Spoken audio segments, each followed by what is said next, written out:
A massive tremor split the battlefield as an enormous purple hand erupted from the ground, shattering rock and scattering debris. Soldiers froze in place, paralyzed by the sheer force that surged upward. One by one, more limbs followed, gigantic and unnatural, emerging from beneath the earth, crackling with energy. The sky darkened as chaos spread across the ranks. They were unprepared for the scale of destruction that followed. The heavenly demon had awakened. His suppressed power, now unsealed, radiated violently from his core. The once solid terrain was torn apart by the force of his rise, shaking the mountain path and leaving craters behind. Blood rained under the pale moonlight as bodies fell silently, swallowed by the overwhelming aura. The demon stood in the center, unshaken, as if this carnage was a natural result of being disturbed. His expression revealed nothing but irritation. This slaughter was never his intent. He had hoped to avoid this path, but the constant attacks left no choice. Observing the battlefield strewn with lifeless forms, he murmured about the quiet he craved but could never find. Even surrounded by silence, peace eluded him. Wounded but composed, he tightened his grip over his chest. Power still pulsed from within him, dangerous and cursed. His desire for stillness faded, overtaken once more by the burden of his strength. After unleashing the soul-augmenting demonic art, the heavenly demon felt a disturbance deep within. The technique, forged from consuming countless souls, was beginning to falter. Once a source of absolute power, it now surged uncontrollably. Echoing with whispers of the lost, shadows stirred beneath the earth, and ominous eyes opened in the void, watching. Suddenly, a force unlike any before erupted. Chains of demonic energy lashed out and seized him midair. His body twisted violently, bound by something older and more powerful than he anticipated. He struggled, resisting with all his strength, but the chains held fast. The realization dawned too late. He was not in control anymore. Dragged through a vortex of raw energy, he fought to break free, demanding to know what dared challenge him. But resistance only tightened the grip of the power that now consumed him. His form was pulled inward, collapsing into the energy that once empowered him. Within the void, clarity struck. The art wasn't only about devouring souls, it was a cycle. A price to be paid. The truth weighed on him. His path had been misguided. As his essence faded into light, he longed for peace. In his final moment, he wished not for domination, but for rebirth, a chance to walk a different path, a life of stillness, a quiet life. After falling into the void of his collapsing power, the heavenly demon awoke, not in death, but in a frail new body. 10 days had passed since he regained consciousness in an unfamiliar place, surrounded by servants and wealth. The contrast was stark. Once feared as the most powerful existence, he now inhabited the weak frame of Bayok Tazin, the second son of the Golden Wall merchant group in Wuhan. The peaceful courtyard, flowing koi pond, and chirping birds were alien to him. He sat by the water each day, silently adjusting to this unfamiliar form. Though the world was calm, his body was anything but. It lacked strength, plagued by fatigue and frailty. He couldn't even react to the sudden movements of a servant girl, So-So, who kindly but firmly urged him back indoors. Though surrounded by meals and care, his dissatisfaction grew. The body felt useless, a far cry from his former vessel. Even his reflection in the water mocked him. A soft face hiding a blood-stained soul, but under the surface, something stirred. He was not just reborn, he was given a second chance, and though still burdened by memory, the chaos of his past slowly gave way to the unfamiliar stillness of his present. Perhaps this time, he truly could pursue a quiet life. Tazin's new reality was harsh, though reborn. His condition was pitiful. He couldn't dress or feed himself without help. The once feared heavenly demon now resided in a body whose meridians were shattered. He was dying slowly. Each step he took risked collapse, and even breathing felt like labor. The fragile shell he now inhabited was unrecognizable. But his will to survive endured. Drawing on knowledge from his past life, he resolved to restore his broken meridians. Through the soul-augmenting demonic art, he planned to reconnect them temporarily using the energy of souls and gradually stabilize them. However, he knew he could no longer recklessly consume the lives of others. Doing so had cursed him once before. Instead, he considered new methods, guided by the realization that came just before his death, a deeper truth within the technique itself. If he approached it differently, perhaps he could reach a level no other had achieved. So-So's presence offered grounding. Her concern reminded him of a life untouched by bloodshed. When he asked her to accompany him out, she reacted with shock, especially when he mentioned a Cortezan house.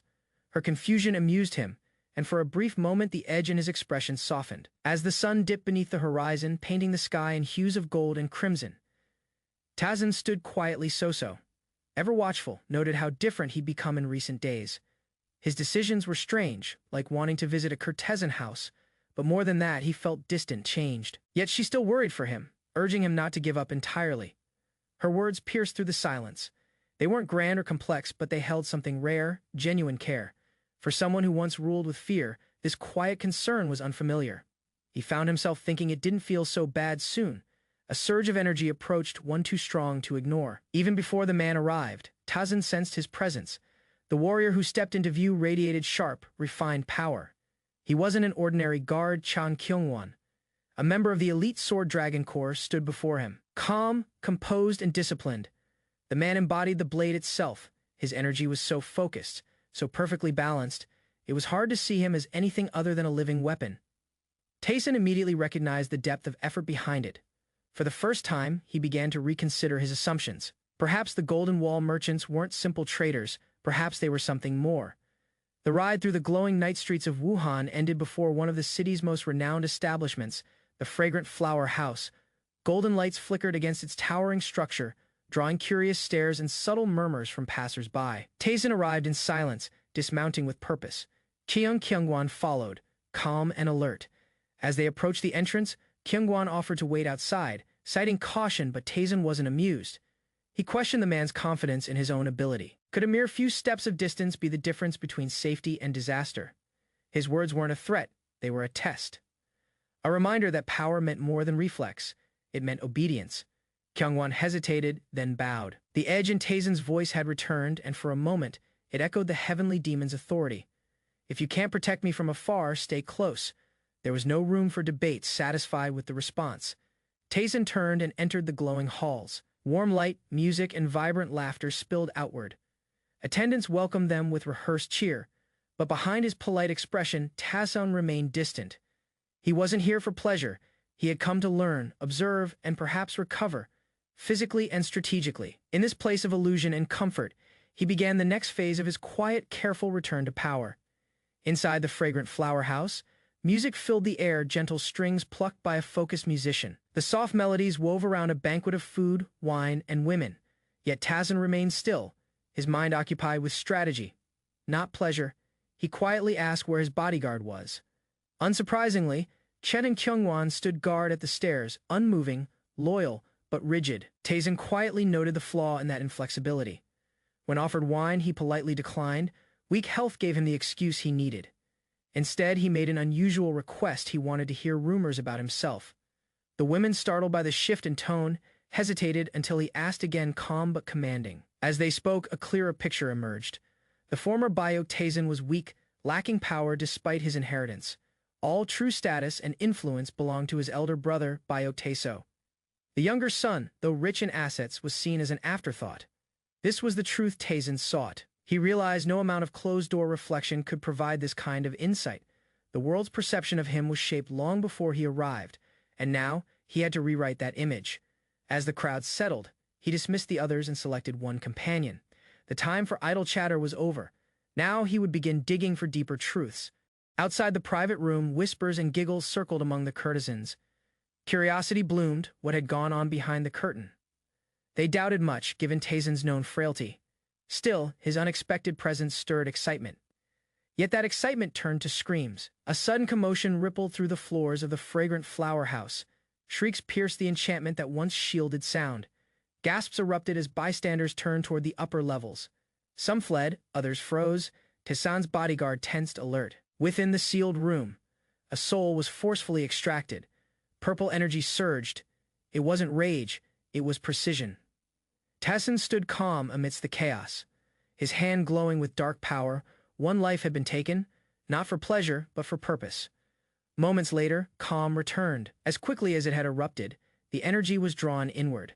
A single body lay collapsed. As flames crackled around the pagoda, Bio Tayson stepped into the smoky corridor with composed footsteps. Kyungwon, alert to the chaos, approached with concern. Though clearly disoriented by the night's events, Tayson's expression was calm, almost pleased. When asked if he was all right, he offered an unsettling grin, his energy unmistakably different. Inside the room, the shift was more obvious.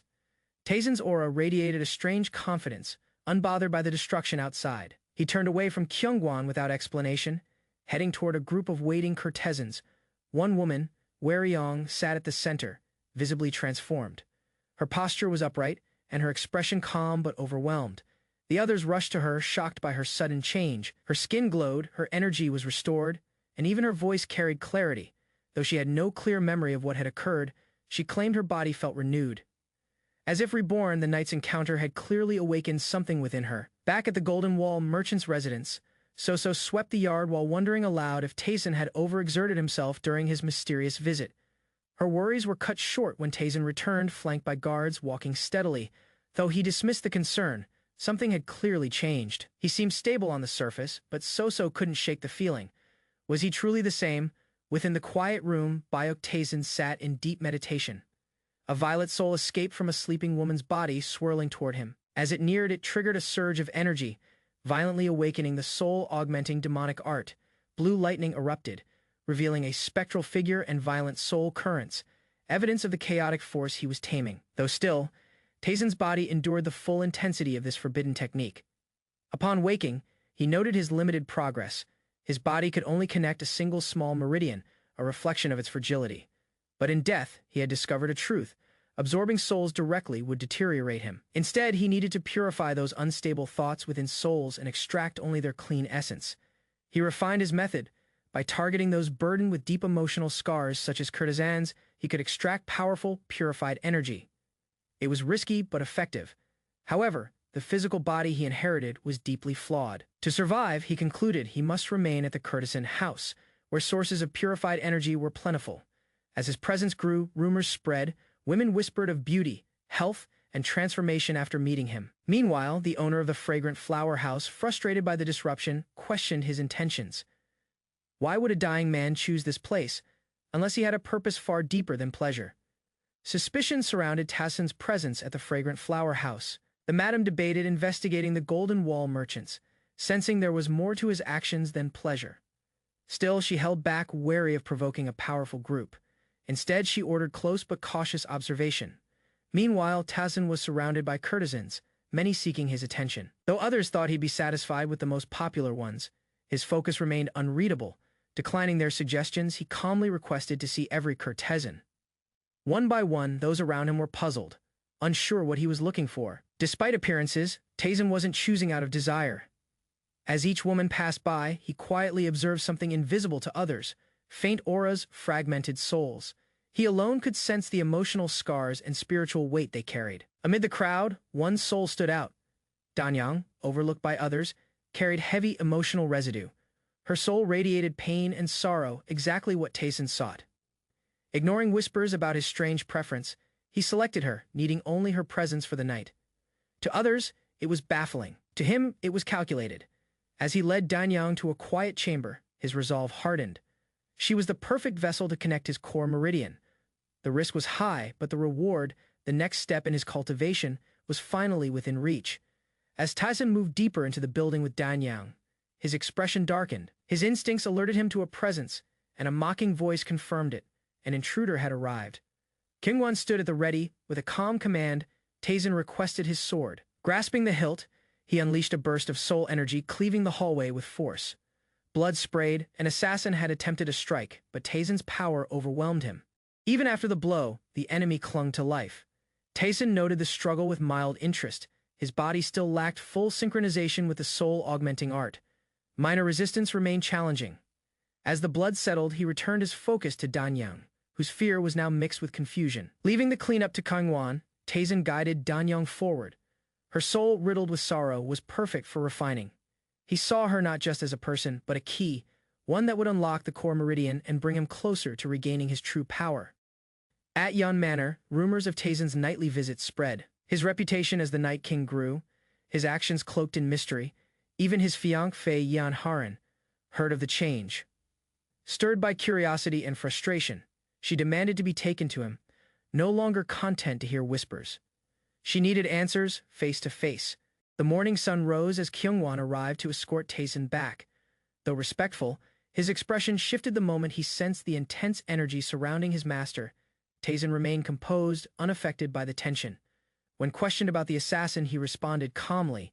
He had imprisoned him. The statement, delivered so casually, unsettled Kyungwon. He couldn't reconcile this composed and confident figure with the weak young master he once served. As they walked together, Kyungwon reflected on the changes. Tazin's aura was no longer hesitant or uncertain. His ability to strike down an assassin with precision proved his newfound strength was real. Something within him had shifted, his energy, presence, and even the way he carried himself. He no longer resembled the person Kyungwon had once sworn to protect. Tazin, meanwhile, focused on his internal progress. He had successfully connected one of his core meridians, sharpening his senses and enhancing his body's resilience. Though 6 more meridians remained, this achievement signaled real advancement.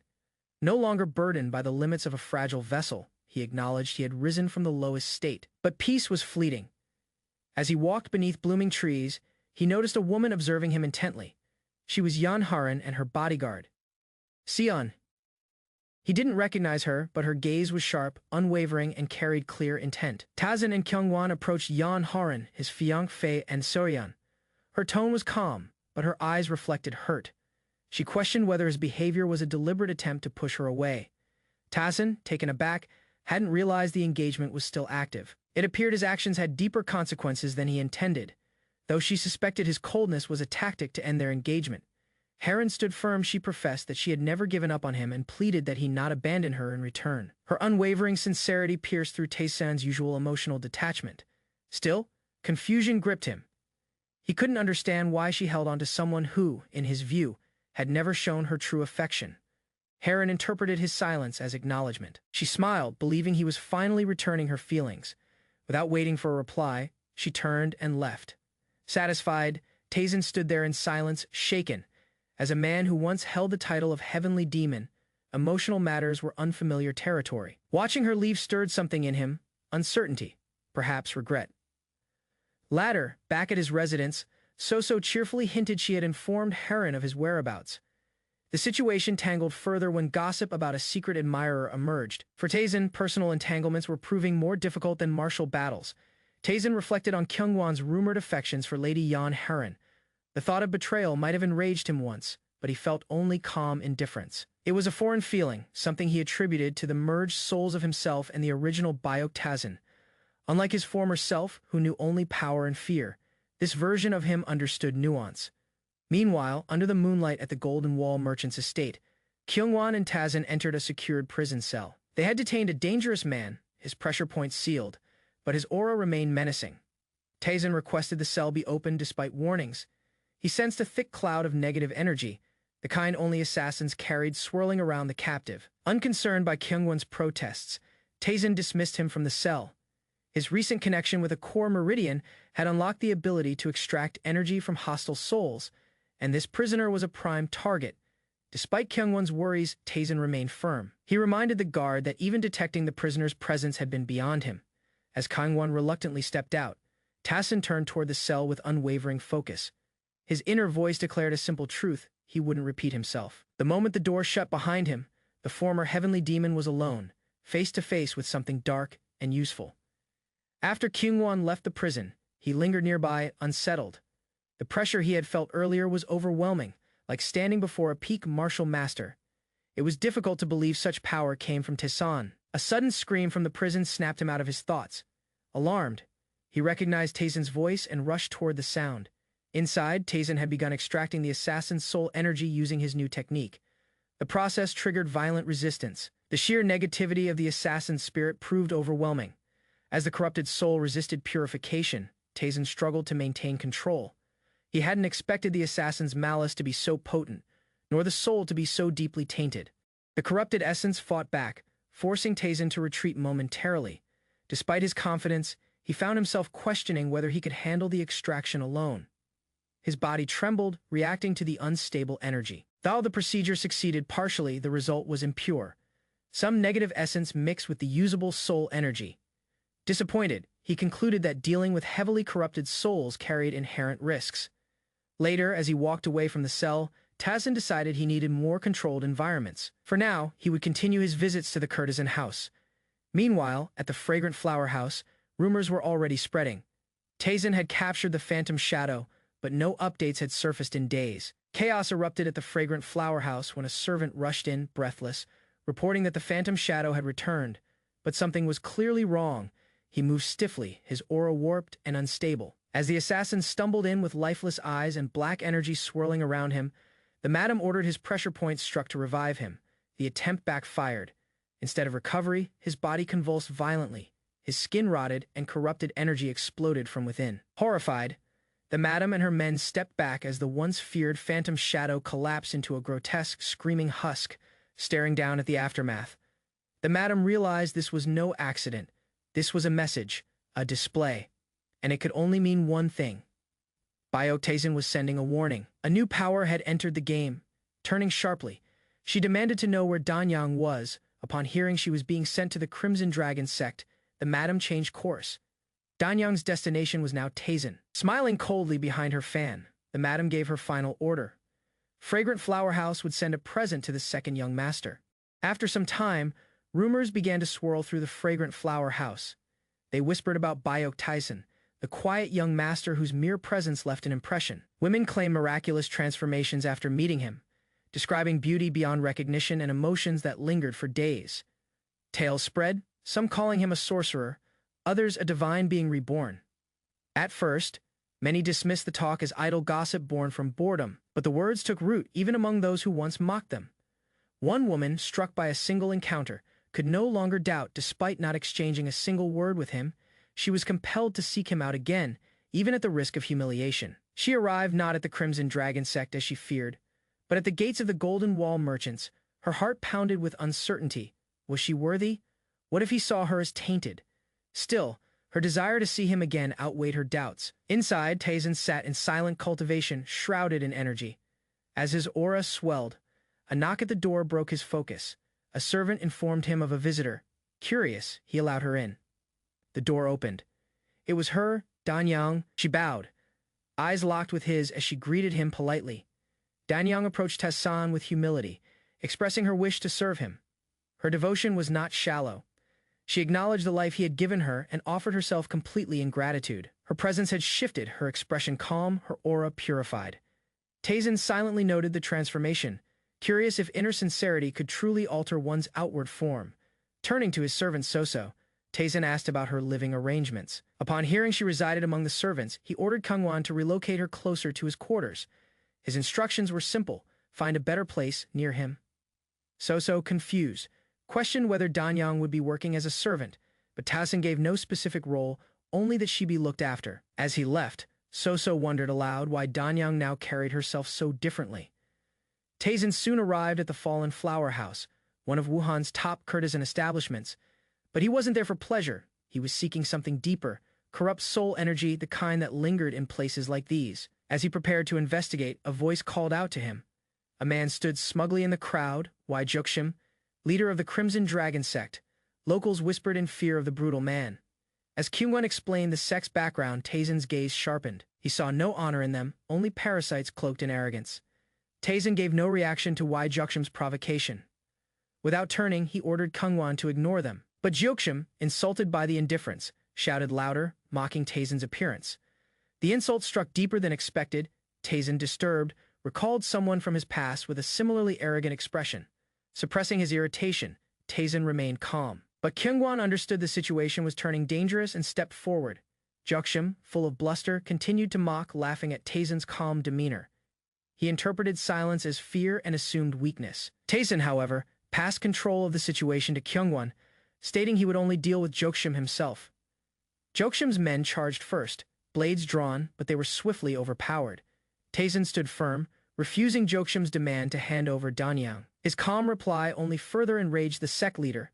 With a roar, Jukshim launched himself directly at Taisen, aiming a powerful punch at his face. Kyungwon attempted to intercept, but Taisen did not move. The attack landed, blood spilled.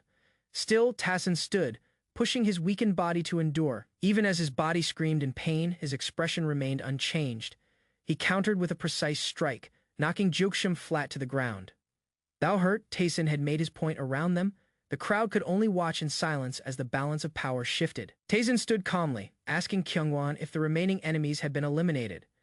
When Kyungwon hesitated, Taisen dismissed him as too weak and instructed him to finish the job. Without hesitation, he began walking away, adding one final order. If anyone asked, Kyungwon would take credit for killing Wai Jukshim. Taisen had no interest in attracting political attention or unnecessary complications. Kyungwon silently obeyed. Yet, inwardly, he couldn't forget what he'd witnessed. Tassin had defeated the Crimson Dragon sect leader with a single bare-handed strike. It wasn't luck nor coincidence. His strength was deliberate and terrifying. As they left the scene behind, Kyungwon's thoughts swirled. Who exactly was the man he was serving? Later, back at the residence, Taesin sat in silence. He reflected on the toll the fight had taken. His current body, unlike when he had been the heavenly demon, was fragile. Even though he won, the cost had been high, his inner energy was nearly depleted. He acknowledged his recklessness but could not tolerate the insult he received. As his thoughts turned toward recovery, a new concern arose. The appearance of Yan Haren's bodyguard at the brothel was suspicious. Yo, Sion. Taesin soon made his way to the tea room where the man awaited. The air grew tense. This visit clearly wasn't just about tea. Yo Sion's tone turned sharp as she questioned Taesin about Danyang's origin.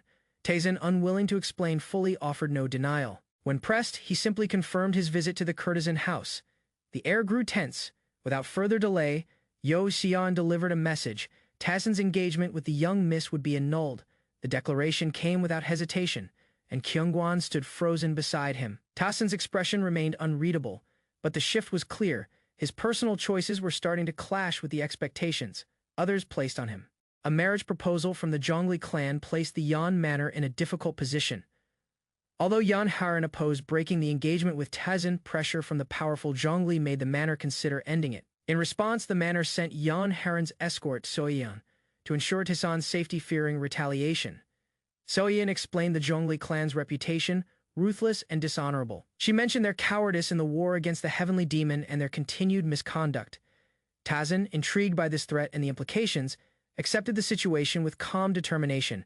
He saw it not as danger, but as a chance to test the strength of his protectors. That night, under a full moon, Tassin ventured into the forest with Kyungwon and Soyeon. His aura flared with a dark intensity, signaling that he was progressing in his cultivation. Feeling challenged by the events unfolding, he attempted to connect his second meridian. Soyeon chose to stay by his side, despite the risks. Her loyalty unsettled Taesin, who feared others might misjudge her involvement. As they moved deeper into the woods, Kyungwon sensed enemies approaching. When asked how many, Taesin corrected the guard's guess. There weren't 3 foes. There were 4. Hidden assassins closed in, but Taesin stood unfazed, ready to confront them head-on. As the attackers revealed themselves, Taesin calmly acknowledged that the element of surprise was no longer on their side. 4 masked enemies emerged from the shadows, one issuing a command for Taesin and his group to come quietly. Kyungwon, observant as ever, was ordered to assess the enemy's strength. Analyzing their movements and the faint stench of blood, Kyungwon concluded the lead assailant was no ordinary thug, possibly from the notorious Hamukdo faction, but still inferior to him by at least 3 levels. Tassin then gave the signal to engage. With precision, Kyungwon launched into action. His spiritual energy surged, instantly paralyzing some enemies. One by one, they found themselves unable to move. Shocked by the sudden shift, the leader attempted to retaliate but was swiftly countered. Kyungwon's overwhelming pressure disrupted their formation. Although the enemy mocked him, Kyungwon's skills told a different story. His strikes were clean and powerful, forcing the masked swordsmen to defend desperately. Their leader, now on the defensive, began to panic. Underestimating Kyungwon had been a grave mistake. Meanwhile, Soyeon, anxious about the battle, suggested assisting him. But Taesin, unshaken, calmly predicted that the fight would end with a single decisive strike. As Kyungwon prepared his final move, all eyes locked on him. Victory was moments away. With a single powerful strike, Kyungwon ended the battle, wounding the enemy leader and stunning the remaining attackers. His precision and speed left even Soyeon in awe. Though Kyungwon had always been capable, the leap in his strength was undeniable. She quietly questioned if Taesin had done something to cause this sudden growth. Taesin, composed and direct, instructed Soyeon to subdue the remaining enemies without killing them. She acted swiftly, disabling them by targeting key pressure points. But one assassin managed to slip away.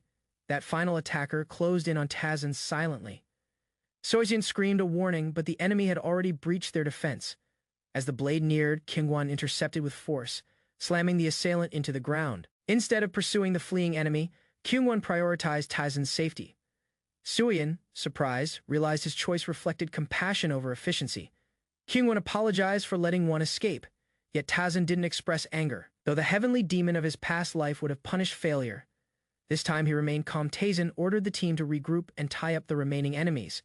As they stood beneath the moonlight, he pondered their next move. When asked, he casually suggested execution, only to have one enemy beg for mercy, offering information in exchange for his life. Faced with silence from the captured attackers, Tazen casually declared he would kill them all. Panic set in, and one finally confessed they were from the Crimson Dragon sect, acting under orders from their vice sect leader.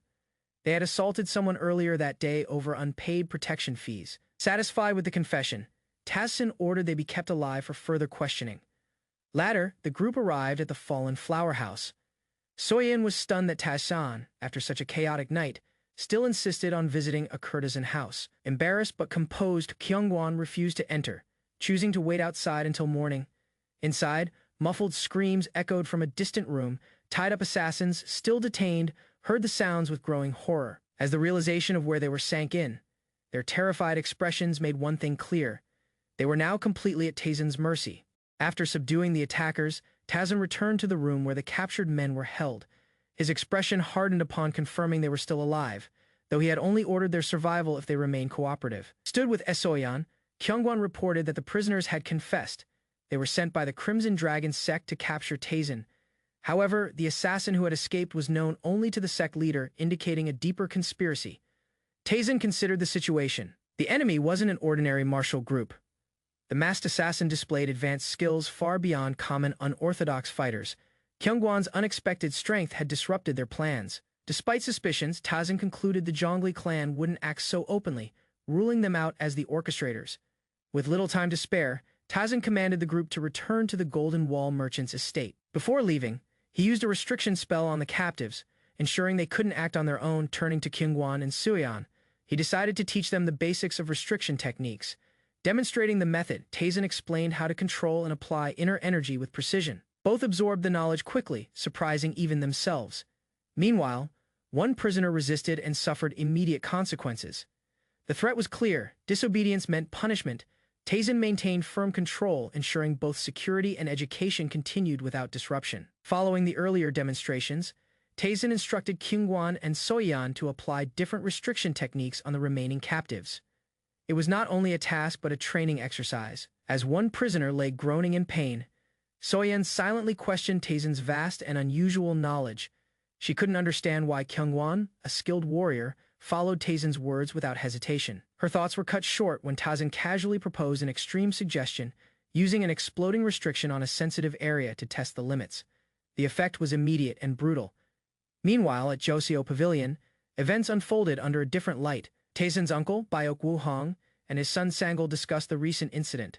Their attention was focused on the intelligence network known as the Fragrant Flower House, which had not yet responded. Woo-hong viewed the situation as a chance to pressure them into working under the Golden Wall merchants. More troubling news followed. The Crimson Dragon sect had fractured after the death of its leader. One faction seemed to be under outside influence. Suspicions turned toward the Golden Heavenly Alliance, a growing force among merchants in Wuhan. While they claimed peaceful intentions, they were clearly working against the Golden Wall merchants. Woo-hong grew wary, especially with rumors spreading about Tazen's strength and his new nickname, the Night King. Despite concerns about Tazen's intense use of energy, his uncle acknowledged the toll it might take on the young man's life. Still, there was an unspoken admiration. Tazen lived boldly, without hesitation, something Woo-hong found himself quietly envying. Elsewhere, Tazen returned to the estate with the 3 former captives, now restrained and compliant.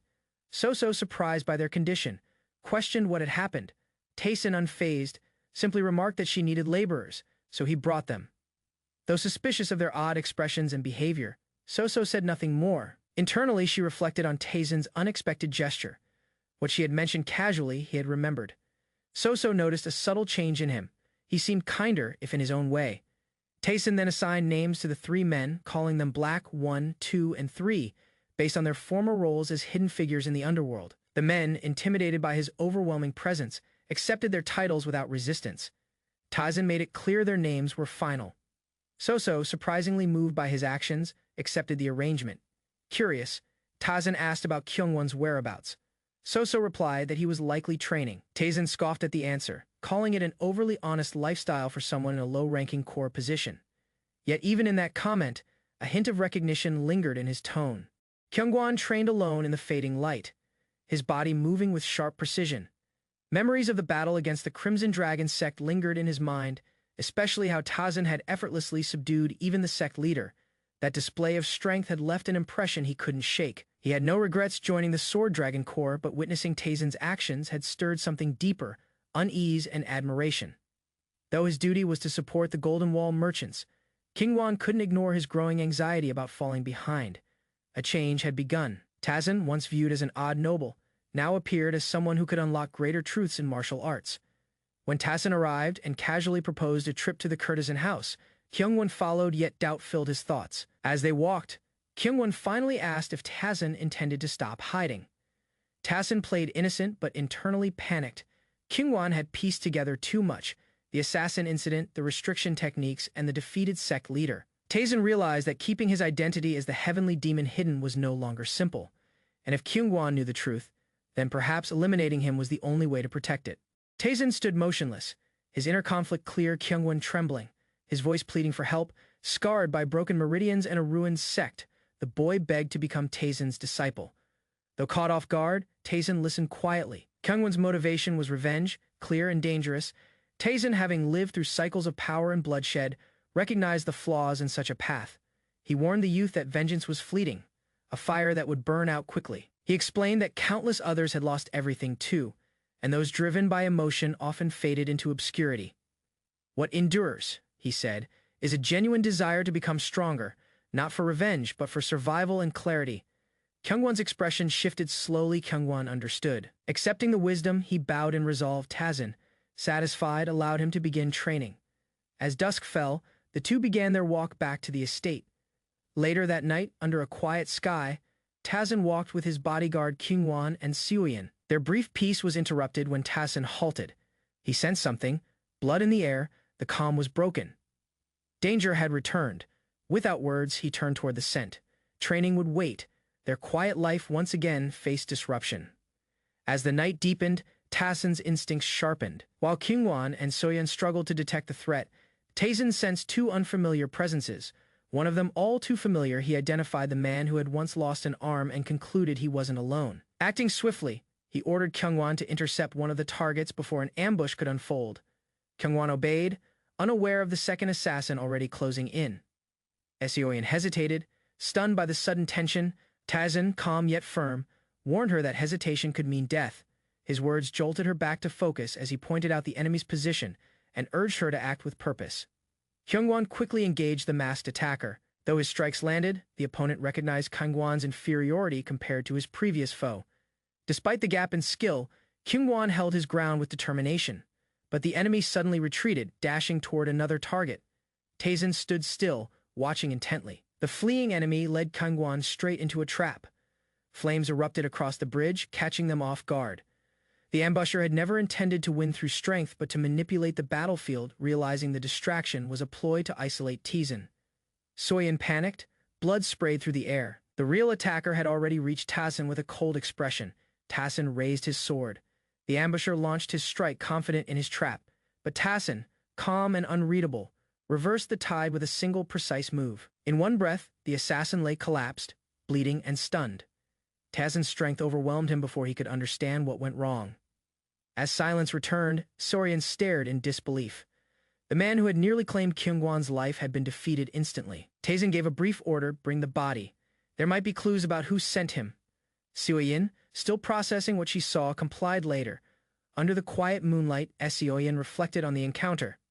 Taesin hadn't used any flashy technique, just one clean motion. She realized that there was something hidden beneath his composed surface, something powerful. She resolved to stay close to him, not just for answers, but because her instinct told her this meeting would alter her path. Taesin, without turning, assessed her performance. She had potential but lacked the skill to protect him. He instructed her to train under Kyungwon. His tone left no room for refusal. As she followed behind him, her thoughts were interrupted by a sudden realization. They had left Kyungwon behind. Meanwhile, Kyungwon stood among the shadows, unaware that Taesin and Seoyin had vanished. Sensing no human presence, he looked around in confusion. The forest was now empty. The intelligence division of the Golden Wall Merchant Guild stirred with tension. News had spread that corpses were brought into a courtesan house, an unusual and reckless move. The quiet attempt to absorb the fragrant flower house had now become entangled in unexpected complications. Though little evidence was left behind, the guild's agents suspected the Crimson Dragon sect's involvement and their link to young Master Taesin. Despite denials, the Crimson Dragon sect couldn't hide their intentions forever. The dead man was likely connected to their leadership, and the guild couldn't afford to let the matter fade without resolution. Too many eyes were now watching. At this rate, the guild's prestige risked being damaged. Elsewhere, rumors swirled around Tazen. His health had seemingly improved beyond explanation. Whispers of elixirs and vitality sparked curiosity, but no clear answers surfaced. For now, those in power chose to wait and observe. Meanwhile, Tazen shared a meal with his companions for the first time, treating them as equals. His gesture bridged distance and built loyalty. As the mood-lightened conversation turned toward the rumored arrival of the Plum Divine Physician, a healer said to cure even severed meridians. Unknown to them, the physician had already arrived. Overlooking the city, he smiled with quiet intent. His interest lay not just in healing, but in Tazen himself. The dining hall echoed with laughter as Tazen's subordinates, playfully nicknamed Black 1, 2, and 3, shared a rare meal with him. Their awkward attempts to compliment and flatter him were met with amused restraint. One openly admired Tazen's physical improvements, jokingly confessing admiration. Tazen brushed it off with a scolding, hiding a smirk beneath his usual calm. Though the atmosphere was relaxed, Tazen remained thoughtful. He had indeed grown stronger, healthier, and more radiant, changes that couldn't be explained by medicine alone. Internally, he considered the effects of the soul-augmenting demonic art was his transformation more than physical. He knew the path ahead required collecting more souls to sustain his progress. Meanwhile, across the estate, the much-anticipated Plum Divine Physician arrived at the Golden Wall Manor. Greeted formally by Chief Steward Ga Mujin, the physician cut a peculiar figure, youthful, enigmatic, and cloaked in mystery. Though polite, his presence carried an unsettling energy. As they walked through the manor's grand courtyards, the divine physician observed everything with sharp interest, praised for his ability to treat even severed meridians. His reputation preceded him. But beneath his calm smile, something unreadable stirred. Their paths had not yet crossed, but change was approaching. Both men were watching, waiting, for a moment that would shape more than just their fates. While touring the manor, the divine physician's gaze locked onto a young woman named Danyang. Her elegance concealed a unique vitality. He soon learned she was a servant of the second young master, having come from a famed courtesan house. She, along with others, had voluntarily joined to serve Tazen. The physician's interest was immediate and intense, but it wasn't lust that stirred him. It was their rare physical constitutions. He saw the women as perfect vessels, ideal for developing powerful techniques. To him, their bodies were like pure snow, capable of blooming under any form of cultivation. Feigning humility, he requested to take them as his disciples, believing this would deepen ties with Tazen's household. He counted on the others' desire to maintain goodwill and influence, yet his real intent was self-serving, to seize rare resources for his own advancement. When the request was relayed to Tazen, his response was swift and firm: rejection. The physician was stunned. Tazen's eyes, calm but unwavering, saw through the polite disguise. He questioned the physician's sincerity, calling out his greed and pointing out that the so-called assistants with him behaved more like disciples. Their conversation, laced with subtle power, ended with an unspoken message. Tazen was not someone to be manipulated. The balance between cooperation and rivalry had already begun to shift. Tazen set down his cup with calm finality. With unwavering composure, he called out the divine physician's true intent, not to teach, but to exploit. He knew the physician didn't see the women as disciples, but as materials, a word spoken casually, yet one that revealed the man's disregard for human worth. The divine physician stiffened. Internally, his thoughts turned dark. In his twisted logic, Tazen, a man with severed meridians, could be eliminated during treatment without suspicion. His fingers subtly reached for his weapon, but before he could act, Tazen's overwhelming bloodlust surged across the room, halting him in place. A flick of killing intent, sharpened with past lives of experience, suffocated the air between them. The physician was stunned, not just by the power, but by the realization that he had severely underestimated his host. Tazen leaned forward slightly, his smile cold. He reminded the physician that anyone daring to take from him should be ready to face the consequences. The broken teacup on the floor marked the silent warning.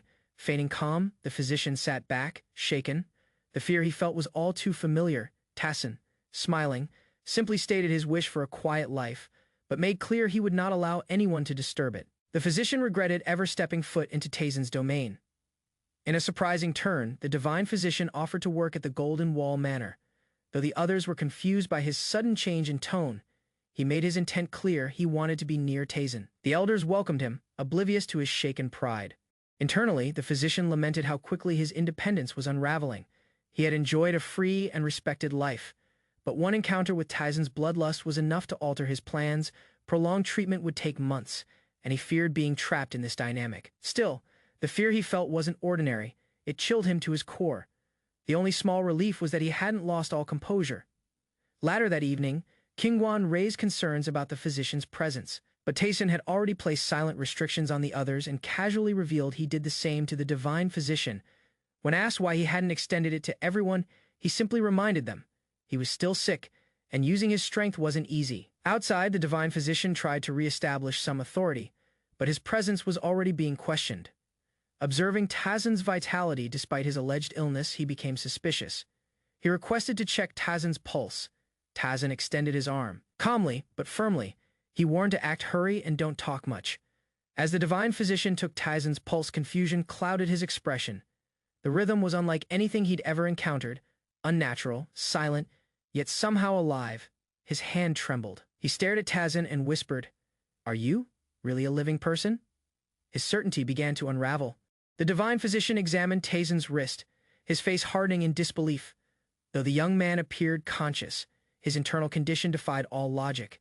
His pulse was faint, almost non-existent, and his meridians, both main and lesser, were severely severed. Qingguan and Soyan watched in tense silence as the physician questioned whether Taizen was even human.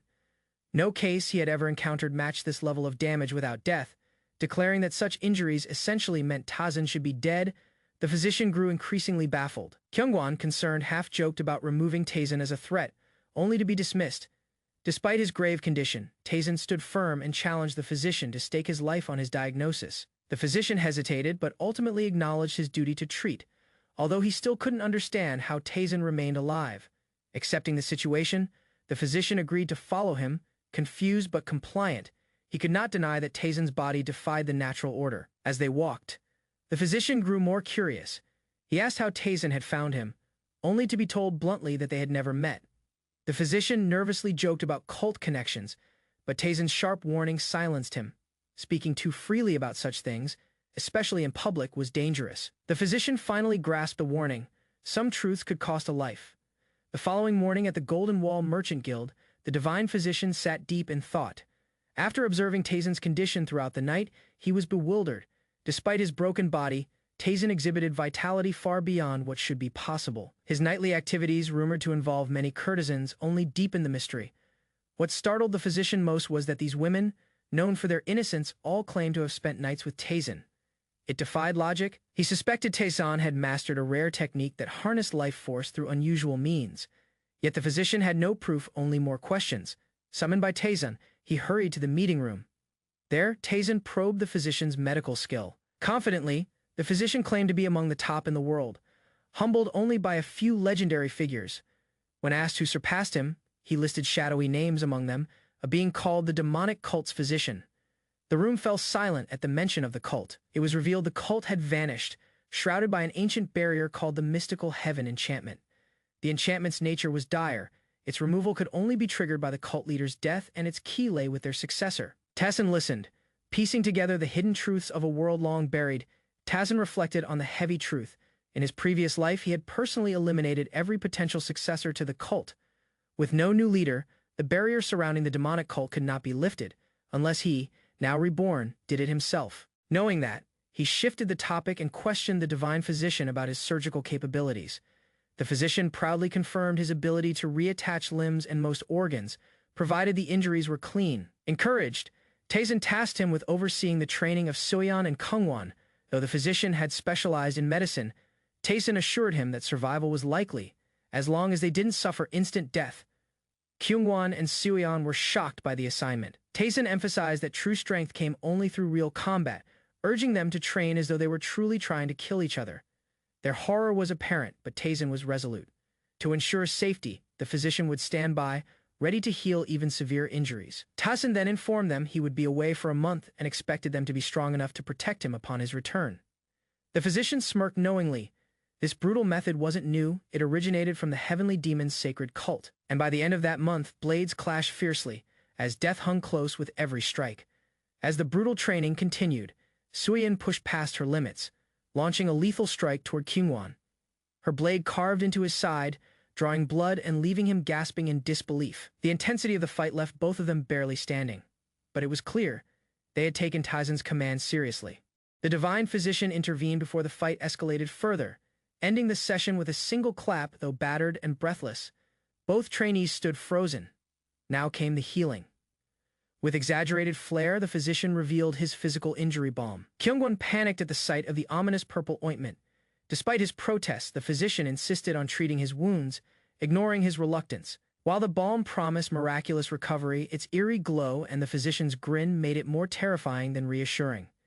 Taizan soon arrived, amused at the chaos. He calmly acknowledged the balm's effectiveness and reminded the physician of their agreed 1-month time frame.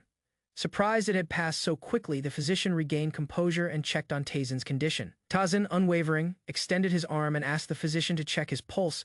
Intrigued yet uneasy, the physician complied. But as soon as his fingers touched Taizan's wrist, his expression shifted dramatically, eyes widening in shock at what he sensed beneath the surface. After a month of intense training, the divine physician was stunned by Taizan's condition. Despite previously severed meridians, Taizan had reforged them using soul energy. Though his energy once surged violently, it had now evolved, dense, calm, and controlled. Confident, Taizan believed his body would reach perfection. However, he cautioned the physician not to tamper with the healing balm out of spite. Meanwhile, Kyungwon, eyes glowing red, urgently requested a private conversation. Taizan brushed it aside, revealing plans to visit the Yan Manor the next day. The Honoru clan had reached out, requesting a direct meeting with him. Taizan reviewed a report on the Zhongli clan and immediately found it lacking. Despite the divine physician's claim that his subordinates had worked hard to gather it, Taizan wasn't impressed. He criticized the physician for becoming complacent, prompting defensive excuses about recent workload and healing duties. In response, Taizan darkly joked about splitting the physician's body in two to make him more efficient. Though the remark was brushed off with nervous laughter, it reminded the physician of Taizan's notorious past as the Heavenly Demon. Taizan had overseen intelligence units disguised as civilians who collected information in secret. He wondered if the physician had unknowingly encountered his past self. Attention soon turned to Taizan's interest in the Zhongli clan.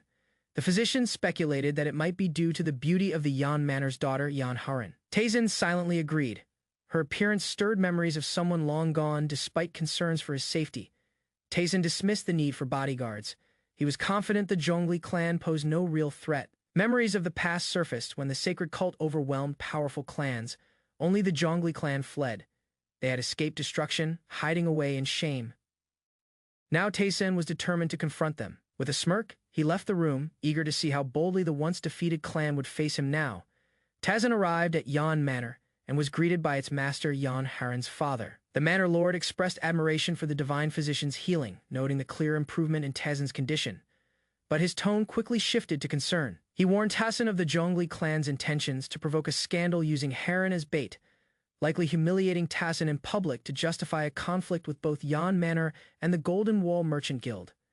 Taizan recognized the tactic immediately. The Zhongli clan hadn't changed. They were still the same manipulators who once fled from annihilation during the heavenly demon cult's rise.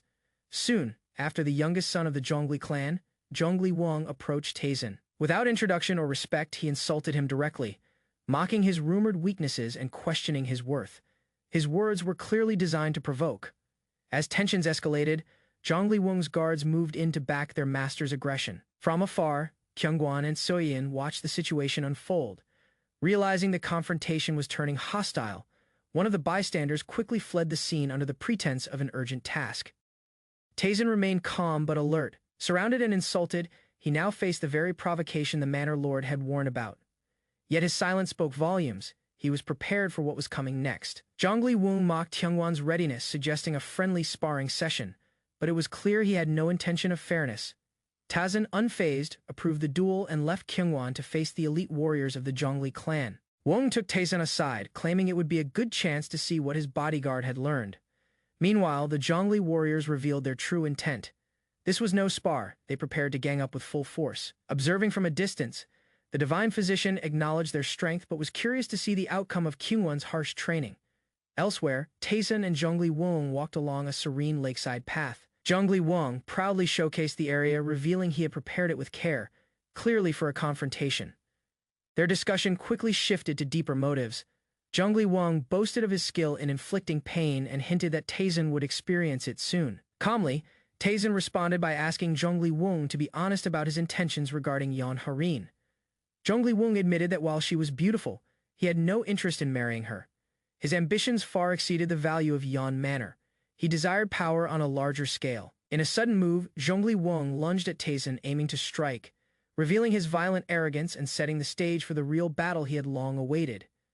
Taizhen swiftly struck Zhongli Wang, gripping him by the neck and whispering a challenge. It was a chilling moment. The once boastful noble now felt the crushing pressure of true power. Despite Wang's earlier insults, he was stunned that Taizhen, known for having severed meridians, could move so fluidly. Doubt flashed in his eyes, but he clung to denial, insisting it was a fluke. Back in the courtyard, Wang's scream echoed, drawing attention. Kyungwon and Soyeon looked on, wondering if Taizhen was taking things too far. Zhongli's guards mocked the situation, attempting to provoke them further. When Soyeon ordered a group assault, Kyungwon gave no hesitation. He was ready. The Zhongli elites launched their attack. Kyungwon met them head-on, parrying multiple blades with skill honed through brutal training. One by one, enemies fell, overwhelmed by his precision and strength. Soyeon soon joined the fight, cutting through attackers with sharp, calculated strikes. Together, they fought back-to-back, a wall of steel and discipline. They had once been hesitant, but now stood united with a single goal: to protect Taizhen. Fueled by loyalty and purpose, they unleashed the full extent of their abilities. This wasn't just defense. It was a declaration that their growth, pain, and training had not been in vain. Taizhen unleashed a surge of dark energy, gripping Zhongli Wang by the head. As power coursed violently, he declared he'd spare his life. This time, instead of killing, he extracted only half of Zhongli Wang's energy, making his dominance clear without delivering death. At Yan Manor, the air turned tense as conflict erupted.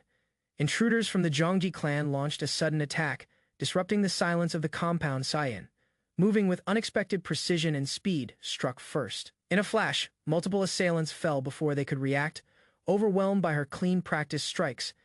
As the dust settled, Soyeon stood among the fallen, calm and unharmed.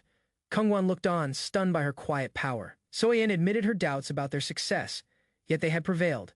She credited the second young master Taizhen for guiding them. Kyungwon expressed disbelief. They had defeated warriors of the Zhongji clan. He questioned Taizhen's true identity, still puzzled by his skill. Looking at the unconscious enemies, Kyungwon stated plainly, if it weren't for Taizhen, they would be the ones lying on the ground. Kyungwon recalled how Taizhen had explained the Zhongji clan's weaknesses in detail, as if he had studied them thoroughly beforehand. During the battle, every move by the Zhongji clan felt predictable. Taizhen's intelligence had turned the tide before blades clashed. Kyungwon realized he had been guided by more than just strategy. Taizhen's insight had shaped their victory completely. Elsewhere, the divine physician stood alone on a bridge. As Taizhen approached, he was greeted respectfully by another nobleman. The divine physician questioned why Taizhen stood aside during the fight. Taizhen replied that he had only done so to avoid interfering. However, the nobleman, clearly dissatisfied, asked why the battle had not ended yet. Hinting at deeper frustration, the divine physician defended the fallen warriors, calling them respectable. But the nobleman brushed that aside, focused only on results, declaring their training insufficient. Taizhen ordered his men to train twice as hard upon returning. With a cold expression, he muttered his final thought: he couldn't stand weakness, not from his people, not from anyone. The divine physician silently followed Taizhen across the bridge, responding with a polite "yes, sir." The young master led with measured steps. Eyes forward, inside the hall, a formal dinner had been prepared. Figures from the clan gathered around the table, each seated with deliberate caution. Taizhen entered with grace, flanked by a calm but tense woman. Her gaze flicked toward one seat, her thoughts unreadable but sharp. As the meal began, Yan Harin avoided eye contact, her hand hesitant. The air thickened with unspoken suspicion. The elder at the table watched her closely. His expression was unreadable, but his curiosity evident. He studied both her and the man beside her. When his chopsticks lightly tapped the table, all attention subtly shifted. His silent gesture signaled he had noticed something others hadn't. Breaking the silence, the elder questioned a private meeting earlier that day. Yan Harin grew stiff, eyes widening in surprise. Taizhen casually confirmed it. With deliberate calm, he described the meeting as a conversation about solace, letting the word linger. Put on the spot, Zhongli Wang hesitated before agreeing. His voice trembled, exposing his discomfort before the others. Taizhen's tone darkened. He called Zhongli Wang directly, commanding eye contact. The room fell silent as pressure radiated from him. Zhongli Wang avoided Taizhen's gaze, sweat forming at his brow. Taizhen's voice, though calm, was like a blade in the quiet. The tension grew unbearable. The accused could only stammer, pinned by the force of Taizhen's presence. In a terrifying shift, Taizhen's aura erupted. A sinister glow filled the room as he silently unleashed his energy. Zhongli Wang across him collapsed, his body reacting violently under the pressure. Panic spread among the others as his strength buckled. With food spilled and chairs overturned, the man screamed all around. They realized. This wasn't just intimidation. Taizhen had made a statement. The dining hall fell into chaos. As panic erupted, Sirian called out to Yan Haran to retreat from the area immediately. While the divine physician shocked, despite the commotion, Taizhen remained composed, folding his hands calmly while others scrambled. His presence alone unsettled the room. As servants rushed in under orders, Taizhen closed his eyes. Cries about the manor master's condition echoed into the night sky. In the Zhongji clan's council chamber, the patriarch slammed his fist in anger, demanding answers for the night's disgrace. With tense breath, he received news. 11 elite warriors had been taken down in a single encounter at Yan Manor. The administrator reported suspicions of internal support, hinting Yan Manor might have sided against them, directly or indirectly. Talk turned to a member, Wung, who had yet to leave his room since the incident. His condition remained unexplained. The administrator speculated that Wung's martial memory had been mysteriously damaged, as if forcibly erased. The patriarch's frustration turned into suspicion. He uttered one name, Byok Taizhen.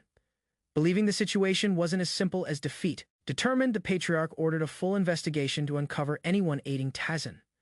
No detail was to be overlooked. Furious, over past humiliation, he recalled how the heavenly demon nearly ended their clan once. History couldn't repeat itself. He vowed revenge. No one, no matter how strong, would escape judgment for embarrassing the Zhongji clan again. Fueled by rage, he swore retribution even against the heavenly demon himself. The clan's pride would not fall twice. Back at Yan Manor, unfamiliar figures arrived. Kyungwon noticed them, eyes narrowing as a formal procession entered.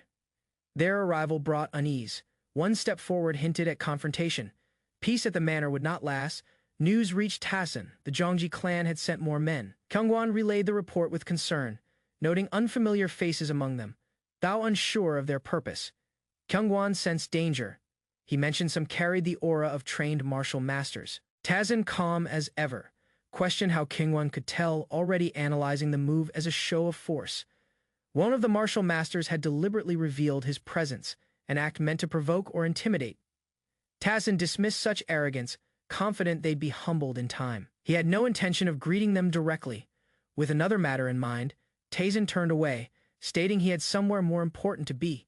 Kyungwon objected, citing the ongoing issues inside Yan Manor. Taizhen replied that they'd be too occupied with internal chaos. He instructed Kyungwon to follow him, the hint of a smirk revealing hidden intentions. As they walked, a flicker of excitement lit Taizhen's eyes. Things were finally becoming interesting. As the sun set over the headquarters of the Blood Axe sect, Taizhen and Kyungwon stood at the gate, observing the imposing stronghold. Taizhen analyzed the sect's scale and influence. It was a place of unorthodox power, notorious throughout Donghae. Though known for brutality, they held strategic value in his unfolding plan. Kyungwon expressed doubts. Though the sect was powerful, they were entangled with the Zhongli clan. Taizhen countered. He knew they weren't loyal by choice. Taizhen suggested the Blood Axe sect likely resented the Zhongli clan's control. Their allegiance was merely a survival tactic, not genuine loyalty. He theorized that weakness, not allegiance, kept them under Zhongli rule. Resistance in their eyes had become futile. Taizhen concluded they paid tributes not just from fear, but from knowing resistance was meaningless. This weakness was embedded in their very core. Taizhen questioned what fate awaited those who submitted so easily. Kyungwon hesitated, unsure how to respond to the quiet but intense interrogation. Taizhen answered coldly, they lose their will to act, surrendering control over their destiny. Kyungwon's eyes widened. A memory surged, a village engulfed in flames, screams echoing. Young Kyungwon fled with his father's command. His father stayed behind, sacrificing himself to buy time. Chaos raged, buildings collapsed, and fire consumed everything. His father's last hope was that Kyungwon would survive even if he couldn't protect the rest. As Kyungwon escaped, he encountered the Blood Axe attackers. One man pleaded with the assassin to spare the child. The enemy, the infamous Thunder Blood Phoenix, had already appeared without warning. Despite the father's desperate begging, the flames and fate showed no mercy. As flames engulfed the village, Thunderblood Phoenix stood calmly, predicting the child would one day return seeking vengeance. He acknowledged that when that day came, he might no longer honor his current restraint. The cycle of revenge was already set in motion. Amid the blazing ruins, young Kyungwon wept over his fallen father, the last image of his past seared into memory as he was taken away. The memory haunted Kyungwon, echoing a lesson: those too weak had no right to survive. The mantra repeated in his mind. He clenched his fists in pain, accepting the cruel truth. Weakness itself was a sin in this world of power. Tears in his eyes, he asked what the powerless were meant to do if simply being weak was a curse that invited destruction. Tazin stepped forward and silently reached for the gate, signaling his resolve in a powerful declaration. He vowed to give strength to those who lacked it. Shattering the silence with a radiant burst of energy, startled voices echoed around the Blood Axe compound. Tazin's presence had been discovered, and chaos erupted as guards panicked. Within the courtyard, Chief Chu Jogwang of the Blood Axe sect faced Tazin alongside his kneeling followers. Fear gripped them as they begged for mercy, admitting to grave sins without knowing what they were truly guilty of, promising total obedience. They pledged to serve him if spared, knowing their lives now rested in Tazin's hands. Tazin offered them a chance. He would teach them something valuable, a test of how useful they could become. However, his condition was absolute: pay no more tributes to the Zhongli clan or face his wrath. Instead, stunned, the sect chief hesitated. If they stopped paying, death by Zhongli forces was certain, but so was defying Tazin. A few days later, the Zhongli clan received news that the Blood Axe sect had refused to pay their usual tributes, a shocking first. Inside the Zhongli compound, elders debated the situation, confused and agitated by this sudden defiance. One elder noted that the collectors returned unusually quiet, implying that something or someone had given the sect newfound boldness. Speculation spread that a rogue martial master was helping the Blood Axe. The Zhongli clan considered deploying their warrior corps. Despite their strained finances, the elders agreed to send troops to punish the disobedience and re-establish dominance. The order was given: dispatch the warrior corps immediately to make the Blood Axe sect remember who held true authority. Meanwhile, one elder grumbled about weakness within their own ranks, but insisted the clan must crush rebellion swiftly. Outside, Tazin and Kyungwon continued walking through the city as Kyungwon cautiously questioned the wisdom of their interference. He worried about retaliation, but Tazin remained calm, claiming such moves would only matter if the Zhongli clan weren't already occupied. Tazin revealed that the clan's financial streams were already blocked, leaving them vulnerable and distracted. Kyungwon remained unconvinced, citing the Zhongli clan's strength and potential retaliation through the warrior corps. Tazin answered plainly they would find allies capable of countering such forces. That was their next move. Kyungwon remained silent. Their path led them to the Donggu Bodyguard Agency, known for transporting goods and offering protection services. Kyungwon was visibly confused by the choice, questioning what connection a bodyguard agency had to their plan. At the gate, Tazin requested to see the owner, but the guard hesitated, explaining the owner wasn't someone ordinary people could easily meet. Tazin confronted the guard firmly, demanding respect and leaving no doubt about his status. Intimidated, the guard quickly agreed and led the group forward without further resistance. As they moved through the halls, Kyungwon apologized politely, while the guard hesitantly obeyed. They arrived at an inner chamber where the guard asked them to wait while he sought permission from the owner. The guard began questioning Tazin's identity, unsure how to explain his presence. Tazin stopped him mid-sentence, stating cryptically that he hadn't remembered everything just yet. Everyone stood in silence. The guard seemed unsure of how to proceed. Suddenly, Tazin's tone shifted. He remembered what to say and prepared to deliver a specific message. With a surge of dark aura, he instructed the guard to tell the owner he had something meant for the mystical moon. As Tazin and Kyungwon waited, a heavy silence fell over them. Kyungwon hesitated before nervously asking about the mystical moon, unsure what it meant. Before he could get an answer, the guard returned in a panic, stunned by the name Tazin had spoken. The owner of the Donggu agency appeared, shocked and respectful, immediately bowing before Tazin. Without hesitation, he ushered them inside, abandoning all formality and hesitation. Kyungwon followed in stunned silence, unable to comprehend how Tazin had flipped the situation so quickly and completely. A quiet room filled with steam from a teacup sets the scene. Tazin, now head of a powerful house, evaluates the situation calmly. Seated confidently, Tazin asks his elder retainer how many fighters are currently available. The old man reports 5 head bodyguards and 60 regular guards. Tazin orders full mobilization, instructing that the head bodyguards be gathered separately. He intends to speak with them directly. Under the setting sun, Taizan stands before a group of masked warriors. Kyungwon, his loyal subordinate, watches from the side. The guards line up silently, their faces hidden, awaiting instruction. Their presence signals readiness, but uncertainty lingers. Kyungwon questions Taizan's plan inwardly. He doubts the group's strength, thinking they are too weak to face the Zhongli clan. Taizan confirms that the group has been briefed on enemy weaknesses. He announces they'll aid the unorthodox faction in combat. The guards respond affirmatively. Taizan states they'll move together, but the real fight will be theirs alone. Kyungwon asks for clarity. Taizan replies that only the group will engage in battle, hinting at deeper strategy. Kyungwon, concerned about facing the Zhongli clan, offers to assist if things go wrong. Taizan remains silent. A tense atmosphere grows. Kyungwon wonders aloud if he could match the enemy's agency owner. The elder replies cautiously, unsure of the outcome. He believes he is stronger than the head bodyguards, but a voice corrects him. He's mistaken. Kyungwon reacts in shock, believing he assessed their strength correctly. Taizan interrupts, saying there is more than what's visible. He explains that the agency owner far surpasses Kyungwon's current level, and the head bodyguards aren't to be underestimated. With a cold smile, Taizan reveals the hidden truth. All the bodyguards are members of the heavenly demon sacred cult. Taizan reflects on how he located scattered cult members using the Doohy physician's reports. Many had hidden themselves by posing as bodyguards within the city. Though unaware of his identity, the cult members are now bound to obedience after hearing the phrase mystical moon. A hidden signal of loyalty, Kyungwon comments on their concealed strength. He expresses surprise that Taizan had connections with a bodyguard agency, clearly unaware of the deeper ties. Taizan teases Kyungwon, claiming there are things the young don't understand. Kyungwon, older in age, doesn't challenge the remark but is puzzled. Without warning, Taizan orders Kyungwon to engage in a real fight for training. Kyungwon protests, unsure when plans change to fighting their leader. Their destination is revealed as the Blood Axe sect. A group confidently enters, uncertain of what awaits. Inside Zhongli Sungrak, a stern elder remains silent as tension rises. He observes the newcomers and prepares to address them. One of the Blood Axe men declares they will no longer cooperate with the Zhongli clan. Their defiance shocks the elder. Sungrak challenges their sanity, asking if they truly believe they can oppose the powerful Zhongli. But the group stands their ground. A man steps forward, loudly declaring their intent. He claims they would rather face humiliation than suffer another beating by the Zhongli. Sungrak questions who orchestrated their rebellion. A strange energy flashes, confusing him as it doesn't seem like ordinary strength.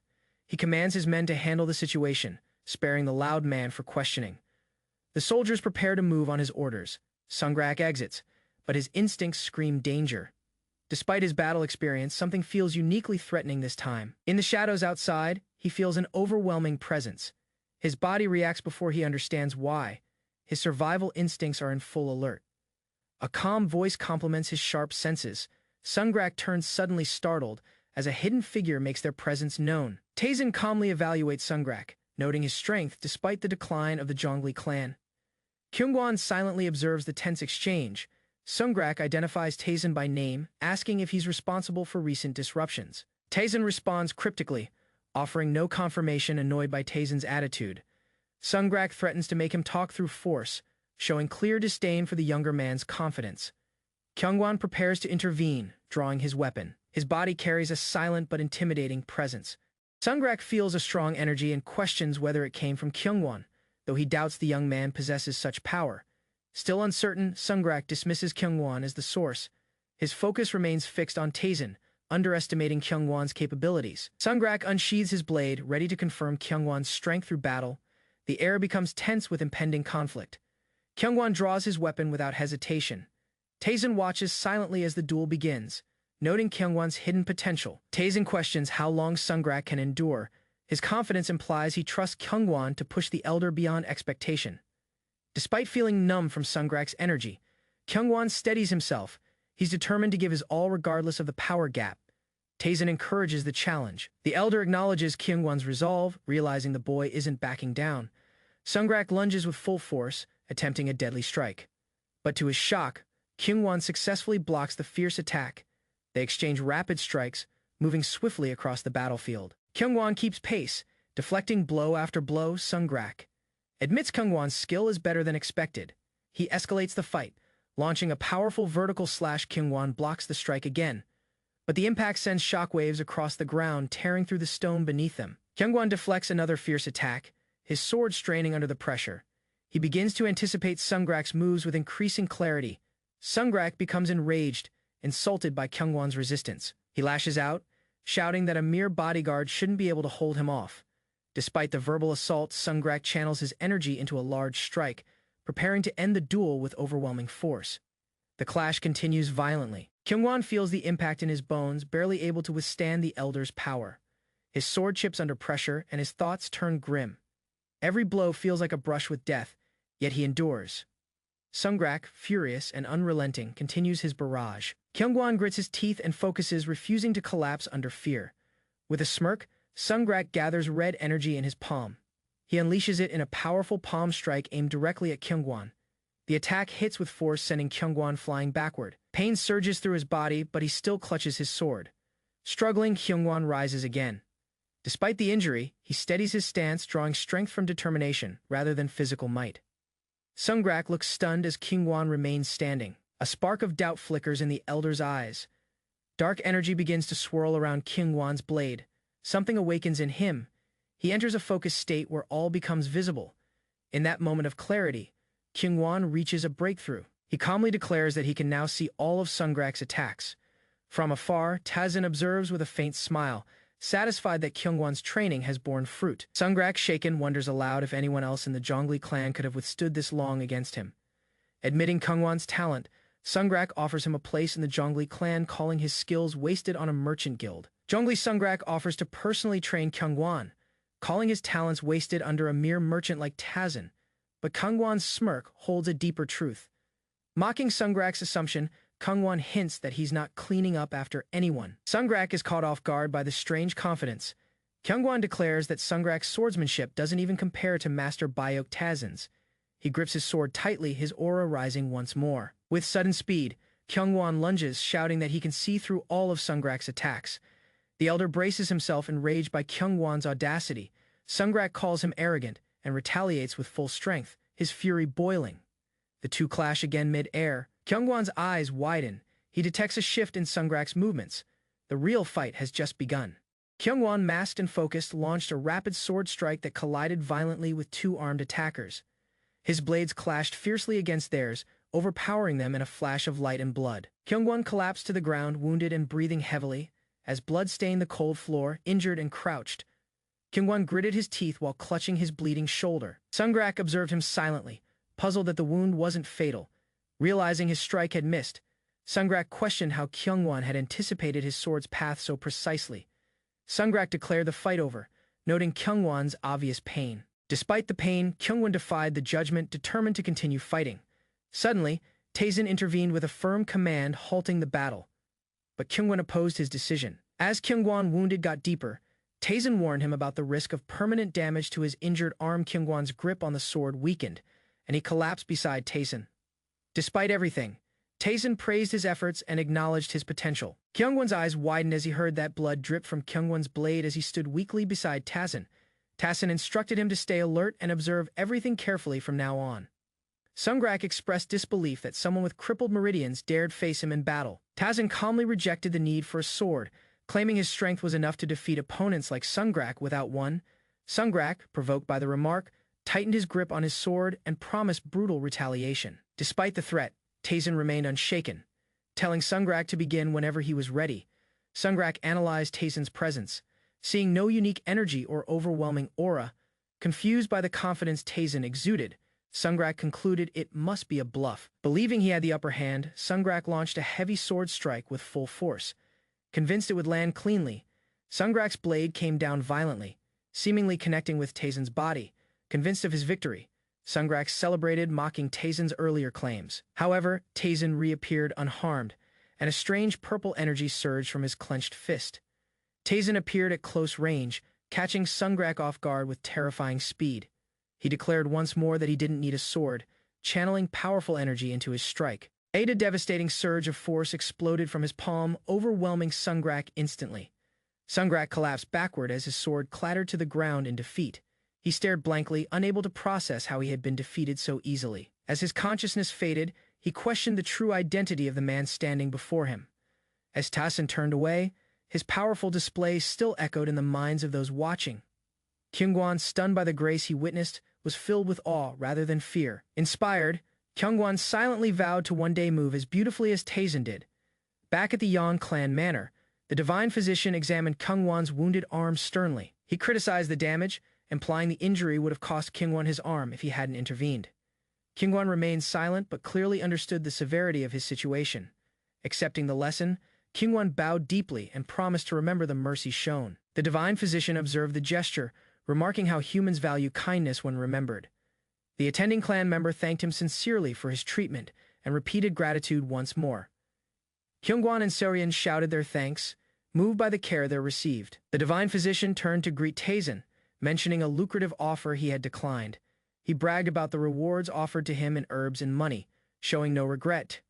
Taesin's tone turned cold, suggesting the physician leave and accept the offer. Confused, the divine physician laughed nervously, unsure if Taesin was joking. Taesin clarified, pointing him to the Jonggu clan, causing surprise and confusion. As the divine physician tried to express loyalty, Taesin abruptly cut him off. He redirected the conversation, confirming that all remaining enemies had been eliminated. Kyungwon replied that the Donggi bodyguard agency handled the rest, but warned the threat wasn't over yet. Taesin acknowledged that more trouble would soon come as the Zhongli clan regrouped. He suspected that such bold actions from enemies hinted at someone powerful backing them. To prevent further attacks, Taesin insisted on uncovering those hidden supporters immediately. That night, inside the Zhongli clan residence, a mysterious figure entered silently. She moved gracefully through the corridors, her identity concealed by the shadows. A subordinate alerted the Zhongli patriarch that someone from the White Flower courtesan house had arrived. The Zhongli patriarch welcomed the woman, claiming he had been expecting her. She brought news about the recent death of one of the Zhongli elders. The patriarch confirmed the loss, hiding his unease.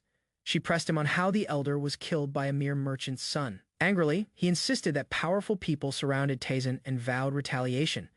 But the woman calmly stated that the White Flower courtesan house would handle Byok Taesin themselves.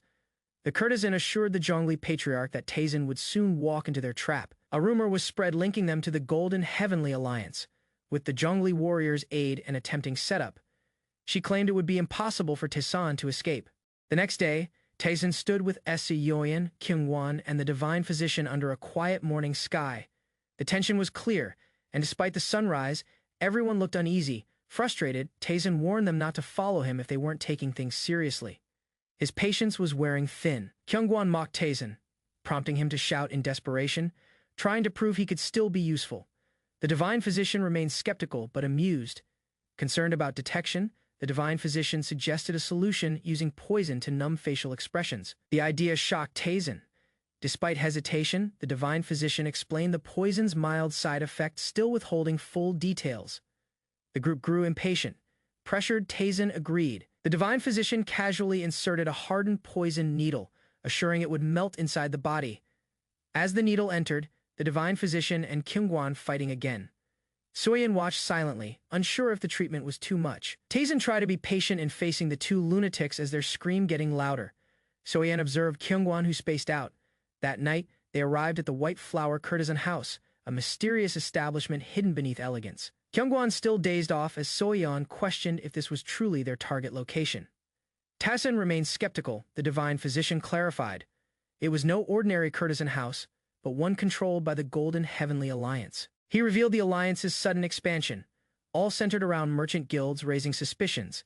The divine physician explained that though disguised as civilians, the staff were skilled warriors, too powerful for a regular guild. Rumors confirmed the location's connection to the alliance, suggesting it was a trap. Smirking, the divine physician concluded. They were clearly planning something. As they prepared to enter the courtesan house, Seoryeon questioned the decision, worried they were walking into enemy territory. Seoryeon hesitated as well, uncertain if Taesin should go in alone. The divine physician teased her concern, but she dismissed it. Inside, Taesin entered with quiet determination. A hostess welcomed him as Wuhan's Night King, clearly expecting his arrival. Feigning confidence, the divine physician played along with the recognition, pretending the rumors had spread widely. He instructed the hostess to give Taesin the best service. Meanwhile, Taesin silently assessed his surroundings with sharp focus. He quickly observed the guards. They were disciplined and skilled. No ordinary staff, but warriors trained to match elite clans. Taesin realized the Golden Heavenly Alliance couldn't have gathered such fighters alone, indicating a larger force behind them. His suspicion deepened. What kind of group would disguise such strength under a courtesan house? The hostess offered him a private room. The divine physician, keeping up appearances, agreed, but Esioyan decided to stay close by. Outside the room, Kyungwon grumbled, annoyed at being dragged along and hungry from the wait. Seoyan noticed his discomfort and asked if he was okay. Kyungwon nervously brushed it off. Internally, he panicked. The poison's side effects had started creeping in. What was claimed to be minor now felt overwhelming. From Kyungwon's perspective, Seoyan looked overly concerned and close. Her kind gesture triggered an overreaction. Embarrassed and flustered, Kyungwon denied any issues and panicked when she offered a closer inspection. His bizarre behavior only confused Esoyeon more. She silently noted that something was definitely wrong with him. Kyungwon quietly blamed the divine physician for knowing the side effects in advance. Meanwhile, the poison's impact left him frustrated and unstable. Soyeon noticed something wrong. Kyungwon was bleeding slightly, and Master Byok Taesin was no longer in the same room. Suddenly, a new figure appeared, Won Moongwang, chief administrator of the Zhongli clan. His presence suggested this was more than just a courtesan house visit. Dozens of armed warriors entered, surrounding the group with precision. Tension surged in the room. The divine physician quickly recognized the warriors as part of the Zhongli clan, confirming they were enemies. Won Moongwang, with a chilling command, ordered his men to kill them. A battle was inevitable. Kyungwon welcomed the excuse to fight, claiming it helped him release his restrained energy. He charged into the enemy forces, cutting through with wild, intense movements. As Kyungwon fought ahead, Suyeon followed behind calmly, questioning what he had been holding back. As more enemies rushed in, Suyeon held her ground and fought swiftly with her blade. She cut down several attackers in one fluid motion, showing her efficiency in combat. Calm and focused, she declared it was her turn, joining the battle with deadly precision. Elsewhere, Taesin sat quietly across from a courtesan who tried to draw him into conversation. The woman invited him closer, but he remained seated, wary and alert, noticing distant noise. Taesin suspected something was wrong. He calmly stated it sounded like a fight had begun. Taesin calmly mentioned the noise outside, but the courtesan smiled, pretending not to hear anything unusual. Internally, she revealed her true intent. Tonight was the day they would eliminate him. Her expression darkened with malice. While thinking how unfortunate it was to kill someone so handsome, her thoughts were cut off by Taesin's chilling threat about her eyes. Taesin struck with force, catching her off guard and drawing blood. He rose, cloaked in violent aura, warning her never to look at him that way again. Frozen in terror, she realized she had underestimated him completely. Soya moved swiftly, slicing through an attacker with calm precision. Her sharp instincts and calculated strikes overwhelmed the enemy soldiers. She remained focused, scanning the battlefield while breathing steadily, prepared for more threats ahead. Kyungwon charged with force, cutting through enemies, but one of them leapt at him from behind, shouting and ready to strike. Kyungwon reacted just in time, evading a blade that narrowly missed his face, his expression showing rising urgency. Multiple enemies surrounded him. He stood his ground, but their numbers increased quickly. With Soyeon backing him up, the two unleashed a coordinated counterattack, breaking the enemy's formation with fierce momentum. Kyungwon cut down another opponent, his strikes quick and relentless. The enemy had little time to react. Together, he and Esoyeon neutralized the advancing warriors in synchronized moves. As the battle quieted, the floor was littered with unconscious bodies, and the two stood surrounded by defeated enemies. Won Moongwang stepped forward, calling his subordinates worthless. His calm demeanor masked dangerous intent. He reached inside his robe and pulled out a hidden dagger, ready to engage personally. Sayan and Kyungwon noticed the weapon and realized he intended to use it from a distance, which caught them by surprise. Moongwang threw the dagger with incredible speed, forcing Soyeon and Kyungwon to dodge immediately.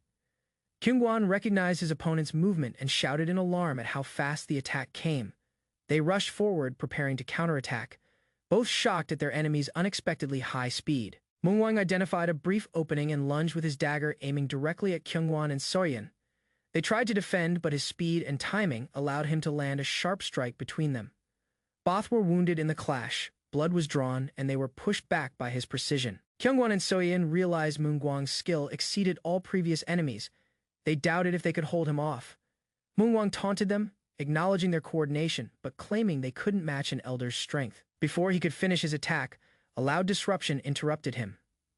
Dust and debris filled the hall. Surprised, Kyungwon and Soyeon looked toward the collapsed wall where someone had entered with overwhelming force. Taesin emerged through the smoke, unharmed and calm, walking with confidence through the wreckage. Moongwang recognized him instantly, This was Bayok Taizan, the one who had disrupted everything. Taizan confronted Mungguang directly. Unfazed, he denied ever hiding his power, stating others simply saw what they wanted. Mungguang, now cautious, admitted he originally intended to spare Taizan's life. But that decision had changed. With intent to kill, Mungguang drew multiple daggers and prepared to attack without restraint. He launched a deadly barrage of throwing knives aimed at Taizan's vital points. Taizan stood calmly, eyes focused. He questioned the elder's shifting motives with quiet contempt, Mungguang tense, sensing something wrong. Taizan remained still, expecting no answers, only action. Taizan suddenly appeared behind Mungguang and gripped his hair, catching him completely off guard. Using a mysterious energy, Taizan overwhelmed his opponent instantly. Mungguang realized too late the distance had vanished. As the energy surged through his head, Mungguang screamed in agony, his body convulsing violently. The divine physician reappeared, cheerful and untouched, joining the group after the battle had ended. Kyungguan acknowledged the physician's survival, and the divine physician casually explained he stayed safe to treat others. With no time to waste, Taizan, still pulsing with power, followed the physician deeper into the building to finish their mission. They walked past the bodies of fallen enemies, advancing with confidence through the dim halls. Outside, Suyin eliminated a remaining enemy with precision before the group regrouped. As they moved toward the top floor, Kyungwon asked who their next target was, suspicion rising again. The divine physician confirmed their goal, the one responsible for orchestrating everything from the shadows. They reached a dimly lit chamber where an older woman waited calmly in a formal seated posture. Taizan stepped into the room, and the woman opened her eyes, clearly expecting him. Taizan asked if she was the mastermind. She didn't deny it, stating she wouldn't risk her life over lies when asked why she remained calm. She replied with certainty. With quiet confidence, she claimed she was far more valuable alive than dead. Taizan began questioning the woman, seeking to uncover the true force behind the Kurdistan House's operations. He asked directly about the identities of those behind the Golden Heavenly Alliance, looking past surface affiliations. The woman responded that even she didn't know who was truly behind it all, only that they stayed hidden. She explained that the ones giving commands were highly secretive, passing orders indirectly through the alliance. She identified the one issuing instructions as Bong Mu. Okay, the divine physician reacted with visible shock recognizing the name. He confirmed that Bong Mu Ok was a legendary martial artist, powerful and dangerous. Despite Bong Mu Ok's fearsome reputation, the woman claimed he was supposed to be dead. She admitted she hadn't seen his death but said many others had witnessed it. Taizan pressed further. The woman insisted she believed Bong Mu Ok was still alive and behind current events. Taizan gave her a new role. She was to stay and gather information about the alliance and Bong Mu Ok. She doubted she'd uncover anything significant, but Taizan suspected her true identity. He revealed that she was part of the Hao faction, a spy network, and demanded her cooperation. The offer made her stunned. Taizan recognized her traits and exposed her, declaring she was too poor an actor to fool him. He began to leave, saying she could run if she wanted, but her luck would run out eventually. Surprised, she revealed critical information. She knew the location of the Shadow Stride manual, a powerful secret. The woman was stunned. Taizan knew about the Shadow Stride, a secret martial art of the Hao faction long thought lost. Realizing he wasn't ordinary, she hesitated, then bowed deeply and swore to follow his command elsewhere. In a snow-covered region, another story began to unfold under a quiet sky. At a remote pavilion, mysterious figures discussed the recent collapse of the Zhongli clan and Kurdistan House. They expressed frustration over failing to identify those responsible and how the situation had turned against them. Won mocked the others' incompetence, questioning his right to remain heir. A powerful figure reminded them Wuhan was vital, the foundation of their long-awaited plan. He stressed that centuries of preparation left no room for error. Soon, he declared, the unknowns would emerge and reveal themselves to the world. The Donggu bodyguard agency stood solemn under the sky, hiding a secret meeting within its fortified walls. Inside, a modest table was laid with tea and rice cakes. Two figures sat across one another, the divine physician and the manor. Despite the rules forbidding their contact, the physician insisted their unusual circumstances demanded urgent discussion. The elder questioned the situation, prompting the physician to reference the ancient mystical heaven enchantment. He explained that while the timing was uncertain, a new Supreme One was destined to appear. Suggesting caution, the physician emphasized the importance of preparing for the figure's emergence ahead of time. He shifted the topic to Master Taizan, curious about the elder's impression of the mysterious young man. The elder admitted confusion, noting Taizan's use of codes reserved for high-ranking cult members. The physician speculated that Tazin might be the hidden son of the previous Supreme One. The elder was visibly shaken, struggling to process the bold assumption. Fearing eavesdroppers, the physician hushed him and voiced his own uncertainty. Though unsure, he hinted the Supreme One's return might be far closer than anyone expected. Elsewhere, Tazin remained silent, watched by others who struggled to understand him. Soso mentioned an unexpected visitor. The needle-eccentric physician had decided to arrive. Startled, the physician demanded answers, wondering why such a feared healer was coming here. As Soso chatted with Tazin and the divine physician, she noted how the manor master had searched far and wide for skilled healers. Though Tazin's health had improved under the divine physician's care, Soso expressed curiosity about the rumored powers of the needle-eccentric. When she mentioned legendary tales of healing with a single needle, the divine physician cut her off sharply, dismissing the exaggerations. With a serious tone, Tazin clarified that the needle-eccentric was not famed for healing, but for a far more sinister talent. He explained that the man could kill using a single needle, an assassin masked as a physician. Soso was stunned to hear that this feared figure once wiped out an entire sect using only his needles. Tazin's tone turned cold, finding Soso's naivety almost amusing as he dismissed her disbelief. She protested loudly, insisting she wasn't a child, but her words were met with amused dismissal. Meanwhile, in the market district, unfamiliar figures stirred, walking silently among the busy stalls. At a merchant's booth, as Danyang was picking the apples, some thugs pointed at 3 hidden bowls, claiming deceit in the game. One thug accused the merchant of trickery, having switched the contents while pretending to run a fair game. A crowd gathered, growing tense as the merchant silently observed, unmoved by the public challenge. The merchant defended himself, swearing his reputation was built on fairness and honesty over years of business. Locking eyes with his accuser, the merchant paused before proposing a bold wager to settle the dispute. With tension in the air, he asked, "Want to make a bet with me?" Leaving the crowd in suspense, in the crowded gambling house, the merchant boldly offered a wager if the coin was found. He'd give up one of his eyes. But if the container was empty, he declared with dark amusement, he would claim the other man's hand in return. The merchant's grin widened as he intensified the tension, granting his opponent the grim privilege of choosing which hand would be lost. Whispers rippled through the onlookers, some expressing disbelief, while others watched with morbid curiosity. The accused gambler hesitated, confused by the merchant's sudden confidence, but the crowd demanded he follow through. Trembling, the gambler questioned his own decision, regretting ever agreeing to such a reckless challenge. The merchant mocked him further, claiming there was no risk if he had nothing to hide. As pressure mounted, Danyang observed silently, her presence calm yet commanding. The merchant's eyes widened in shock as he recognized the woman's presence, a flawless, pure physical form that defied explanation. Before the situation could escalate, Danyang made her move, delivering a swift blow that disabled the merchant. Dazed and humiliated, the merchant was told to take his winnings and leave quietly, mercy granted only this once. The bystander smirked as he watched the chaos fade, pleased to have witnessed something truly intriguing at last. Outside, the mysterious observer trailed behind someone into the Golden Wall Merchant Guild building. He confirmed his location, the very place where he was assigned to stay temporarily. Inside, a staff member welcomed him and quickly identified the person he followed as Danyang, maid to Master Bayok Tazin. Upon learning that Danyang was merely a maid, the visiting guest was taken aback, doubting her lowly status matched her rumored abilities.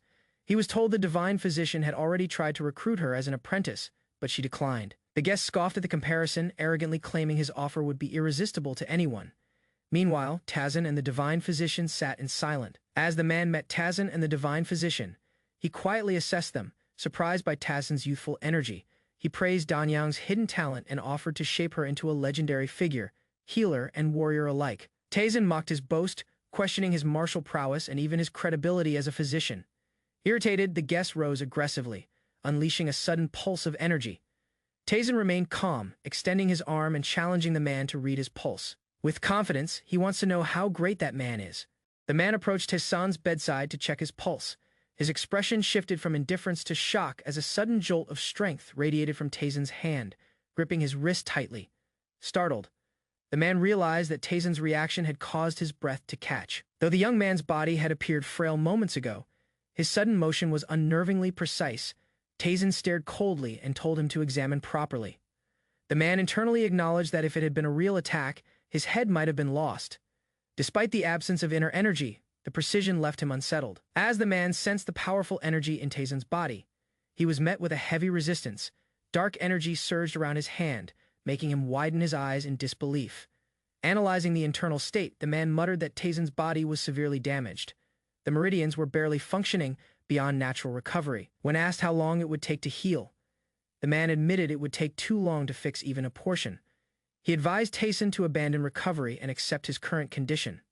The divine physician mocked the man's judgment, implying that Tazen's condition wasn't beyond repair. The man denied the claim angrily, insisting otherwise. Tazen remarked that the man lacked martial ability and medical skill. He challenged him to demonstrate something worthwhile.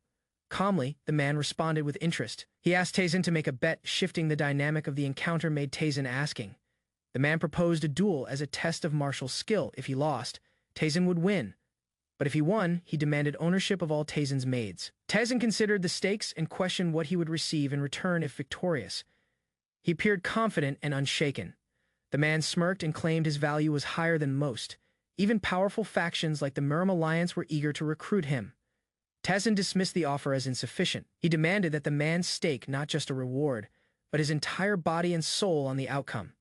Surprised, the man asked if this meant Tazen desired complete loyalty. After a moment's pause, he silently accepted the terms. With an amused smile, Tazen stood up. He told the man to follow him outside, the bet now fully sealed. The man asked confidently who Tazen had chosen to fight in his place, assuming he would pick someone else. Tazen answered calmly he would fight the battle himself. Alone shocked by the answer, the man questioned Tazen's sanity, hinting at his weak physical condition. Tazen, however, offered no explanation and simply told him to find out firsthand. The man silently studied Tazen's calm face. Suspicion brewed as he tried to understand why someone with broken meridians would challenge him directly. He questioned Tazen's motives, wondering if the young man had lost the will to live. Based on what he saw earlier, Tazen's internal state was dangerously unstable. Yet despite the concerns, Tazen stood poised. He urged the man to stop analyzing and act, pushing him to make the first move. Frustrated by Tazen's composure, the man complained about physicians being overly talkative. Tazen remained firm, silencing him again and demanding the attack. The man warned Tazen not to blame him if the fight turned deadly. Tazen remained confident, giving him full permission to attack however he wanted. Tazen's unwavering posture irritated the man. He believed Tazen's arrogance would finally end in defeat and moved to strike. Preparing his attack, the man gripped a set of acupuncture needles. He decided to rely on his precision to settle the duel quickly. He formulated a plan to use the needles as a distraction and then follow up with a precise inner energy strike to finish Tazen off. Launching forward with swift motion, he hurled 3 needles in rapid succession. Setting up for the vital blow, he powered the next set of needles with energy aimed at Tazen's weak points. This was a finishing move using his secret technique. The man activated his most powerful skill, the 1/6 needle art, channeling energy into the needles and locking onto Tazen's vital spots. He released all 6 needles in a burst of energy, believing the match would end in an instant. The attack moved with deadly precision. To his shock, every needle missed. Despite perfect aim, Tazen hadn't moved much. Yet the attack failed entirely. Confusion flooded the man's mind. After dodging every needle, Tazen mocked the man's efforts, asking if that was the extent of his skills. He stood unfazed, shrouded in dark energy, calm and composed. Tazen dismissed the earlier attacks as merely not bad. Energy surged around him as he prepared to counter. The man clenched his arms in disbelief. As Tazen rushed forward, the man's instincts screamed, but he couldn't react fast enough. With frightening speed, Tazen closed the distance, aiming directly for the man's chest. His movements were clean and sharp. The man raised his hand instinctively to block, but his eyes widened as Tazen's palm struck first, disorienting him. Caught off guard, the man was lifted clean off the ground. Tazen used sheer strength and speed to hurl him backward. The man's body crashed violently across the courtyard, tumbling and breaking tiles along the way as dust erupted from the impact. He lay in the rubble, coughing and struggling to rise. The damage was severe, and he barely managed to keep conscious. Clutching his side, he saw the broken needles. His ultimate technique had been completely nullified. His confidence wavered, struggling to understand. The man blamed Tazen's success on some unknown sorcery. Still, he vowed not to miss again. Tazen responded with calm confidence, saying the man would only accept defeat once dead. He disappeared in a flash of energy again. Despite enhancing his vision with inner energy, the man still couldn't follow Tazen's movement. He was overwhelmed and tense. Multiple images of Tazen emerged as he circled the man. His movements became unpredictable, surrounding his opponent. Tazen declared that the man was truly unskilled in martial arts. With that, he struck again with devastating precision. The final blow cracked the ground and sent the man into darkness. As night fell, only silence remained from the once confident challenger. The divine physician checked on the unconscious man, who slowly awakened. He explained that the man had briefly fainted from a blow to the head. The man was in disbelief. Shocked at losing to Taisen, he questioned whether it had really happened. The physician mentioned he applied some restrictions as a precaution. The man sat up, rubbing his head, realizing how helpless he had been. The divine physician reminded him that Taisen held complete control from the start. Acknowledging the shift in roles, the physician casually remarked that they would now be working together more closely. He even jokingly referred to the man as Needle Eccentric. The man protested at the nickname but quickly resigned to it. They headed out, now aligned under Taisen's authority later. Bayok Taesu, head of the Bayok merchant group, praised Taisen's condition and noted that both eccentric and divine physicians had proven their skills. Taesu revealed he had a favor to ask. The Yan Manor had reported an event being held by the River Martial Alliance to gather rising martial artists. Lady Yan Haran had already been invited. Though strange for a merchant to attend, even the eccentric physician had received the same invitation. It was also revealed that the physician had accepted. Taisen quickly understood he was being asked to accompany him. He agreed without resistance. Taesu was relieved by the agreement. Taesu explained, since the River Martial Alliance was the strongest group in Hubei, this opportunity was too important to miss. Taisen internally considered the value of attending. With few strong opponents lately, the alliance could offer decent sparring partners. Meanwhile, at the White Flower Kurtesan house, a masked woman led a meeting. She confirmed that no heroes from the Golden Heavenly Alliance had appeared. The subordinate explained that the group remained cautious due to the sudden rise of a mysterious figure that didn't meet expectations. The attention of powerful factions had begun to settle on Taisen's growing strength. The woman observed in disbelief, realizing even they had no intel on Taisen's capabilities. His power far exceeded expectation. Haunted by the question of his identity, she fixated on his use of the Shadow Stride technique, a skill known only to a select few. She ordered an investigation into the Golden Wall Merchant Guild, suspecting it might be tied to his origin. She instructed her agents to uncover any recent martial arts or elixirs bought by the guild, urging extreme caution. The agents exchanged glances to each other, warning them never to approach Bayok Taisen. She sensed that his involvement could alter the very fate of the Hao faction. At dawn, the Golden Wall Merchant Guild quietly bustled as Soso began her day. She stretched awake, whispering a morning greeting to her late mother, expressing hope that all was well though distant from home. Soso reassured herself that she was doing well. Her tone was calm, but there was an underlying weight in her voice. She reflected on her sudden departure from Wuhan and her current journey toward the River Martial Alliance.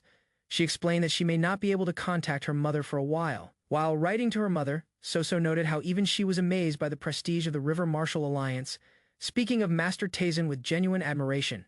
She mentioned the arrival of two renowned physicians who surprisingly deferred to Master Taisen, despite their high status.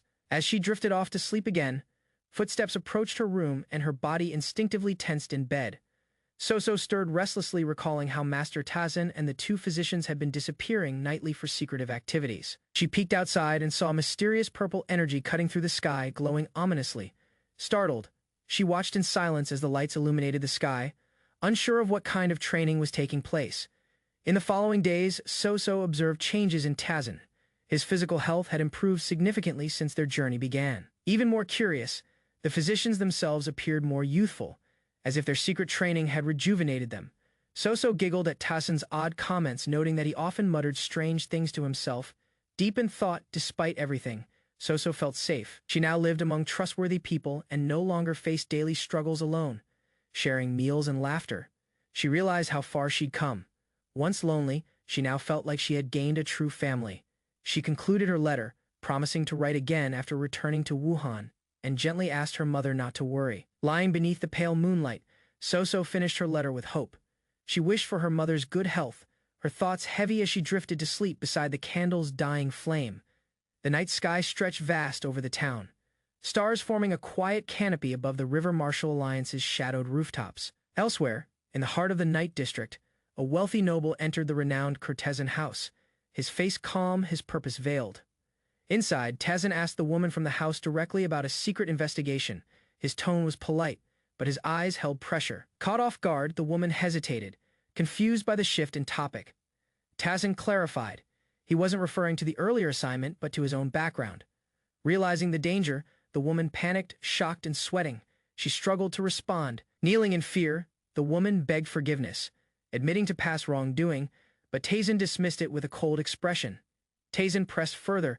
Though the investigation targeted the Golden Wall Merchant Guild, he demanded details about himself. The woman stammered, denying knowledge, yet revealed that Taizan possessed a hidden truth unknown even to herself. Disappointed, Taizan shifted the conversation toward the River Marshal Alliance, requesting detailed information. The woman acknowledged the alliance's prominence and promised immediate preparation of the data. Taizan then gave his final orders: gather followers and bring writing materials. A plan was forming. With swift, practiced movements, Taizan wrote out a secret technique, then handed the scroll to the stunned informant. As the scroll unfurled mid-air, the woman caught it with shaky hands. Recognizing the advanced skill inscribed Shadow Stride, she trembled.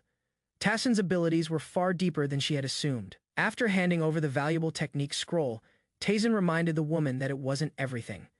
His tone was cool yet firm. The woman stammered with gratitude, but Taizan wasn't moved. He instructed her to prove his usefulness if he truly wanted to rise. Taizan hinted at a possible future, that the informant might even become the Hao faction leader. If he performed well, dark clouds began gathering overhead as several carriages rolled through the city gates under tight escort. The arrival caused a stir among the household. Curious eyes peered from balconies and doorways as the convoy stopped. Inside, elders of the family silently watched the procession, unsure of the purpose but sensing its weight. As the carriages halted, a group stepped out, drawing murmurs. One man was surprised to see the young master himself among them. Another elder recalled memories of the boy's earlier years and remarked on his rapid growth. While some elders admired Taizan's progress, others remained quietly concerned about his health and involvement in political matters. One elder reassured the others, reminding them that Taizan was under the care of the best physicians available. Suddenly, heavy rain began to fall without warning, soaking the surroundings and startling the guards. The convoy pressed onward, undeterred, while servants rushed to cover valuables from the downpour. As the elders sheltered under the eaves, one of them laughed off his concern, noting the irony of being the one who sent Taizan away. Despite his words, he looked back uneasily, sensing a deeper tension in the air. Beyond the rain and distant mountains, the carriages moved forward, unaware that great change was fast approaching.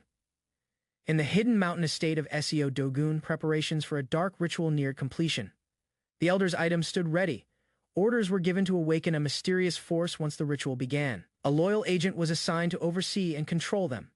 With no hesitation, the agent departed, determined to fulfill his grim role. Another figure lamented their crushing failure in Wuhan and feared the elders' wrath if they failed again. He muttered that eternal punishment awaited them should they fall. Gazing toward a sealed jar, he whispered a promise. He would release what lay inside soon. Taizan sits calmly in the luxurious carriage, his eyes closed as the journey begins through a well-guarded road. Around him sit key figures: Qingwan, Soso, Soyan, and other members, each absorbed in silent observation of the surroundings. A conversation starts about the comfort of the carriage, with mentions of Master Bayok's generosity, stirring light-hearted reactions among the group. A brief verbal exchange between two men hints at underlying tension, observed silently by Taizan. Others sense the possibility of conflict and silently brace themselves for future friction between those two.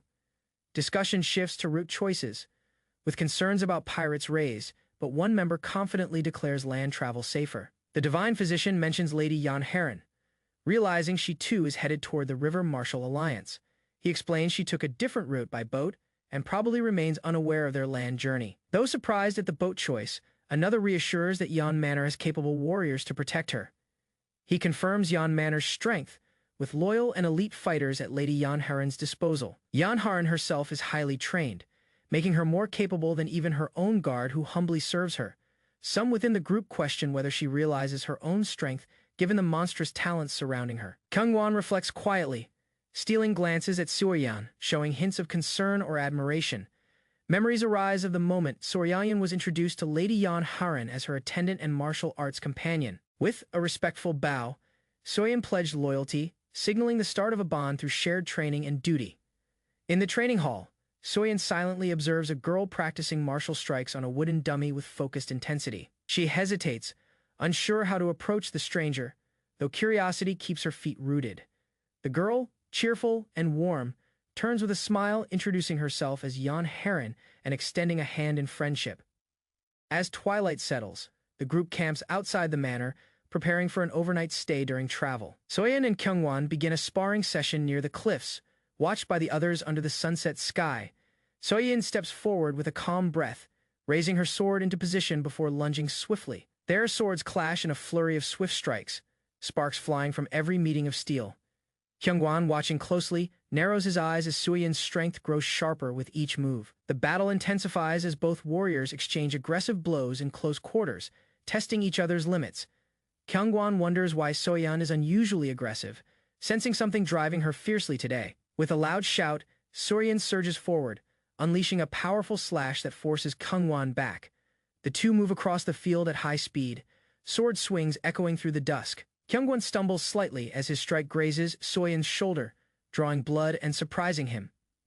Despite the injury, Soyeon brushes it off, insisting they continue without pause, though clearly straining. Before they can resume, the distant call for dinner breaks the tension, signaling the end of their match.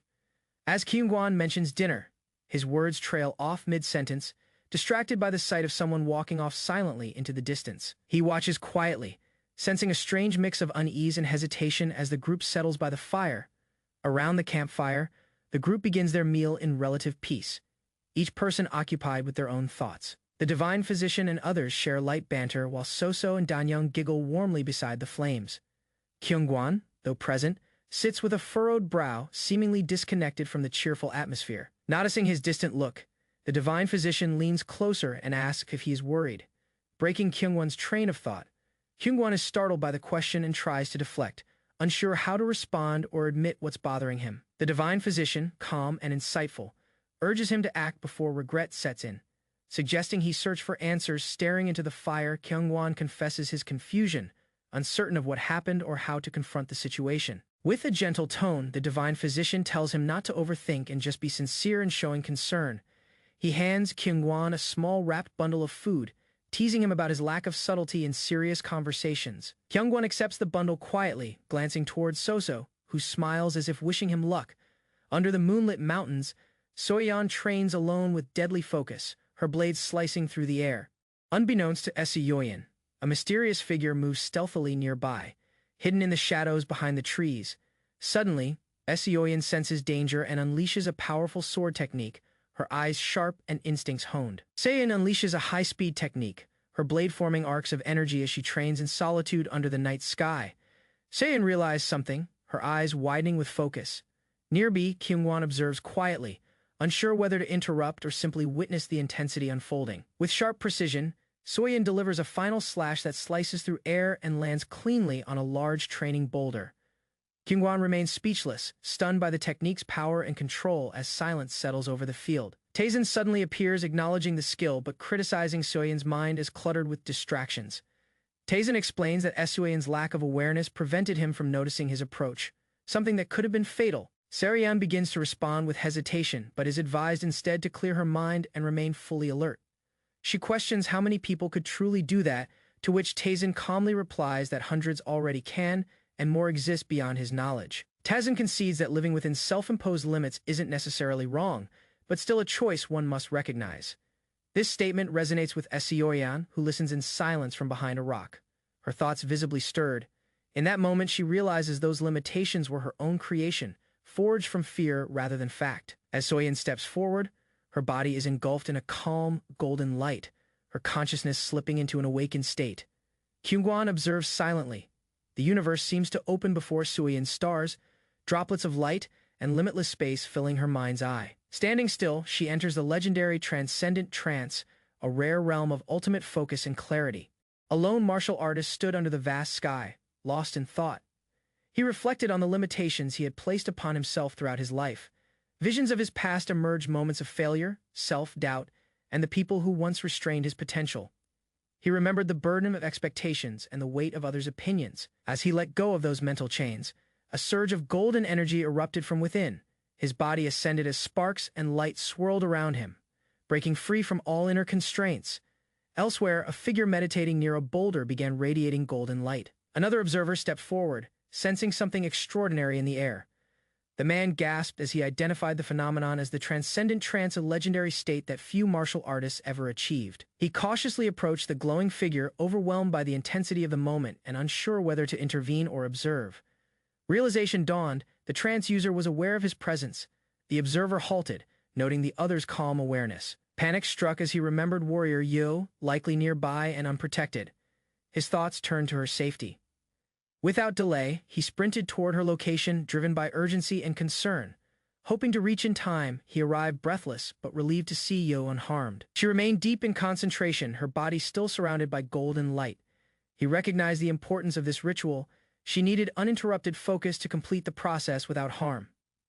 The two stood quietly as night faded into dawn, the atmosphere heavy with anticipation and reverence. With the first light of day, a pillar of divine energy burst skyward.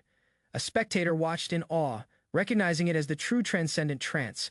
Another warrior arrived on the scene, warrior Keshin. His presence was unexpected and raised immediate questions. Yu, still silent and focused, remained in place, her gaze locked forward, unaware or unfazed by the arrival.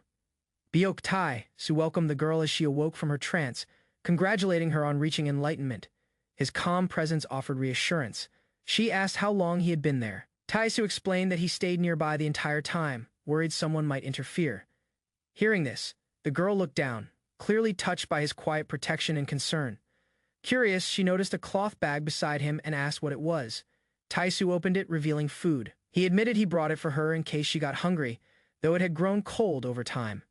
She picked up a rice ball and took a bite, her expression softening with warmth as she chewed slowly. Moved by the gesture and the taste, she smiled sincerely and thanked him.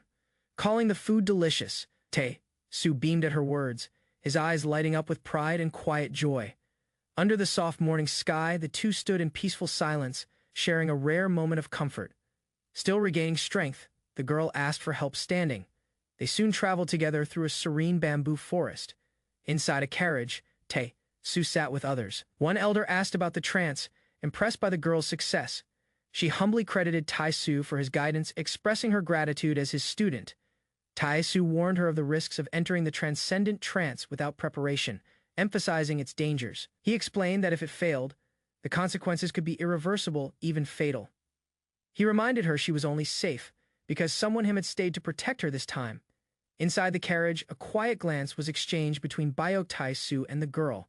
Both were visibly flustered, but said nothing. The others noticed the sudden silence and awkward tension. A younger companion trembled nervously, unsure what had just happened. A senior figure watched from the side, quietly acknowledging that despite her timid nature, the girl had achieved something remarkable this time. The caravan continued traveling through the bamboo forest, sunlight spilling between the trees as they neared their destination. The group arrived at Yikang, a key location in the Hubei province and home to the River Marshal Alliance. As they came to a stop, someone stepped down from the wagon, ready to re-enter the world beyond their long journey. A silver-haired companion joyfully announced their arrival at the River Marshal Alliance. Relief was clear in his voice. He expressed happiness at finally reaching a place with solid shelter, joking about poor sleep during travel. Behind him, Byok Tai Su listened silently, his sharp gaze already scanning the surroundings with caution. As they entered the city grounds, a local man greeted them respectfully and whispered something urgent into Tai Su's ear. Tai Su listened carefully, his expression unreadable. The mood around him shifted instantly. A girl nearby looked to him with concern as he processed the information, silently preparing for what came next. The girl asked Tai Su who the messenger was. He didn't reply immediately. Another companion guessed the visitor was from the Hao faction. Tai Su confirmed indirectly and shifted the topic. He informed them that the boat from Yan Manor would arrive within the hour and tasked the girl with guarding Lady Yan. The girl was stunned when Byok Tai Su assigned her to guard Lady Yan. She hesitated, unsure if she was truly ready. Another companion teased that Tai Su must have timed their arrival to meet Lady Yan. He coolly denied it, claiming coincidence. Still, he subtly acknowledged it had been quite some time since they last saw each other, and his steps grew faster. The girl remained silent, her expression reflecting quiet emotion as she watched Tai Su walk away. A companion noted how much Byok Tai Su had matured. The moment was sincere, her voice nearly cracking with sentiment. She respectfully bowed in his direction, acknowledging his growth not just in strength, but in character. At the harbor, Lady Yan stood at the bow of the ship with grace. She looked distant, lost in thought. She whispered to herself about Suyin, expressing how she longed to see her once more. Suddenly, a voice called her name. Her eyes, wide in recognition, lit her face. It was unmistakable. As Byok Tai Su called her name. Suyin gasped, the shock and joy overwhelming. She began to speak, unable to hold back the emotion, her voice soft and trembling. Tae-su stood calmly, smiling at her with quiet affection as their long-awaited reunion began. Soyeon rushed forward and embraced Tae-su with open arms, crying out his name in disbelief and joy. She was overwhelmed by the unexpected meeting, admitting she had missed him terribly. Despite the joy, Soyeon grew uneasy in the crowd. She whispered that there were too many eyes watching. It made her uncomfortable. As Lady Yan spoke, a hidden figure asked who she was talking to. The voice came from the deck of a grand ship. Descending with elegance was Seaman Jihak, eldest son of the Seaman clan, accompanied by formal guards. Lady Yan stood in surprise, clearly recognizing him. Tae-su observed silently, noting Jihak was likely the one she feared encountering. Lady Yan introduced her companion as both her bodyguard and closest friend. Trying to project confidence, Jihak responded mockingly. He chuckled behind his fan, questioning her judgment and calling her too casual. With a veiled warning, he implied that bodyguards who get too close often overstep boundaries. Jihak's insults continued, criticizing the idea of a bodyguard leaving her side and doubting the girl's strength. He claimed she looked too weak to be of use in a real fight. Lady Yan stood firm, stating she had ordered the separation herself. Tae-su watched the tension rise. The scene flashed back to a memory. Lady Yan had once defended her friend fiercely during childhood. Her bold actions had shocked those around her, particularly when she challenged unfair views about girls in martial arts. Even then, she faced opposition, but her determination to protect others never wavered. Back in the present, Lady Yan took charge.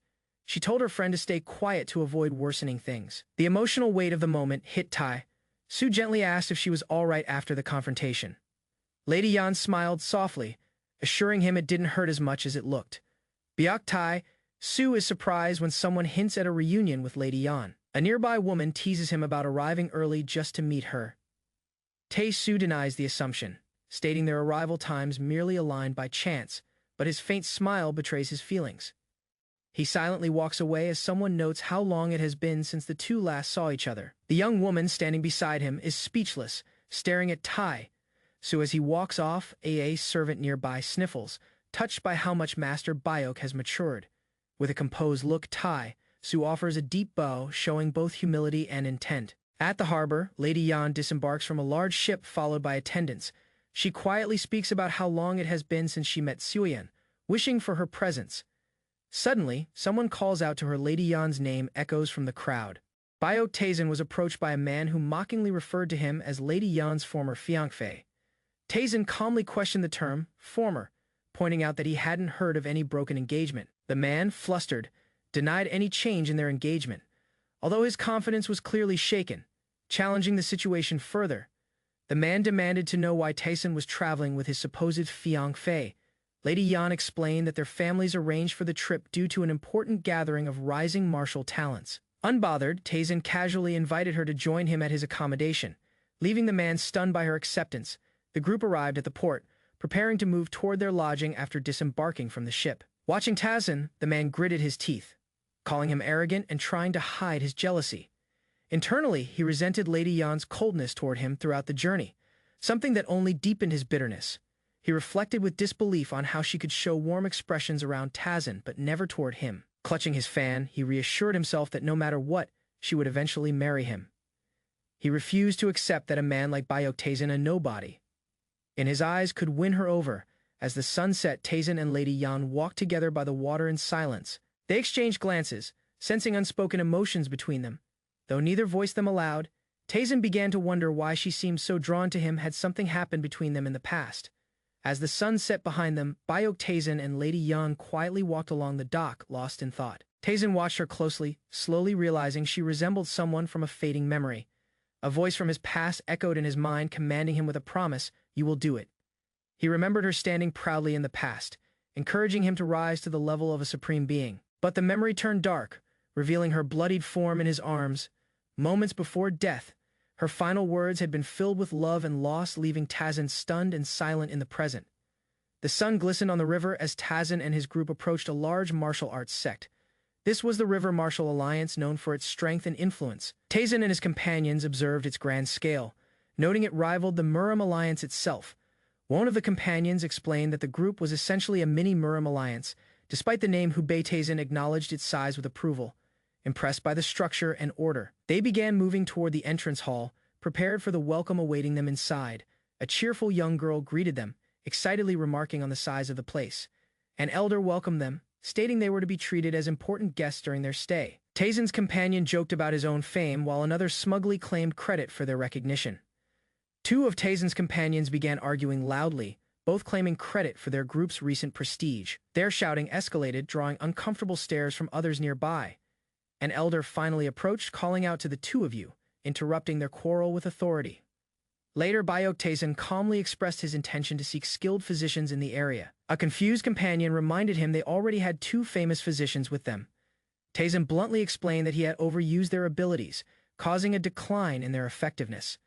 One physician admitted he became healthier after each treatment, even though it was painful. However, they had no knowledge of local clinics, creating a problem. The white-haired man suggested going out to find and hire physicians directly, an idea that impressed even the elder. The dark-haired elder boasted that he was better at judging doctors and told the other to mind his own business. His rival challenged him to a bet, curious if he was willing to prove his confidence. With a sly smile, he asked what the stakes would be, showing real interest. After a moment of silence, the elder pointed directly at his opponent. He declared that what he wanted in return was to know his true identity. The white-haired man paused, clearly affected, but gave no immediate response. The white-haired man asked if the elder was ready to hear the truth, warning it might be difficult to handle. Without hesitation, the elder insisted he could handle it, dismissing any concern. In return, the white-haired man requested to learn the elder's exclusive acupuncture technique, one needle art, if he lost. The elder was shocked and furious, exclaiming that it was his most prized possession. Still, the other clarified he only needed the acupuncture part, not the full martial technique. Reluctantly, the elder accepted the bet, and they agreed whoever pleased Bayok Taezin the most would win. The white-haired man laughed confidently, certain he'd expose the secrets they were hiding.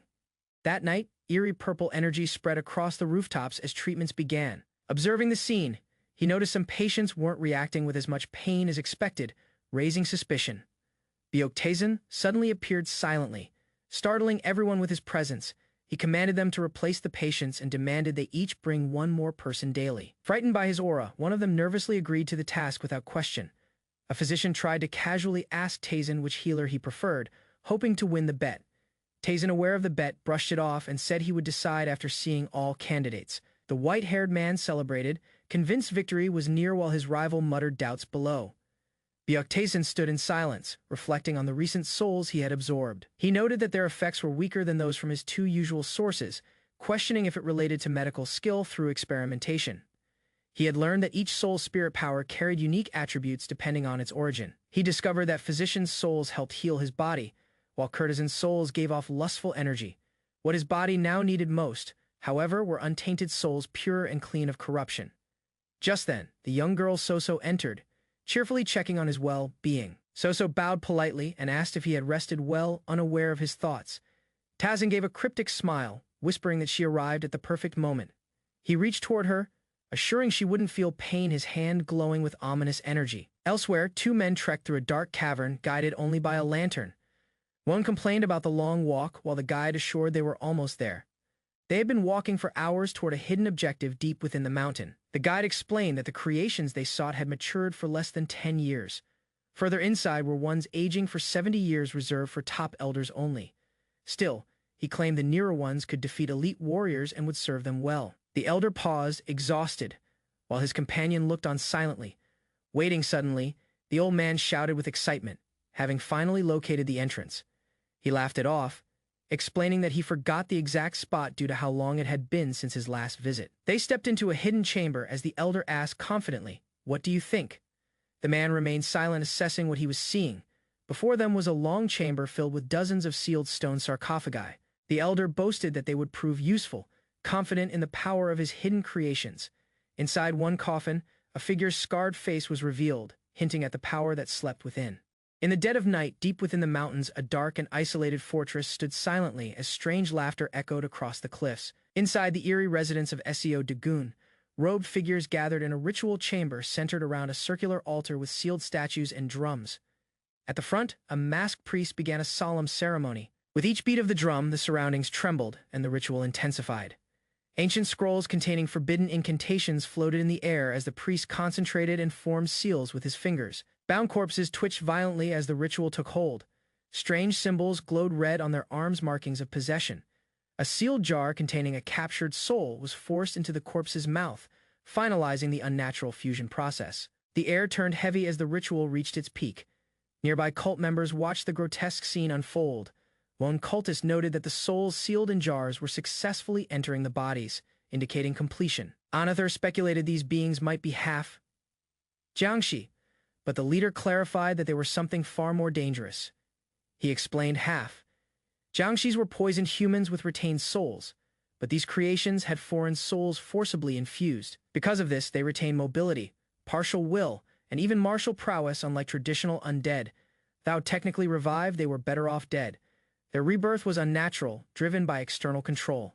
A follower questioned how such beings could be controlled, fearing their strength and resistance. The leader mentioned that only the Ukraine clan knew the secret technique, likely a soul, restricting sorcery. Despite concerns, loyalty to the clan was reaffirmed. All present knew the price of betrayal was far worse than death. A giant drum echoed through the mountain temple as a crimson sky loomed above. The ritual had entered its final stage, and all participants moved with deadly precision. A robed elder performed incantations while surrounding talismans ignited, resonating with the drum beats. The atmosphere turned heavy with spiritual energy. From the shadows, a monstrous figure slowly stood upright, barefoot and ragged. The man's body trembled violently, overwhelmed by the ritual's power. This was Bayok-Tazen, the one chosen to bear its burden. Dark incense burned as a masked figure raised 2 fingers, triggering the energy seal binding the circle. 6 bodies were arranged on a ritual diagram, each serving a purpose in the transference. Smoke swirled ominously above them. Bayok-Tazen's body, still chained to the center, began emitting a faint glow as the circle activated. His consciousness slowly returned as the smoke cleared. A peaceful pagoda stood under clear blue skies, concealing the tension brewing inside. Inside the hall, 2 physicians respectfully greeted their host, marveling at the honor to meet him. Their attention was on the host Baik Liab, a leader with commanding presence, who welcomed them humbly. Baik Liab offered them a seat, clarifying that he was merely a worker, not a ruler. He was formally introduced as the River Martial Alliance leader, recognized across the Muram. The physicians internally noted his intense aura, realizing they were in the presence of a powerful force. Baik Liab questioned their unusual lodging choice, curious about their stay at the Golden Wall Merchant Guild. He acknowledged that both were renowned in their field and heavily sought after by multiple factions. They confirmed interest from major clans and alliances, including Namgung, Jaegal, and the Black Alliance, hinting at the complex politics surrounding Bayok-Tazen's fate. A figure is seen in deep contemplation, pondering the relationship between the Muram Alliance and the Black Alliance. The person seems impressed by their power and influence. He expresses curiosity about the role of the Golden Wall Merchant Guild and questions what kind of place could attract such powerful forces to work together. The response is calm yet assertive. The figure explains that he had merely found someone who could recognize his true worth rather than being coerced by threats. The man adjusts his posture, revealing that his involvement with the Golden Wall Merchant Guild is more than just a bet. There's something deeper at play. His companion suggests that despite the initial reason for joining, the situation has evolved beyond the bet, implying that there are other motivations now. The figure acknowledges the truth of the statement, hinting that his true loyalties no longer lie with the Golden Wall Merchant Guild, but with something far more significant. The man looks out, contemplating his next move as he reflects on the talents he has encountered, knowing they are worth cultivating and using to his advantage. His thoughts become more focused as he envisions the possibility of the River Martial Alliance rising to dominance with the right people in his corner. He resolves to meet the second son, Bayok-Tazen, convinced that this individual will play a key role in his ambitions. Meanwhile, a young woman awakens from a peaceful sleep, realizing she is in her own room. Confusion fills her as she tries to piece together her recent memories.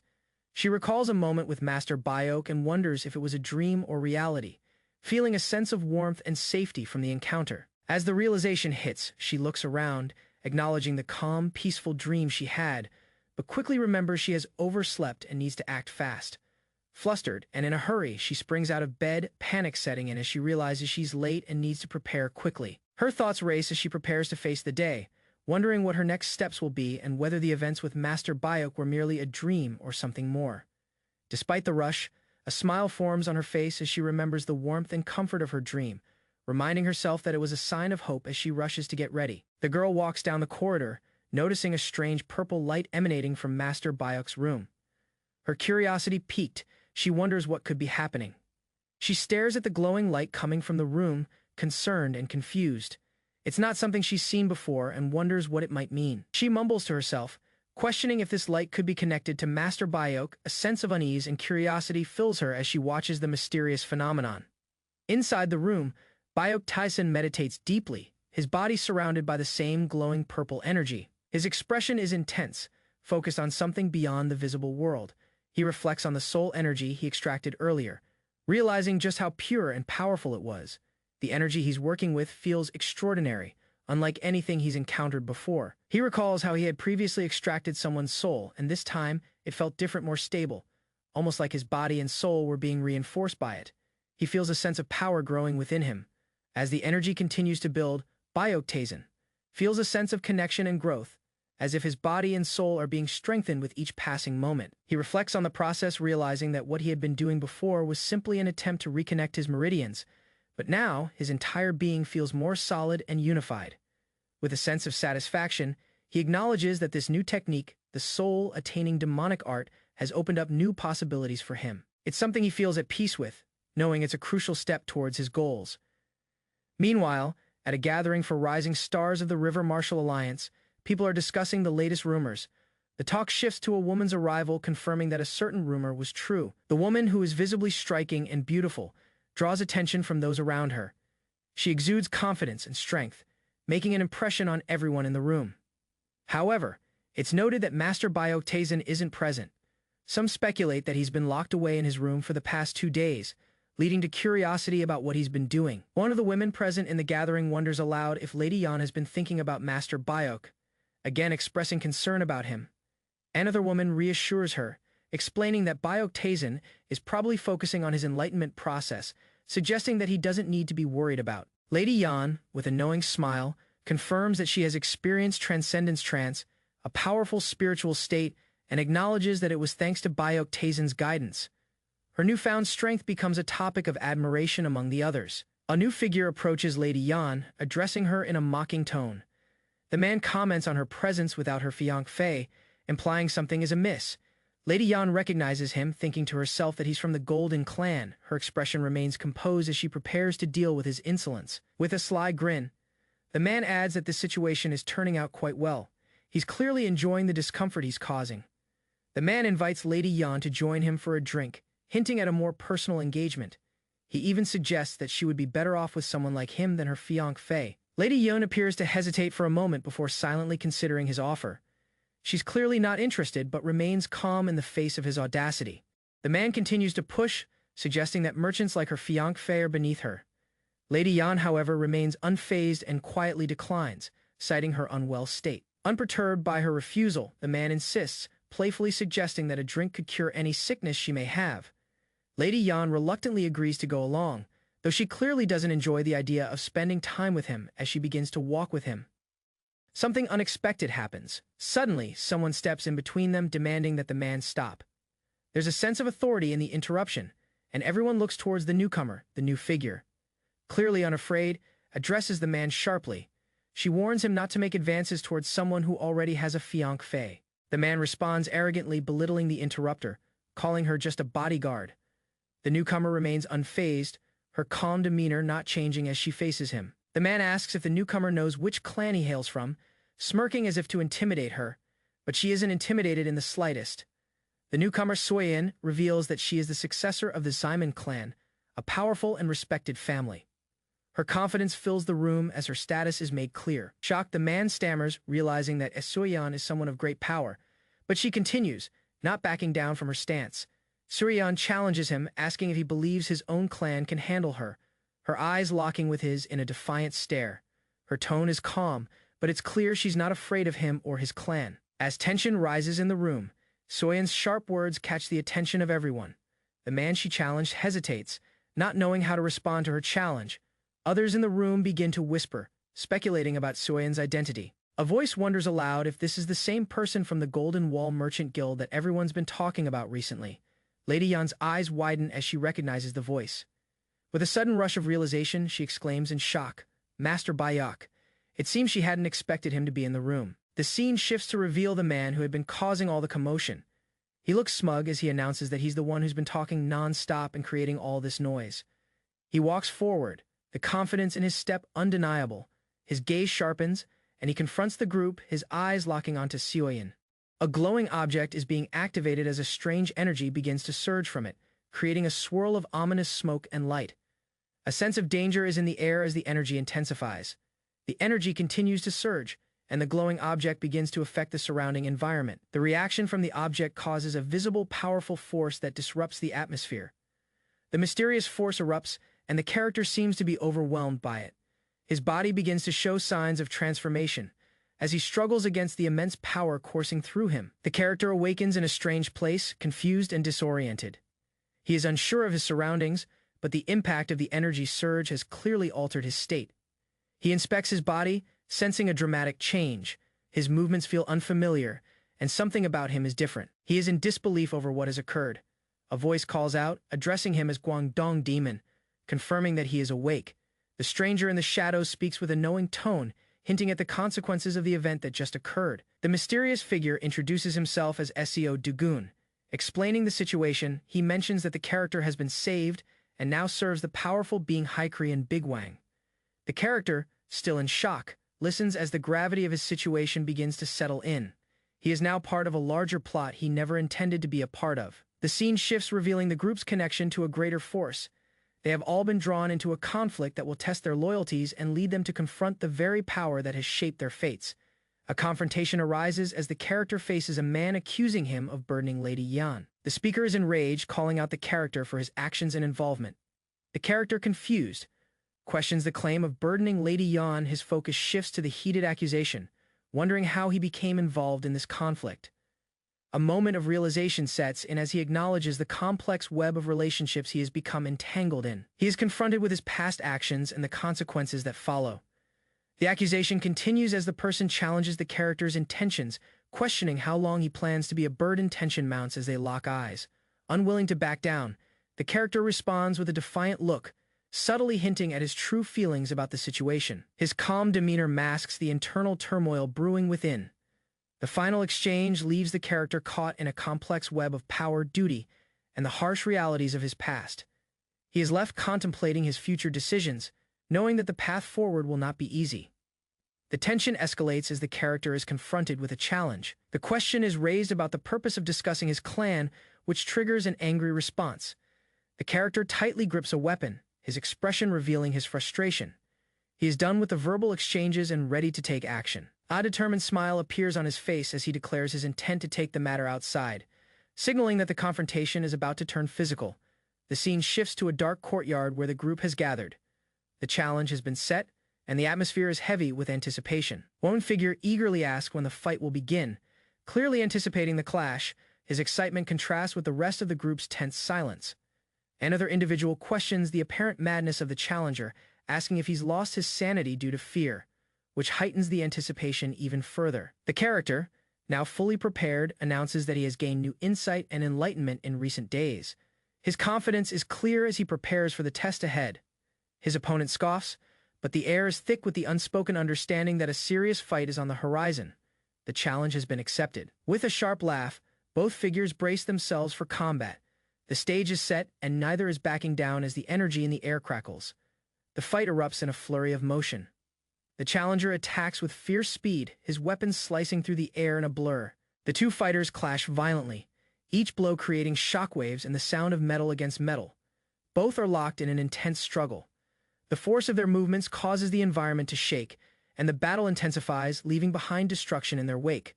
The challenger lets out a scream as he is sent flying backward by the overwhelming force of the clash. His opponent watches with an unreadable expression. The onlookers are shocked by the outcome, eyes wide as they witness the devastating result of the confrontation. The challenger crashes into the ground defeated, as his body slides across the floor. His opponent stands victorious, the battle drawing to a decisive close. The character is in disbelief, watching as his opponent recovers and stands up. He mutters in shock, "Impossible."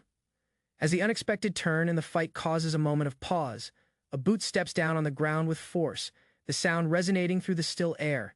The character seems to sense something dangerous approaching. The boot crushes something, and the tension in the scene escalates. The focus is on the action as the opponent's next move seems imminent. The weapon whips through the air, creating a sharp, dangerous arc. The force behind it is palpable, and the opponent looks startled by the speed and power of the strike. The opponent is visibly terrified, realizing the gravity of the situation as the weapon nears. The expression shows fear, and he tries to react but is too late. The blade strikes with devastating precision, leaving the opponent screaming in pain. His body is overwhelmed by the force of the blow, and his fate is sealed. The fight continues with a sudden shift in focus. The opponent who has been struck is now in a vulnerable position, lying defeated and injured on the ground. The remaining fighters exchange tense words, with one accusing the other of attacking when their guard was down. The words are charged with anger and frustration. A quiet moment follows, as the victorious fighter responds with a calm expression, hinting at something much greater and more dangerous lurking beneath the surface. The challenge continues as the defeated fighter prepares for a final, desperate attempt to reclaim his honor. His resolve is shown in his posture, despite his weakened state. A counterattack is launched, filled with aggression and force. However, the victorious fighter remains composed, ready to meet the challenge head. On the scene is filled with raw energy as both combatants move with explosive power, the fate of the battle hanging in the balance. The action is fast and the tension palpable. The opponent's body is tossed aside by the overwhelming force of the attack, his struggle ending in a violent conclusion. The fight seems to be over. The victorious fighter stands tall, surveying the fallen, his expression calm but determined. He has proved his strength, but the battle has left its mark. The final words are spoken, hinting at a deeper, more complex web of conflict that is far from over. The defeated lie on the ground while the victor stands ready for whatever comes next. The defeated figure begins to stir. His voice is strained, and his eyes widen in shock as he starts to regain consciousness. Is his only audible reaction to the overwhelming sensation he's feeling. He reacts with confusion, his body seizing as he realizes something isn't right. The mysterious figure standing nearby observes his recovery and speaks in a calm, almost mocking tone. "Oh, you are awake!" His words only add to the tension in the air. The struggling man speaks in desperation. "I can't speak." His voice is weak, as if whatever is controlling him is forcing his body into submission. He gasps for air as the pressure intensifies. His expression shows a mixture of pain and confusion, as he struggles to understand what is happening to him. The antagonist reveals something sinister. "I've discovered something interesting thanks to you guys," signaling a twist in the plot. He seems to be gleeful about the newfound knowledge. The antagonist smiles as he makes his next move, clearly enjoying the torment. "Now then," he says, ready to take the next step in his dark plans. The once defiant man can do nothing but writhe in agony. "Gah! Aha!" His screams echo, but they are useless against the antagonist's power. The atmosphere shifts dramatically as the antagonist's voice echoes. Time to confirm it once more. His words are cryptic and suggest that this isn't the end, but only a part of something larger. The scene shifts to a more peaceful setting where a group of individuals is gathered. The shock of what transpired earlier is still fresh in their minds, and they whisper among themselves. A voice rises above the crowd as someone asks, "What is the Alliance leader doing here?" Their eyes are filled with curiosity and apprehension. The question is answered in a way that shifts the entire focus. The Alliance leader is here. The atmosphere thickens with intrigue as they realize the significance of the leader's presence. One of the characters, with a determined look, states, "I came here because I wanted to meet Taisen." The words carry weight, showing his intent and purpose. The crowd's attention is drawn to Taisen, who stands at a distance, seemingly unaware of the conversation around him. His presence is powerful, and the gathering is now focused on him. A voice echoes in the distance. "Oh, there he is," signaling the arrival of Taisen and the culmination of the intrigue surrounding his role in the unfolding events. A new figure speaks up, addressing Taisen directly. Do you know who I am?" The voice is filled with authority, and the intensity of the question hangs in the air. Taisen takes a moment to assess the situation. He then responds with a curious but indifferent expression. I think I've seen you somewhere before." His words confuse those around him. A bystander reacts with disbelief, questioning Taisen's ignorance. Is he seriously saying that to the Alliance leader? Their astonishment adds to the tension in the room. The Alliance leader is taken aback by Taisen's words and asks again, "You've seen me before?" His voice shakes slightly as he tries to process the situation. Taisen recalls the memory, a realization hitting him. "I remember now." His face shows a mix of understanding and recognition. The flashback begins to form as Tasin remembers their previous encounter. It was probably during a negotiation with the Muram Alliance decades ago. The tension shifts as the past catches up with them. The Alliance leader smiles to himself, seemingly proud of the recognition. Back then, he was just a young boy who could withstand my aura, he reflects, indicating his perception of Tazin's strength even then. The leader continues to reminisce, noting that despite Tazin's lack of skill at the time, he showed a strong will, which impressed him. He had quite a strong will despite lacking in skill then. The leader chuckles to himself, looks like I'll be nagged at by the administrator today, showing that his status hasn't prevented the usual problems of leadership. His casual tone masks the complexity of his thoughts. The leader's expression shifts as he looks at Tazin and the situation with a critical eye. I need to talk to you, he says, indicating that his motives go beyond casual pleasantries. A figure nearby responds to the leader's words, somewhat taken aback. Something like that. Their tone suggests uncertainty, adding to the weight of the leader's request. The leader continues with a firm response. You're first on the list. His focus is entirely on Tazin, signaling that he has other plans for him in the future. Tazin, standing his ground, is unshaken by the leader's words. He confidently states, I don't need to talk to you, you can move on to the next person. His voice is calm but carries authority.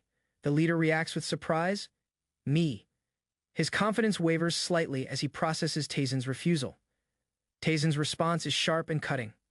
Yes, you have been chosen. The weight of his words creates a heavy silence, and the atmosphere becomes even more tense.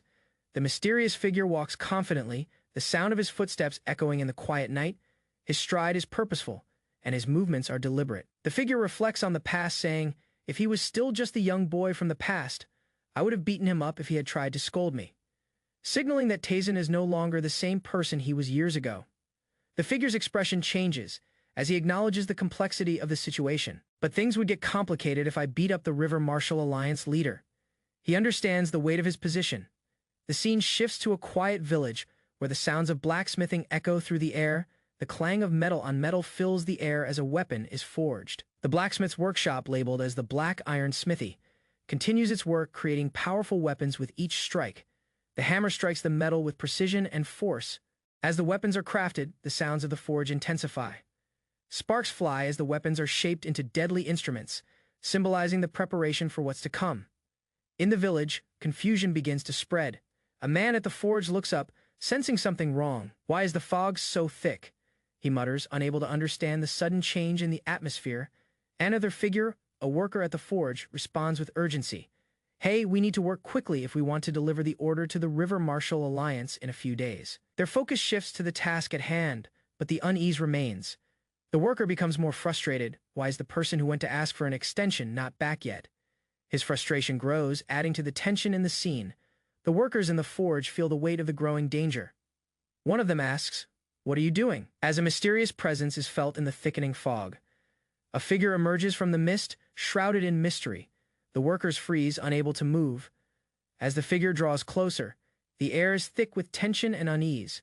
The workers see something they cannot understand, an unsettling presence that shakes them to their core. They wonder, what is that? Their fear intensifies as they realize the danger approaching. The figure in the fog stands tall, their ominous silhouette cutting through the mist. Their presence is overwhelming, and their eyes glow with a haunting light. A dark and eerie atmosphere fills the air as an ominous presence looms in the background, with strange red markings flickering in the distance. A mysterious figure, his face hidden beneath a wide-brimmed hat, stands in the mist. His glowing red eyes radiate a sense of danger and foreboding. Bystander, horrified by the figure, questions if these beings are even human, witnessing a terrifying transformation. The ominous figure takes a step forward, revealing his monstrous form as he moves swiftly through the fog. With a loud screech, the monstrous figure bares his fangs, charging towards the terrified crowd. Panic spreads among the group, with some attempting to flee as the horrific creatures close in. The monsters relentlessly pursue their targets, their red eyes piercing through the fog as they hunt down their prey. In the distance, the chaos intensifies as the figures grow in number, surrounding the survivors who try to escape. The atmosphere grows heavier with the impending doom.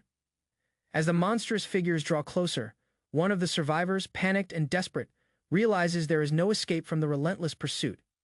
Despite the fear, he spots a nearby horse and sees a potential chance for survival. With a glimmer of hope, the survivor makes a mad dash toward the horse, believing it to be his only chance. Struggling to reach the horse, the survivor's steps quicken as the monsters grow closer. Sweat drips from his face as he pushes through the fog, his desperation mounting. With one final surge of effort, he reaches the horse, determined to escape the impending nightmare. With the horse now under control, the survivor rides it swiftly, feeling a surge of hope and relief as he manages to escape the advancing monsters. The horse gallops furiously through the mist, the sounds of pursuit growing quieter, but the fear still lingers in the air. The survivor, catching his breath, exclaims in relief, feeling like he has finally made it, but uncertainty still looms. The survivor now sees a structure in the distance, a doorway that symbolizes safety and an escape from the terror chasing him. As he urges the horse forward, his mind focuses on the doorway ahead, feeling the pressure build with each passing moment. The horrifying figures, glowing red, appear in the distance once more, just as he approaches the entrance, signaling his final challenge. The sound of footsteps grows louder as the survivor nears the gate, but his determination drives him forward despite the looming threat. The figures close in, their haunting presence palpable, but he is unwavering, knowing that survival depends on reaching that door. In the distance, the glowing red figures seem to pulse and intensify as they near their target. Blood begins to stain the ground as the survivors who couldn't escape fall prey to the relentless creatures, their struggles becoming futile. The trail of blood marks the path of destruction left in their wake, further emphasizing the danger the survivors face. The surviving figures appear to have no choice but to confront the unavoidable, each step leading to more devastation. Amidst the chaos, a lone figure stands tall in the distance, surrounded by destruction. As others continue to fall, blood continues to pour from the fallen bodies, a stark contrast to the calm figure at the center. The figure, untouched by the devastation around him, looks on, silent, as the remnants of life spiral into darkness. The figure with glowing red eyes stands still, watching the surrounding chaos. His face is determined, almost knowing. With a faint smile, the figure's expression shows a glimpse of control over the situation as the bloodshed continues around him. The scene darkens, and the image shifts to reveal a large, imposing structure, the River Marshall Alliance. The story transitions to another setting where a person deep in thought stands as purple energy swirls around them. As the soul energies are extracted and purified, they begin to form into an ethereal shape representing the results of a powerful demonic technique. The figure reflects on the process, understanding the power they've unlocked within the souls, realizing that this is the key to unlocking further secrets. The person, now more confident, ponders the effects of the soul-augmenting demonic art they are exploring. A quiet conversation begins with a character asking about the progress of their experiment. The figure responds, explaining how each discovery feels more profound than the last. The conversation continues as others, also aware of the significance of the work, quietly observe and listen intently. Laughter fills the air as the figure compares two different physicians, clearly enjoying a playful rivalry. The figures surrounding him seem amused, one questioning the standards of the others, while Bayok-Taesin smiles smugly. A subtle tension rises as the figure hints at a more serious wager, challenging the others to step up their game. The atmosphere shifts, and the figure declares that the time has come for the two others to fulfill the terms of their bet. Shocked, the two figures argue, questioning the fairness of the challenge placed before them, but Bayok-Taesin's smile widens. A dark, almost menacing laugh escapes, hinting that the stakes may be higher than they had anticipated. Bayok-Taesin, with an air of authority, asserts that they'll continue to monitor the situation closely, making sure to hold others accountable. His words carry weight, and the others listen intently as he warns them about the consequences of acting without his knowledge. The tone shifts to a more serious note as the others begin to understand the full gravity of his command. A troubling report is delivered to the Alliance leader, revealing that the Black Iron Smithy has mysteriously vanished, leaving no trace behind. The Alliance leader, suspicious and focused, insists that something isn't right and demands a clear explanation. As the investigation deepens, the leader suspects external interference and even hints at a new plague spreading in the region, which could be linked to the strange disappearance. The Alliance leader contemplates the connection between the plague and the missing smithy, demanding a closer look at the two events. He orders further investigation and requests help from influential figures to understand the true nature of the threat. His mind shifts to a strategic focus, building alliances and ensuring that he gathers support, especially from notable figures. A conversation develops among the figures involved, debating the best approach for handling the situation and how to move forward. They seem to agree on involving a man named Bayok-Taesin, known for his powerful martial prowess and skills. The leader's gaze sharpens, and he orders his associates to reach out to Taesin, who might prove to be essential in the upcoming events. The conversation transitions to a more tactical focus. The Alliance leader, in a contemplative mood, reflects on Taesin's abilities and how he could influence the outcome of their troubles. His colleagues seem to acknowledge Taesin's potential, but there is a sense of caution mixed with intrigue. They prepare to see how Byok Taesin will react to their request for assistance, all while keeping a keen eye on his next move. Byok Taesin, with a quiet intensity, arrives on the scene, the air thick with anticipation. He stands tall, scanning the surroundings, his sharp senses immediately picking up on a subtle yet ominous presence. His thoughts linger on the faint but unmistakable scent of blood in the air, signaling that something much darker is at play. Byok Taesin inspects the scene and remarks that there is something unusual. While others can't detect it, his keen senses immediately pick up the faint scent of blood. His companions express confusion, not noticing anything, but Taesin calmly explains the gravity of the situation. Everyone in the area is dead. The severity of the situation starts to hit the group as they realize that more than 100 people have perished, leading to more questions. Taesin asks one of his companions if they know anything about poisons. The man responds confidently, revealing his knowledge of poisons, but warns that no one can surpass the poison demon in terms of skill with poison. They discuss how the poison in this case is eerily similar to the one often used by the poison demon, a notorious figure feared for their mastery of poisons. The group begins to focus on this new lead, as the mention of the poison demon raises concerns about their involvement in the deaths. Taesin continues his investigation, pondering the connection between the blood and poison scent, but he senses that something even darker may be at play. He orders the group to focus on investigating not just the poison, but also the disturbing energy that lingers in the air, hinting that there may be a deeper mystery to unravel. As they prepare to delve deeper into the mystery, Taesin's mind races with the possibility of encountering a dangerous and powerful force tied to this poison. Taesin's expression grows more intense as he prepares for what might be a new dangerous encounter related to the soul, augmenting demonic art. The scene opens in front of a blacksmith shop. A group of individuals gathers around, and one person mentions that the man in front of them is the River Martial Alliance leader, Baek Yob. His presence is commanding, and everyone reacts with awe and respect. Baek Yob greets the group, commenting on how even though he is extremely busy, he cannot ignore the requests made to him by the council members. He hints that there is an additional favor he needs to ask, but the tension builds as the other person wonders what it could be. The tension rises as Baek Yob's new request is revealed. The person he is speaking with begins to question whether it will involve investigating the people living in a nearby area, which Baek Yob confirms with an unsettling air of certainty. Baek Yob explains that while investigating the area under Byok's orders, traces of poison were discovered. The poison has already spread to the surrounding area, further heightening the urgency of the situation. His focus deepens as Baek Yob reflects on the gravity of the discovery. This is not a simple plague, something far more dangerous is afoot, as he seems to understand that this poison has a much deeper reach than initially believed. Baek Yob silently contemplates his next move, his mind racing through the possibilities as he prepares to take action. The weight of his responsibility is evident, and the looming question of what comes next hangs in the air. Baek Yob gazes into the distance, and his expression shifts into a serious one. He remarks that it has been a long time since he last practiced Heavenly Earth Stride, a technique that might now be necessary to deal with the emerging threat. A flash of memory seems to hit him as he recalls the power and precision that Heavenly Earth Stride can provide. This skill will likely be essential for navigating the growing complications in the area, signaling his readiness for action. Baek Yob begins to execute the Heavenly Earth Stride, his form twisting through the air with speed and control. The energy he releases manifests in a flurry of motion, a sign that he's preparing for something big. The scene shifts as Baek Yob lands after his intense movement. His expression is calm but focused, ready for whatever challenges lie ahead. The figure of Baek Yob seems to be surrounded by an aura of power, emphasizing the force of his actions. The calm exterior contrasts with the internal focus, highlighting his mastery over the Heavenly Earth Stride.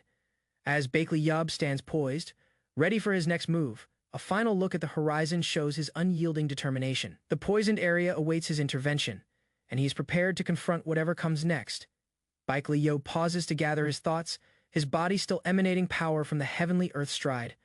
The situation is far from over, and his actions will determine how this conflict unfolds. As the scene fades out, his path is clear and the aura of the battle to come looms large.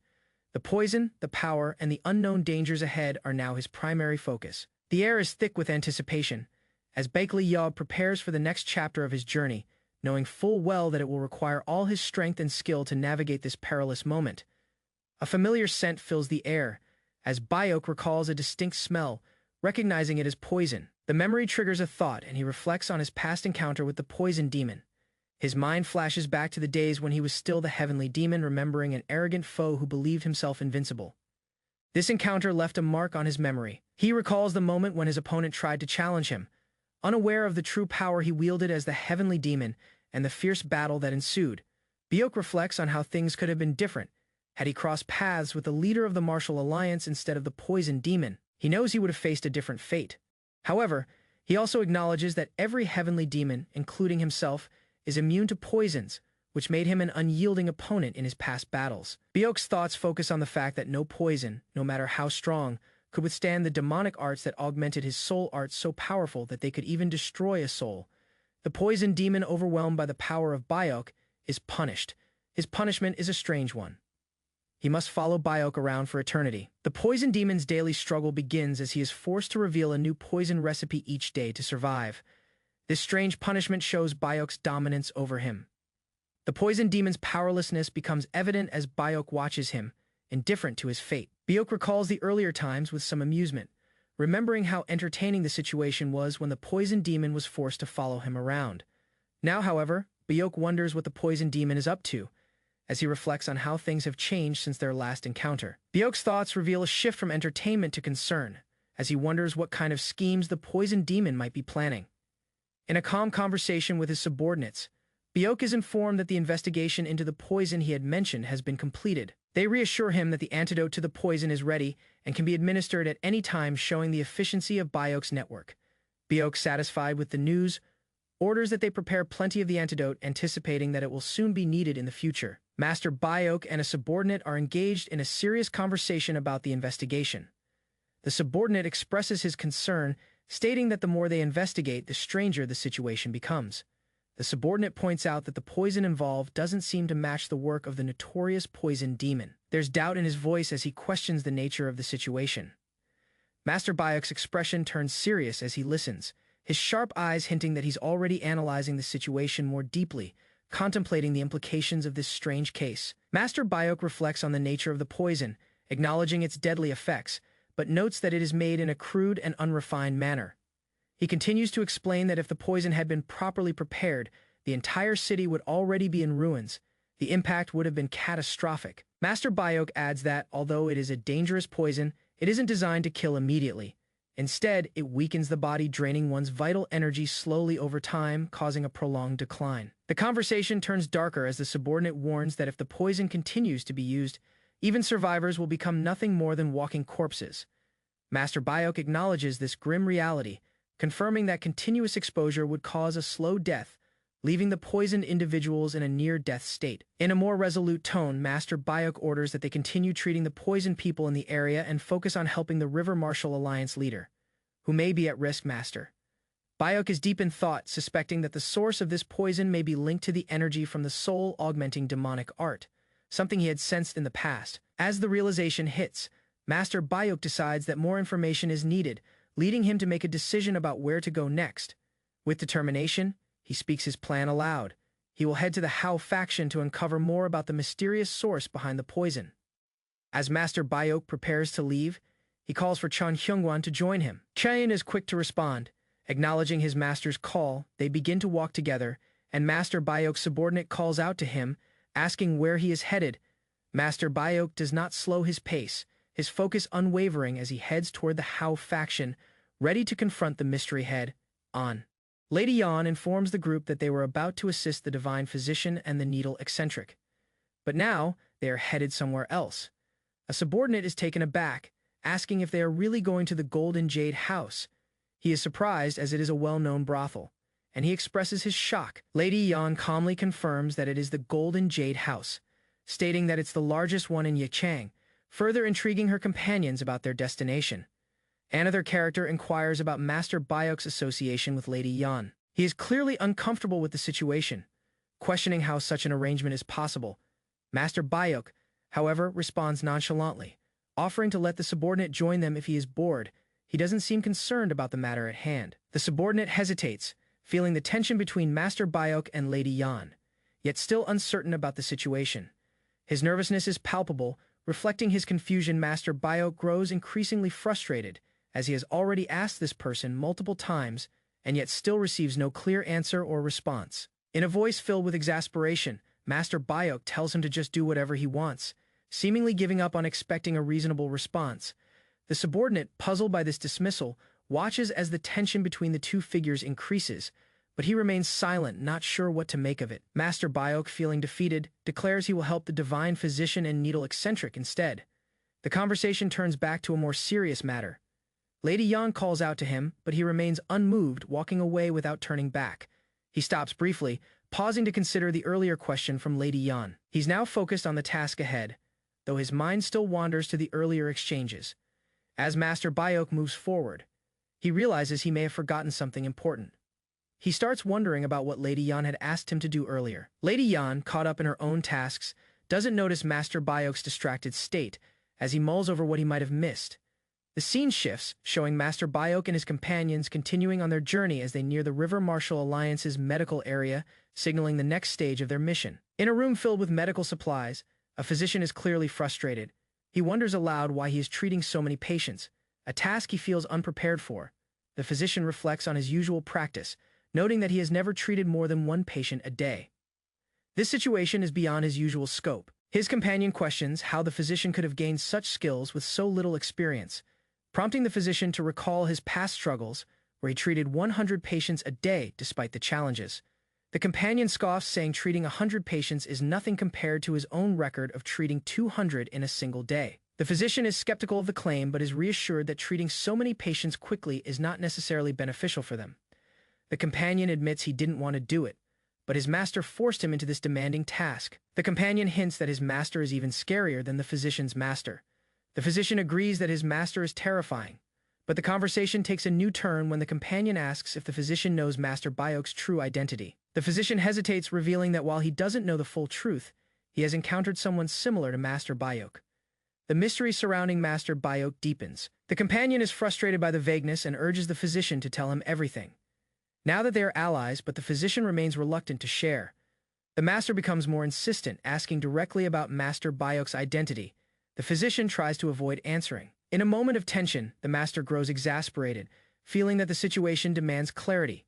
He presses the question again, but the physician dodges it once more. Before the conversation can continue, they are interrupted by an unexpected presence. The question of Master Bayok's identity remains in the air. The master, now alarmed, demands to know who this new figure is and what his connection to Master Bayok is. The figure drops a shocking revelation: Master Bayok is connected to the heavenly demon's sacred cult. This revelation stuns both characters. The master reacts in shock, realizing the magnitude of what he has just learned. The name Heavenly Demon brings everything into a new, dangerous light. The physician looks alarmed, turning to his companion in disbelief as he questions whether this new revelation about Master Bayok is true. The second character, equally stunned, stares at the physician, unable to believe the news. The tension is palpable as they both try to process the unexpected revelation. The scene shifts, and the two are left in silence as they come to grips with the gravity of the situation. The physician's shock lingers, but words fail him. In the dark of the evening, a shadowy figure watches from a rooftop. The figure's ominous eyes gleam in the fading light, suggesting something dangerous is afoot. The figure continues to watch over the area, clearly aware of the developing events. His presence suggests impending conflict, and the tension is thick in the air as the story takes a darker turn. A dark figure sits on the roof against the backdrop of a blood-red sunset. His glowing red eyes pierce through the scene, watching the gathered group below with a chilling intensity. The group of figures looks up in fear as the man stands. One person in the crowd whispers in confusion, questioning what these individuals truly are. The atmosphere grows tense, hinting at something dangerous about to unfold. A sense of urgency fills the air as the command is given: get everyone here into the medicine hall and to safety. The group quickly reacts, preparing for a looming threat that requires immediate attention. Lady Yan stands with a concerned expression, unsure of the situation. She asks for clarification, a look of unease forming on her face. In a hurried response, the man urges her to act quickly as there is no time to waste. He insists that martial artists from the River Marshal Alliance must come immediately. Lady Yan, now realizing the gravity of the situation, nods and agrees to follow the instructions, with determination to act swiftly and decisively. A sense of chaos unfolds as figures shout and move quickly. The tension grows as the reality of the threat becomes clearer, and the atmosphere becomes charged with urgency. As the scene shifts, the master's name, Master Bayok, echoes through the scene. A figure prepares for what seems like an impending confrontation or battle, signaling that the storm is about to break. The title of the manhwa, "The Heavenly Demon Wants a Quiet Life," is revealed, highlighting the series' central theme, a strong and powerful figure who longs for peace amidst escalating violence and danger. Inside a quiet room, the conversation continues as a figure inquires about a potential threat. The dialogue reveals an undercurrent of tension, hinting at conflict brewing beneath the surface. The tension between the characters intensifies. There's a mention of local thugs, and the figure demands that things be handled with greater care to avoid further disappointment. The conversation shifts towards recent suspicious activities. The urgency of the situation escalates as the characters prepare to address the growing threat, implying that this is just the beginning of something much larger. A messenger arrives with urgent news about the River Marshall Alliance. The situation becomes more dire as the characters prepare to meet the growing challenge head. The conversation reveals further stakes as they discuss an alliance with the Black Iron Clan and their ongoing investigation. Adding layers to the unfolding story, the scene builds suspense as they prepare for the confrontation ahead, setting the stage for action and deeper involvement in the unfolding drama. A conversation ensues as someone asks, "They asked for me." The figure is surprised by the news as he was unaware that he was being sought after. The reply confirms that the people asking for him have urgent matters to discuss. This revelation heightens the sense of importance in the situation, and the urgency of the message is clear. The man inquires where they are, and the response reveals that the individuals are staying at a nearby inn. This raises an immediate question. Why would they be at an inn instead of attending to their duties with the sick? A new tension arises as the man presses further, questioning how the individuals found out where he was. The response is evasive, with an implication of other means of tracking him. The man seems unsettled, but doesn't pursue the matter further. Instead, he orders his subordinate, Chan Kangwan, to subdue the person before him. The situation escalates quickly, turning hostile. The person being questioned reacts in shock and fear, asking what is happening as they are forcefully restrained. The once calm atmosphere now seems fraught with conflict. Lady Yan interrupts the tension, questioning what is going on. She points out that the man is actually a martial artist from the River Marshall Alliance, adding layers of suspicion to the situation. The dialogue reveals several troubling details. The most shocking is that the man claims the divine physician and needle eccentric personally asked for Master Byok, a claim that is hard to believe without a death wish. Realizing the gravity of the situation, Lady Yan orders action. She directs someone to send a message to the River Marshall Alliance to check the inn, while also advising caution one of the people there might be a spy. As the scene intensifies, the subordinate looks panicked, unable to explain what is going on. There's a growing sense of distrust between all the characters involved. The uncertainty grows as the characters discuss the mysterious circumstances. It becomes evident that something far more dangerous is at play behind the scenes. Their next move will be crucial. In a sudden change of focus, the story shifts to a new plan. The main character will need to investigate further to uncover the truth behind these unexpected events. The final panels reveal a darker shift in the atmosphere. There are figures watching from afar, their intentions unclear. The visual of their silhouettes adds an eerie tone to the scene. An ominous feeling spreads as the characters wonder if this is all part of a larger trap. The danger is palpable, and the uncertainty grows as the shadows loom. As the situation reaches a critical point, the story takes a suspenseful turn. The question of what these figures are and what their connection is to the River Marshall Alliance becomes a central mystery to unravel. A figure in a dark cloak appears, speaking with an air of calm authority. He suggests putting down their weapons as he only came to have a conversation with the physicians inside the building. The individuals in front of him respond skeptically, questioning why he would want to talk to them. One of them points out the suspicious figures behind him, suggesting that the man should deal with them before expecting any conversation. The man responds, observing the strange energy within the figures. He speculates that they seem half alive, feeling the coexistence of both life and death energies within them. This observation heightens the sense of mystery and danger. The man now recognizes the figures as being from a cult, though he immediately dismisses his own deduction. He begins to focus on the weakness of these strange individuals, still unsure of their true nature. He continues explaining his thoughts, suggesting that the weak point in these creatures might lie where their two energies, life and death, intersect. However, he is not certain, adding an air of doubt to the situation. Another individual, having observed the strange energies, confirms that he can see it too. He acknowledges the man's knowledge, but decides to postpone asking further questions for now, understanding that time may not be on their side. The group shifts focus, and the leader grows impatient, questioning where the one who wanted to talk is. He demands that the man speak up, as tensions rise. The man responds nonchalantly, claiming that he had been waiting for a more opportune moment to speak, as the conversation had seemed to be growing more serious. His tone suggests that he is preparing for something significant. The leader's patience wears thin as he sarcastically invites the stranger to join their side if he's willing. This is a thinly veiled offer to ally with them, but the stranger is clearly not impressed, indicating that he has his own motives. The stranger dismisses the leader's offer, stating that such a suggestion is laughable. He mocks the rewards the group offers, suggesting they are far from enticing. The leader responds with anger, accusing the stranger of underestimating the offer. He warns that no one would be foolish enough to refuse such a tempting deal. The stranger's eyes narrow as he contemplates the words, and the air grows thick with tension. It seems like something is about to give, but the stranger's response is delayed, creating a sense of impending action.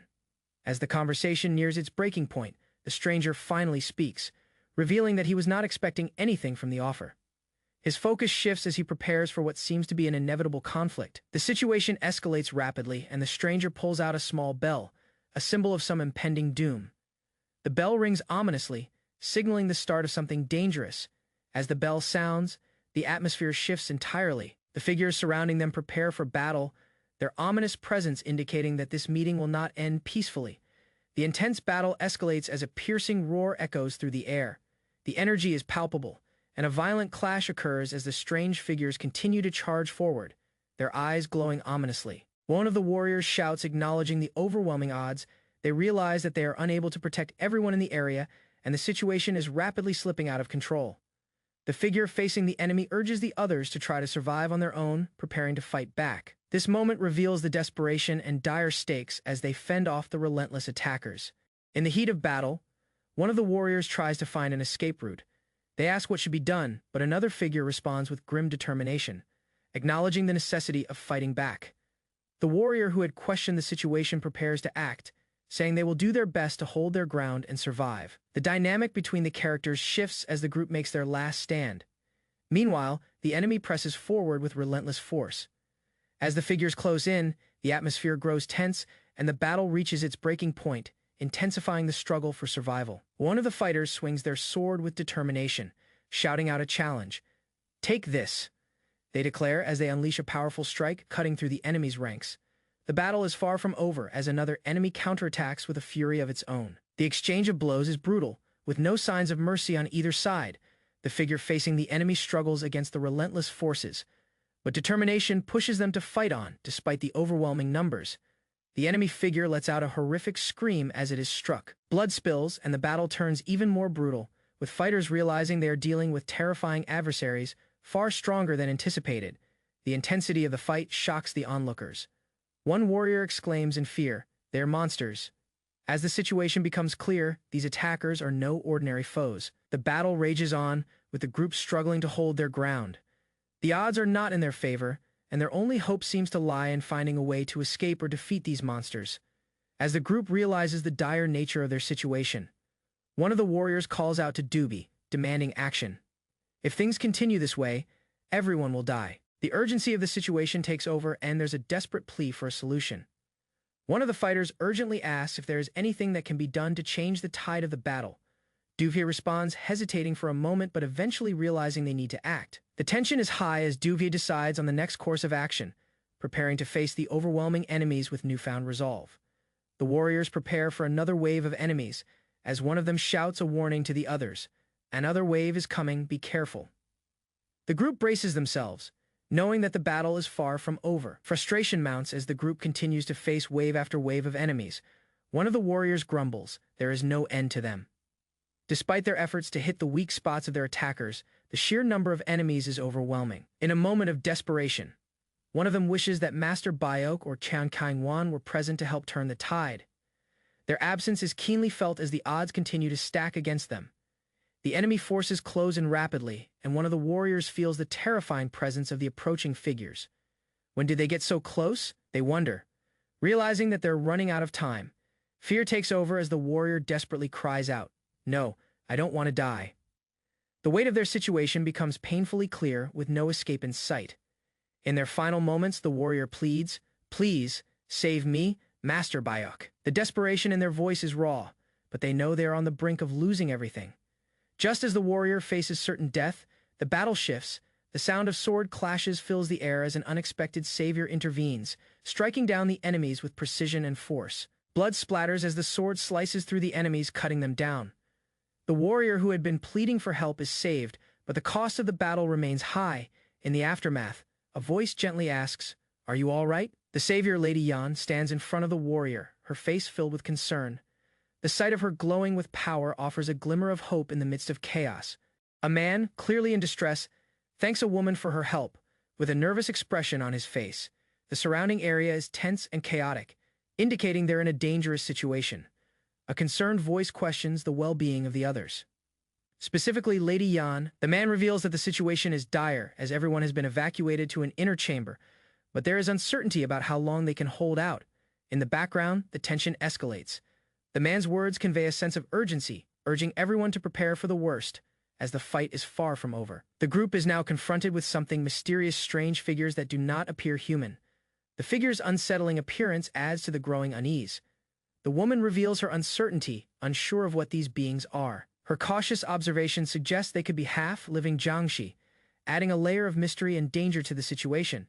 The man quickly acts, dismissing the need for further explanation. With urgency, he prepares them for the worst, as it becomes clear that these creatures are targeting them. A brief explanation follows on how to defeat the creatures. The man instructs the group to either behead them or pierce their gate of origin pressure point. The group, now armed with the knowledge of how to fight back, prepares for battle. They stand at the ready, understanding the severity of the fight ahead. The woman and man stand side by side, both ready for the coming conflict. The action is about to erupt as the monstrous creatures approach. Amidst the chaos, the man reflects on the past, remembering how Lady Yan has always been there to protect him. He now stands determined, prepared to protect her in return. Images of their shared past flash before him, moments of care and struggle, highlighting the deep bond they share. His resolve strengthens as he readies himself to fight. With a powerful declaration, the man is determined to shield Lady Yan from the threats before them. His resolve burns brightly as he steps into action. The battle intensifies, with monstrous creatures charging at them. The man releases a heavy sigh, commenting on the endless onslaught they're facing. The struggle seems unyielding, as the creatures continue to attack. The man, visibly exhausted, pushes forward, unwilling to give in. A powerful blow lands, and the man grits his teeth in pain, but he does not falter. Despite the overwhelming odds, he fights on, determined to survive and protect those he cares about. The man is struggling, sweat dripping from his face. He's clearly exhausted after using too much of his internal energy, questioning whether it was too much for him to handle. The woman advises him to focus on escaping, acknowledging their limited options given the enemies blocking their path.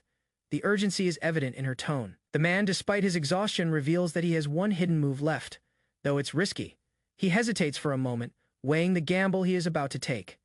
The woman suggests that he should take the chance to escape, but the man is reluctant.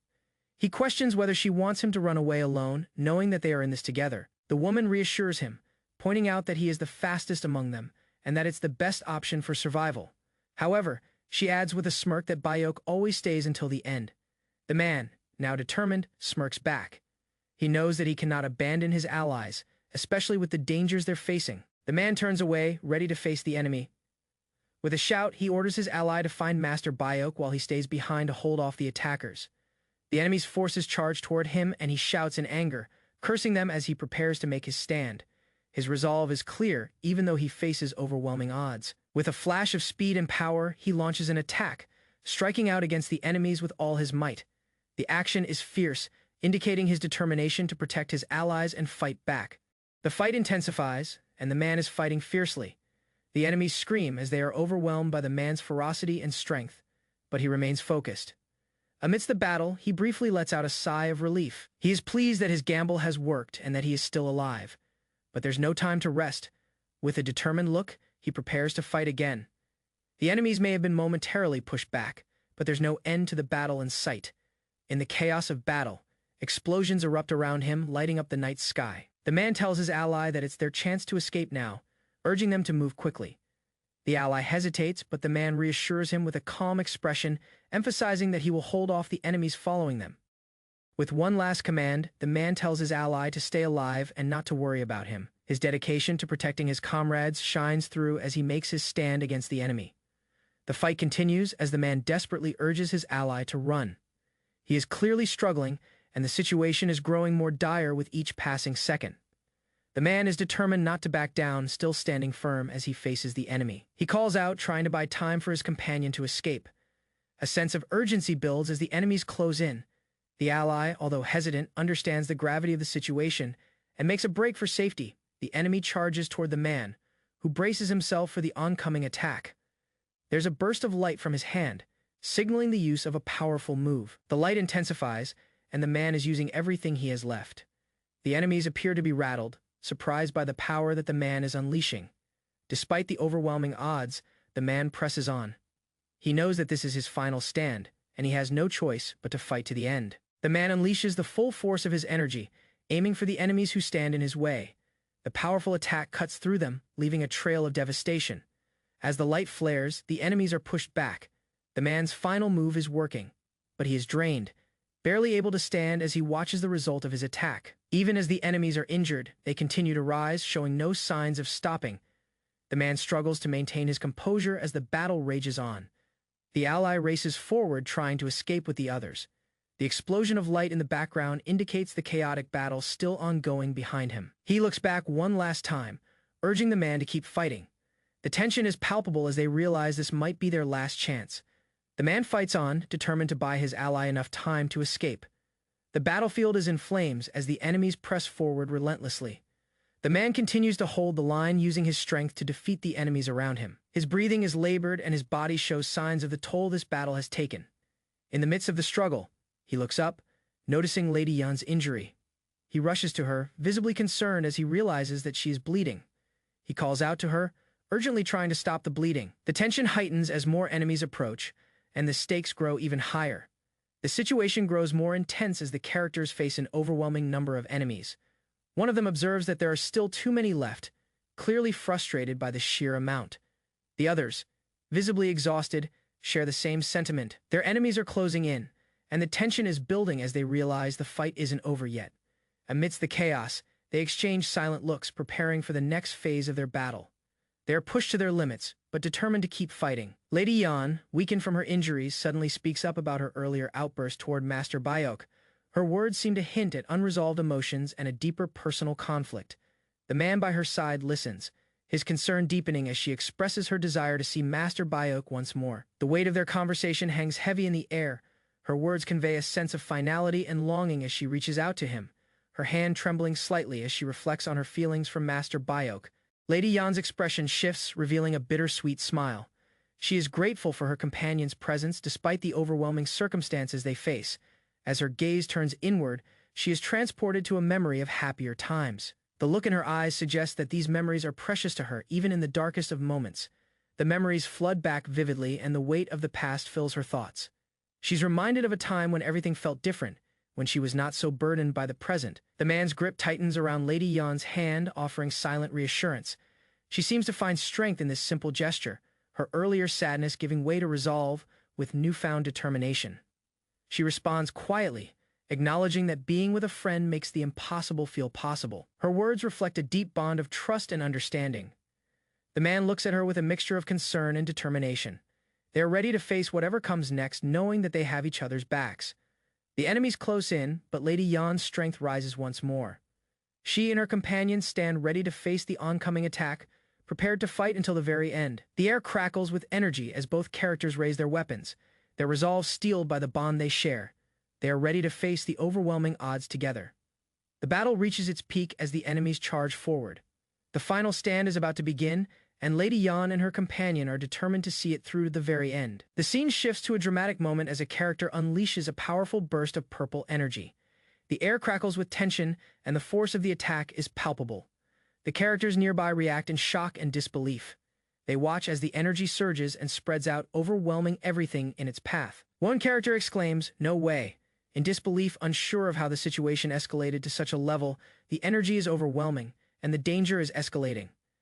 Lady Yan, still holding the powerful artifact, looks at the energy in awe and fear. The orb she holds pulses with the same purple energy, suggesting her connection to the mysterious force. She speaks softly, her face filled with realization and understanding. She seems to have come to a deeper understanding of what's going on, perhaps even relating it to something that happened earlier. Lady Yan clenches the orb in her hand, her eyes reflecting the intensity of the situation. The decision has been made and she's ready to act. The purple energy surges once again, this time much more intensely. The characters stand at the center of the chaos, observing the battle as it continues to intensify. Man, still surrounded by enemies, looks at the chaotic scene with a mix of confusion and concern. He wonders aloud why there are so many half-dead beings appearing everywhere. Amidst the confusion, the voice of Master Byok reaches them. There's a sense of relief as they realize that Master Byok has finally arrived to help them face the threat. Master Byok stands tall, watching the battle unfold. He observes the situation with a calm yet commanding presence, prepared to take control of the situation. One of the characters greets him, expressing relief and gratitude that he has finally arrived. There's a moment of hope, but it quickly turns to worry as the battle rages on. Master Byok, seeing the scale of the conflict, realizes the urgency. His eyes narrow and he prepares himself for the next phase of the battle. As the battle continues, Byok realizes the situation is much worse than he had anticipated. The magnitude of the enemy forces and the chaos around them grows even more overwhelming. Master Byok's expression hardens as he takes action. There's no turning back now. He must do everything in his power to protect his allies and defeat the enemies before them. Byok knows that this is their last chance. Master Byok's actions will determine their survival, but all hope rests on their ability to fight back together. The characters are observing someone who has just unleashed a powerful and unsettling force. One of them expresses confusion and fear, asking what this new power is. Another character provides an explanation, revealing that the person in question has unleashed their latent power, giving up their humanity in the process. This transformation marks a dangerous shift in the battle. As they discuss the transformation, the character in question is shown in the background, their appearance now distorted and far more menacing. Their power seems to be linked to something far darker and more sinister, leaving everyone around them concerned. The scene begins with a dark and eerie atmosphere. A powerful figure, shrouded in darkness, leaps from a building, creating a forceful explosion as they make their descent. The figure lands swiftly, revealing their monstrous, sinister appearance. Their glowing eyes add to the intensity of their presence, signaling an ominous threat with a loud, violent motion. The figure begins to charge forward, their movements swift and deadly, preparing for their next attack. As the figure charges forward, their monstrous form is fully revealed, casting a long shadow. A nearby figure watches in horror, sensing the impending danger. The figure begins to move, a vicious, unrelenting force. Their limbs stretch and morph, adding a grotesque element to their already terrifying appearance. The dark figure moves with frightening speed, leaving a trail of destruction as they strike. Blood spraying from the victim's body as they are struck. A bystander is caught off guard and is knocked back violently, gasping in pain from the impact. The surrounding area is filled with debris as the battle intensifies. The dark figure stands over their fallen opponent, eyes filled with rage. The monstrous figure's presence overwhelms the environment, as if nature itself is reacting to their fury. A sense of foreboding fills the air as the dark figure looms over, and the ground trembles with the force of their presence. A deep growl emerges from the figure as they prepare for their next move. Another figure emerges from the shadows, observing the carnage. Their voice echoes through the chaos, commenting on the violent noise caused by the rampaging creature. The figure steps forward, cautiously observing the situation. They appear calm and collected, though their gaze betrays a sense of unease at the twisted scene unfolding before them. The figure's eyes narrow in suspicion, sensing something even more unsettling beneath the surface. They are unsure what to do next, aware of the danger but seemingly unaffected by the chaos around them. The dark figure howls in rage, their monstrous form convulsing violently as they unleash a destructive force into the air. A series of sharp blood-red slashes cut through the air, signaling the height of the figure's wrath. The air crackles with energy as they continue their destructive rampage. With a final, thunderous roar, the figure's gaze pierces through the mist, their monstrous eyes locked onto their next target.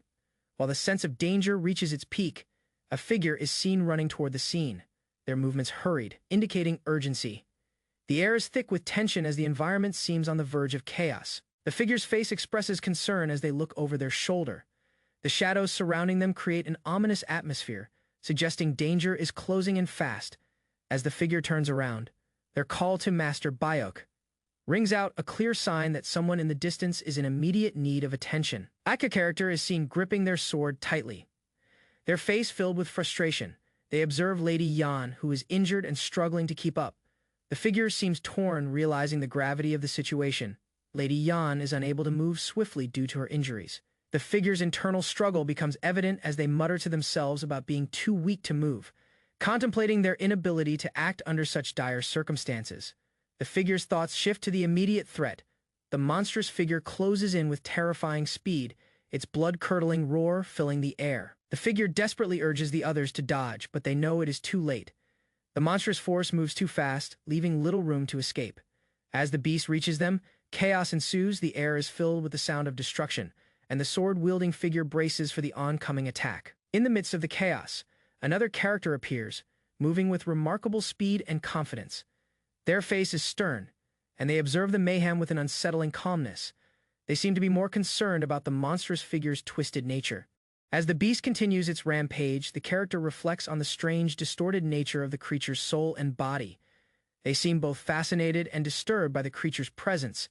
The scene becomes even more intense as the figure powers up, preparing for a confrontation with the monstrous creature. The figure's eyes widen in realization. Despite their best efforts, the beast's power is far stronger than anticipated. Their sword clashes with the dark force, sending shockwaves through the air. With an expression of determination, the figure continues to block the attack, but it becomes clear that the monster's power is overwhelming. The scene is filled with the destructive aftermath of a powerful attack. A figure standing amidst the destruction watches as the shockwaves from the blast ripple through the environment. The figure reflects on the surprising strength displayed by their opponent, commenting on how much their adversary still needs to train. The focus remains on the growing intensity of the battle. The dust clears as the figure looks around, preparing for the next phase of the conflict. Their stance suggests a readiness to face whatever is coming next. The ground trembles as the enemy vanishes. Without a trace, characters standing nearby are confused, wondering what has happened to their formidable foe. The uncertainty deepens as one character comments that they definitely felt the presence of the enemy moments ago, hinting at something even more dangerous approaching. Tension builds as the characters brace themselves for whatever is coming next. While a shadowy figure in the background begins to take shape, the monstrous figure reappears, its presence more menacing and powerful than before. The characters prepare for the worst, realizing they might not be able to handle this new threat. One character remarks on how much stronger the opponent has become. Their expression filled with dread, they understand that this battle is far from over. A dark, oppressive energy envelops the area, signaling that the situation is far more serious than anticipated. As the monstrous figure charges forward, a new enemy group appears on the scene, seemingly aligned with the previous beast. Their chilling expressions reveal their intent to continue the onslaught. The main character, Bayan Tasang, addresses them with a casual remark, as if to mock their timing, but his posture shows he is ready for battle. The enemies charge forward, and Tasang readies himself to engage in combat, the tension building as the enemies close in. Tasang unleashes a powerful energy wave with a swift hand gesture, sending a devastating shockwave through the area. The enemies seem to be caught off guard by the sudden display of strength. A chilling comment is made as Tasang observes the enemy's valuable items, hinting at his intention to take them. The enemies, unsettled by the power on display, prepare for the next move, knowing they are dealing with someone far more dangerous than they anticipated. The scene starts with a powerful burst of energy emanating from a figure's raised hand, crackling with purple light. The intense aura radiates as the figure seems to have unleashed a powerful force. As the energy dissipates, the figure stands tall, surrounded by the remnants of destruction. The ground is cracked and debris is scattered, suggesting that a great power was exerted here. The aftermath of the power is observed, and a character comments on the death of the individual who sacrificed his life force. Their expressions hint at disbelief as they examine the body's appearance, noting how the man seemed older than expected from his voice. The conversation continues as another character reflects on the person's choice to sacrifice his lifespan to gain power. The consequences of this decision are discussed, revealing that the price of power is steep. The second character looks suspiciously at the mysterious figures they encountered earlier. There's a sense that something more is hidden behind their strange appearance. The first character, eager to understand, demands answers about the figures. They seek clarity, asking directly about the half-living Jiangxi, hinting that these beings are connected to the events unfolding. The second character reveals the truth, explaining that these beings are the result of injecting corpse energy into living people. This dark process slowly turns them into Jiangxi, reanimated corpses. The scene shifts to a more eerie visual, where a person's lifeless body is shown undergoing the transformation process. It's clear that this technique is unnatural and terrifying. The character reveals further details, admitting that creating these half-living beings requires the extraction of life energy from individuals, adding an extra layer of horror to the ritual. The figure discusses the dangerous nature of the poison involved in the process, revealing that it was the catalyst for creating the half-living Jiangshi. This discovery adds a new level of complexity to their situation. The conversation shifts as the first character realizes that the poison they encountered earlier was the key ingredient in the creation of the monstrosities. A sense of regret fills the air as the situation becomes more critical. As the realization dawns, the first character laments their failure to detect the danger sooner. The poison and its link to the creations are clear now, adding urgency to the ongoing events. The tension builds as one character questions the extent of the knowledge being revealed. They seek clarity on how the second character knows so much about this dark process. The second character confesses that they were part of the group researching the creation of Jiangshi and the dangerous rituals involved. The revelation shocks the first character, amplifying the gravity of their situation. The first character reacts with surprise and fear, realizing the magnitude of the truth being revealed. They're left shaken, as they now understand the darker forces at play, with the sacred cult's involvement becoming more apparent. The scene unfolds with a tense discussion as the characters examine a strange figure. The question of why someone would create these dangerous beings who seem to have been turned into soldiers is raised. There is concern over the unnatural transformation. A closer look at the half-dead, aggressive figures reveals their monstrous transformation. A character wonders if these creatures were successfully manipulated into a more controlled form, but doubts linger about their full control. One character asks about the strange object in the mouth of one of the creatures, questioning its purpose. The object seems to hold the key to some hidden part of the transformation process, sparking curiosity about its role. The figure holding the object examines it carefully, identifying it as a catalyst for the energy at work in the creatures. The power within is extremely concentrated, much like the force used in the demonic art previously encountered. The character realizes that this object is linked to the latent force being extracted, hinting at more dark secrets hidden in these creatures' creation. The connection to the heavenly demon is now more evident. The situation grows darker as the character decides to report the findings to Master Bayok, indicating the urgency of dealing with this dangerous power and the unsettling implications of the creature's creation. The scene shifts as one character reflects on the power these creatures exhibited. They realize that the souls of the half-dead bodies, when augmented with this energy, triggered an explosive reaction causing their bodies to collapse. The soul-augmenting process used on these creatures becomes clearer. The loss of balance between life and death led to the catastrophic release of spirit energy, which is both unpredictable and dangerous. The character begins to speculate on who could be behind such a brutal and reckless process. The implications of this uncontrolled energy are profound, signaling the involvement of powerful, malevolent forces. The scene intensifies as the character ponders the nature of the energy they encountered. They speculate that this energy might be linked to the heavenly demon and that those with the power to control such spiritual forces are a rare breed. A monstrous figure, seemingly created by this same energy, looms in the background, hinting at the full scale of the power unleashed. The figure is a grotesque reminder of the price paid for experimenting with such forces. The character concludes that the energy they are dealing with is too dangerous to ignore. Their thoughts turn to finding those responsible for this horrific creation. As the pursuit of such power becomes an all-consuming goal, the character prepares to track down those responsible, their resolve solidifying. The mystery of the heavenly demon and the dangerous energy grows even more urgent as they prepare for the next phase of their investigation. The scene cuts to a new location, the River Marshall Alliance. Tension mounts as the figure moves swiftly through the halls, seeking to uncover more secrets hidden within the walls. The character rushes down a corridor, urgency in their steps, as they approach someone who might hold the key to understanding the connection between the heavenly demon and the strange phenomena they've encountered. A woman, with a surprised expression, asks Bayok Tazin if it's true that he is staying behind, questioning the reason behind his decision. Tazin, looking slightly annoyed, responds, revealing that he is the only one staying behind. The atmosphere is tense, as the reason for his choice remains unexplained. The woman seems puzzled by his answer, as she tries to understand his situation, but Tazin remains calm and composed without offering more details. The woman is now more concerned as she hears about the cancellation of the gathering of rising martial artists. She wonders why Tazin is staying behind.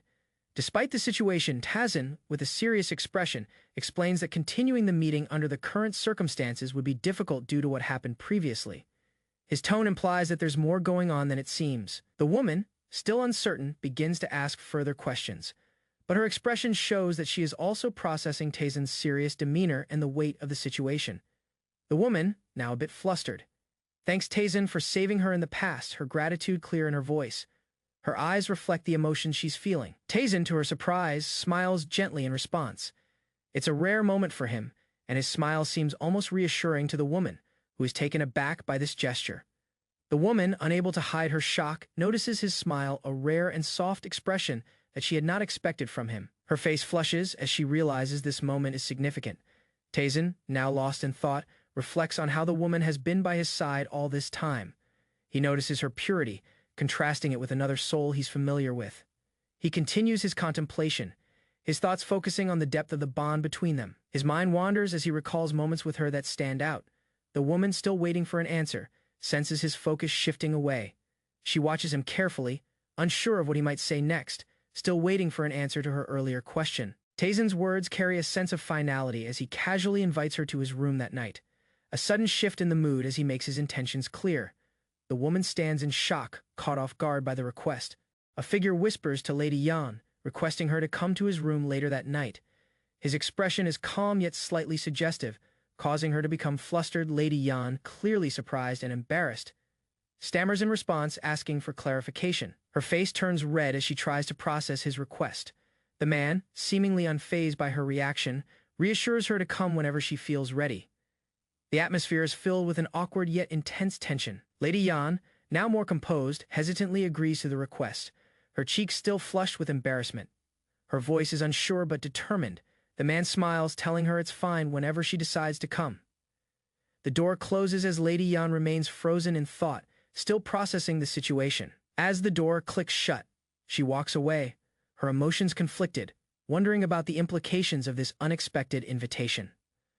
Later that night, Lady Yan is seen inside her room, clearly disturbed by the encounter. Her mind races with conflicting thoughts, unsure of how to respond. She paces back and forth, and as she reflects, she becomes increasingly frustrated with her own feelings. She wonders if she should visit him as requested. Her thoughts are interrupted by a concerned voice asking if she is all right. Her inner turmoil becomes visible, as her health seems to be affected by the stress of the situation. She dismisses the concern, trying to put on a brave face. Though her discomfort is still evident, she quickly tries to brush off the situation. Lady Yan urges the person to leave, laughing nervously. Her strained expression suggests that the emotional weight of the evening is taking a toll on her. She closes her eyes, trying to calm her racing thoughts. Her smile doesn't quite reach her eyes, revealing her inner conflict. In a final moment of frustration, Lady Yan lashes out at her guard, telling him to leave her alone. Her anger is directed toward her own confusion and fear. She tries to calm herself, insisting that nothing would happen. After all, they are in the River Marshall Alliance, a place of safety. Despite her reassurances, the guard remains hesitant, his concern growing as the night continues. Lady Yan's mind remains unsettled, torn between her duty and the uncertainty ahead. Lady Yan, overwhelmed by her emotions, attempts to walk away from the situation. However, someone grabs her, urging her to rest and take care of herself. Realizing the gravity of the moment, Lady Yan hesitates. She finally acknowledges her feelings and the situation surrounding her, which is becoming too complicated to ignore. The person speaking to her laughs and seems pleased that she has finally recognized what is happening, hinting at a deeper connection. Lady Yan, now more determined, speaks up and expresses her dissatisfaction with some aspects of the situation, but is willing to face it head on. The other person encourages her to go through with it, reassuring her that she can handle it before it's too late. Lady Yan, although still nervous, gathers her resolve and agrees to proceed, knowing that she must face the unknown without backing out. Lady Yan sneaks out quietly, making her way through the shadows of the night, careful not to make a sound. She moves swiftly, her steps silent as she approaches her destination. Her eyes are focused, trying to maintain composure amidst the uncertainty of the situation. As she approaches the building, her heart races, feeling the tension of the night build. She steels herself for what's to come. Lady Yan arrives at the location, looking up at the building, now fully aware of the gravity of the choice she's made. Her inner thoughts seem troubled. She quietly reassures herself, telling herself to stay calm. The pressure of the moment seems overwhelming, but she remains focused on what she must do. As she walks through the door, the air feels heavier, and she realizes that there's no turning back now. She's made the decision, and the consequences are yet to be seen. Lady Yan, still anxious, takes a deep breath and prepares herself to knock. The moment is imminent. She hesitates for just a moment before opening the door. The unexpected meeting that awaits her makes her second guess herself. The door swings open, and she is confronted with the person she's come to see. Their eyes meet, and the air between them is thick with unspoken tension. Lady Yan hesitantly enters the room at the man's invitation. Her face is flushed with embarrassment as she wonders if she has done something wrong. The man notices her unease and asks her if she thinks something is strange. She nervously avoids the question, feeling unsure of herself. Lady Yan quickly brushes off her doubts, deciding to ignore her awkwardness. She tries to focus on the present moment, pushing her embarrassment aside. As they settle down, Lady Yan awkwardly asks if there's something he wants from her. The man appears serious, but there's a playful tone in his voice. He leans closer to her, suggesting a promise, something she must agree to. Lady Yan looks at him with curiosity, wondering what he means. Her face turns red when she realizes what he is asking. A promise to be exclusive without any other distractions.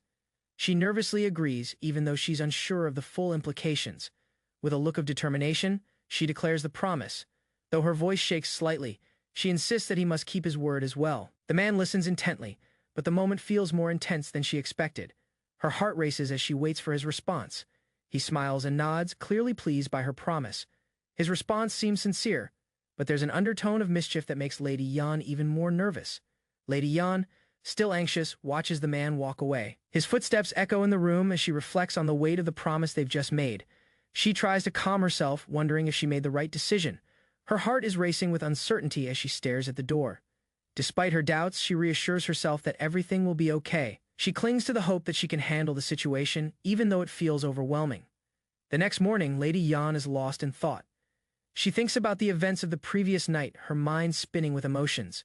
She's unsure of how to process the promise she made, and her uncertainty grows. She wonders if she can live up to the expectations set by the man. Just then, she hears a voice calling her name, and she shakes off her anxious thoughts. She steels herself for what lies ahead, knowing she can't turn back now. Lady Yan wakes up in a start, confused and flustered. She calls out the name Master Bayuk, realizing that she may have been dreaming. Her head is foggy as she tries to gather her thoughts. She questions whether the events from the previous night were just a dream. Her body feels heavy as she moves the blanket aside to sit up. Still unsure, Lady Yan sits up in bed, berating herself for being so easily swept away by her emotions. She chides herself for being so distracted, wondering if she actually fell asleep. Lady Yan stands up and starts pacing, scolding herself aloud for being so foolish. Her thoughts are racing, still unsure of what really happened. In frustration, she wonders if she truly fell asleep without even realizing it. Her mind tries to make sense of the conflicting feelings she has.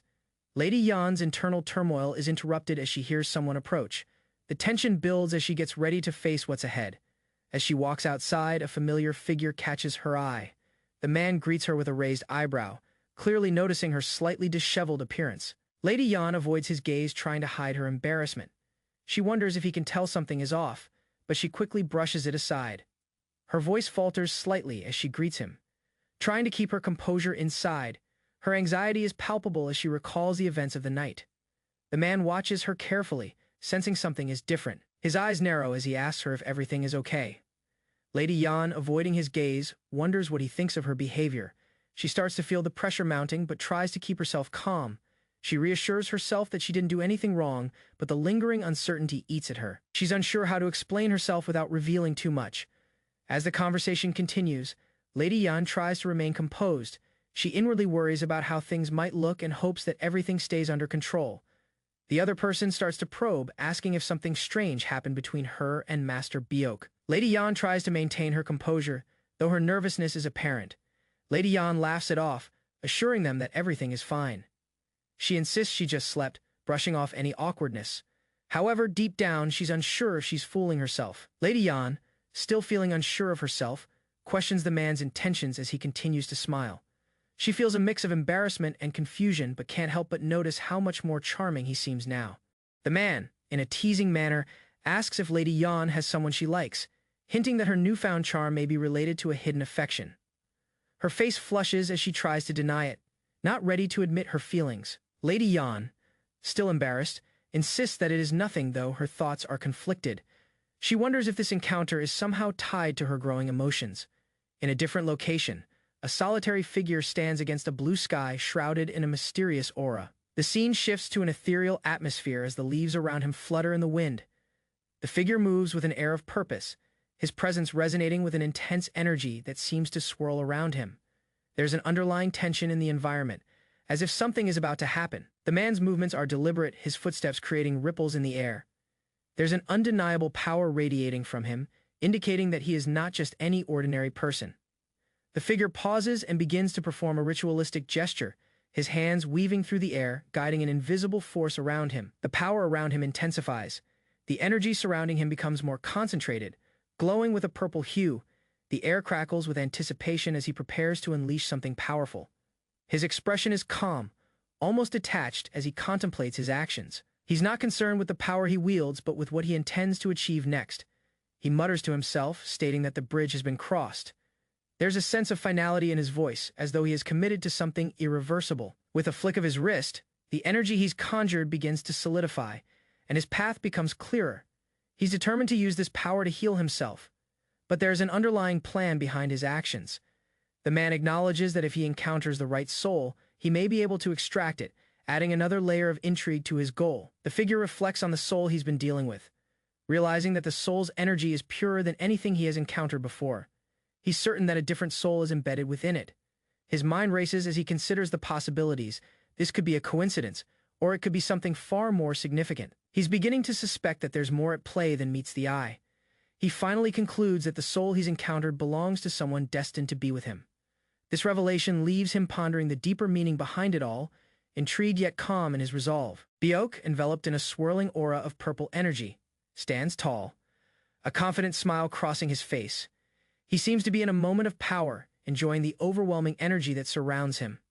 However, his confidence falters as an unexpected feeling strikes. His eyes widen as he senses a terrifying surge of energy, something he did not anticipate. The energy around him shifts unnervingly. He wonders aloud what is happening as the strange force intensifies. The aura seems to be coming from within himself, sending waves of unease through him as he tries to understand this newfound sensation. Byok Taizun sat composedly in his chamber, exuding a calm authority. A report was delivered that the mistresses from the White Flower Courtesan House and the Golden Jade House had arrived.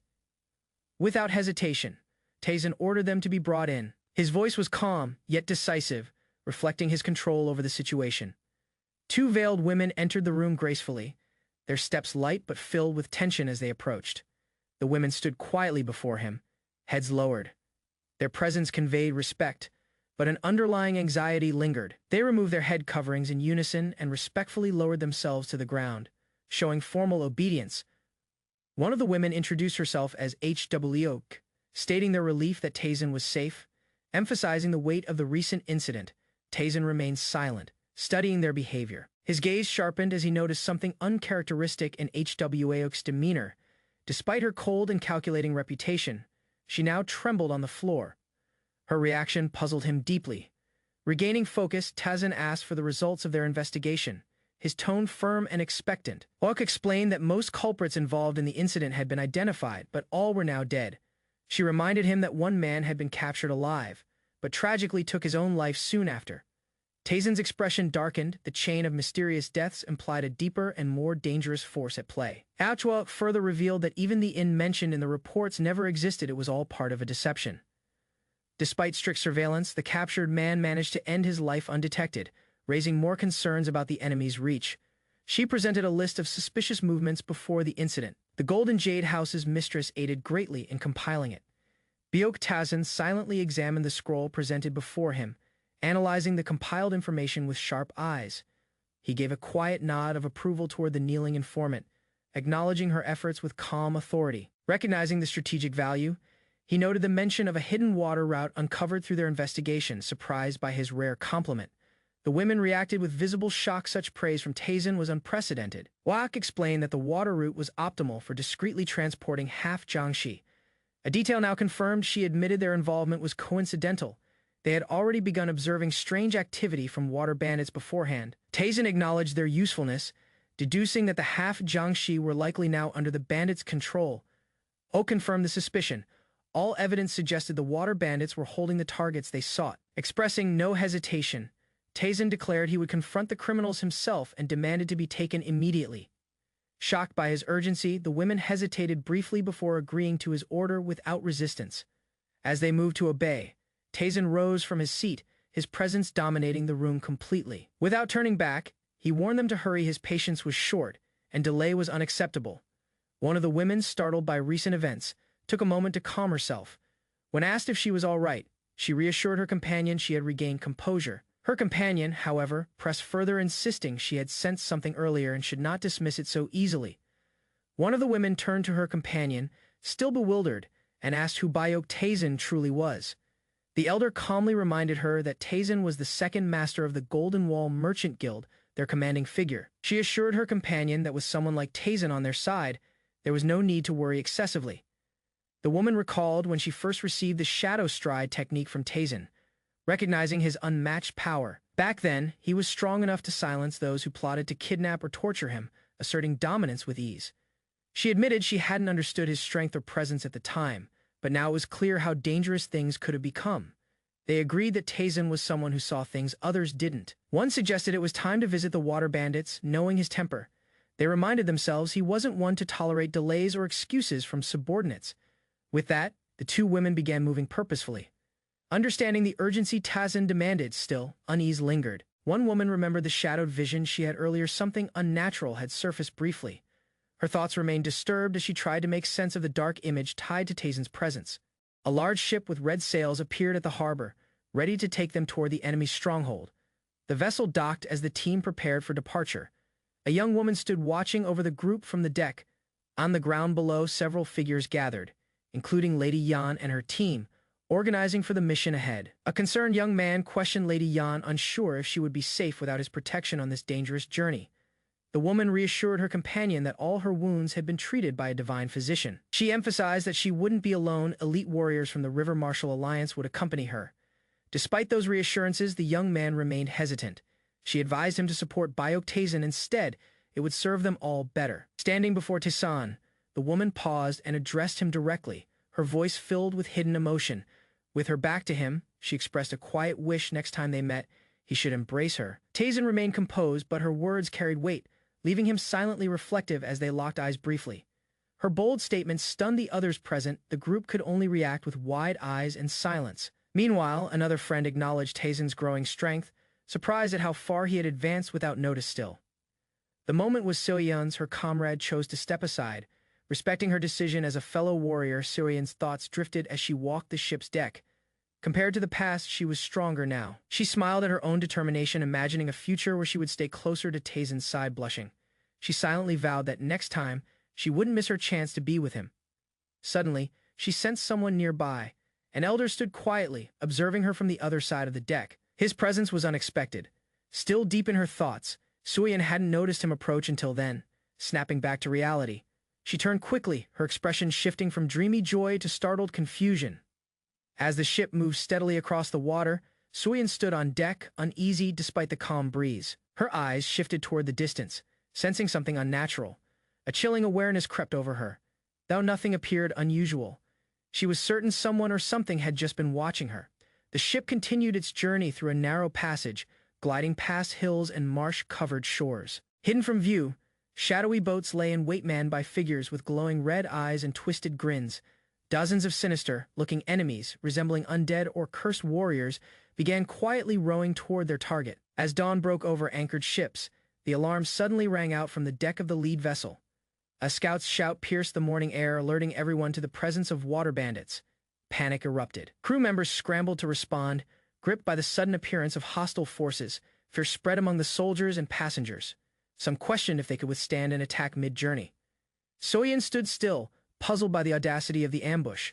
A River Martial Alliance ship was no easy target, but a deeper concern flickered in her thoughts. Could these really be ordinary bandits, or something worse? A masked enemy stood atop the enemy deck, weapon raised, commanding attention with silent menace. The enemy ships began closing in, their sails looming like shadows against the sunrise. From afar, Bayok Tazen observed the approaching chaos, his expression unreadable as seabirds scattered from the growing tension. Bayok Tazen stood in silence, lost in thought as the sea breeze brushed past him at dawn. His mind circled around the strange truth. Yeon Heron carried the soul of Seon Haryong, a name burdened with mystery.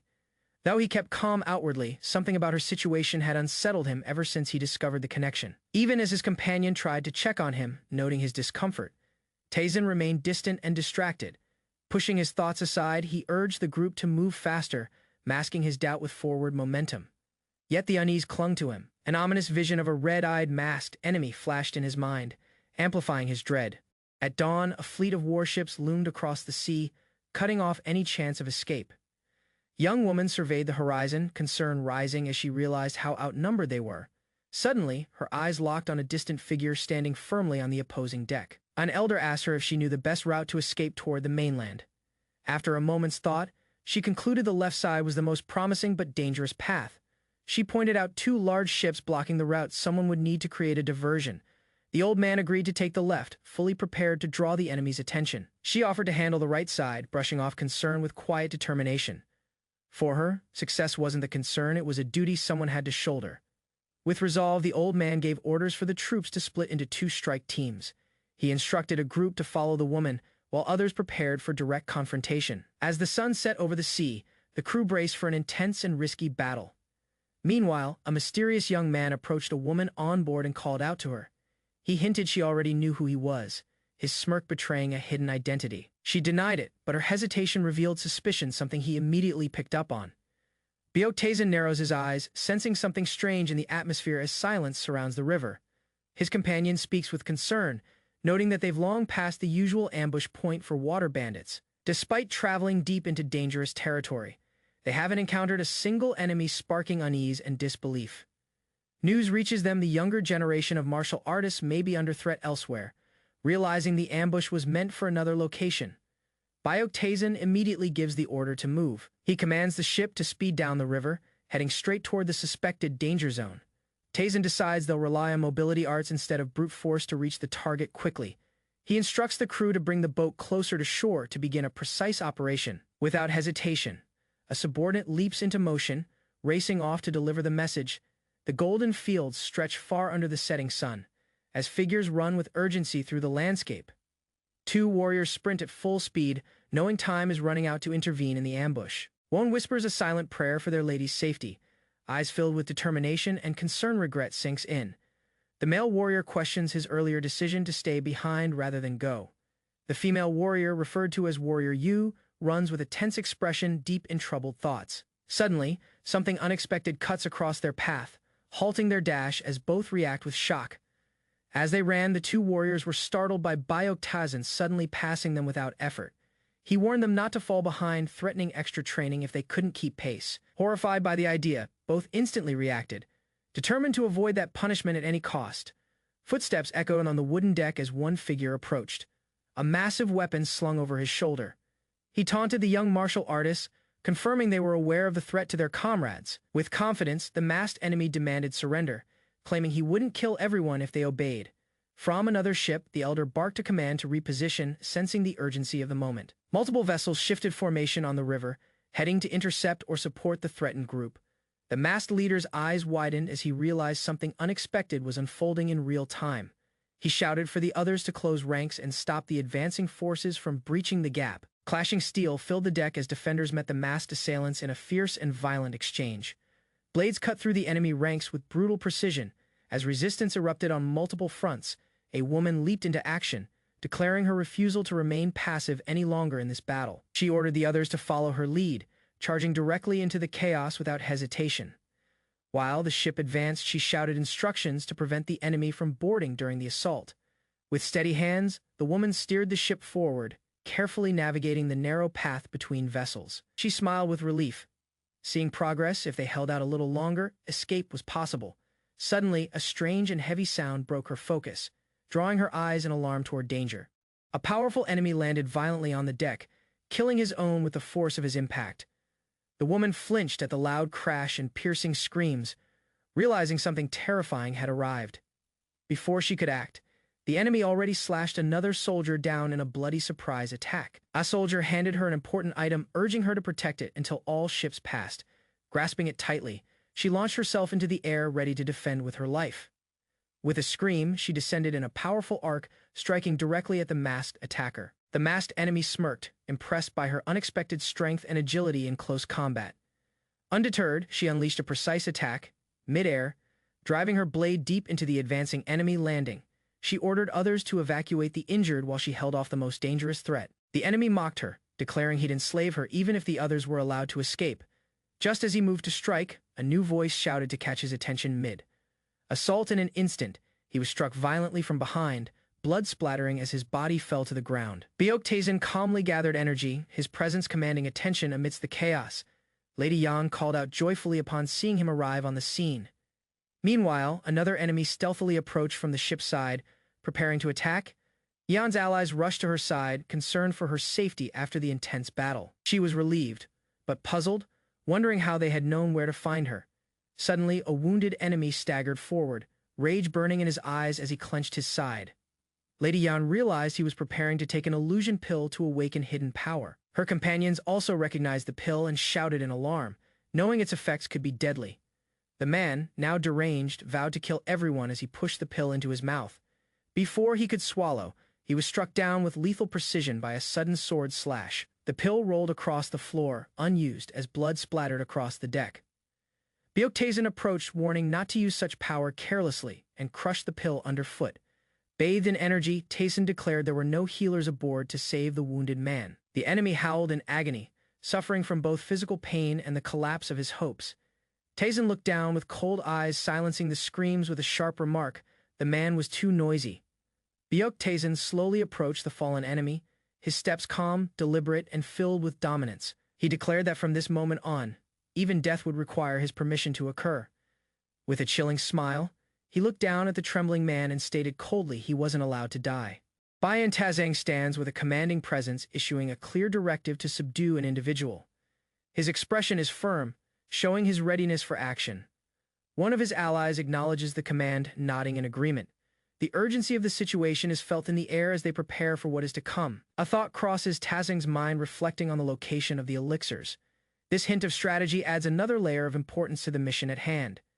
Tazang instructs his team to handle things on the ground while he takes care of a separate task.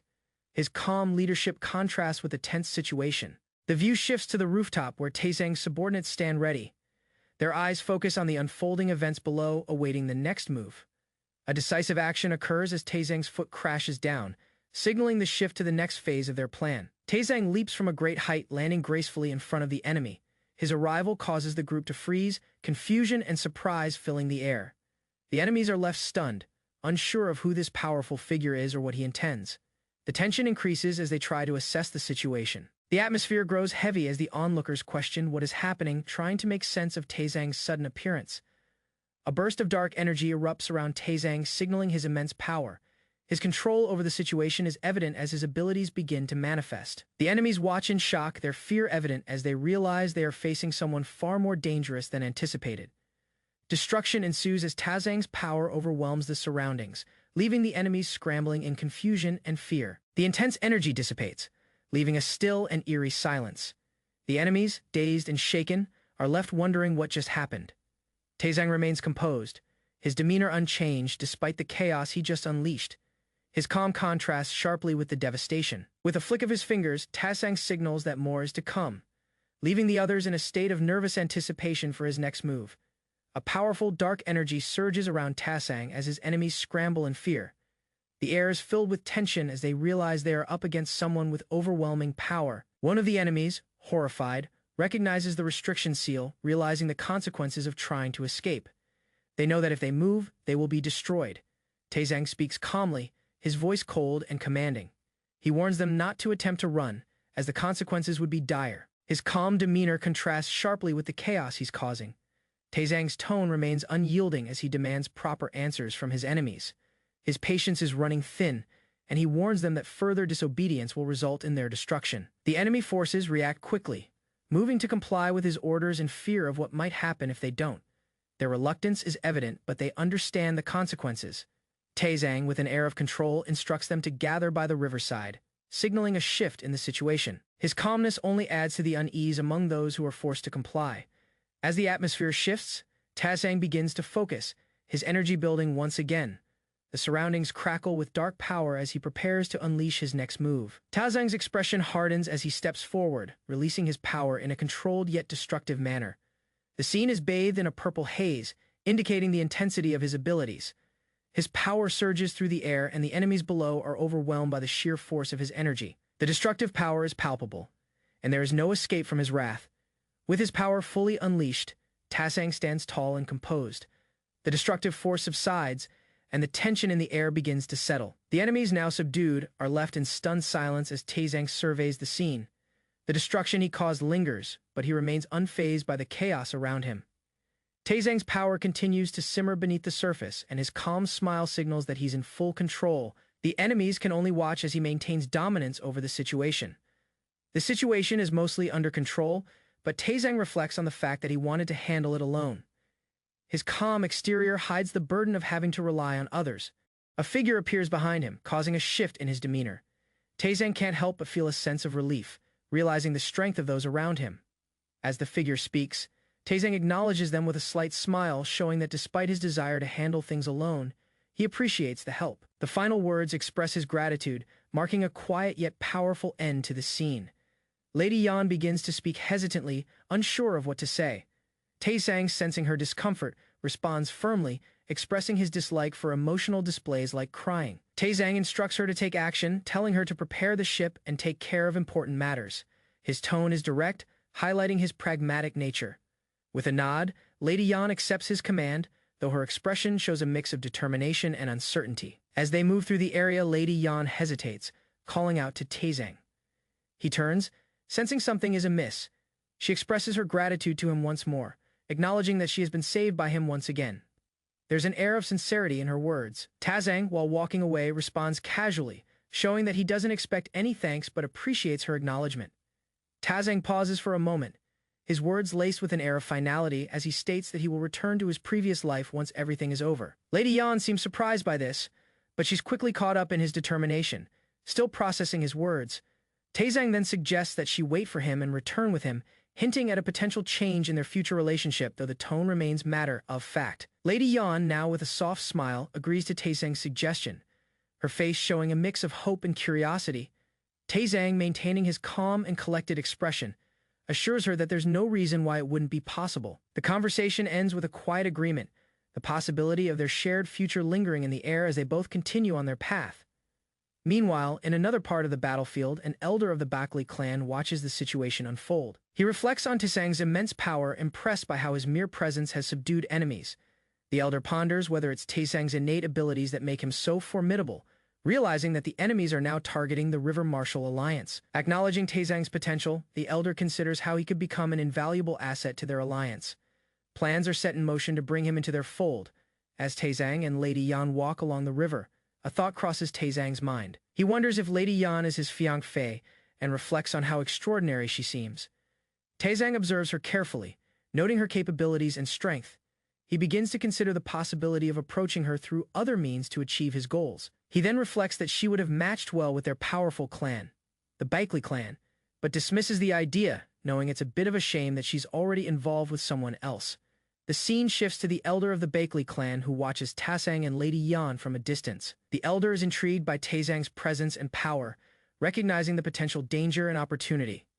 The elder thinks about how he could use Taizang to his advantage if the situation progresses smoothly, seeing a chance to capture two goals at once. His eyes narrow as he considers his options. He realizes that Taizang is more than just a powerful fighter. There are deeper elements at play that could be useful for the Bakley clan. Taizang suddenly notices the elder's gaze, his senses heightened. His reaction is swift, with an aura of dark power radiating from him as he turns to face the elder. The elder's expression shifts, panic creeping in as Taizang's aura presses in on him. He realizes that Taizang's power is far beyond what he had anticipated. Taizang stands confidently, a smirk on his face, while the elder is left reeling from the unexpected force that Taizang has unleashed. The elder stumbles back, struggling to maintain his composure. The elder, feeling Taizang's immense power, is visibly shaken, gasping for air. He's forced to kneel, his body unable to handle the overwhelming pressure. Taizang watches silently, his cold demeanor unwavering. The elder struggles with each breath, unable to escape the suffocating presence that Taizang exudes. Taizang's power intensifies slightly, but he holds back, deciding not to fully release his energy. The elder is left helpless on the ground, fearing what might happen if Taizang truly unleashed his full force. After the overwhelming display of power, Taizang stands tall, gazing down at the fallen elder. He reflects on the ease with which he dominated the elder's strength. The elder, now panting heavily, begins to realize that Taizang is far more dangerous than anyone in the Bakley clan had anticipated. Taizang's expression is one of satisfaction. His confidence growing, he declares in a quiet, firm voice that everything around him is his, and that no one can stand in his way, an unspoken warning to anyone who dares challenge him. As the group gathers, one individual steps forward and offers a greeting. The moment they hear the news, they immediately arrive to assess the situation. One of the individuals asks about the whereabouts of Master Bayok. The tension grows as they search for him, aware that his presence is crucial to the unfolding events. Another person spots Master Bayok in the distance, and the group quickly focuses their attention on him, ready to proceed with the plan. The group approaches Master Bayok, and one individual asks if he is all right. There's clear concern for his well-being after the recent events. Master Bayok responds with a cool demeanor, ordering one of the subordinates to wake up a restrained individual, indicating the severity of the situation. The subordinate promptly agrees and begins to execute Master Bayok's order, displaying the hierarchy and control he holds over the situation. The restrained individual suddenly stirs, coughing violently as they regain consciousness. Their body is tense, showing the pain from being restrained. As they cough and gasp for air, Master Bayok remains impassive, watching the scene unfold with a calm, almost amused expression. The restrained individual begins to struggle against their binds, but Master Bayok is unbothered, casually commenting on how he might be better suited for acupuncture at this rate. The restrained individual continues to fight for breath, unable to free themselves. Their desperation grows as they try to break free from the tight restraints. One of the onlookers comments on the restrained individual's situation, questioning their defiance in the face of Master Bayok's power. Master Bayok cuts the conversation short, dismissing any further discussion. His tone is sharp, showing his disdain for the weaker individuals around him. Master Bayok focuses on the restrained individual, his eyes sharp and calculating. He demands information about the elixirs, sensing their importance to the situation. The restrained individual, still struggling, stammers in response, acknowledging their knowledge of the elixirs, though their fear is palpable. Master Bayok shrugs, deciding to find the information on his own. His confidence is unwavering as he prepares to continue with his plans, knowing no one will stop him. The restrained individual struggles in pain, letting out a loud groan as they fall to the ground. The intensity of Master Bayok's power has taken a toll on them. Master Bayok, unfazed by the individual's suffering, casually raises his hand. His aura radiates from his body, signaling his complete control over the situation. Master Bayok speaks with quiet authority, commanding the group to move forward. His focus shifts as he declares that it's time to retrieve the remaining elixirs, a step that seems critical to his plan. The group gathers on a large boat floating in the calm water. They have just finished interrogating the captured enemies, who are part of a dangerous group known as the Guangdong Four Fiends.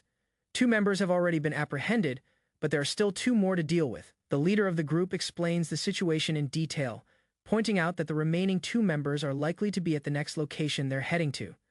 The team is on high alert, knowing that their mission is far from over. The scene shifts to show one of the enemy captives, his hands bound tightly, sitting on the floor of the boat. His expression shows no fear, only the resolve of a man who knows his fate. A woman in the group comments on the unusual nature of their enemies. These individuals, the Guangdong Four Fiends, were active around 50 years ago but mysteriously disappeared from the martial world. Their return is raising suspicions and concern. Her words cause the others to fall silent, all pondering the implications of the enemy's sudden reappearance. The group knows that they're up against something far more dangerous than expected. The atmosphere grows tense as everyone contemplates the long-forgotten threats and the unknowns they now face. As the boat continues its course, Lady Yan seems distracted. She looks out at the vast horizon, her mind racing. A member of the group notices her unease and asks if she is all right. Yan is lost in thought, realizing that the current journey isn't just about the mission anymore. It's about survival. Yan turns to one of her companions, questioning their next destination. She had thought they were heading back to the River Martial Alliance. The response reveals the truth. They are on their way to eliminate the remaining enemies, without any backup, just the members present. Yan is taken aback. This revelation highlights the dangerous nature of their mission and the lack of support. As the journey continues, the group remains oddly calm despite the situation. They are used to such high-stakes missions, but the quiet confidence of Master Bayok, their leader, seems to be soothing the crew. Lady Yan wonders aloud whether their composed demeanor is due to Bayok's presence. She looks at him, intrigued by his calmness amidst the chaos. The others glance at Bayok too, realizing how much they trust in his leadership. Though the task ahead is uncertain, they all seem unusually relaxed, ready to face whatever comes their way. As the group advanced, one of the women noticed unfamiliar individuals aboard the ship and asked who they were. Her eyes glowed intensely, indicating suspicion or perhaps hidden power sensing danger. A startled response followed. Those strangers were actually leaders of the Hao faction's regional branches, disguised as courtesans from the White Flower and Golden Jade houses. The woman was surprised to hear that these powerful figures were working directly under Master Bayuk, showing the extent of his influence and trust network. Lady Yan quietly observed Master Bayuk, clearly impressed. His actions and the calm aura he projected reassured everyone around him. The journey continued across the river under the darkening sky, the ships carrying the group approaching their next destination. By nightfall, they arrived at a remote forest clearing. The group disembarked and gathered for final instructions before heading into unknown terrain. Scouts explained that the destination was identified based on Master Bayok's intelligence. It was believed to be the last known location of the remaining enemies. Some members hesitated, worried about entering the forest at night, but were reassured by the escorts who offered their guidance and protection. Without further delay, the group moved into the forest cautiously but decisively, led by those most confident in their tracking skills. As they pushed deeper into the woods, complaints emerged from the elders about the pace and lack of consideration for their age. The Hao faction leader urged patience, explaining they were almost at the target location and had to endure a little longer. Meanwhile, it was revealed that Baikley Jiangshan had been following them discreetly, raising concern about his intentions and whether he could be trusted. Master Bayok, without concern, ordered them to ignore Jiangshan, suspecting he was waiting for a chance to steal credit. His subordinate accepted the decision calmly, placing full trust in Bayok's judgment as the journey stretched on. Yet again, the elders voiced their frustration, questioning how much farther they had to go and if the group was even heading the right way at all. The group ventures deeper into the forest, confident they are on the right path. A member asks how Master Bayok is so certain, to which another explains that the Golden Jade House Madam has an extraordinary ability to sense the enemy's aura. Lady Yan, clearly impressed, comments on how unusual this ability is. The others also seem intrigued as they realize the true depth of their allies' powers. The group continues forward, with everyone now more aware of the unique talents that can tip the scales in their favor. As they move, Lady Yan suddenly pauses, sensing something. A strange, familiar feeling arises and she reacts with growing alarm. It becomes clear that she has sensed something nearby. The others, sensing her unease, wonder what she has noticed. Her suspicions are confirmed as she focuses intently on the path ahead. Someone in the group wonders whether they should ask her about the feeling, but the situation grows more tense. Master Bayok, sensing the shift in the atmosphere, orders the group to prepare. He confirms they are nearing the enemy's base, a place he had suspected all along. The trees clear, revealing a fortified structure in the distance. The group knows the battle is near, but their faces remain resolute. Bayok gives a calm order to Qian Kyungwon to clear a path, signaling that they are about to engage the enemy. As they approach the base, chaos erupts. The enemy has set an ambush for the intruders, and they immediately spring into action. The ambush is revealed to be well coordinated, with enemies attacking from multiple directions. The group prepares for an intense confrontation.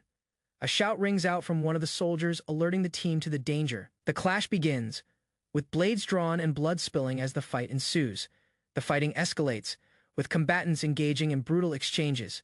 The atmosphere is thick with tension as both sides clash fiercely. The battle continues with a ferocious intensity. Steel meets steel, and enemies fall as the group presses forward. Master Bayok's calm demeanor and strategy guide the team, showing that despite the ambush, they remain in control of the situation. After the intense clash, some of the team members stand in awe. They had witnessed a remarkable feat as Seoyeon moved with such speed. It was as though she had disappeared from sight. One member exclaims how fast Seoyeon was, unable to even see her move during the battle. Her growth is evident, leaving a question in the air. Is this really the Seoyeon I knew? Her change is so striking that even the other members begin to question her rapid progress, realizing how much stronger she has become since their last encounter. As Seoyeon leaps into the next attack, another character ponders how much she has improved since their fight against the Half. Jiangxi, they can't help but compare her past performance to her present abilities, which have noticeably advanced in such a short period. The rapid improvement leaves them questioning their own progress. With a smirk, Master Bayok remarks on how the others have gotten slow in comparison, teasing them that it is time for some special training to catch up.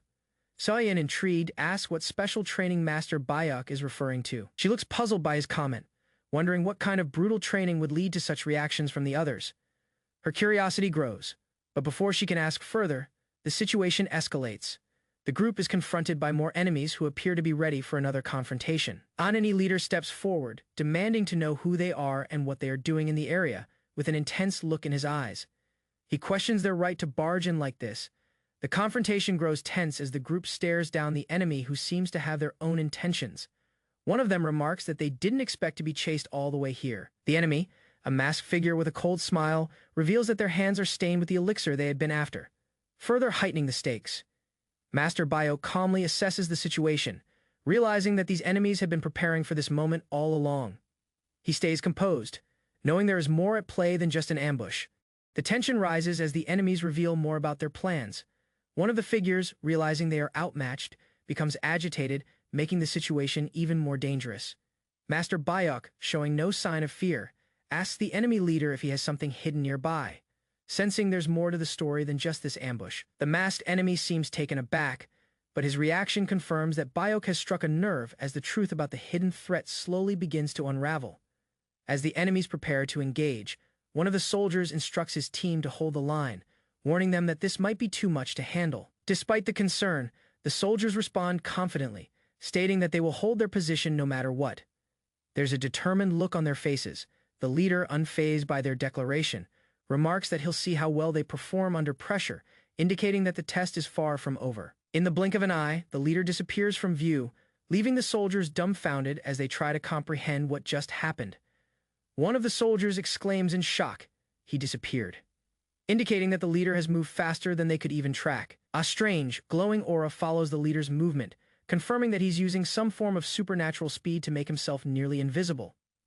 One of the soldiers, noticing the strange aura, reacts, stating that they can feel the presence of the elixir nearby. The revelation excites the team as the elixir, the item they've been after, is within their grasp, heightening the intensity of the mission.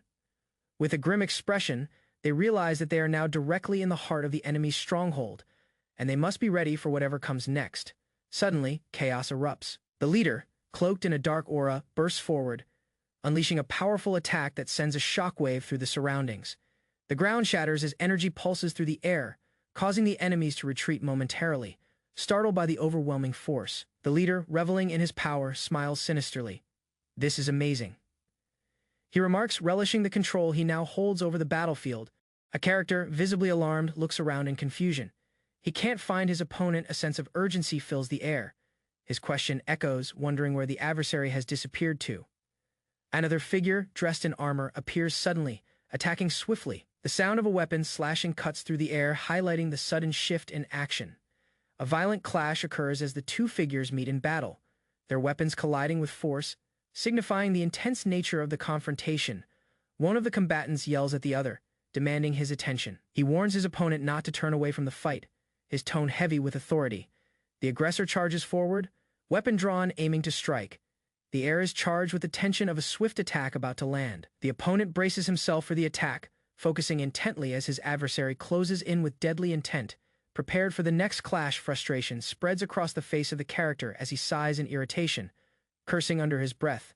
The tension of the ongoing battle is taking its toll on him. He is struck by an attack, his body recoiling from the impact. His stance falters and pain is evident on his face, though he remains determined. Despite the setback, he grits his teeth, his resolve hardening as he prepares for the next move, knowing he must fight through the pain. Byeoktaesan, now seemingly enraged, expresses his anger with a chilling outburst, calling his attackers arrogant fools as he readies himself for a counterattack. The clash of weapons resounds once again as his sword meets that of his enemies. The impact creates a loud, violent sound, signaling the intensity of the struggle. He looks prepared for a brutal fight, fully embracing the conflict ahead, determined to wipe out his opponents with relentless force. As the battle rages on, a sudden shift occurs. The atmosphere around the character changes, signaling a rise in power. His demeanor transforms into something far more formidable. A character, witnessing the shift in his demeanor, questions why he was wasting his time on these lesser opponents. His surprise is evident as the air thickens with the tension of an impending storm. Byeoktaesan responds calmly, explaining he was just about to handle the situation. His attitude shifts from frustration to cold focus, ready to clean up the mess created by the fight. A masked figure, eyes glowing red, holds a mysterious vial in his hand, urging the person beside him to hurry. The atmosphere is tense as the countdown to the next phase begins. The person receiving the vial responds quickly, signaling understanding before tipping it back and swallowing its contents. The urgency is clear. The next phase is imminent. The transformation begins. The person's body reacts violently to the substance, eyes now glowing, their strength rapidly increasing as they prepare to carry out their orders. The person feels a surge of power coursing through their veins. The sensation is overwhelming, as their muscles begin to bulge with newfound strength. They smile maniacally, ready to unleash their power. The figure, now fully empowered, is told to go and eliminate the targets. The order is clear, and there is no hesitation in the person's next move. As the person charges forward, the sheer force of their energy creates a shockwave, their body moving at an incredible speed toward the unsuspecting victims. The enemy forces appear, armed and ready to face the oncoming assault. They brace themselves, but the sight of the person's overwhelming speed and power fills them with fear. The empowered individual swings a weapon, causing it to slice through the air with tremendous force, cutting down the enemies in their path with ease. The battle intensifies as the figure continues their rampage, their speed and strength impossible to match, leaving nothing but chaos in their wake. Amid the fighting, a few survivors gasp in shock as they struggle to keep up with the figure's movements. The power gap is evident as their strikes fail to land. One of the survivors, realizing the magnitude of their opponent's strength, curses under their breath. The figure is too fast and too strong to defeat in this state. The survivors, now filled with dread, are left with only one thought: how could they have miscalculated the figure's abilities? The figure continues to cut down enemies left and right, the sounds of battle growing louder as the air is filled with tension. In the midst of the carnage, one of the survivors, barely able to breathe, wonders aloud if they will even survive long enough for help to arrive.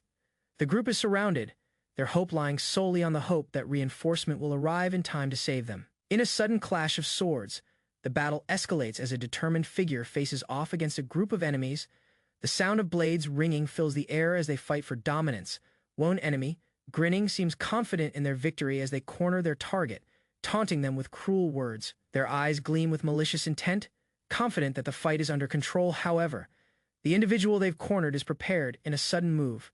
They skillfully break free, countering with a precise strike that sends the enemy reeling backward. A loud cry echoes as one of the fighters is struck by the opponent's swift and powerful blow. Blood splashes as the enemy's sword meets its mark.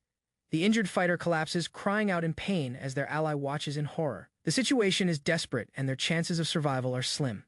The figure who delivered the devastating blow moves toward the remaining enemy forces, preparing for the next phase of the fight. A mysterious figure watches from a distance, poised and ready to intervene. The air is thick with tension, but the figure remains calm, waiting for the right moment. As the battle rages on, the mysterious figure steps forward, revealing themselves. Their entrance is commanding, drawing the attention of all those present. The figure speaks, suggesting that they might be able to handle a particularly troublesome opponent, offering their assistance to the struggling group. The group, in desperate need of help, eagerly accepts the figure's offer. Gratitude is evident in their eyes as they thank the newcomer for intervening. The figure, however, doesn't appear to be moved by the thanks. Instead, they calmly assess the situation and reveal their true intentions, suggesting a more strategic approach with confidence.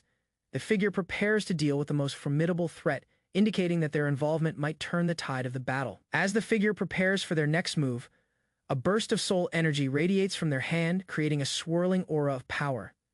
The energy is overwhelming, drawing attention from all who witness it. The onlookers are stunned by the immense energy the figure commands. Their astonishment grows as the power in the air seems to pulse with a life of its own. The figure smiles knowingly, reflecting on their journey and the power they've gained. They are satisfied, feeling that their efforts were worth the risk. A group of individuals rushes in, their expressions filled with panic and urgency.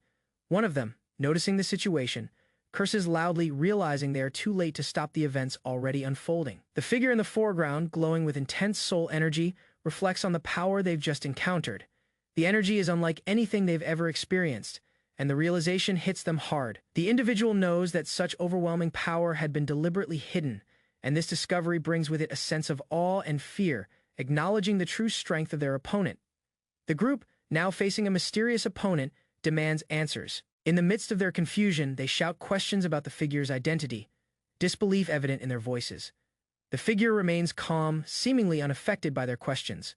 With an air of indifference, they unleash a blast of powerful energy toward their adversaries. The energy ripples outward, forcing the group to fall back in fear. The attacker's identity remains shrouded in mystery, but the sheer power they exude is undeniable. As the battle intensifies, the powerful figure stands amidst the swirling purple energy, smiling knowingly. The onlookers, stunned, now realize who they are facing. The figure, now fully revealed, utters the name of the heavenly demon with a knowing smirk. The recognition sends a shockwave through the group, their eyes wide in terror. They know now that they're not dealing with an ordinary opponent. This is a legendary figure, one whose reputation precedes them, and their presence alone is enough to crush their hopes. The onlookers' shock grows as the figure reveals their true identity, no longer hiding their power. The name Beoktazin is spoken, a declaration that further unsettles the group. The figure stands tall, their power radiating in every direction. The sight is overwhelming, and even those who thought they could handle the battle now realize the odds are stacked against them. The group, exhausted and disoriented, begins to understand the gravity of the situation.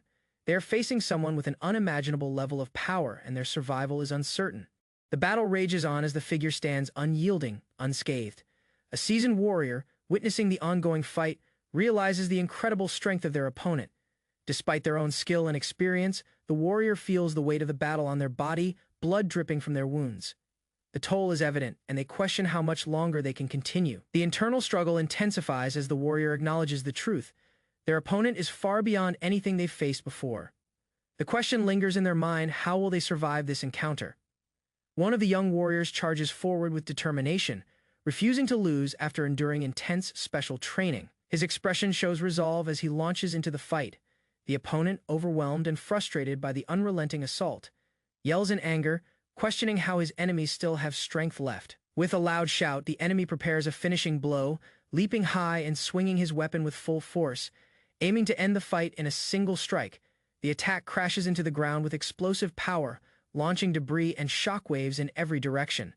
The ground shatters under the pressure. The two warriors, standing together, realize they are unable to dodge the incoming strike in time. The power is too great and too fast. The impact hits with devastating force, creating a crater as the shockwave expands, sending everyone flying back with violent intensity. The smoke clears and two figures stand frozen. In disbelief, they stare ahead, shocked by what just occurred, unable to comprehend the result. From within the dust, a voice speaks to himself, acknowledging that he still lacks sufficient training to properly control his power. The speaker, walking calmly through the battlefield, reflects on how he let his emotions affect his strength and vows to manage it better in the future. The battlefield is quiet, and the dust continues to settle as the lone figure emerges unscathed. The observers remain silent, stunned by the outcome. With controlled breathing, the warrior lowers his hand, his face calm. He has realized the danger of his own power when used without restraint. The others watch in silence, unsure whether to feel relieved or fearful. The difference in strength between them and the man in front of them is now undeniable. The man walks slowly forward, his hands relaxed, and his energy now under control. His footsteps echo in the silence that follows the destruction. He passes by the others, who remain too shocked to speak. None of them dare to stop him as he leaves the area. The battle has ended, but the memory of this power lingers. Everyone present now knows the gap between them and Beoktazin is far greater than they imagined. After a fierce battle, one of the figures laughs grimly, remarking on how they might have made a mistake by not staying back. Blood stains their face as they struggle to stay upright. The other figure, watching with a calm expression, clicks their tongue, disapproving of the situation. They don't seem overly concerned, indicating their superior strength. The two figures, despite the chaos around them, exchange a brief, wordless moment of understanding. The silence speaks volumes as they both prepare to move on. One of the figures reflects on the difficulty they are having against an opponent who is far stronger than they anticipated. There is a sense of frustration building. The speaker's eyes narrow as they comment on the failure of the River Marshal Alliance member, noting that their strength was overestimated. They begin to walk away, uninterested in continuing the conversation. The other figures react in disbelief, questioning the timing of their companion's departure. The situation is still uncertain, and leaving now seems reckless, but the figure is unbothered. The mood shifts as the other character stares at their departing companion, a slow realization dawning. They can't believe what they just saw. A smile creeps across the figure's face, clearly impressed with the audacity and nonchalance of the departing figure. Beoktazin is locked in a fierce battle with a skilled adversary. As their weapons clash, he contemplates retreat, realizing that victory is impossible if the enemy continues to step in. His opponent, an older warrior, curses Tasang as the intensity of the fight increases. The older man attempts to land a decisive blow, his anger and frustration evident. Despite his doubt, Tasang resolves to find a way out of the deadly confrontation, focusing on the next moment to regain control of the situation. The scene shifts to show Master Beoktazing's companion standing aloof in the distance, seemingly unconcerned with the fight. His hesitation to intervene is clear. A woman standing behind him questions whether Master Bayok should step in to assist, her voice tinged with concern as she watches the battle unfold. Master Bayok responds with a calm demeanor, revealing that he will not intervene, though his eyes reveal that he fully understands the gravity of the situation. Taezang, feeling the pressure mounting, calls out for help, realizing that something beyond his control is affecting the battle. A powerful force suddenly interrupts the tension. In his panic, Taezang wonders if the noise he heard was a lion's roar or some hidden weapon. The immense force overwhelms him, and he desperately pleads for help. The woman behind Master Bayok reassures Taezang, urging him to stay calm as she prepares to act, knowing that he must rely on others to survive this moment. The energy in the air shifts, and the fight reaches a new level of intensity. Taezang's opponent is taken aback by the change in momentum and stumbles backward in surprise. The surrounding warriors watch in awe as the battle takes a sudden turn, with Taezang seeming to gain the upper hand. The power dynamic has shifted unexpectedly. Seizing this chance, Taezang moves forward with a renewed sense of determination, pushing his advantage and preparing to end the fight once and for all. The older warrior, now recovering, acknowledges the intensity of the battle, admitting that he has never faced someone as relentless as Taezang. The tension builds to its peak as the two warriors face off, each knowing this will be the final decisive moment of the fight. With a final clash of swords, Taezang delivers the blow that ends the battle. The fight concludes, and the outcome is clear. Taezang emerges victorious. A green needle-like object cuts through the air, creating a sharp, violent sound. The attack is swift and lethal, its purpose clear. The expression of the person being attacked shows surprise, eyes wide in disbelief as they try to react. A second attack follows immediately, a blue arc of energy slashing through the air, intensifying the battle. The old man, looking relieved, says that he has survived the worst part of the ordeal, a sense of calm washing over him. A needle-like object is pointed out, catching everyone's attention. The old man seems confused and suspicious. A different figure, seemingly disinterested in the situation, mocks the situation, hinting that it's all just a waste of time. One of the individuals speaks with concern, apologizing for the delay and explaining that the one in question is troublesome. Another person questions why no help was given earlier, indicating a missed opportunity to deal with the problem. The individual responds nonchalantly, stating, "It's just because of a personal dislike for that particular person's face." The situation grows tense as the group realizes the dire consequences ahead. A younger character trembles with fear, visibly intimidated by the older figures and the looming threat. Another character watches the scene unfold, quietly acknowledging the need to take action, though uncertain about what will happen next. The last panel presents a reflective character, realizing their need to be more independent and stop being a burden. The figure stands alone, making a vow to stand confidently from this point onward, ready for the future. As this moment of introspection occurs, the background reveals an older figure reminding the character of the consequences that await if they continue down their current path. The woman, eager to grow stronger, excitedly announces her desire to join the training session. Her determination is clear as she walks beside the others. The man beside her, surprised by her sudden declaration, asks for clarification on what she just said. She repeats her wish to join the special training, determined to improve herself and ready for the challenge ahead. The man, after a brief pause, reluctantly agrees to her request, saying, "Fine." His facial expression shows slight hesitation. He continues, explaining that upon their return, he will teach her the infinite stride technique. He cautions her that the technique requires intense physical endurance and internal energy, making it painful to learn, but insists she must brace herself for the experience. The woman eagerly agrees, her face lighting up with determination as she exclaims, "Okay." A nearby observer warns her that she will likely regret it later due to the immense pain the training entails.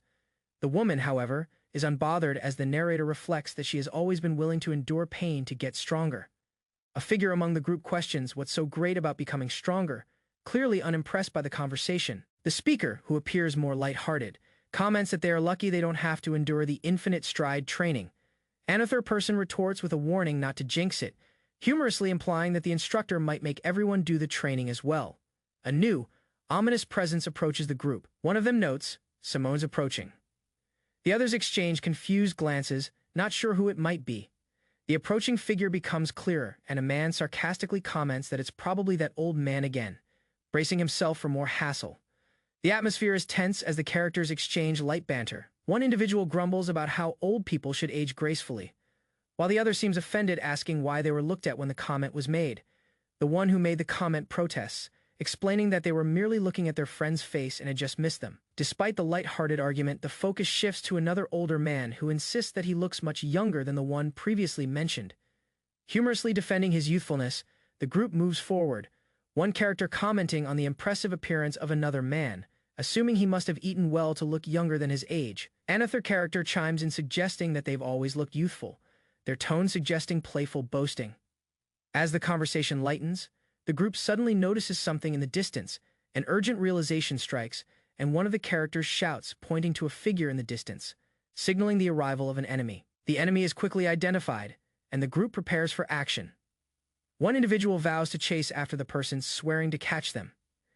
Another person sarcastically remarks, asking if the vow will be helpful, almost as if they don't believe the threat is as significant as it seems. The group begins to move, with the enemy now clearly in their sights. The pursuit is on, and the tension rises. The chase intensifies as the older character sprints toward the enemy, shouting in frustration, but his efforts seem futile as the enemy manages to evade him. The older character grows more determined, stating that they will eventually catch the target. However, the scene shifts to show a sudden interruption. Something unexpected catches the older man's attention. In the background, the tension between the characters mounts. A subtle exchange occurs, with one of the characters mentioning they owe the other their life, signaling a shift in dynamics. The group finally regroups after the commotion. The older man expresses gratitude, bowing in acknowledgement of the help he received during the chaos. The character who helped humbly responds, stating that it was nothing more than a physician's duty to help. The tone lightens once more as the characters prepare to unwind, with one of them suggesting a drink to celebrate the resolution of the situation, suggesting they should move past the earlier tensions. A dark figure stands, issuing a command as the room's atmosphere becomes tense. The figure instructs the guards to let someone in, their tone leaving no room for refusal. The door opens slowly, revealing the figure's stern demeanor as the person in question enters the room. The atmosphere is thick with anticipation, signaling a significant moment. The scene cuts to the character entering, with a solemn look on their face. The command has been obeyed, and the figure is now ready to meet whoever awaits inside. The door creaks as it opens, revealing an unsettling presence. A creature, seemingly monstrous, growls with glowing eyes, radiating danger. One of the characters inside the room remarks, casually mentioning the late arrival. They seem unfazed, almost as if used to the tension. The scene begins with a woman sitting among several others, seemingly in a tense moment. She asks someone to explain exactly what went wrong during the mission in Yichang. A man, appearing worn and exhausted, sits nearby. He reveals that while they successfully took over the Black Iron clan, everything else that followed failed terribly. Ha's demeanor reflects the weight of their failure as he shares the loss of their half. Jiangxi hinting at a grave situation. The leader's response is sharp and filled with disbelief, as he questions the severity of the situation. His eyes glint with frustration, demanding to know if they lost everything. The man kneels before the leader, admitting the catastrophic failure. He pleads for the leader to kill him, his voice trembling with regret for committing such a grave mistake. The tension builds as the room falls silent, the gravity of the situation sinking in.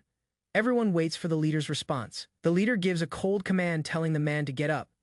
He orders the man to find out the root cause of their failure and review the entire plan from the beginning. The man's reaction is quick, filled with urgency and fear. He promises to carry out the leader's command immediately. The atmosphere is heavy as the leader's cold stare lingers, showing no mercy as the situation becomes more dire. The leader, with a stern expression, gives a final warning.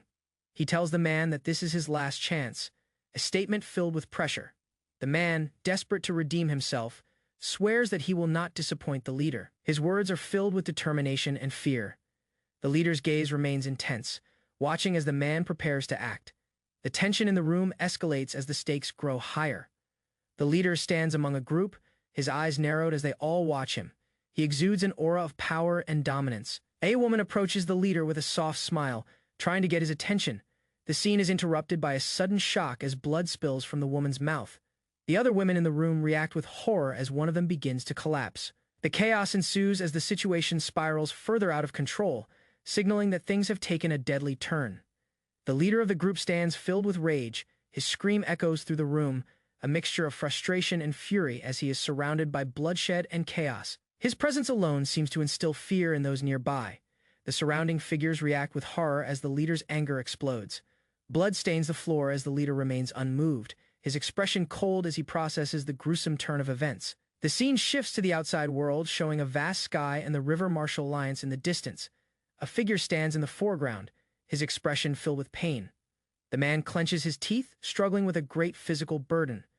His exhaustion is clear, but he pushes through, his body dripping with sweat as he continues on. The pain of the physical training is overwhelming, yet his determination forces him to keep going, symbolizing the hardship of martial arts training.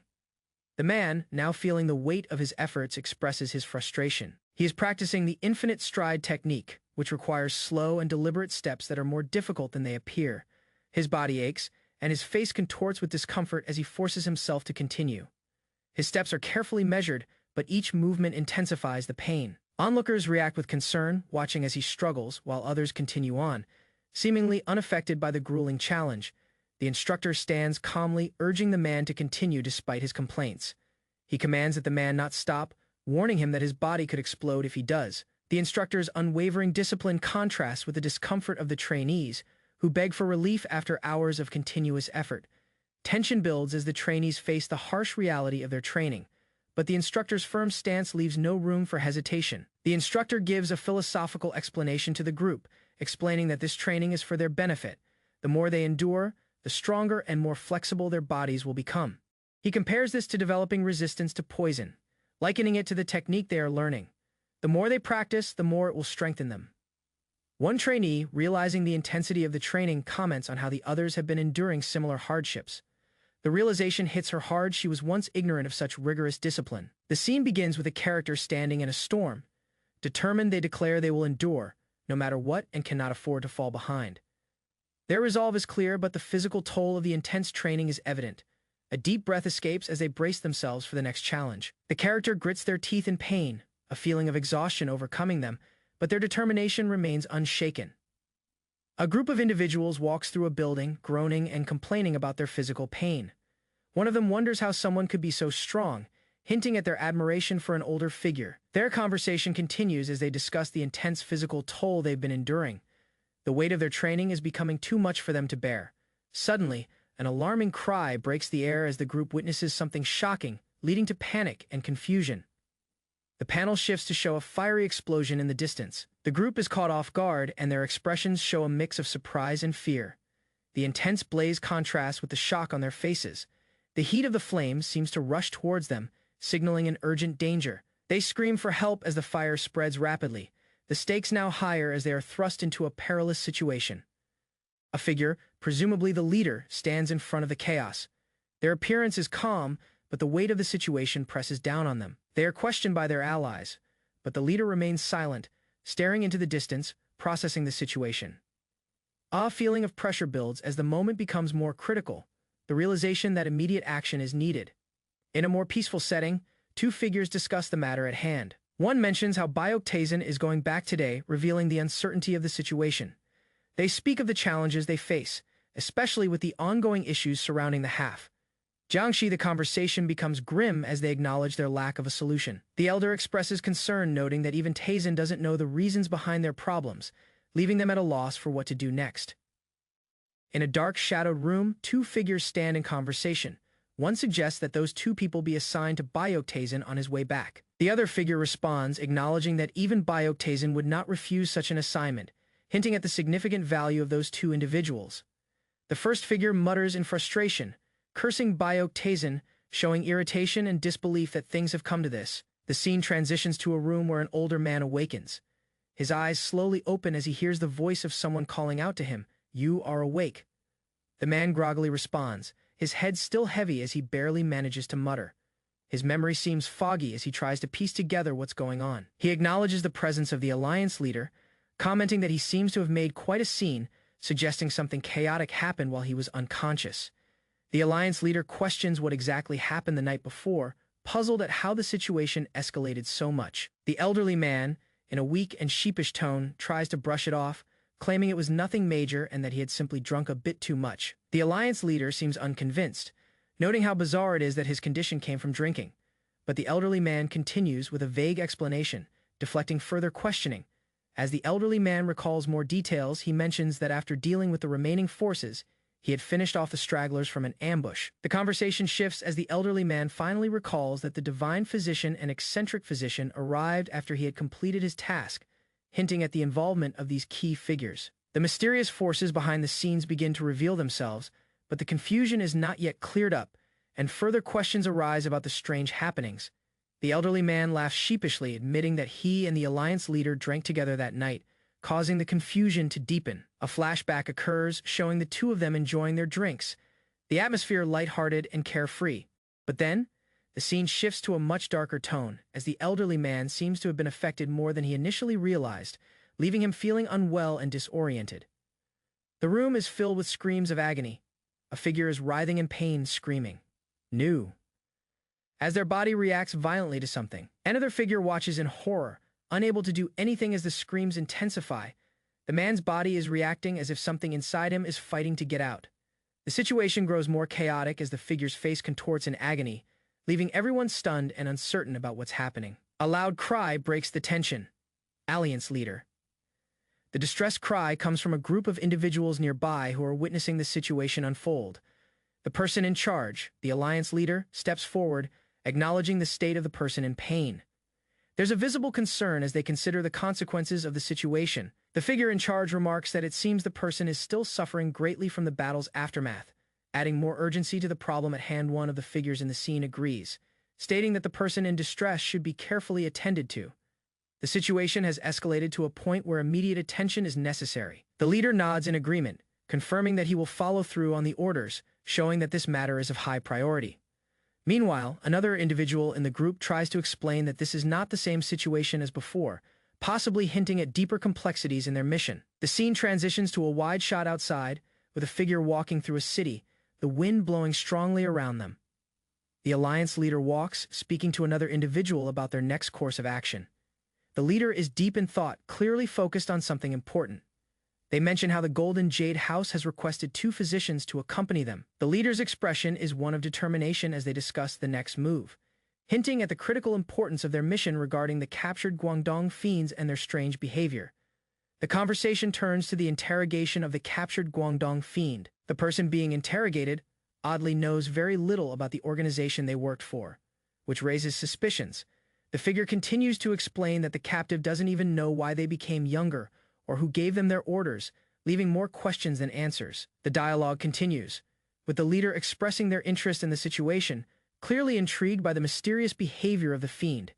The intrigue grows deeper as they try to connect the dots. A woman seated in a dimly lit room reveals her unusual ability to briefly glimpse a person's true nature. She explains that she can catch glimpses of someone's true essence in fleeting moments. The figure across from her, intrigued, asks what she saw in him. His curiosity is palpable as he leans in closer. The woman hesitates but then begins to explain what she saw, her eyes shifting as she struggles to put her thoughts into words. She speaks of seeing a black, monstrous figure lurking within, something dark and unsettling. The vision seems to be a shadow of a deeper nature hiding inside him. The man listens, intrigued and seemingly unaffected by the negative description. A slight smile forms on his lips, clearly pleased by her observations. The woman adds that this figure, this monster, seemed almost like it wanted to break free from the confines of its prison, its power threatening to overwhelm. The woman's expression falters, confusion and uncertainty washing over her. She looks at him, unsure how to respond, realizing that this isn't just a casual conversation but a dangerous shift in her life. A woman with a slightly troubled expression reflects on her situation. She acknowledges that she has no choice but to serve under Master Bayok, despite her uncertainty about the future. Her gaze hints at her inner conflict about the path she is now following. She pauses, her thoughts heavy with doubt as she wonders about the direction her life is taking. The quiet moment emphasizes her inner turmoil and confusion about what lies ahead. In the background, 2 figures are seen, perhaps significant to the woman's journey. The sense of mystery surrounding these individuals hints at the challenges she may face moving forward. A new character speaks to Master Bayok, informing him about 2 individuals from the Thousand Medicine Hall, piquing Master Bayok's interest. The person explains that these individuals are skilled in both medicine and martial arts, making them valuable allies. Their dual expertise in these areas sets them apart, and Master Bayok considers this carefully. The conversation shifts to a larger question about whether the Thousand Medicine Hall has joined the Muram Alliance. The uncertainty about this development hints at underlying political tensions and possible future conflicts. The woman, in the midst of conversation, is praised by Master Bayok for her usefulness, a compliment that takes her by surprise. She listens attentively, still unsure of what her role will be. Master Bayok points out that her associates are unusually skilled, drawing attention to their talents and abilities. He acknowledges their unique capabilities, subtly hinting at their importance in the grand scheme of things. A series of images flash through the woman's mind, showing the different people associated with her and their potential significance. Their faces are filled with enigmatic expressions, adding layers of intrigue to the narrative. The woman's thoughts deepen as she recalls the smiles of the individuals around her. The fact that they all shared this characteristic raises further questions about their intentions and connection to her. Master Bayok's response is detached, though his interest is piqued. His brief acknowledgement of the situation indicates that he is becoming more involved in understanding the complexities around the woman's associates. The woman, now reflecting on the situation, feels a sense of unease mixed with curiosity, realizing there may be much more to these individuals than she initially thought. A shift occurs as Master Bayok interrupts the conversation, bringing attention to an important matter. The tension in the air suggests that the stakes are higher than previously realized. Master Bayok informs the woman that they are approaching a location where more members of a group, possibly pirates, are stationed.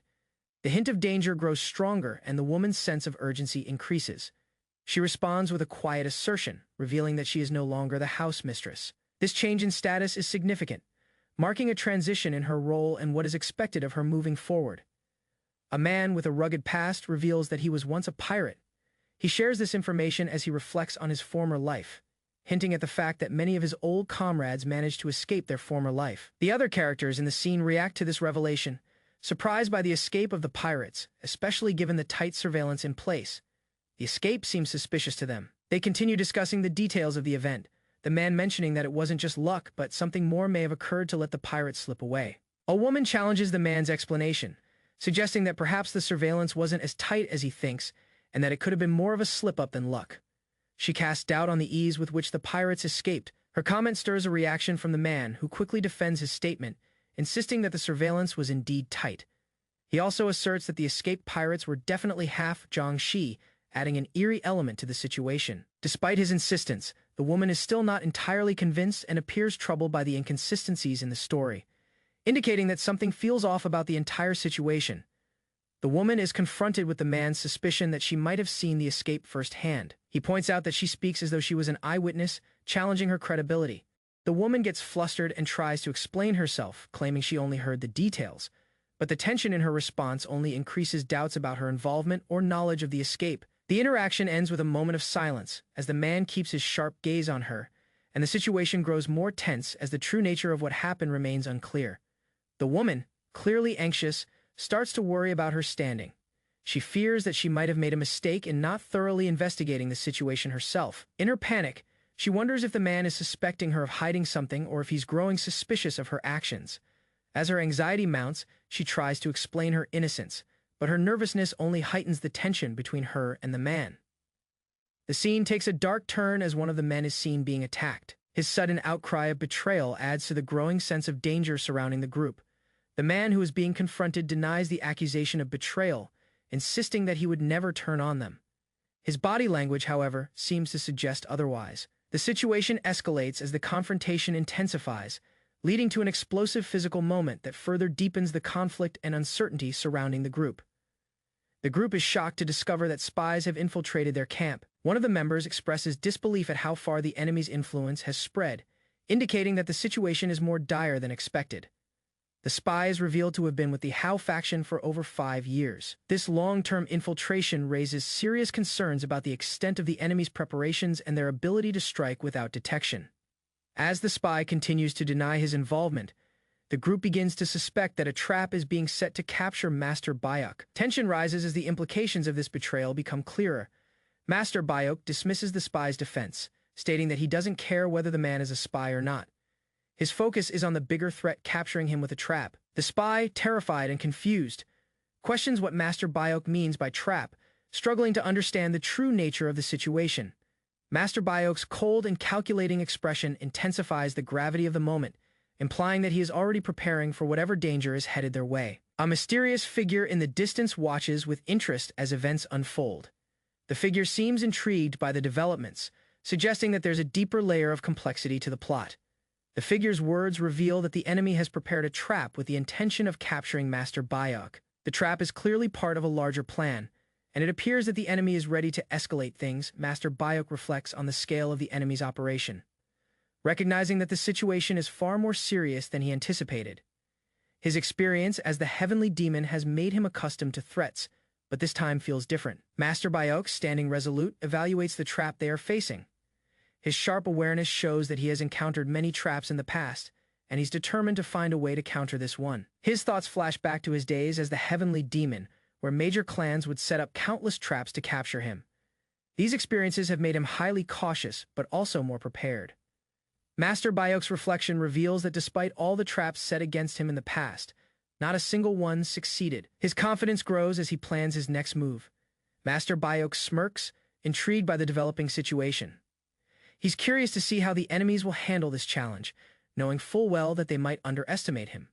The focus shifts to a mysterious energy emanating from the distant building. Master Bayok senses something unusual, signaling a new layer of danger.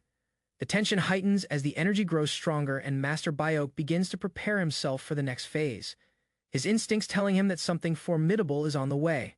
Master Bayok declares that he will charge into battle head, on alone, instructing his companions to handle the rear. His bold approach shows confidence, but his allies immediately express concern, worried about the danger this presents. His companion, hesitant and worried, insists that such a move is too risky.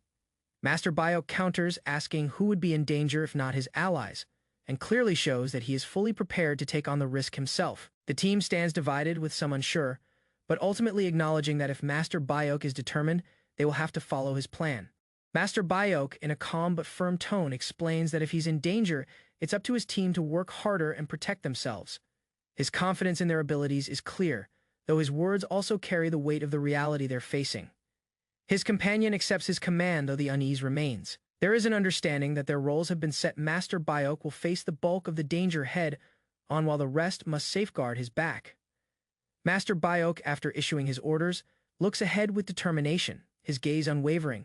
He prepares for the challenges ahead, knowing well that what lies in front will test both him and his team. A figure in the shadows watches the scene unfold, assessing the situation. The tension builds as the enemy makes its presence known, but Master Bayok is aware that they're nearing their target. Master Bayok's thoughts shift to the battle ahead, preparing himself mentally for the fight. His expression reflects his readiness, acknowledging the looming danger that's about to explode. The enemy forces are closing in and the moment of confrontation is near. Master Bayok takes a deep breath, his resolve clear as he moves to engage. Master Bayok suddenly spots the enemy and yells, alerting his team of the immediate threat. His voice cuts through the tension, giving his team the signal they need to act. As he warns the group, his focus sharpens. The enemies, caught off guard, start to react, but confusion lingers in their ranks as they scramble to regroup. Master Bayok's voice rises with authority as he continues directing his team, urging them to act swiftly.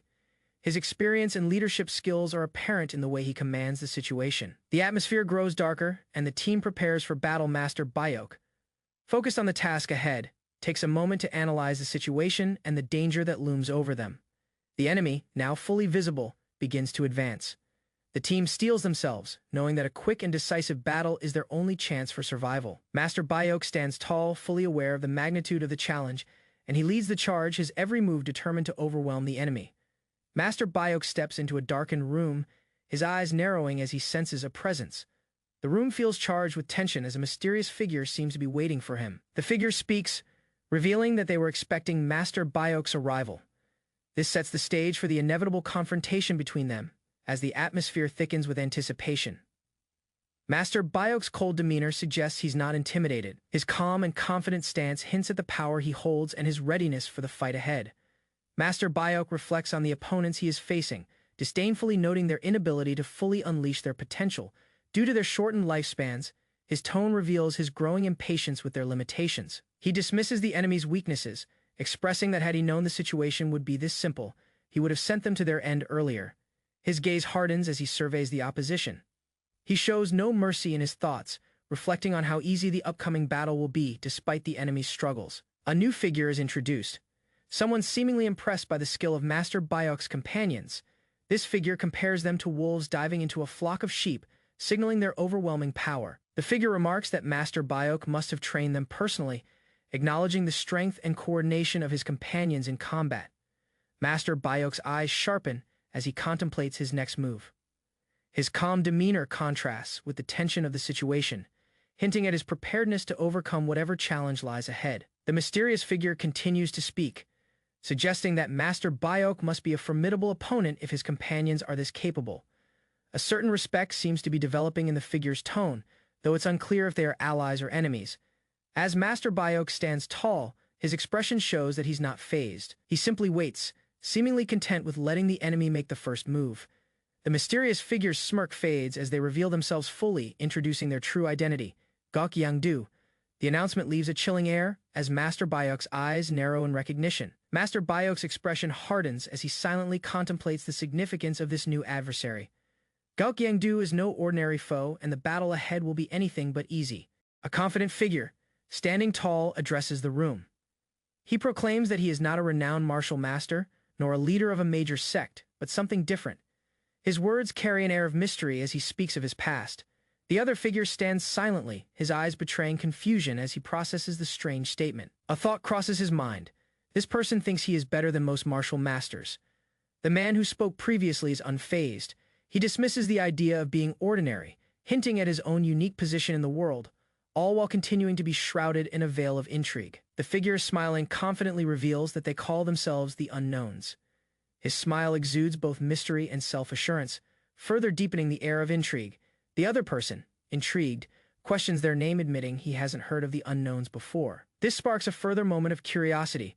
With a touch of amusement, the person from the Unknowns comments that despite their name, he does not seem like an ordinary follower or lapdog, emphasizing the peculiar nature of their group. The person from the Unknowns grins, pointing out that despite being a lapdog, this figure seems to possess a vast amount of knowledge and information, making him an asset rather than just a lackey. A subtle shift in the atmosphere occurs as the tension rises. The person steps forward, their hand beginning to glow with energy. The air crackles with energy as the glowing aura intensifies, marking the beginning of a dangerous exchange between the two figures.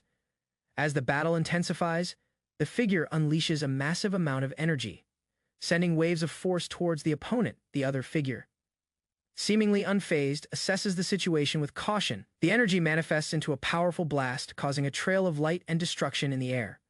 The figure's opponent looks tense, unsure of how to handle this powerful force.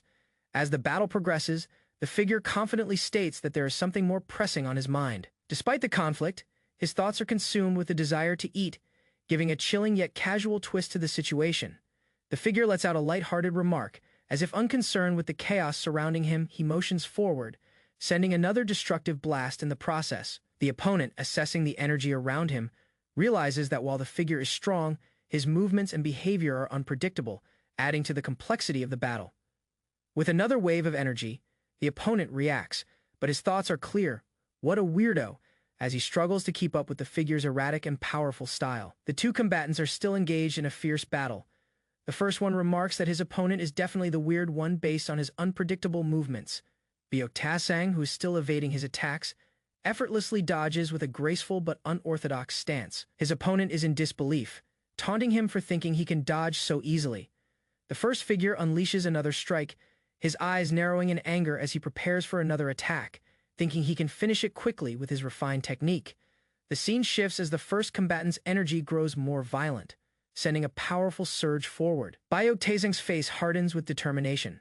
Bracing for what's next, their powers collide as Byok Tasang counters with an equally powerful move. A clash of forces that shakes the surroundings.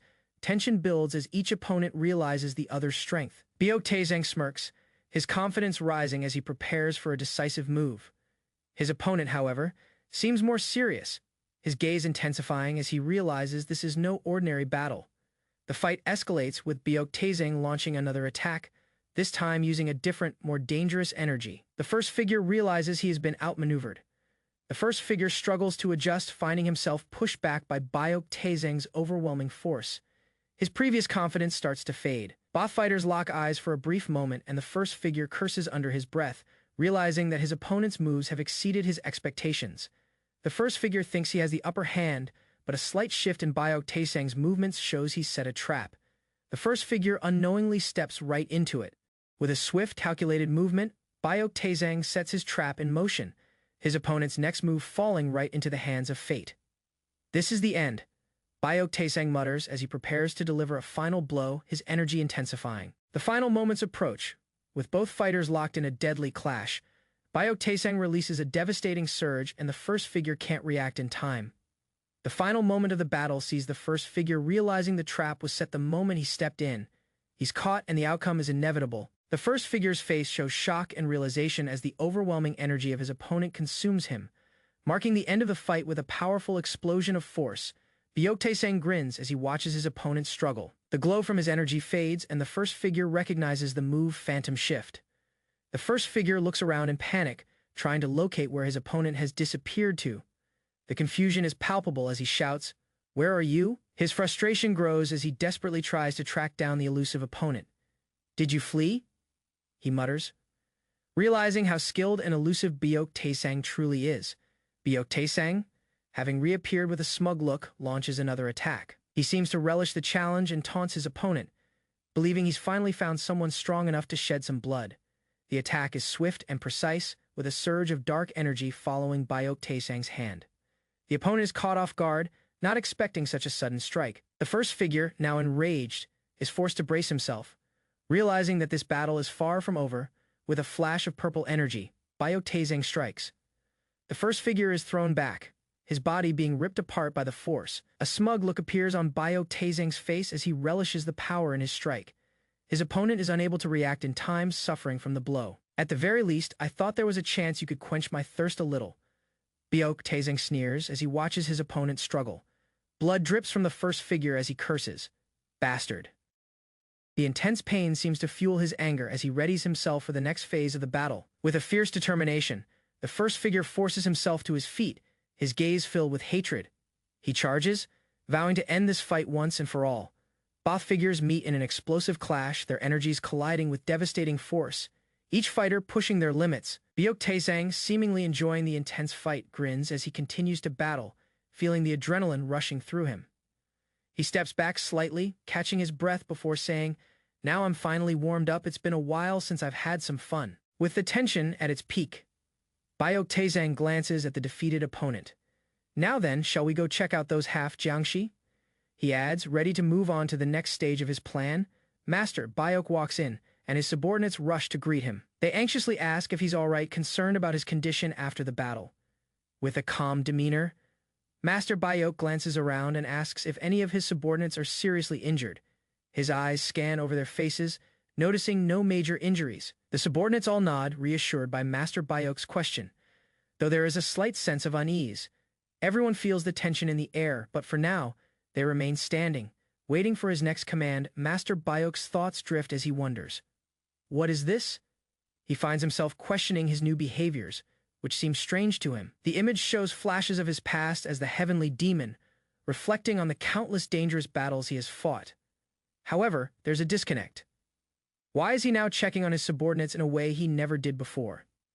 He continues to reflect, his face showing confusion as he realizes this strange feeling. This is a strange feeling, he acknowledges, silently questioning the shift in his own attitude. Master Bayok addresses his subordinates, calling them over to give them a compliment.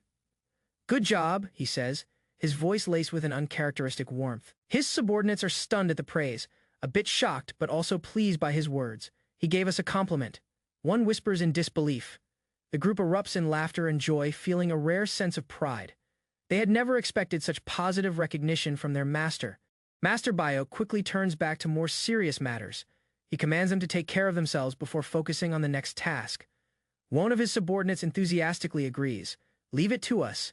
Their eagerness is evident as they begin preparing for the next phase of their mission. The group continues to act with utmost sincerity, their focus now on ensuring their master's will is carried out properly.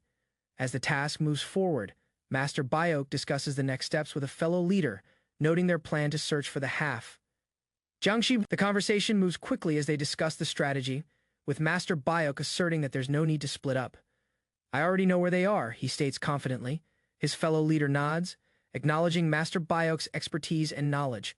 They prepare to move forward with the search, trusting his judgment. Master Bayok's eyes narrow, detecting a distinct aura. His attention shifts to the source as he feels the faint trace of energy. The aura becomes more pronounced, glowing in a purple haze, clearly marking the target's presence. He notes that their distinct energy is easy to track. Master Bayok smirks slightly, knowing he is on the right track as he moves forward to investigate further, the energy guiding his path. With a decisive command, Master Bayok instructs his subordinates, "Cut it open." His voice is firm as he prepares for the next move. One of his subordinates, equipped with a sword, steps forward. He readies himself to carry out the command, his focus sharp. As the sword is drawn, a wave of tension fills the air. Master Bayok watches intently, knowing that this next action will uncover the truth. With a swift and clean motion, the floor is sliced open, revealing a hidden passage beneath. The sharp blade effortlessly cuts through. The dust settles and light begins to pour into the newly revealed basement, illuminating the dark depths. A shocked realization fills the air as they discover an entire hidden space below the building filled with unknown secrets. Master Bayok's voice echoes, "Oh, so there's a basement." As they explore further, the group is startled by a sudden movement in the shadows. A terrifying presence emerges from the depths. The figures, with glowing red eyes and ominous expressions, step forward. The sense of danger becomes palpable as they reveal their terrifying appearance. One of the subordinates gasps in fear, "Ah shit, that scared me." The tension rises as they face the unexpected enemies. Master Bayok surveys the situation and assesses the new threat.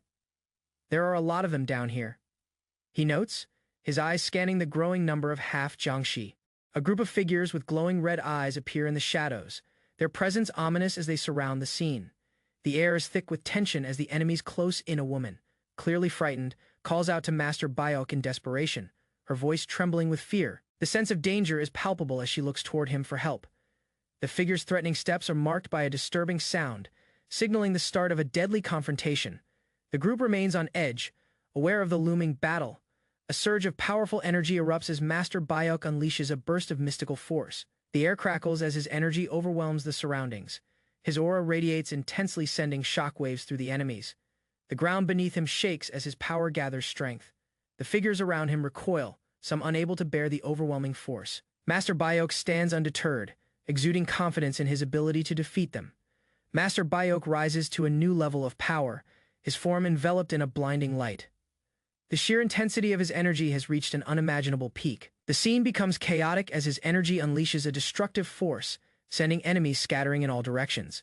The power is overwhelming, unmatched by anything they faced. As the dust settles, Master Bayok stands tall, reflecting on the enormous energy he just wielded. His thoughts reveal a deeper understanding of the power he commands. Master Bayok laughs, his voice resonating with a sense of triumph. His expression reveals a mix of pride and amusement, as if relishing the sheer scale of his own strength. His laughter echoes, spreading through the air as he takes a moment to savor the feeling of dominance. The enemies lie defeated around him. Others in the group, still shocked by the display of power, question what exactly Master Bayok has done. They struggle to comprehend the magnitude of his abilities. The scene shifts to a peaceful setting as a ship sails smoothly through calm waters. The group appears to be returning home after the intense battle. One of the characters reflects on the events they've just endured, acknowledging the many challenges faced along the way. The character wonders aloud about their future path and their inevitable parting from Master Bayok, hinting at the uncertainty and complexities ahead. The group is in conversation, with one person questioning whether staying with Master Bayok at Wuhan is a wise decision. There is a lighthearted tone as they discuss the difficulty of the training.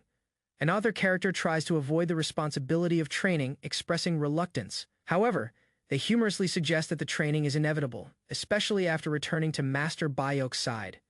The conversation continues with playful teasing about the hard training ahead, as the group becomes more casual about the situation, making light of the intensity of their past experiences.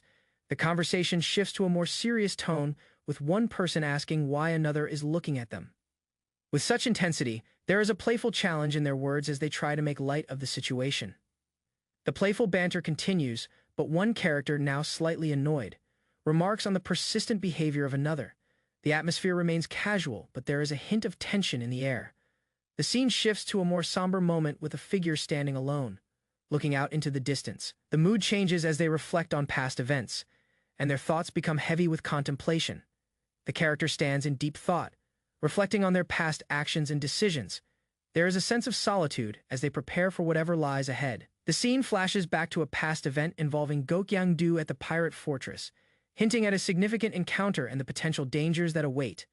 The character's internal monologue reveals their growing understanding of the situation, with a shift in tone indicating the seriousness of the matters at hand. The group faces an unexpected encounter with a new enemy, a man wielding a sword.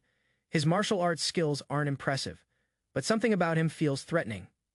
The characters' battle intensifies as they realize the true danger lies not in the man's martial arts but in the strange energy emanating from him. A sense of unease settles over the group. The group faces a dangerous twist, as the energy extracted from the enemy begins to warp and twist. The group grows more cautious, realizing this foe is unlike any they've faced before. The mysterious energy continues to wreak havoc, intensifying as the character tries to investigate the cause of the strange power. The realization strikes. The enemy's energy is a twisted combination of soul and flesh, far more dangerous than anticipated. The discovery shakes the group. The group, now more prepared, prepares for a confrontation as they prepare to deal with the consequences of the mysterious soul energy. The investigation continues, but the threat remains ominous. Master Bayok reveals that a specific pill, one that triggers latent power, is crafted from rare ingredients. The high value of the pill is evident, with each one costing a significant amount of gold. The discussion turns to the loss of such valuable pills, speculating how furious those who lost them must be. The pill's rarity adds to the mystery of the situation. The group now ponders the greater implications of such wealth being hidden inside the pirate fortress. The mystery deepens as they realize the immense value at stake. The conversation continues with Master Bayok proposing a way to counter the effects of the pill, even though recreating the exact formula might be impossible. Master Bayok reveals that the key to unlocking the pill's latent power lies in a specific herb, the blood drop flower. Its unique properties make it a crucial ingredient in unlocking the pill's true potential. The blood drop flower is explained further. Its appearance resembles a drop of blood, hence the name. The group now realizes that this herb could be the key to creating a countermeasure against the pill's power. Master Bayok explains that the other ingredients likely serve to slow down a person's reaction speed. The combination of these elements makes the pill both dangerous and complex. The group discusses potential solutions, trying to find a way to accelerate the release of the pill's power before the user gains full control. Master Bayok formulates a plan. If they can trigger the latent power faster, the pill's effects will wear off more quickly, exhausting the user before they even reach the battle. The plan is finalized. If they can accelerate the effects, they will neutralize the pill's power long before the user can use it effectively in combat. Master Bayok and the group strategize, ensuring they have the right method to implement this countermeasure before they face the dangers ahead. One of the characters promises to work on the formula as soon as they arrive, aiming to improve the method if possible. A new piece of information emerges as Master Bayok explains the stolen research that was uncovered. The group's success relies on understanding the source of the mysterious methods. The stolen knowledge about the pill's composition brings the group closer to finding a solution, but the method remains incredibly cheap, using only common herbs. The simplicity of the method causes some frustration, as Master Bayok realizes the ease with which this method could be replicated, posing new threats. The group must act quickly to prevent further complications. As the group nears Wuhan, one of them reflects on how, despite the journey nearing its end, the place still doesn't feel like home. There is a sense of internal conflict. The focus shifts to a report revealing that the Yichang pirate fortress has been completely emptied, leaving the group with more questions than answers. The unknown figure Seo Dugun seems to be involved, indicating that the situation is more complex than initially thought. The group discusses the aftermath of the battle, mentioning that most of the enemy forces have either been killed or captured. Despite this, there is still no sign of Gokyang-do. Frustration builds as the group realizes that Gokyang-do is not someone who would fall easily. His disappearance adds a new layer of urgency. They conclude that the half-Jiangshi creatures who are partially human and partially undead are likely lost as well. The mystery surrounding Gokyang-do deepens. The conversation turns to Master Bayok Tazan, who is implicated in the disruption of the enemy's plans. There's a recognition that he has made significant strides against their forces. A grim realization follows. The enemy's trap to capture or kill Bayok Tazan has failed miserably. Adding to their mounting problems, the unknown figure reflects on the failure of their trap, indicating that things are slipping out of their control. The discussion grows more tense as they reveal the loss of the blood, boosting pills stored at their base. The theft of such a valuable resource adds a significant blow to their position. The frustration intensifies as the speaker explains how their plans to recover from previous failures have only worsened the situation. The focus shifts to the strategy of destroying evidence to cover their tracks. They agree to leave only the part where Bayok Tazan was lured into the trap, fabricating the story. The figure reflects on the need to destroy all evidence except for the part implicating Biotazen. There's a sense of urgency in ensuring they aren't fully exposed. The tension is palpable as the group realizes that they have to make the plan work, despite the complexity and high stakes.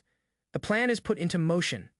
A leader makes the decision, acknowledging that this course of action is necessary. Despite the risks involved, they know this will have serious consequences. The group is greeted with much enthusiasm as they arrive, with a character humorously welcoming Master Bayok and the eccentric physician. The playful tone contrasts with the serious atmosphere of their journey. A character sarcastically comments on the shamelessness of the welcome, and it's clear that the situation is more relaxed, with tensions briefly easing.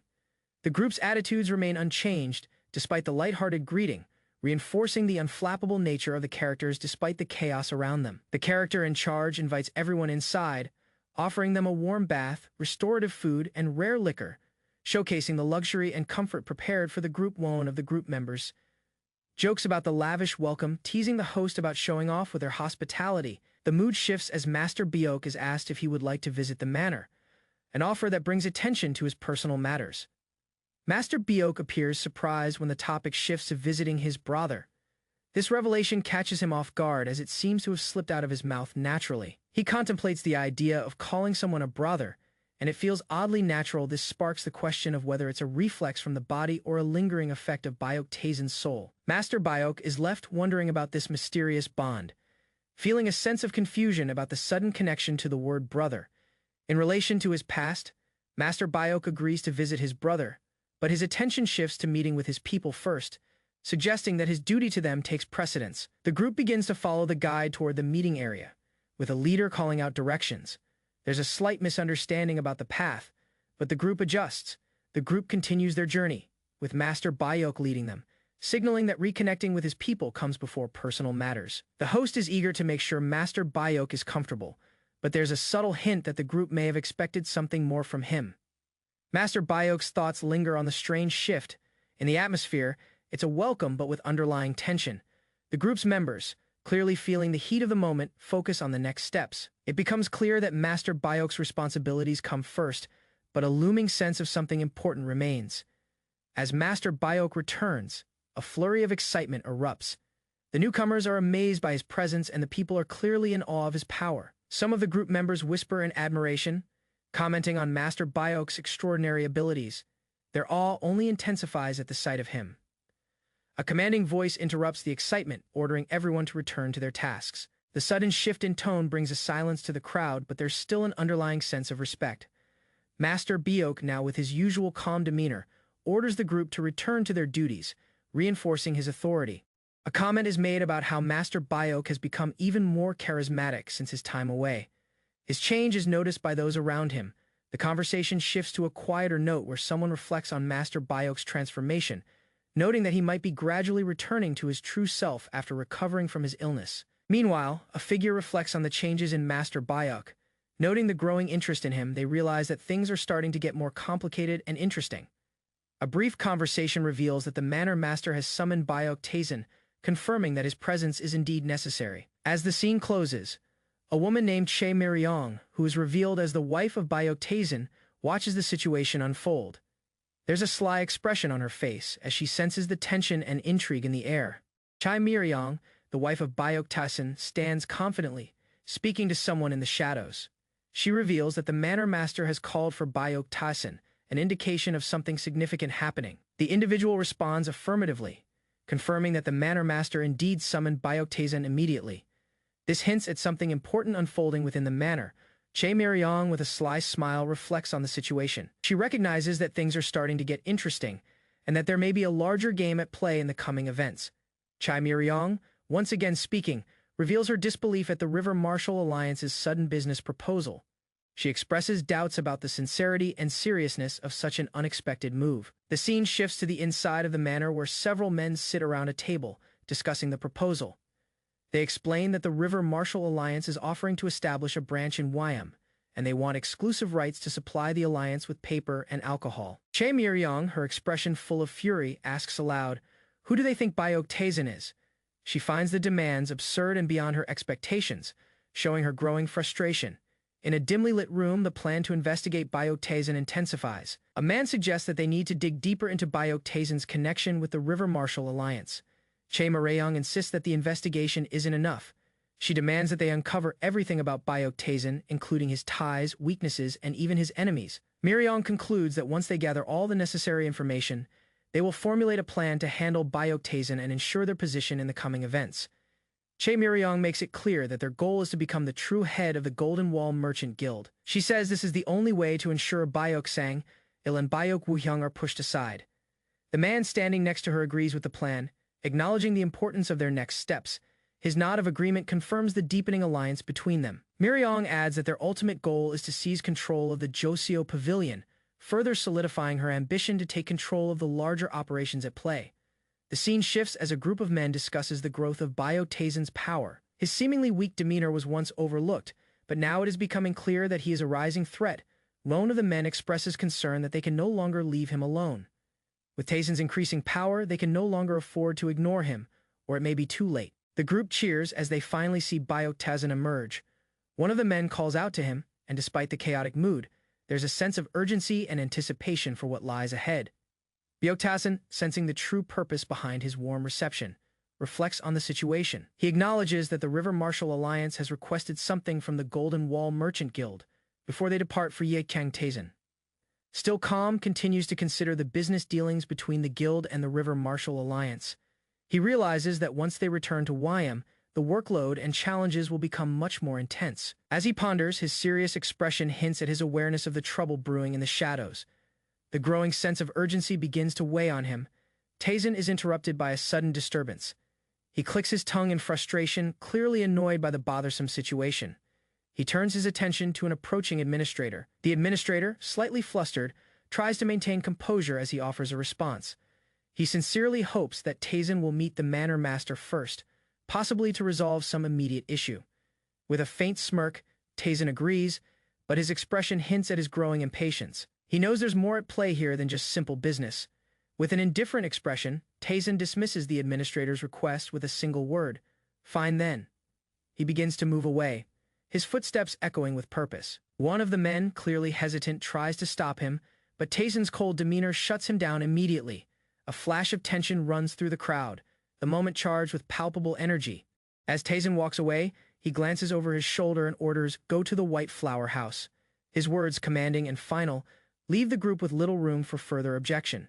In a dimly lit room, a conversation ensues. Tazen discusses the upcoming plans with his men, mentioning the need to search for certain individuals, and even ransack the entire Golden Wall Merchant Guild. Tazen's voice, calm but determined, emphasizes that no matter how large an organization grows, it will always accumulate dead weight. He declares that this weight must be trimmed, and even the Manor Master is not exempt from this necessity. The group around Tazen listens intently, acknowledging his authority. They understand that nothing and no one is safe from his meticulous plans. The door opens as Bayok-Tazen enters the room. The leader, sitting calmly, acknowledges his arrival with a glance. He points out the significant offers they've received from the River Marshal Alliance, hinting at the magnitude of the situation. The leader, as if relieved to see Tazen in better shape, remarks that it's good to see him well. He expresses that the situation has been hectic, further indicating the pressures they are under. Tazen, his expression neutral, listens carefully. The leader then asks if Tazen has been well, a simple question that feels loaded with more meaning as the conversation progresses. Tazen, while processing the leader's words, begins to feel a strange emotion. He wonders if he's actually happy to see the leader again, an unusual thought for someone usually so controlled. Tazen continues to reflect on the feeling bubbling up inside him. Is it familiarity, or perhaps concern? He can't quite pinpoint the emotion as he touches his chest, sensing an odd sensation stirring deep within. He quickly dismisses his thoughts and asks himself if he was truly concerned about the leader before his death. This lingering feeling troubles him, but he doesn't dwell on it for too long. The leader, in a more casual tone, begins discussing the guild's plans. He mentions a deal that is being finalized, one that is made possible thanks to Tazen's performance with the River Marshal Alliance. The leader emphasizes that everyone in the guild agrees it's time for Tazen to formally take charge of the guild. This marks a significant shift in the power structure, signaling a new chapter for both Tazen and the Golden Wall Merchant Guild. Tazen, however, isn't as enthusiastic about the idea. He finds it bothersome and expresses his disinterest. Despite his vast wealth from the pirate fortress, The responsibility of leading the guild doesn't appeal to him. Taezin's indifferent reaction doesn't surprise the leader. With a knowing look, he questions whether Taezin truly understands the value of what is being offered. Despite Taezin's reluctance, the leader presses on. The leader suggests a compromise. He will handle the work while Taezin takes a share of the profits from the River Marshal Alliance's business dealings. This offer is meant to entice Taezin into accepting his new role in the guild. Though Taezin remains nonchalant, Taezin agrees with an indifferent attitude. "Fine, do as you please," he says. Clearly detached from the stakes, showing little interest in the immense profits at hand. The leader chuckles at Taezin's calm demeanor, teasing him about his lack of ambition. He points out that Taezin's only flaw is his disinterest in anything that doesn't directly serve him. The leader, with a slightly mocking tone, suggests that Taezin's lack of ambition might be his biggest weakness. He wonders how Taezin can remain so unfazed by the opportunity that others would kill for. Taezin, however, remains unaffected by the criticism. His lack of response indicates that he's already made up his mind. His disinterest in his position and the business only strengthens his resolve to focus on other matters. The leader, growing frustrated, presses further, asking Taezin if he plans to continue living without any drive. He tries to provoke Taezin into showing some ambition, but Taezin's response is the same, dispassionate and detached. Taezin, however, reveals a deeper thought. He considers independence, thinking that if he had the freedom to act without needing approval from anyone, he could consume souls and heal himself freely, an idea that excites him. This revelation marks a turning point for Taezin. He realizes that being independent, untethered by obligations, would give him the most valuable freedom to act as he pleases without restriction or concern. The scene unfolds in a dark, ominous hall covered in blood, the Supreme Demon Hall. The eerie atmosphere makes the place feel deadly, where one wrong move could lead to a swift execution. A figure steps forward, fully aware of the dangers in this cursed space. The figure, calm yet vigilant, recognizes that someone has summoned him to this deadly place. Despite the ominous surroundings, he feels a cold sense of curiosity and cautious determination. With a voice dripping with disdain, the figure asks, "Did you summon me?" His eyes gleam with an unsettling confidence, fully aware of the danger yet unbothered by it. A voice responds from the darkness, urging him to come closer. The figure, however, remains distant, his sharp eyes scanning for any signs of an ambush or trickery. The voice repeats the command more forcefully this time, while the figure remains unmoving, saying that he can hear just fine from where he stands. His nonchalant response adds to the tension in the hall. The figure's reluctance to move closer is palpable as blood-red energy swirls around him. He braces himself, knowing that stepping into the unknown could be dangerous, but there's no retreating now. The figure finally takes a step closer, but the response he receives is far from welcoming. The air thickens with malevolent energy as the voice laughs, mocking his hesitation. The figure, still calm, remarks sarcastically, "So you do know how to joke." A moment of darkness and tension lingers before something far more sinister happens. Suddenly, blood-red energy spirals around him. The figure's composure falters slightly, showing that even someone as formidable as him isn't immune to the power coursing through the hall. A new sight is revealed: vessels containing the essence of powerful demons. The figure asks if the one before him sees this collection, showcasing the dark energy and demons sealed away. With chilling certainty, he explains that these vessels once held the crazy blood demon, a monstrous entity. But despite the vessels, the crazy blood demon hasn't returned. The figure, now fully alert, begins to feel the weight of the situation. The air becomes thicker with the power emanating from the vessels, signaling that something far darker than he anticipated is unfolding. The figure now sees something even more disturbing. The color of the energy from one of the vessels has changed. Something is wrong. The balance has shifted. A realization strikes. The crazy blood demon may indeed be dead, but the changes happening around him suggest that something has been disturbed or awakened. As the energy begins to surge violently, the figure prepares for what's to come. The shift in power hints at an impending crisis, and the figure knows the chaos is only just beginning. The battle grows more intense as the figure is engulfed by the blood-red energy swirling around him. He struggles, but his body contorts with the force of it, causing him to grimace in pain. The voice in the shadows orders the figure to find a more useful body, one capable of withstanding an even more powerful soul. The figure, realizing he's not the one being sought for power, vows to find such a vessel immediately. The desperate figure tries to plead, his voice filled with fear as he begs for the energy to be undone. He is met with cold indifference as the response suggests that his fate is sealed. The air crackles with tension as the figure's body strains against the unyielding forces. He tries to explain himself, but his words are drowned out by the escalating power around him. The voice, cold and dismissive, comments that the figure still needs to be punished for attempting to deceive him. There's no room for mercy in this place, and the figure's fate seems sealed.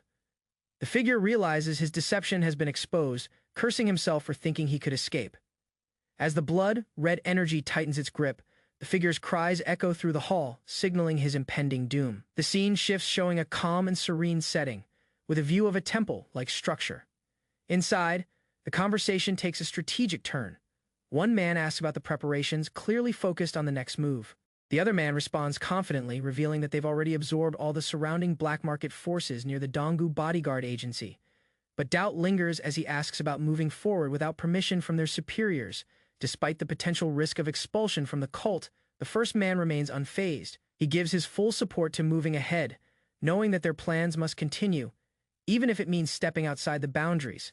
The man, confident in his judgment, assures the other that he has become indispensable to the one they serve. His loyalty is unwavering, and he sees no reason to hesitate now. The other man nods, understanding that the plan is in motion. Their goal is clear, to take over the cult, and they will stop at nothing to achieve it. With a sinister smile, the first man reveals their next target. Bayok Tassin, the second son of the Golden Wall Merchant Guild. He's the key to their success, and his involvement in their plans is inevitable. They aim to use him to further their ambitions. Bayan Taizang stands before a glowing energy source, contemplating the power of condensed soul energy. His expression reflects a calm yet focused demeanor as he realizes the potential this energy has for his recovery. His thoughts grow more intense as he imagines how this energy will help him restore his body to a perfect state, faster than he had anticipated. The power is greater than he initially expected. A faint smile crosses his face as he plans his next move, confident in the newfound strength that will soon be his. After his rest, Bian Tassang wakes up to find a servant entering the room. The servant informs him that many visitors had come to see him while he was recovering. The servant goes on to explain that following Tazang's previous instructions, they turned away the guests politely. Tazang, while reading a document, reacts with curiosity and mild confusion, wondering who these visitors were. The servant continues, listing the guests that had come by. The first, Jimin Diok, the patrol hall captain of the River Marshal Alliance, was the most notable. Tazang recognizes the name and recalls that he had been with Seaman Diok recently. The servant also mentions that 2 physicians from Thousand Medicine Hall visited multiple times a day, and more guests are expected today. Tazang's thoughts turn toward the Donggo bodyguard agency. As the servant reports that someone from this organization had also come by, Tazang, intrigued, wonders why the bodyguard agency is involved and what their intentions might be. The servant further clarifies that the Donggo bodyguard agency is connected to the Heavenly Demon's sacred cult, and Tasang recalls using their services during a past mission. Tasang's mind races as he realizes that someone with knowledge of his ties to the Donggo bodyguard agency is likely behind these recent visits. A look of determination appears on Tasang's face as he contemplates the situation. He knows only 3 people are aware of his past actions, leading to a feeling of unease. As the scene shifts, Tazang acknowledges the weight of the situation. He must uncover who is pulling the strings and why they have resurfaced now. Bian Tasang, deep in thought, begins to narrow down his suspicions. He dismisses the possibility of certain individuals being behind the strange occurrences, including Yo Xiuyan, ruling out the obvious suspects. Realization dawns on him as he mutters to himself, figuring out that only one person remains in the equation. He feels the growing tension, knowing something is coming. With a heavy sigh, he reflects on why everything has been so quiet lately, as if waiting for something to stir. He now knows who is most likely behind the recent disturbances. Tazang orders that the preparations be made. He plans to confront the individual responsible for the trouble, directing his actions with unwavering determination. He commands that the necessary people be gathered, including the one he suspects to be behind these recent events. Tasang is already set on his course, prepared for the next move. With a slight smirk, Tasang requests the divine physician, indicating that he expects something to go wrong or be revealed in the near future. A servant quickly rushes off to carry out Tazang's orders, hurrying to relay the message to the divine physician. The atmosphere is tense, suggesting that something significant is about to unfold. Tazang, standing still, is deep in thought. He senses the aura of something amiss. His mind begins to focus on what could have triggered these events. He watches the servant hurry away, knowing that soon everything will come to light. His gaze is sharp, and his mind is set on the mysteries ahead. As Tasang arrives at the inn, he notices his surroundings with a critical eye. He observes the people with him, noting that even simple actions are handled well in his absence. They stop in front of the inn, and Taesang turns to his companions, instructing them to enter. His demeanor remains calm and composed, but there's a sharpness to his eyes. The group stands before the inn, ready to proceed. Taesang, with a subtle smile, gives the order to go inside, signaling that things are about to take a decisive turn. Inside the inn, the situation grows even more intriguing. Taesang's attention shifts to his surroundings, his thoughts clearly focused on the unfolding events. A subordinate questions if Taesang still remembers his earlier orders, confirming that everything is in place. Taesang, however, shows little concern for such details, his mind focused on the larger picture. Taesang, with a knowing look, dismisses the conversation. What matters now, he realizes, is the fact that the Dongo bodyguard agency made an appearance without his intervention. This marks a crucial turning point in the story, signaling that everything is about to change. As the group enters the room, Taesang's thoughts take a sharper turn. His confidence grows as he realizes this might go smoother than expected. His plan appears to be falling into place. A greeting is heard from inside the room. The head of the Dongo bodyguard agency, Ma Chun-sim, steps forward to meet Taesang, addressing him with respect. Taesang, still calm and composed, observes Ma Chun-sim with a critical eye, noting the presence of others.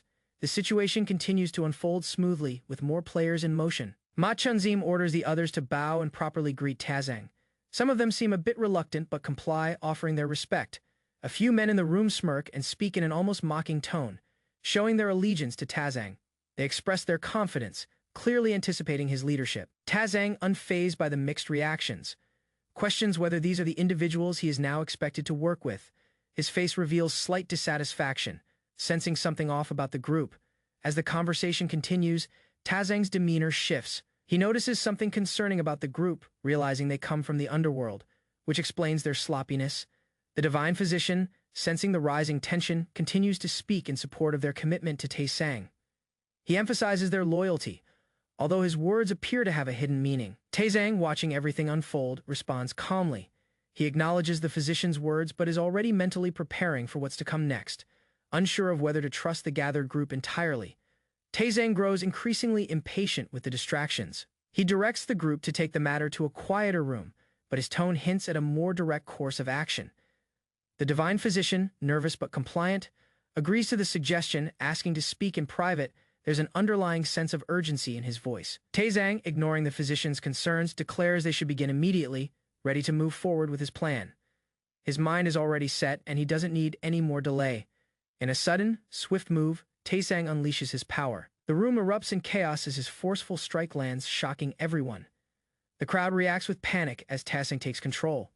His expression is grim, indicating that he has planned this all along, and the time for games is over. With the action escalating, Taesang turns to his companion, who looks bewildered. He asks if they still don't understand why he brought them here, revealing the true purpose of the gathering.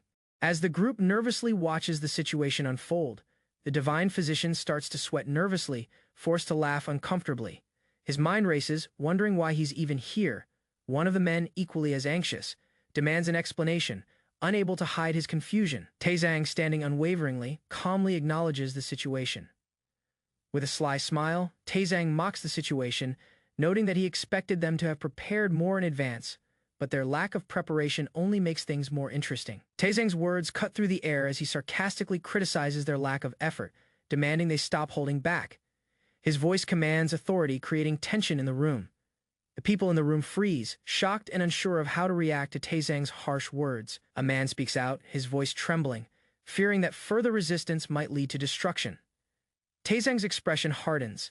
He expects more from them and orders them to put their all into the task, clearly unimpressed by their half-hearted attempts.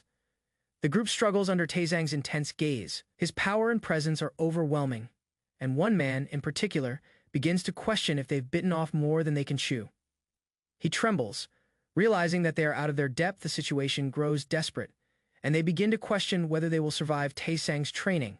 Despite the fear, Taesang remains unfazed. He continues to push them relentlessly, prepared to break them down until they meet his expectations. Taesang strikes down swiftly, sending one of the men flying. His cold expression shows that there is no mercy, only the harshest of lessons for those who don't measure up. Another man attempts to fight back, but his efforts are futile. Taesang's power is overwhelming, and the men are left helpless as they realize the depth of their mistake.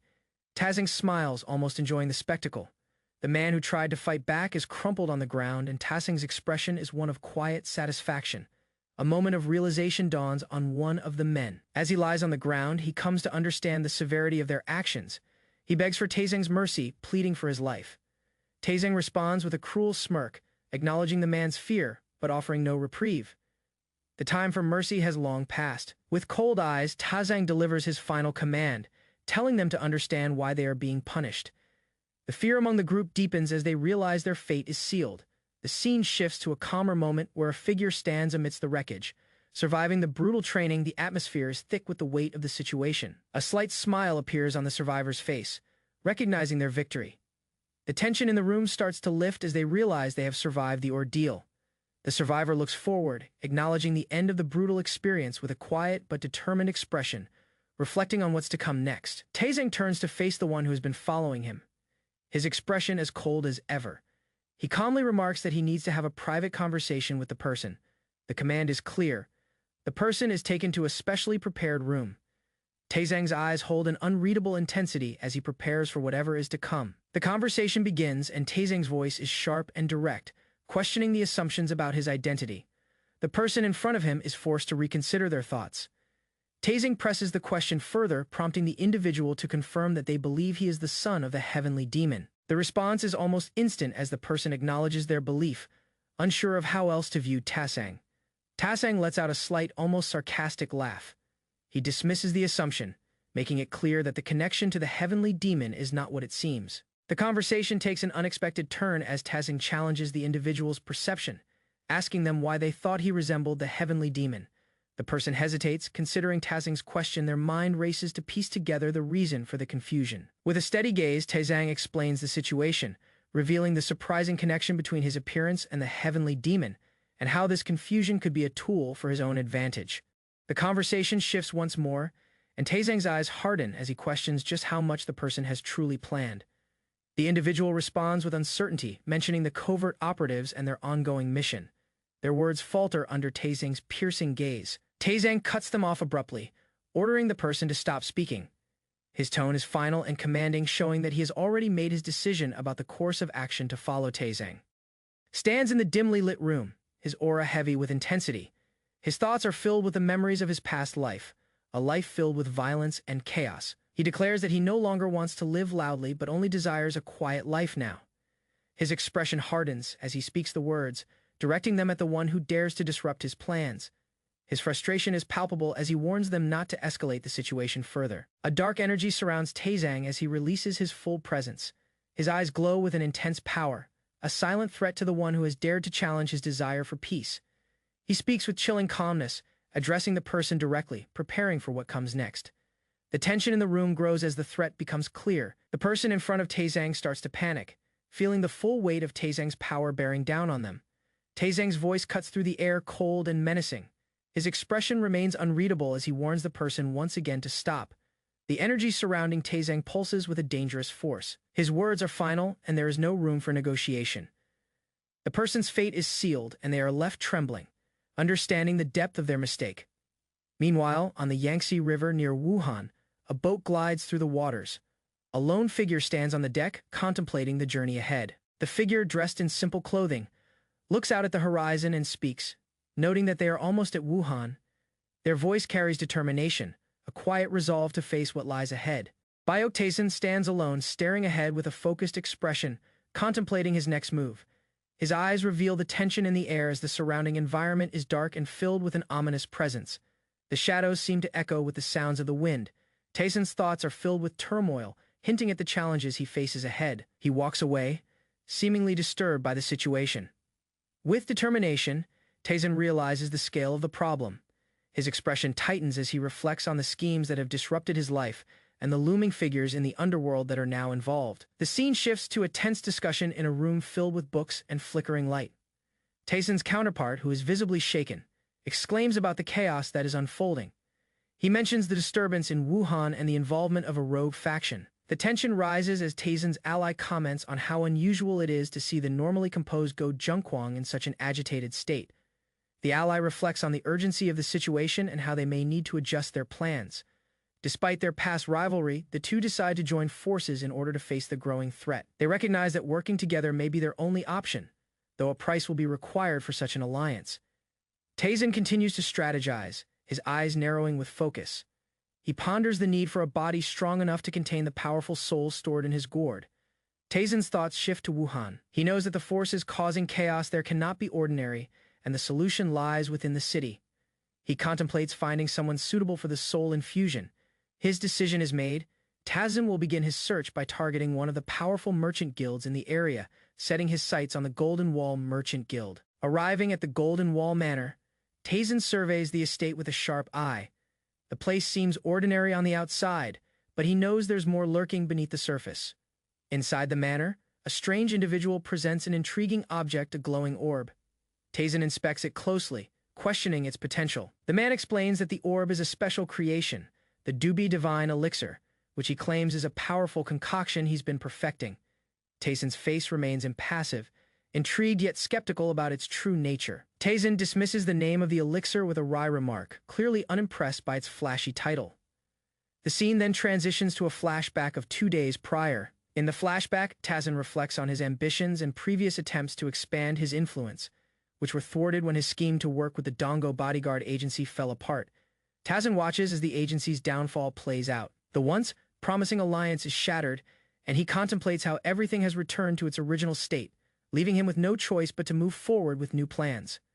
Simone appears, standing confidently as he recalls being dragged back to the Golden Wall Merchant Guild. He has been tasked with creating a new elixir as punishment, his face etched with frustration and determination. As he holds up the glowing orb, he expresses his displeasure about the tight deadline. He was given only 2 days to complete the task, and now he must face the consequences of his work. He's confronted by a skeptical figure who questions whether the elixir was hastily thrown together. The man quickly defends his work, claiming the creation was done with the utmost care and dedication. Despite the time constraints, the tension rises as the elixir is used, and the reaction is immediate. The process begins, with an eerie glow surrounding the scene as the creation unfolds. The man watches with a mix of anticipation and worry.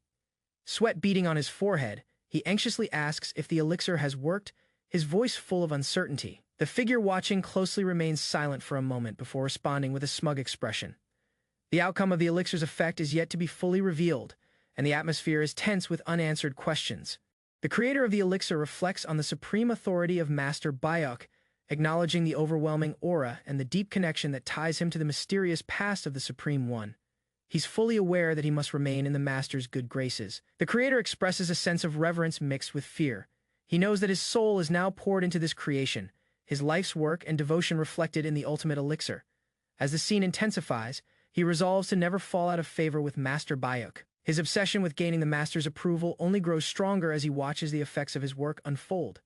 With a sense of accomplishment, the figure observes the results of his elixir. He mutters to himself, finding that the elixir's energy has triggered a powerful surge within him, though he acknowledges that it's not suitable for someone like him, who practices the soul-augmenting demonic art. Despite his acknowledgement of the elixir's power, he remains confident that it will be highly beneficial for those he is training. His satisfaction grows as he realizes the elixir is indeed effective, even if not for his own use. He finally breathes a sigh of relief, convinced that his work is of great value. The satisfaction is evident on his face as he evaluates the elixir's true potential for others. Master Bayok's commanding presence looms, and he demands more of the creator's work. The expectation is clear: 700 more elixirs are needed. The creator stands frozen in disbelief at the magnitude of the order, shocked and overwhelmed. The creator exclaims his astonishment, questioning how such a large number of elixirs could be produced. The demand seems impossible to meet. With a dark grin, Master Bayok asks why the creator is so speechless, implying that the task is a simple one. The creator, now panicked, nervously agrees, ready to pour even more of his soul into the creation to fulfill the order. The tension is palpable as Taizan feels a sudden ominous chill. He remembers a similar feeling from the past, a sign of impending danger. His expression tightens as he senses something stirring. He orders the staff at the Thousand Medicine Hall to work harder, giving specific instructions to either get the job done or summon the Needle Eccentric, a person known for their eccentric ways. The assistant responds with shock at the mention of the Needle Eccentric. His expression tense, the assistant, knowing how difficult the eccentric is both relieved and anxious at the thought of bringing them in. He feels both a sense of fear and excitement at the challenge ahead. As Taizin ponders his actions, he reflects on how much more lenient he's become lately. In his mind, the old version of himself would have crushed anyone who dared to question him without hesitation. A subtle change in his demeanor occurs as he senses the difference between his past self and who he is now. He seems to have softened, but he's still calculating, wary of the present danger. The assistant continues with his tasks, unaware of the looming consequences. Meanwhile, Taizen's eyes narrow as he watches the unfolding situation, his mind working on the next steps. A new figure enters, drawing Taizen's attention. This woman speaks with confidence, addressing Taizen and reminding him of a previous commitment, subtly hinting at a deeper connection between them. Taizen's tone shifts slightly, almost as if he had forgotten about her presence until now. The woman seems pleased, her smile revealing a sense of familiarity with him, as if they have a history. Taizen responds, surprised yet calm, acknowledging her appearance. The scene is filled with a quiet understanding between the two, leaving others in the room to wonder about their relationship. The atmosphere grows tense as Taizen looks at the woman, his thoughts running deep. She is alluring, but Taizen maintains his composure. He proposes a private meeting later that night. The woman reacts with a smile, intrigued by his request. Her gaze lingers on him as the tension between them becomes palpable, their exchange leaving others in the room anxious. The other women in the room exchange glances, whispering to each other, clearly noticing the underlying tension between Taizen and the newcomer. Their reactions hint at jealousy or curiosity. The scene transitions to the morning after the intense night. A calm dawn breaks over the manor, and Taizen sits by the window, his thoughts clearly preoccupied with the events of the previous night. The woman from last night now finds herself deep in thought, recalling the moments shared with Taizen. Her expression reveals a mix of excitement and confusion, unsure of the future. A flashback is shown, indicating the passage of time. The woman looks back at the door with a faint smile, remembering the quiet tension that lingered between her and Taizen the night before, hinting at something deeper. The woman is lost in thought, recalling the strange yet gentle feeling from the previous night. She can't seem to remember why it felt so familiar, but is certain there's something significant about it. Her mind clears as she recalls the sensation of being treasured, a feeling that she has not experienced in a long time. The memory stirs emotions within her that she can't quite grasp. She looks up, eyes filled with clarity and realization. Her connection to Master Bayok begins to take shape in her mind. The feeling of being cared for by someone with such power slowly comes back to her, leaving her more determined. Her thoughts continue to race as she reflects on the emotion she felt last night. The feeling was undeniable, and now she realizes the depth of it. Something inside her has changed since then. She looks upward with a serene expression, a sense of inner peace washing over her. Her mind reflects on the power she has hidden for so long, a secret part of herself she's kept concealed from the world. Now, with the weight of these secrets lifted, she wonders aloud if she's finally begun to embrace the new day. The refreshing morning seems to symbolize her newfound clarity, pushing her to move forward with her decisions. She rises from her bed, stretching with determination. Even though the warmth of the morning is inviting, she knows there is no time to waste. From this moment forward, she must fulfill her duties. She walks to the door, looking back one last time. There's a hint of regret in her expression, but it's replaced with resolve. She's committed to her path now, unwilling to look back. With a soft exhale, she opens the door, ready to face the challenges ahead. It's time to work for Master Bayok, she tells herself, stepping forward into her new role with unwavering focus. Taizen, deep in thought, begins to focus his energy. His hand glows with a faint aura as he contemplates the soul energy within his grasp. The strange sensation he feels confirms his suspicion. The energy in his palm intensifies as he concentrates. He marvels at how the soul housed in this new body exudes a strange aura, one that feels different from his previous experiences. Taizen smiles to himself, intrigued by the unusual energy. He's aware that this new body has an unexplainable connection to his power. The realization fuels his curiosity about his current form and its potential. Taizen steps forward with an air of confidence, still pondering the strange change he sensed. The soul he now holds within feels different, more potent, almost as though it has its own secrets. As he walks, he reflects on the last night's events. Something has shifted within him, and he is certain. It's due to the unusual aura surrounding him. This power seems to hold the answers to more than just his own mystery. Approaching the White Flower House, Taizen smirks. The time to uncover more about these powers and the mysterious forces at play has arrived. The former Yichang branch manager who abandoned us and jumped ship. He muses, ready to confront whatever awaits. The woman is caught off guard by the arrival of a familiar figure, Zhou Teheo. His smile is sly and taunting as he comments on her appearance. implying that she's grown close to Taizin. Her expression shifts to one of discomfort. She recognizes Zhou Taihao as the son of the Hao faction leader. He's the one person she wanted to avoid meeting, and now fate has led them to this moment despite her attempts to remain calm. She can't help but inwardly curse her luck. She never expected to run into him, especially now that he seems to be aware of her connection with Taizin. Zhou Taihao continues to tease her, questioning why she, no longer a part of the Hao faction, would be here. His mocking tone adds to the tension in the air. The narrator reflects on Taiho's position as the likely successor to his father's leadership. He's a man who hides his ambition behind a facade of lightheartedness, but his words carry weight. The woman clenches her fists, anger building as Zhou Taihao disrespects Master Bayok's name. Her eyes narrow, silently seething with contempt. She knows she must stay composed despite his insolence.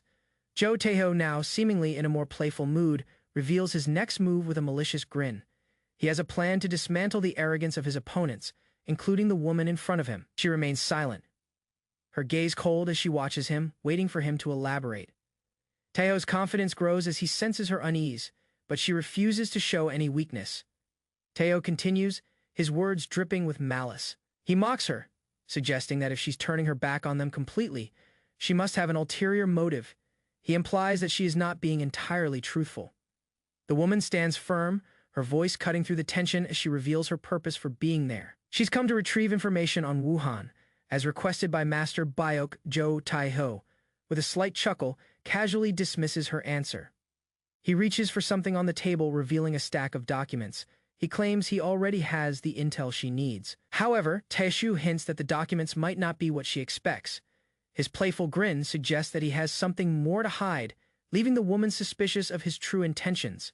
The woman reads the documents, her expression shifting from curiosity to disbelief. The information provided is inadequate, and she immediately senses that it's nothing more than garbage. Her frustration grows as she confronts Zhou Taihao, demanding the truth. Her eyes narrow, and her voice becomes colder as she realizes that she's being deceived. Zhou Taihao, unfazed, responds with a grin, enjoying her reaction. He suggests that if she wants real information, she'll have to pay the price. His cryptic words hint that there's much more at play than what appears on the surface. Zhou Taihao smirks as he explains his true intentions. He's not here for pleasantries. Instead, he's picking a fight with the woman to get closer to Taizin. His tone is cold and calculated, showing his ruthless nature. The woman's eyes widen as she realizes what he's trying to do. Taishu is using emotional manipulation to sway others, including Taizin. His words are crafted to create division, especially between her and Master Bayok.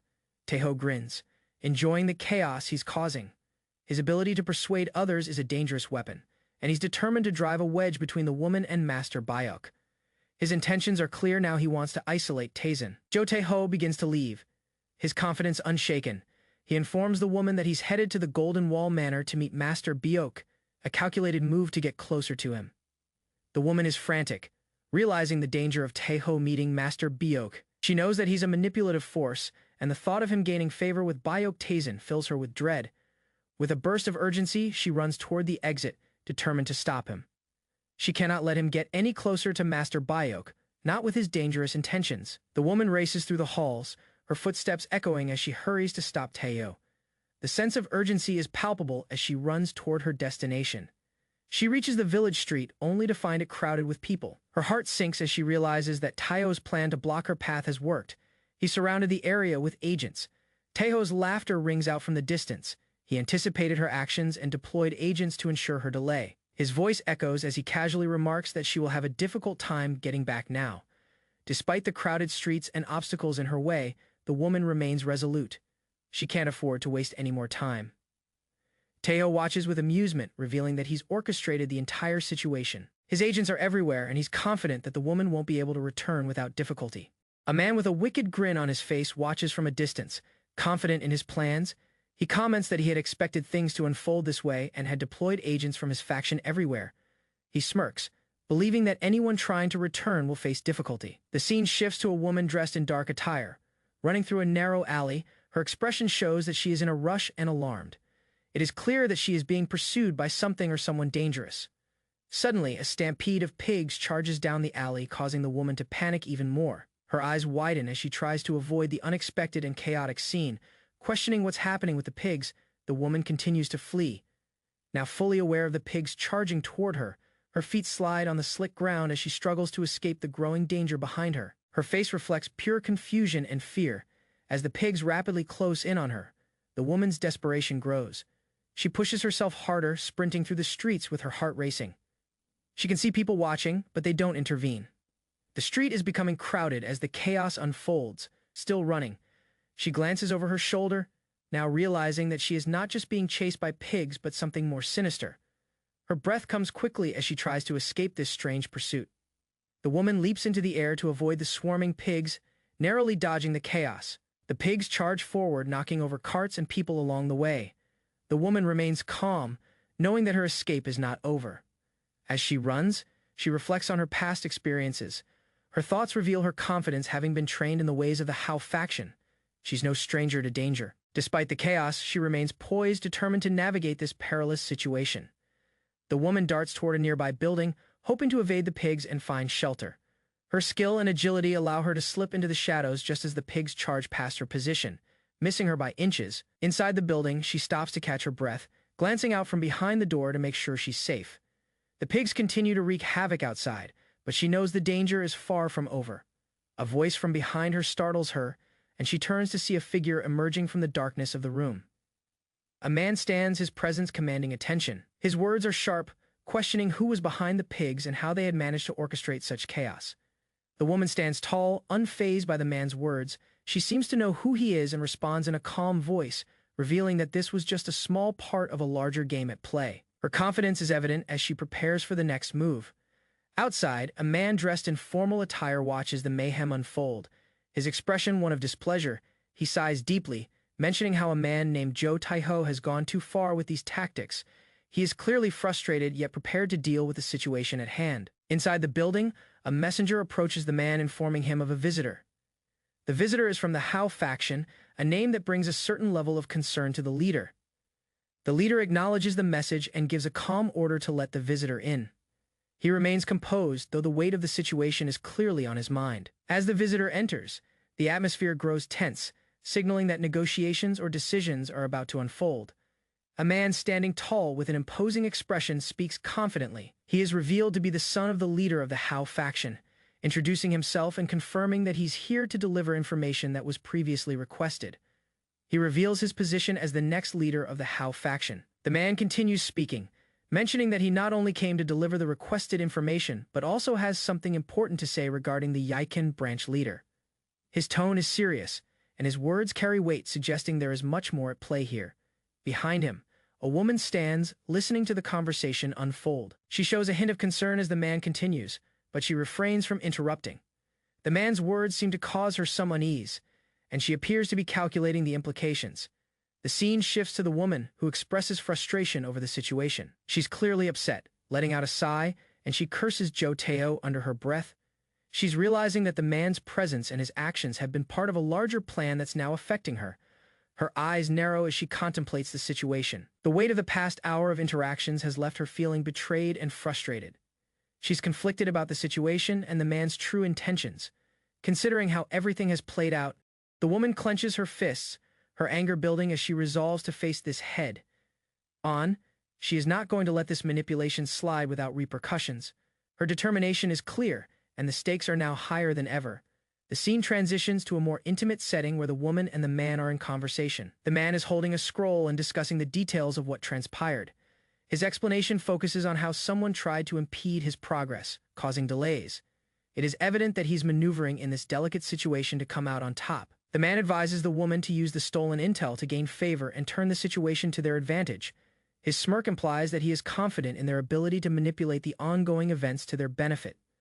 The woman pauses, contemplating the next move. She's aware that the intel she holds could change the game in their favor, but she's also wary of the risks. She knows she must tread carefully, as this power play could have significant consequences later. A man approaches, appearing to have just arrived. His arrival seems timely, and he is greeted with a smile. He is welcomed back by one of the characters, who seems pleased to see him again. The atmosphere suggests that this person is important, and his return is seen as a positive turn of events. The man who has just entered exchanges pleasantries, expressing happiness to meet the other person again. The scene gives off the impression of familiarity, as though they have a history together. However, there is an underlying tension in the air, suggesting that all is not as simple as it seems. The woman watches the exchange with a subtle sense of unease. She is clearly calculating the intentions of the man who has just returned. She can tell that he is trying to act natural, but she is aware that things are not as they appear. The scene shifts again, and the woman now looks slightly distressed. Her thoughts race, and she wonders if she's been drawn into something bigger than she initially thought. Her expression reflects uncertainty, as she tries to make sense of the situation she's been thrust into. Suddenly, she is approached by another person, a new character who calls her attention. This person's arrival seems timely, and the woman is both relieved and anxious. Her thoughts remain focused on the larger plan at play. She reacts to the man's question with a sense of concern. She's now realizing the depth of the situation and how everything is starting to unfold. The woman seems to have mixed emotions about her involvement, but she's determined to see it through. A conversation unfolds between two characters, one pressing the other to be honest about their actions. The man with a smug smile suggests that while the other was busy wandering the marketplace, he had more important matters to deal with. He asserts that the one who truly belongs by Byok-tae's side is himself, not the other person. The woman is silent for a moment. Absorbing the man's words, her reaction is unreadable as she processes the insinuation, not letting her emotions show. However, her thoughts betray her as she begins to question the motives behind his words. The tension in the room grows, the man's confidence grows, feeling that he has outmaneuvered the woman. Yet, she remains composed, unsure of how to respond, knowing that every move must be carefully calculated. The woman, deep in thought, reflects on how she would have reacted in the past. If she were her old self, she would have desperately tried to cover up her failures. She admits to herself that she would have tried to hide her inability to accomplish something so simple, but now things have changed. After the events of the previous night, she realizes that she is no longer the same person. She has evolved, and now, despite the uncertainty of the situation, she knows she must trust her instincts. Even though the path ahead is unclear, she chooses to trust the man she has come to know. A determined look crosses her face as she faces the uncertainty of what lies ahead. Even though she feels she is in the dark, both figuratively and literally, she chooses to believe that Byok-tae will stand by her even in the face of the unknown. Back in the tense atmosphere, the woman's frustration peaks. She calls out the man for his arrogance, asserting that he cannot be trusted. She challenges him, confronting his behavior head-on, not willing to let him control the situation any longer. The man lets out a mocking laugh, brushing off the woman's remarks. His arrogance is clear as he tries to diminish the seriousness of her accusation. Questioning her judgment, he dismisses the woman's frustration as though her concerns hold no weight. The conversation continues with the woman's words intensifying. She begins to reveal the truth of her experiences at the White Flower House, where she faced harassment and returned with nothing but worthless information. The confession stings, but it also serves as a reminder of her strength to face adversity. The man's eyes widen in shock as he listens to her recount the events. He can hardly believe the audacity of the person responsible for harassing her. His expression shifts, showing both disbelief and concern as the details unfold before him. The woman's words hang in the air as the tension rises. She is firm in her stance, no longer hiding the truth. While the man's mind begins to race, he struggles to comprehend the extent of the situation. The man finally speaks, questioning the woman on the timing of her story. He tries to turn the conversation to his advantage, suggesting that the timing of her accusations is off. However, his attempt to deflect only adds to the growing tension between them. The conversation takes a sudden turn as the man, now frustrated, claims he had no involvement in the incident. He vehemently denies any wrongdoing, trying to shift the blame away from himself. His attempt to distance himself from the issue is transparent and unconvincing. The woman, clearly seeing through his deception, calls him out for his evasiveness.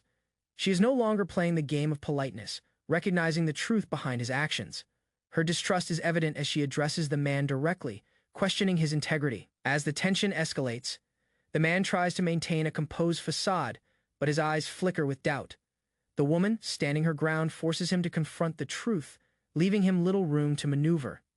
Their confrontation marks a turning point in the escalating drama. The man, now visibly agitated, challenges the woman with a question, asking her what she truly sees in Byok-tae. He describes Tae as a stranger who has barged in and begun to insult his people. His frustration is clear, and he's trying to incite doubt in the woman's mind about Tae's character. The woman, caught off guard by the man's words, stumbles in her response. She hesitates, unsure of how to deal with his sudden onslaught. His threatening tone intensifies, and she finds herself backing down. the situation escalating beyond her control. The man's expression shifts to one of pure disdain as he contemplates how fearless Taizan must be.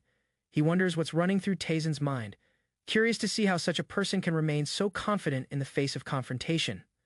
The woman's thoughts take a more contemplative turn. She recalls a conversation with Bio Taizan, where he spoke about seeing other things.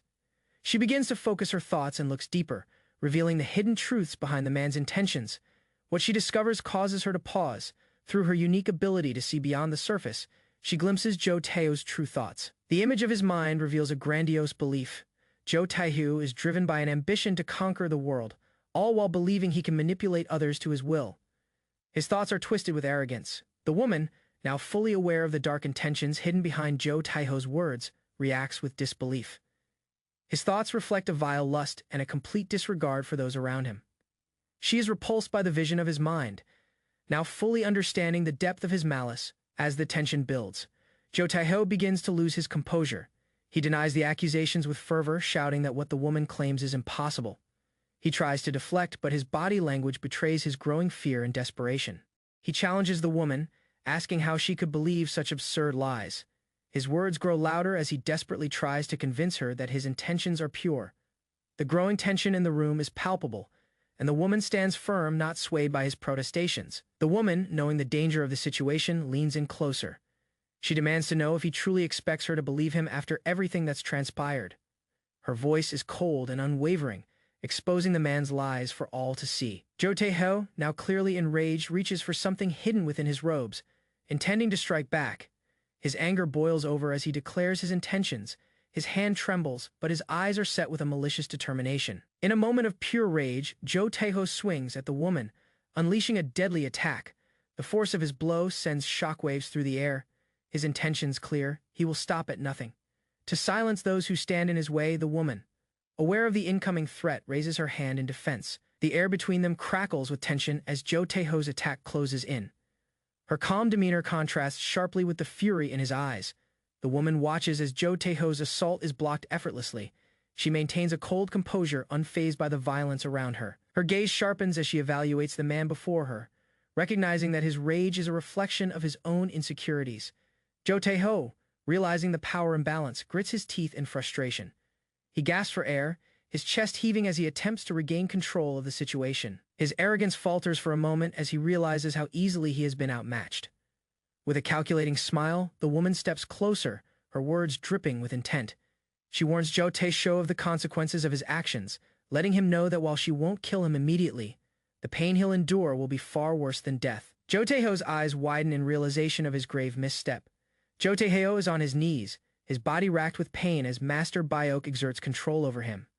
A powerful energy crackles around Zhou Taihu's form, causing his screams to echo through the room. His helplessness is evident as he desperately tries to resist. The woman watches the scene with a mix of fascination and concern. She stands quietly by Master Biok, unsure of the true nature of the power he wields. Her gaze remains fixed on Zhou Taihu, who continues to struggle in agony. Zhou Taihu's expression contorts with fear and frustration. As he tries to understand what's happening, his mind races and his thoughts are filled with confusion as he realizes he's completely at the mercy of Biok and his overwhelming power. Master Biok, sensing the woman's curiosity, addresses her directly. He asks her what she sees from Zhou Taihu, urging her to analyze him.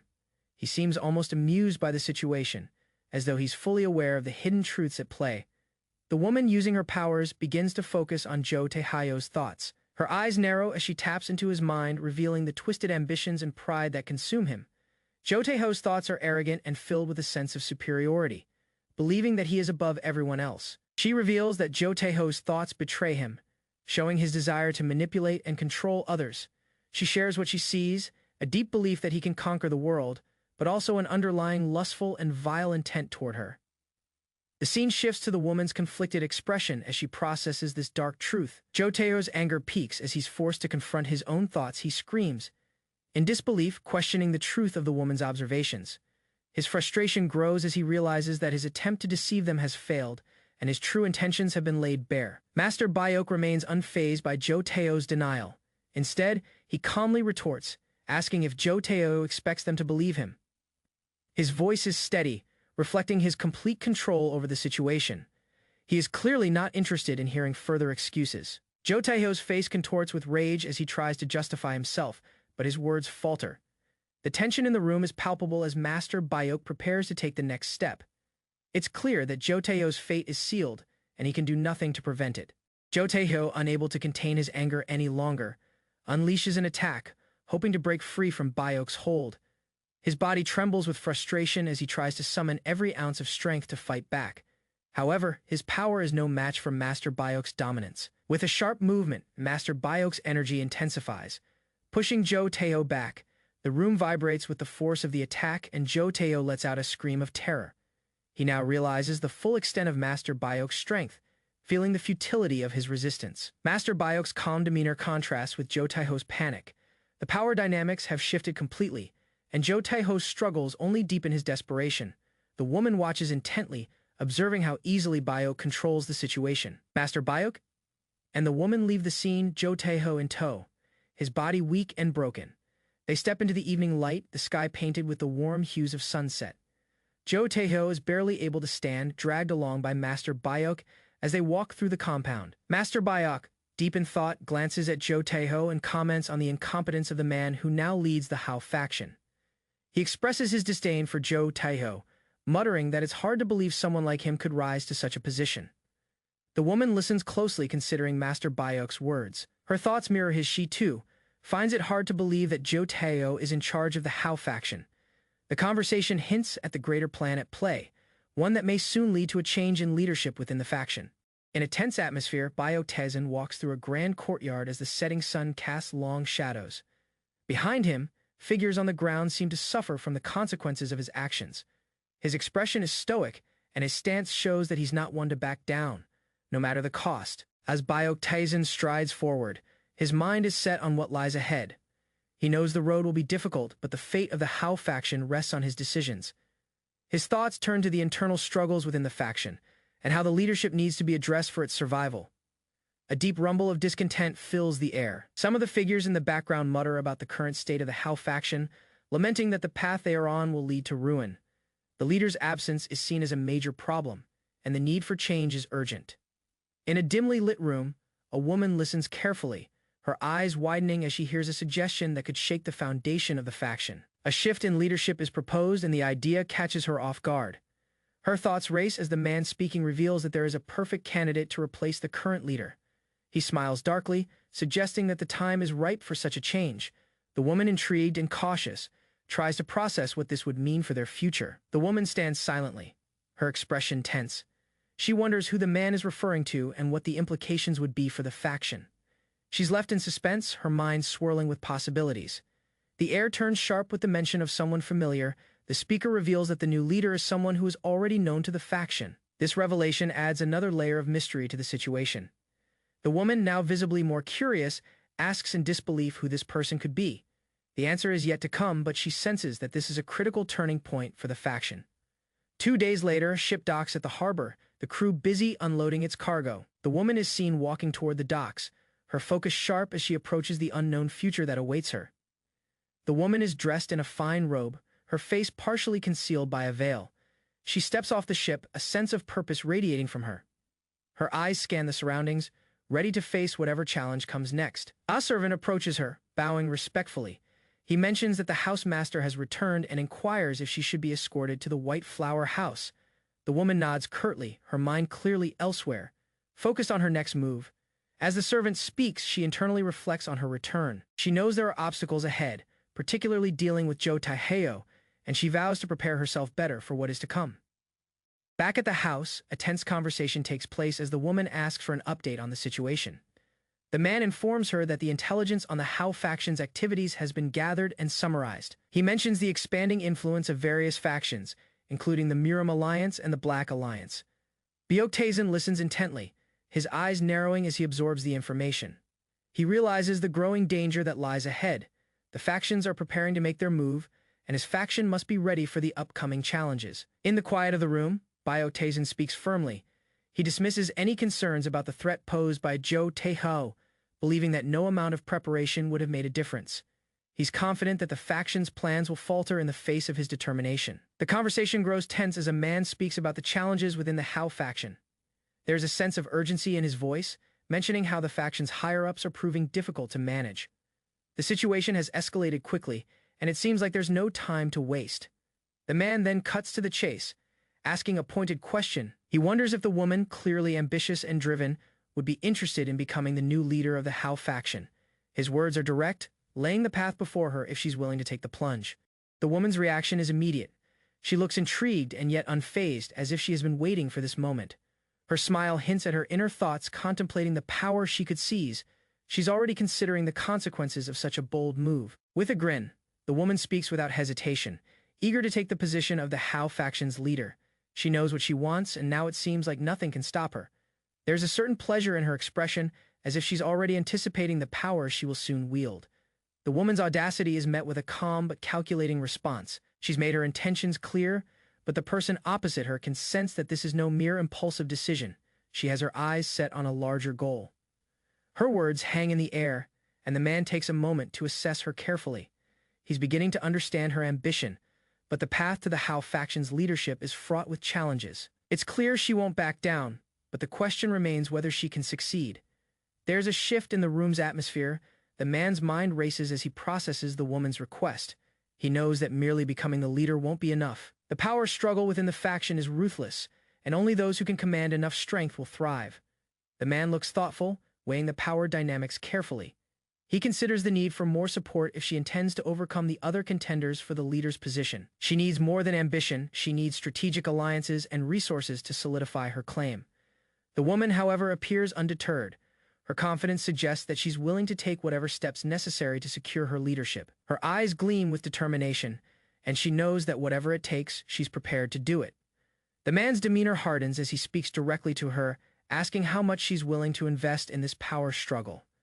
He lays out the harsh reality of the situation, knowing that taking control of the faction won't be easy. As he speaks, the woman's smile only widens, showing that she's not only prepared for the battle but relishing the challenge. Her confidence is unwavering, and she doesn't flinch at the prospect of the difficulties ahead.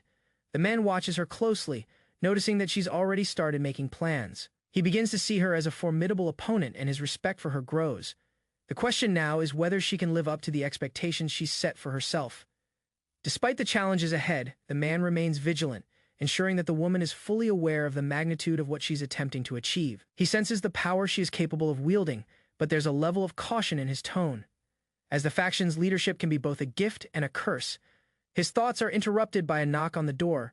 Someone seeks an audience with the man, and the moment of reflection is broken. The woman remains calm, but there's a flicker of something in her expression. Perhaps this is the calm before the storm, and her plans are about to take shape. The man turns his attention to the door as the interruption arrives. He knows that nothing in the faction is as simple as it seems. Yet, for now, he must address the immediate concerns, even if the larger picture remains in flux. The man smiles, a sly expression crossing his face as he notices the woman's anticipation. He casually mentions that he will write her a letter with further instructions. His tone suggests that he has already devised a plan and is ready to set things in motion. The woman listens closely, her interest piqued. As the man explains the details, she realizes that he's offering her the means to solidify her position. His words resonate with her ambitions, making her feel closer to the power she craves. She responds eagerly, her eyes gleaming with determination. The opportunity is within her reach, and she's ready to seize it. There's no turning back now. Her efforts are about to bear fruit, and she's poised for action. The scene shifts as the woman ponders the possibilities that lie ahead. She's been waiting for the right moment to make her move, and now with Master Bayok's influence behind her, she's more confident than ever. Her path to the leadership she desires seems almost certain. Her thoughts are interrupted by a sudden, unexpected intrusion. A man enters the scene, carrying a large crate. The woman watches as he apologizes for the disturbance, his hands trembling slightly as he carries his burden. Despite the interruption, the woman remains focused. The man begins discussing the task at hand, mentioning the Dubi divine pills that have finally been completed.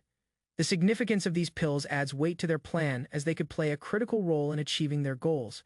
The conversation turns to the quality of the pills. The woman is impressed by the skill involved in crafting them, but her expression remains sharp as she listens carefully to every word. She's not here for half measures.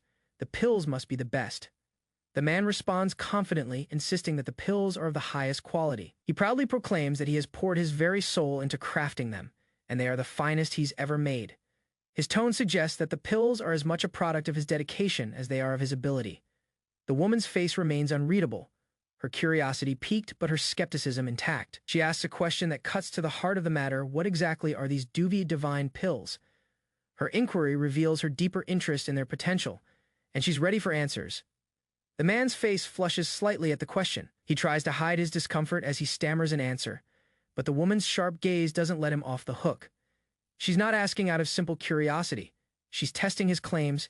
He quickly recovers, eager to provide an explanation. He reassures her that the pills are of the finest quality, dismissing any concerns about their craftsmanship. The woman's calculating expression doesn't change, but she seems satisfied with his response.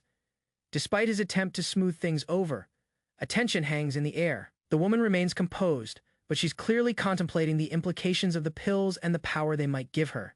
The stakes are rising, and she's beginning to realize that this plan might be more dangerous than she thought. The scene becomes more intense as the woman presses further, questioning the true value of these pills. She wonders aloud if they are truly what they're cracked up to be, noting the sheer quantity of them. Her gaze is unwavering, testing the man's resolve. The man's response is quick, almost defensive. He insists that the pills are not only of the highest quality, but also unique in their creation. He claims that no other pills could match their potency, emphasizing their importance in the upcoming power struggle. The woman smiles, her confidence growing. She knows she's dealing with someone who values results. However, she's not entirely convinced, and her thoughts shift as she contemplates what her next move will be in this increasingly complex game. She knows there's more to this than meets the eye. Byeok-taesan grows weary of the ongoing disruptions, sighing as he dismisses the group. He raises his hand in a commanding gesture, signaling for everyone to leave. His patience is running thin as his thoughts are focused elsewhere.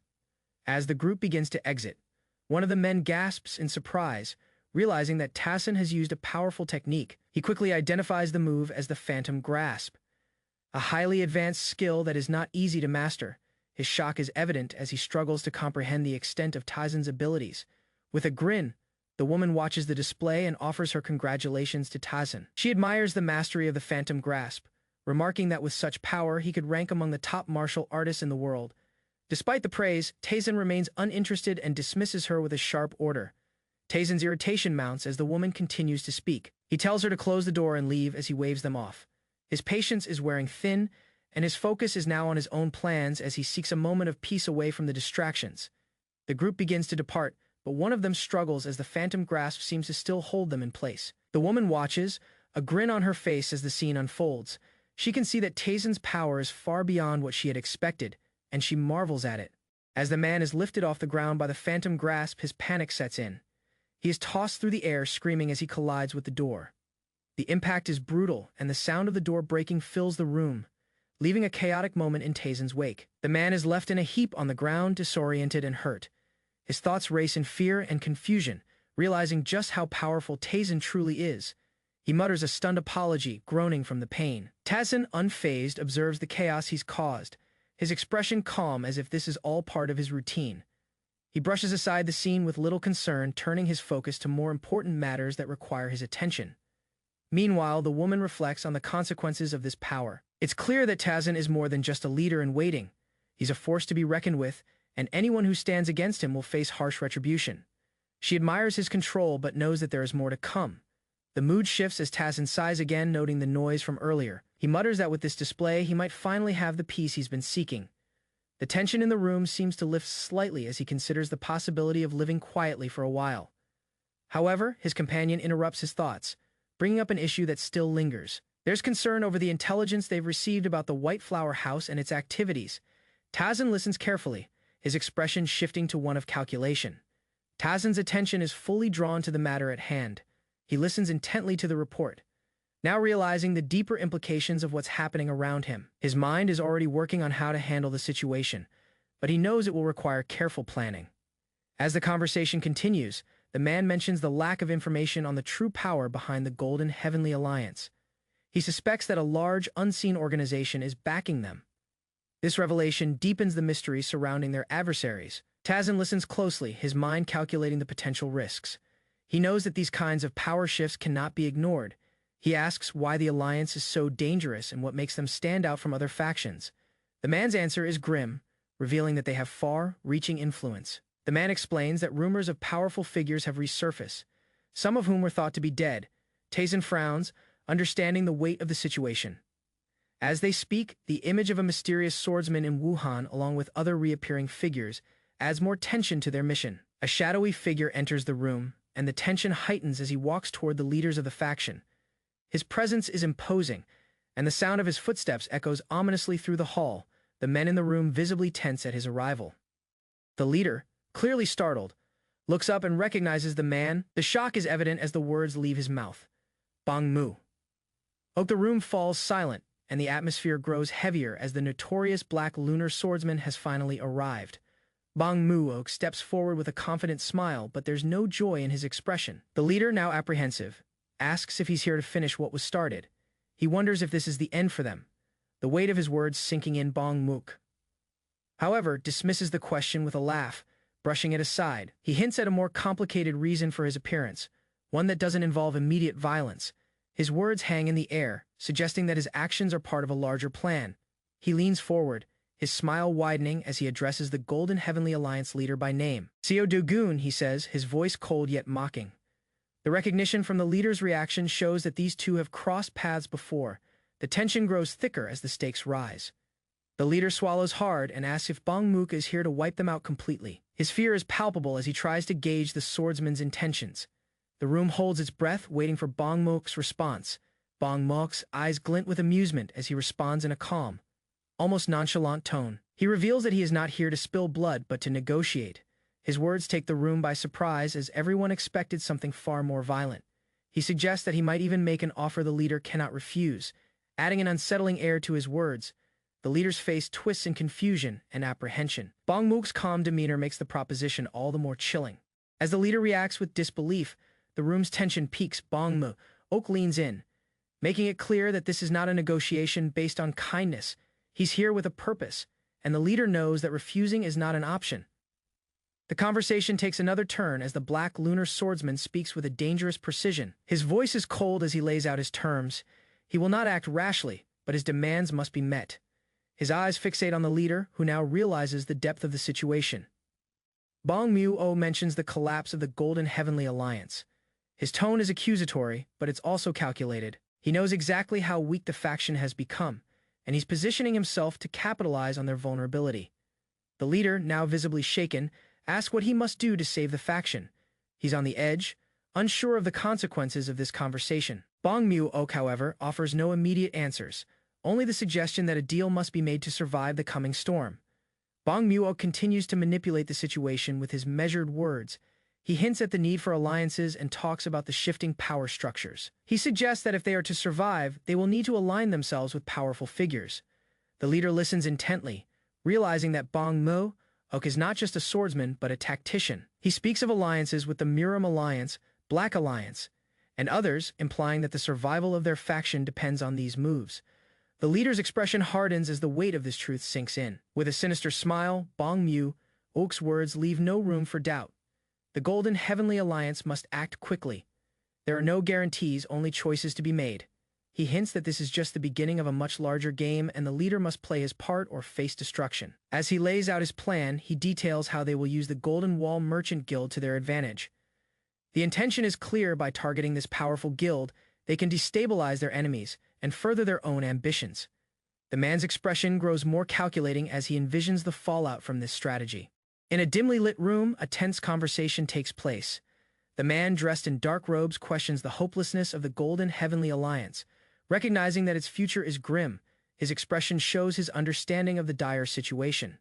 The person seated before him responds, urging the man to take action. He suggests that they rebrand the Golden Heavenly Alliance as the Black Alliance and align with the powerful Muram Alliance to attempt a comeback. Despite the odds, a calculated plan forms in the air. The man in dark robes agrees to the idea, and together they agree to join forces with the Golden Wall Merchant Guild. Both are determined to turn the situation to their advantage regardless of the risks. A quiet yet serious discussion unfolds as the plan starts to take shape. One of the men, with a grin on his face, speaks about the chaos that will arise. He explains that when the battlefield becomes disorderly, the Golden Heavenly Alliance can profit from the confusion. The other man listens intently, accepting the dangerous proposition. He acknowledges that, despite the risk, their fate is already sealed, so they may as well move forward with the plan. With a firm resolve, the second man asserts that he will succeed in their mission. The first man approves, noting that they have made the right choice, and emphasizes that their alliance with the Golden Wall Merchant Guild and Byeok-taesan will ensure their success. At the Golden Wall Manor, Byeok-taesan, the main character, stands in a room, visibly puzzled by a new development. His eyes widen as he hears something unexpected. A woman, standing confidently before him, offers an unexpected announcement. She is smiling, seemingly pleased with herself, as she declares that she has made a decision. In a playful tone, she reveals her choice. She has moved all her belongings and intends to stay at the Golden Wall Manor. Next to Byeok-taesan, her bright eyes and cheerful expression make her determination clear. The scene shifts to a more intimate moment. The woman, in a softer mood, explains that her decision was not made lightly. She reflects on the choice she had to make, but now she is certain it was the right one. Byeok-taesan listens carefully, his expression serious. The woman, however, seems more carefree and happy about her decision, as if nothing could shake her resolve now. With a thoughtful look, the woman asks how things would have turned out if she had simply followed her father's advice. She wonders aloud if she would regret the decision she made, but remains confident that it was the best choice for her.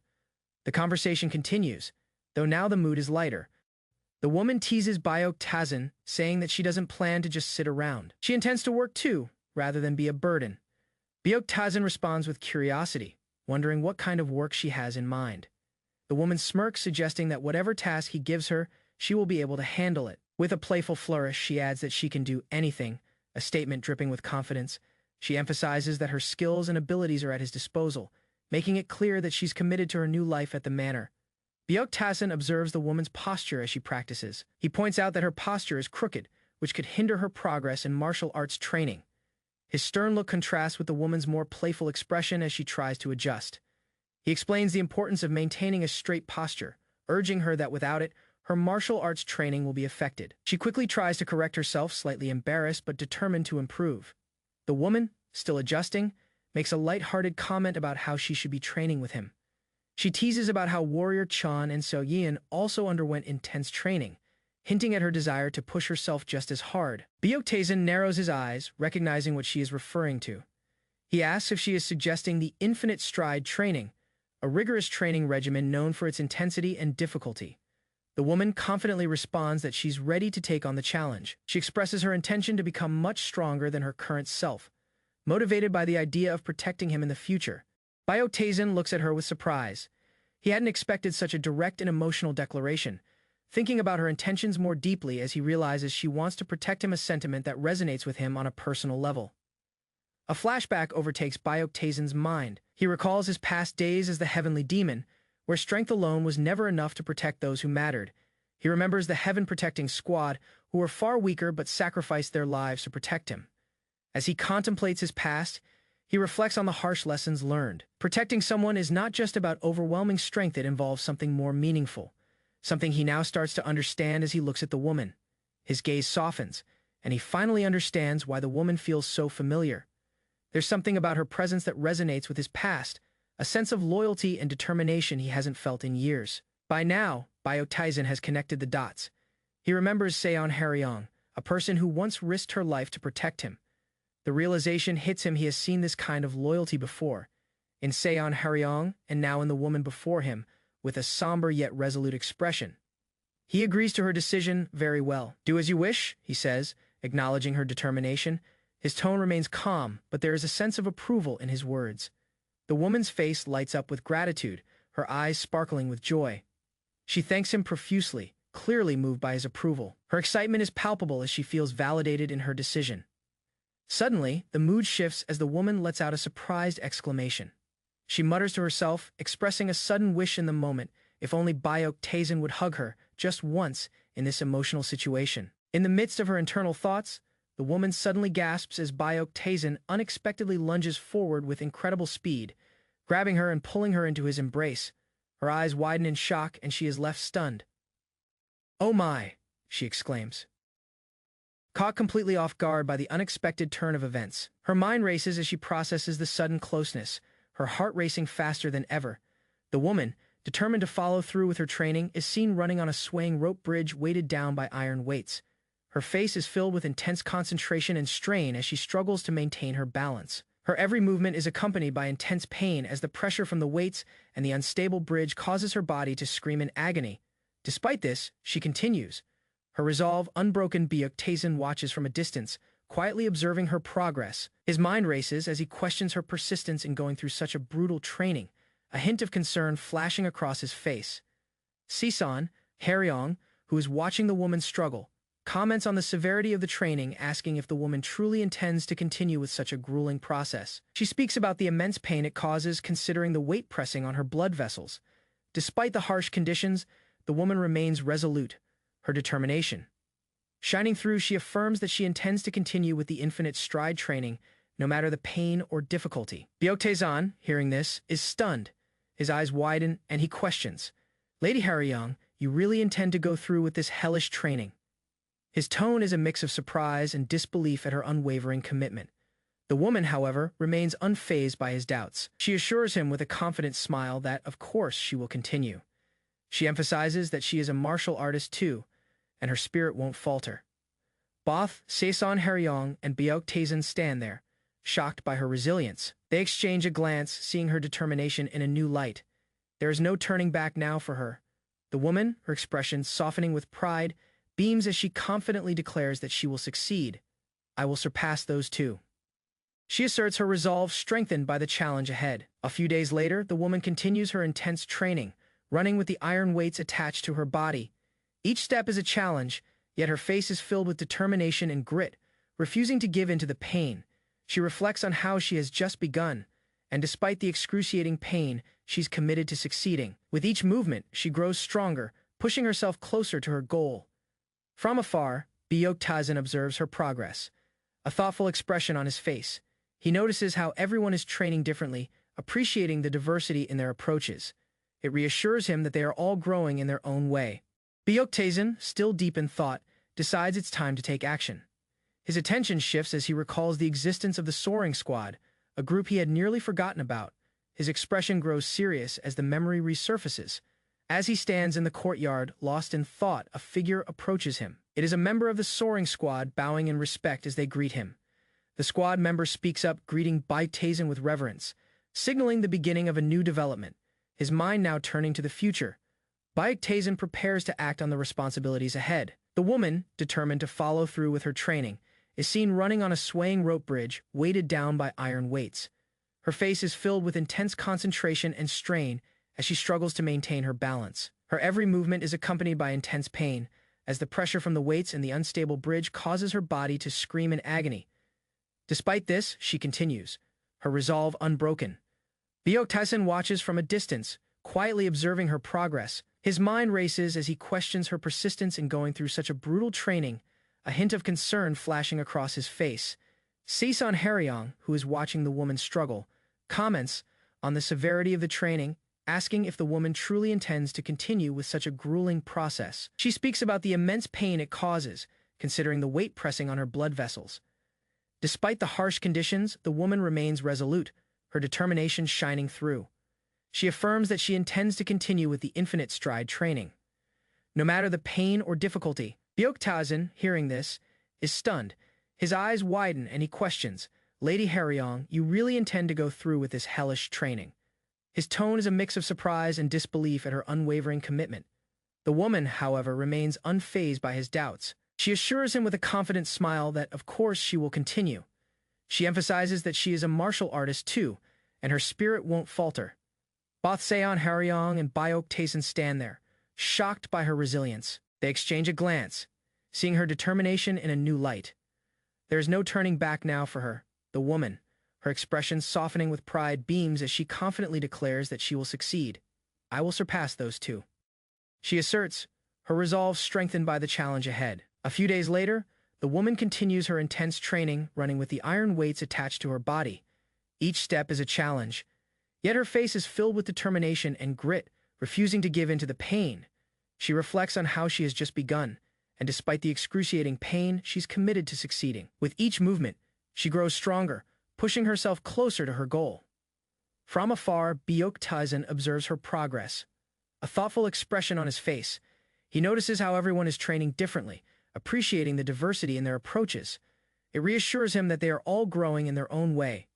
Byok-Tazin, still deep in thought, decides it's time to take action. His attention shifts as he recalls the existence of the Soaring Squad, a group he had nearly forgotten about. His expression grows serious as the memory resurfaces. As he stands in the courtyard, lost in thought, a figure approaches him. It is a member of the Soaring Squad, bowing in respect as they greet him. The squad member speaks up, greeting Byok-Tazin with reverence, signaling the beginning of a new development. His mind now turning to the future, Byok-Tazin prepares to act on the responsibilities ahead. Byok-Tazin and his subordinate have just completed a task, and while the progress was minimal, Byok-Tazin acknowledges the help his subordinate provided. He gives a nonchalant response, though it is clear he appreciates the assistance, even if it wasn't much. The subordinate, eager to please, thanks him profusely for the recognition. The tone is respectful, though slightly anxious, as he follows the orders without hesitation. Byok-Tazin, however, seems less impressed. His eyes narrow in thought as he considers the situation. He mutters to himself that while the subordinate may have been useful, he will have to extract more from him in the near future. As Byok-Tazin and his subordinate approach Zone 6, one of the guards seems alarmed at the mention of Zone 6. His expression shifts from confident to anxious, realizing that something significant may be happening. The guard, feeling uneasy, whispers to himself, wondering if he just overheard something that might be terrifying. He's unsure whether he should be worried about the news. Byok-Tazin's sharp tone cuts through the moment as he confirms that there are about 30 vagabonds in Zone 6. The information is matter of fact, and he seems prepared for what lies ahead. The scene shifts as a gruff voice interrupts the tension. "Boss, we've got guests?" One of the men exclaims with enthusiasm, alerting the others to the presence of visitors. Byok-Tazin, unfazed by the interruption, asks about the situation. His expression remains calm, but his mind is already turning, ready for any development that may arise. The man responds that they should bring the zone leader forward. Byok-Tazin's expression remains cool, and he prepares to address the incoming visitors. He has important matters to discuss regarding the mysterious moon. As the group enters the scene, Byok-Tazin's voice cuts through the noise. He gives orders with a certain coldness. "Bring me the zone leader." His tone suggests he has much to discuss. A shift occurs as one of the members of the group looks confused at Byok-Tazin's demand. "Pardon?" he asks, clearly caught off guard by the request. Elsewhere in Wuhan, another plot is unfolding. A familiar face appears, and the man reflects on the passage of time. He looks out the window, a sense of recognition and curiosity in his gaze, hinting at a deeper connection to the events at hand. The man in Wuhan, now identified as Deung Jaeub, recalls a past defeat. He reflects on how he was humiliated at Yichang, blaming his loss on his subordinate Go Junkwang, who had immense talent. Deung Jaeub contemplates the situation, wondering how different things might have been if Go Junkwang had been under his command. He thinks to himself that his fate would have been different, and he wouldn't have suffered such a crushing defeat. Suddenly, the door opens and a man enters carrying a package. With a bow of respect, the man explains that he has brought something Deung Jaeub will find pleasing. It is a gift from Elder Go Junkwang, personally sent to aid him.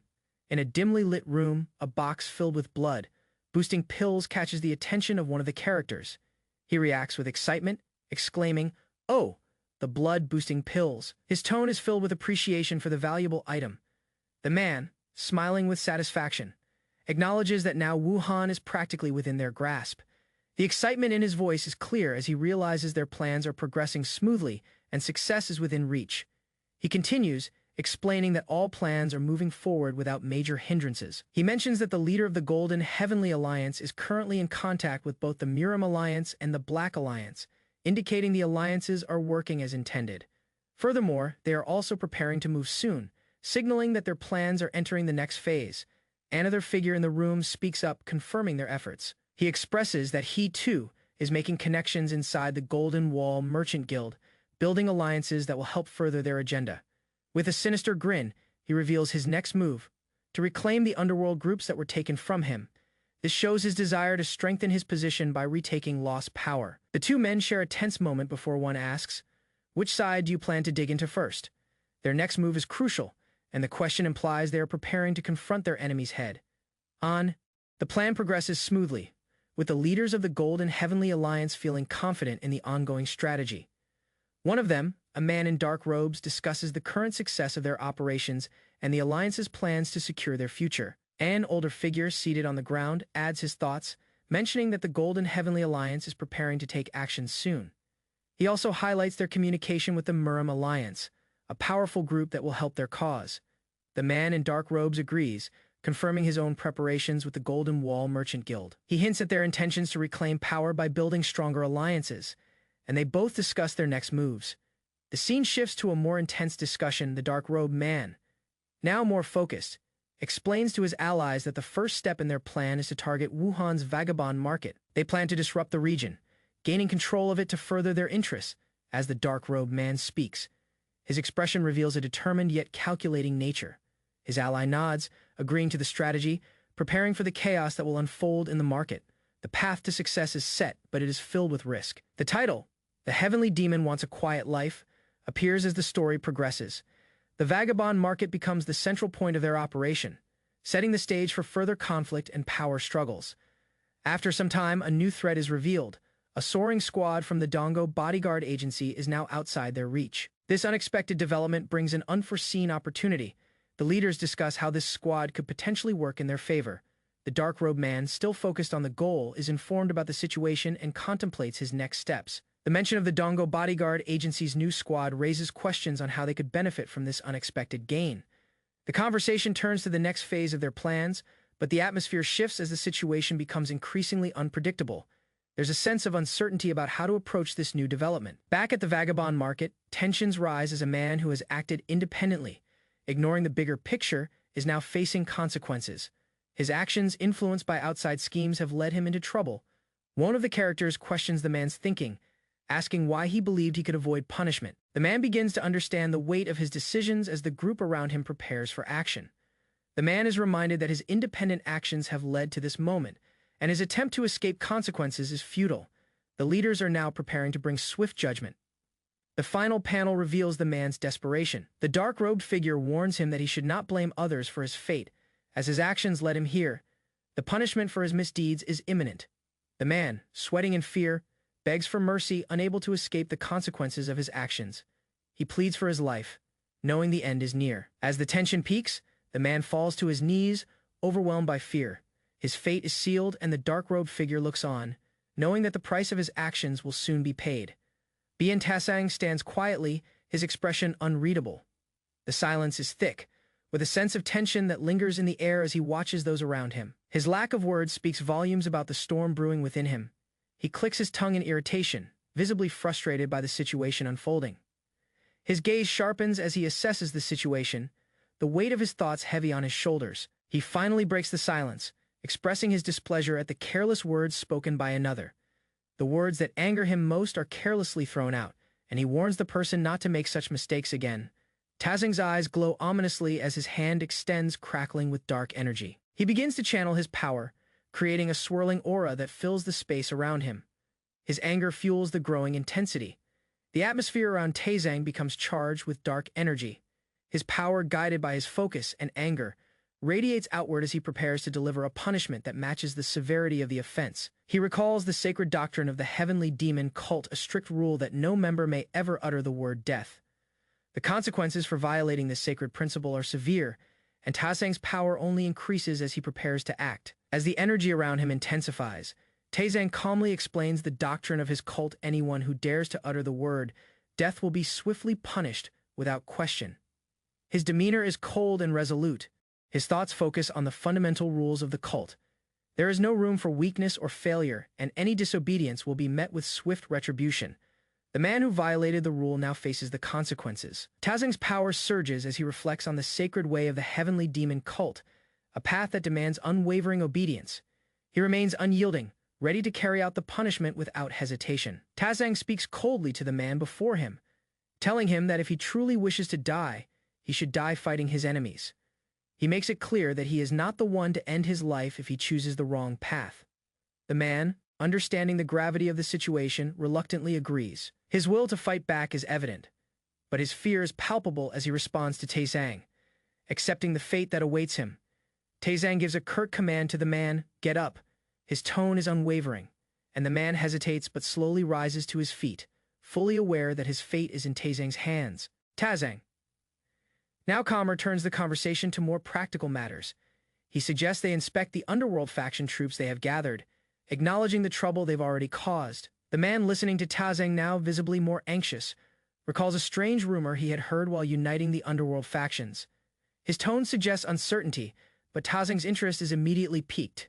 Tazing's sharp gaze focuses on the man as he asks for more details about the rumor. The man now feels the pressure as Tazing's interest grows, signaling that something significant is about to unfold. The scene takes place at an inn near the Dongo Bodyguard Agency. A group of individuals approaches the inn, their footsteps deliberate and cautious. The focus is on the imposing figure of the inn, with a sense of foreboding. One of the figures asks if this is the inn mentioned earlier, seeking confirmation. The others nod, acknowledging that this is indeed the place where Wuhan's underworld faction is currently being managed after its unification. The view shifts to the building's exterior, emphasizing the significance of this location. The atmosphere grows tense as the characters realize the importance of what they are about to do. The group enters the inn and the leader, Chung-sam, is asked by one of his companions about the identity of the individuals present. There is an air of uncertainty surrounding these new figures. Chung-sam, with an air of experience, evaluates the situation and calmly remarks that, judging by their decent chi, they must be in the right place. The tension is palpable as they realize they are about to confront something significant. The leader smiles darkly, a cruel plan forming in his mind. He sees an opportunity to seize the inn, which would allow them to control the unified underworld faction. The excitement of the moment is evident as he plots his next move. One of the subordinates, eager for action, urges the leader to hurry up and take the blood-boosting pills, an essential part of their plan. The moment is charged with urgency. The subordinates quickly take the pills, their expressions shifting as they prepare for the chaos that will soon unfold. Their power begins to surge, the influence of the pills evident in their transformed demeanor. The moment of reckoning arrives. With the blood-boosting pills coursing through their bodies, the subordinates prepare to strike, their heightened strength giving them an edge in the coming conflict. A tense silence fills the air before a sudden eruption of violence. The air crackles with power as one of the figures coughs violently. Unable to control the surge of energy, the intensity peaks as a battle unfolds.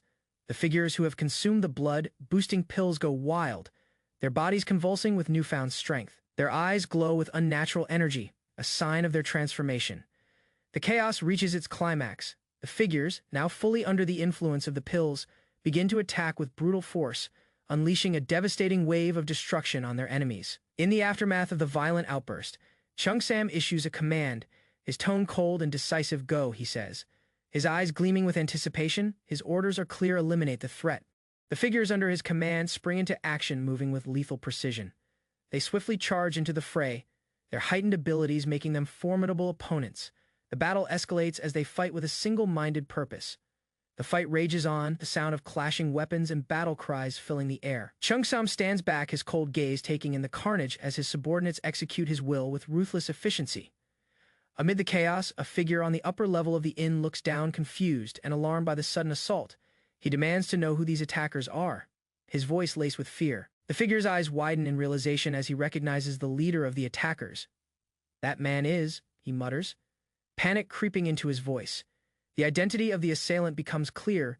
The leader of the attack, standing confidently below, smiles grimly as he surveys the scene. His identity is now revealed, and the confrontation takes a darker turn as the conflict escalates into a battle for dominance. The scene intensifies as Chung-sam orders his subordinates to go and check on Master Bayok Tazin.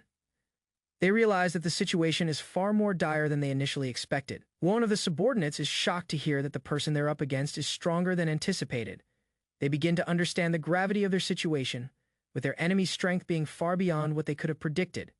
Chung-sam decides to hold off the attackers for now, urging his team to escape while they still have a chance. The situation has escalated, and now the stakes are higher than ever as the team prepares to face the consequences of their encounter. A surge of powerful energy explodes, creating a chaotic atmosphere. The attack is brutal and sudden as the subordinates of Chung-sam rush into battle with the enhanced power given by the blood-boosting pills. The scene grows even more chaotic as the group fights with intensity. The figures who consume the blood-boosting pills are now wreaking havoc, their powers overwhelming the area. Chung-sam looks on in disbelief, realizing that something is wrong. He notices a strange powder in the air, causing him to question its effects. He can't help but wonder about the mysterious substance. As the strange powder fills the air, Chung-sam begins to grow concerned. He realizes that the unexpected powder might be the key to the drastic changes in the fighter's behavior. His suspicions grow as he watches the figures around him grow more uncontrollable, their power surging with violent unpredictability. He questions the identity of the powder and whether it has anything to do with their enhanced strength. The realization hits Chung-sam, he is horrified by the thought that the powder is part of a countermeasure, a tactic employed by the enemy to neutralize their advantage. His worry increases as he watches the effects unfold. The enemy's plan begins to make sense. Chung-sam mutters in frustration, realizing that the situation has turned against them. He curses their previous actions, now seeing the cost of losing their base. The atmosphere grows tense as Chung-sam faces the reality of his situation. He questions the identity of his foes, realizing that they are no ordinary underworld thugs. Their actions and strength suggest they are far more than simple criminals. The truth emerges as Chung-sam's opponent reveals himself. The enemy's leader proudly declares that they are bodyguards, a statement that only deepens the mystery. The revelation sets the stage for the final confrontation. The enemy leader taunts Chung-sam, claiming that they are more than just underworld thugs. Their true identity becomes clearer, and Chung-sam realizes just how dangerous they are. The enemy mocks the notion that they are mere bodyguards. Their leader sneers, raising the stakes of the battle. The situation has escalated, and the realization hits that they're up against far more than they initially believed. The leader's words and actions become increasingly threatening, highlighting the gravity of the situation. Chung-sam's team struggles to understand the full scope of the danger they're in, but the enemy is already one step ahead. The battle rages on as one of the attackers curses, realizing that the men they brought along are no match for their opponents. The chaos around them intensifies, and they are forced to fight with everything they have. The leader of the attackers, Chung-sam, acknowledges the strength of their enemy. Despite their powerful pills, they are no match for the one they are facing. With a sharp breath, he prepares for the inevitable. Chung-sam gives the command to retreat. He urges the men to flee, buying them some time to escape while the rest of the group holds the attackers back. His resolve is clear: survival is the top priority. The intensity of the fight grows as a dark figure steps into the scene, laughing sinisterly. The sound of blood, pumping energy fills the air as the enemy leader unleashes a flurry of attacks, his sword moving with deadly precision.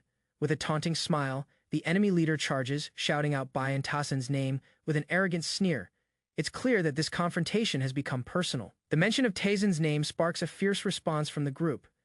The leader of the attackers curses loudly, vowing to eliminate Bayan Tasen first. The tension builds as the two sides face off, and the fight takes on a new intensity. The battle has become a struggle to defeat Tasen at all costs. In the heat of battle, the leader's frustration mounts.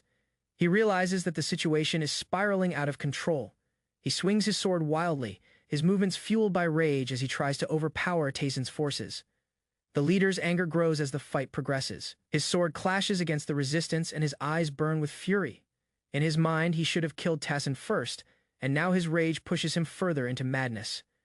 The opponent's blade swings wide, but Tasen stands unmoved, almost mocking him. With one final swing, the enemy's sword misses and the leader's frustration reaches its peak. This only fuels the battle's growing tension.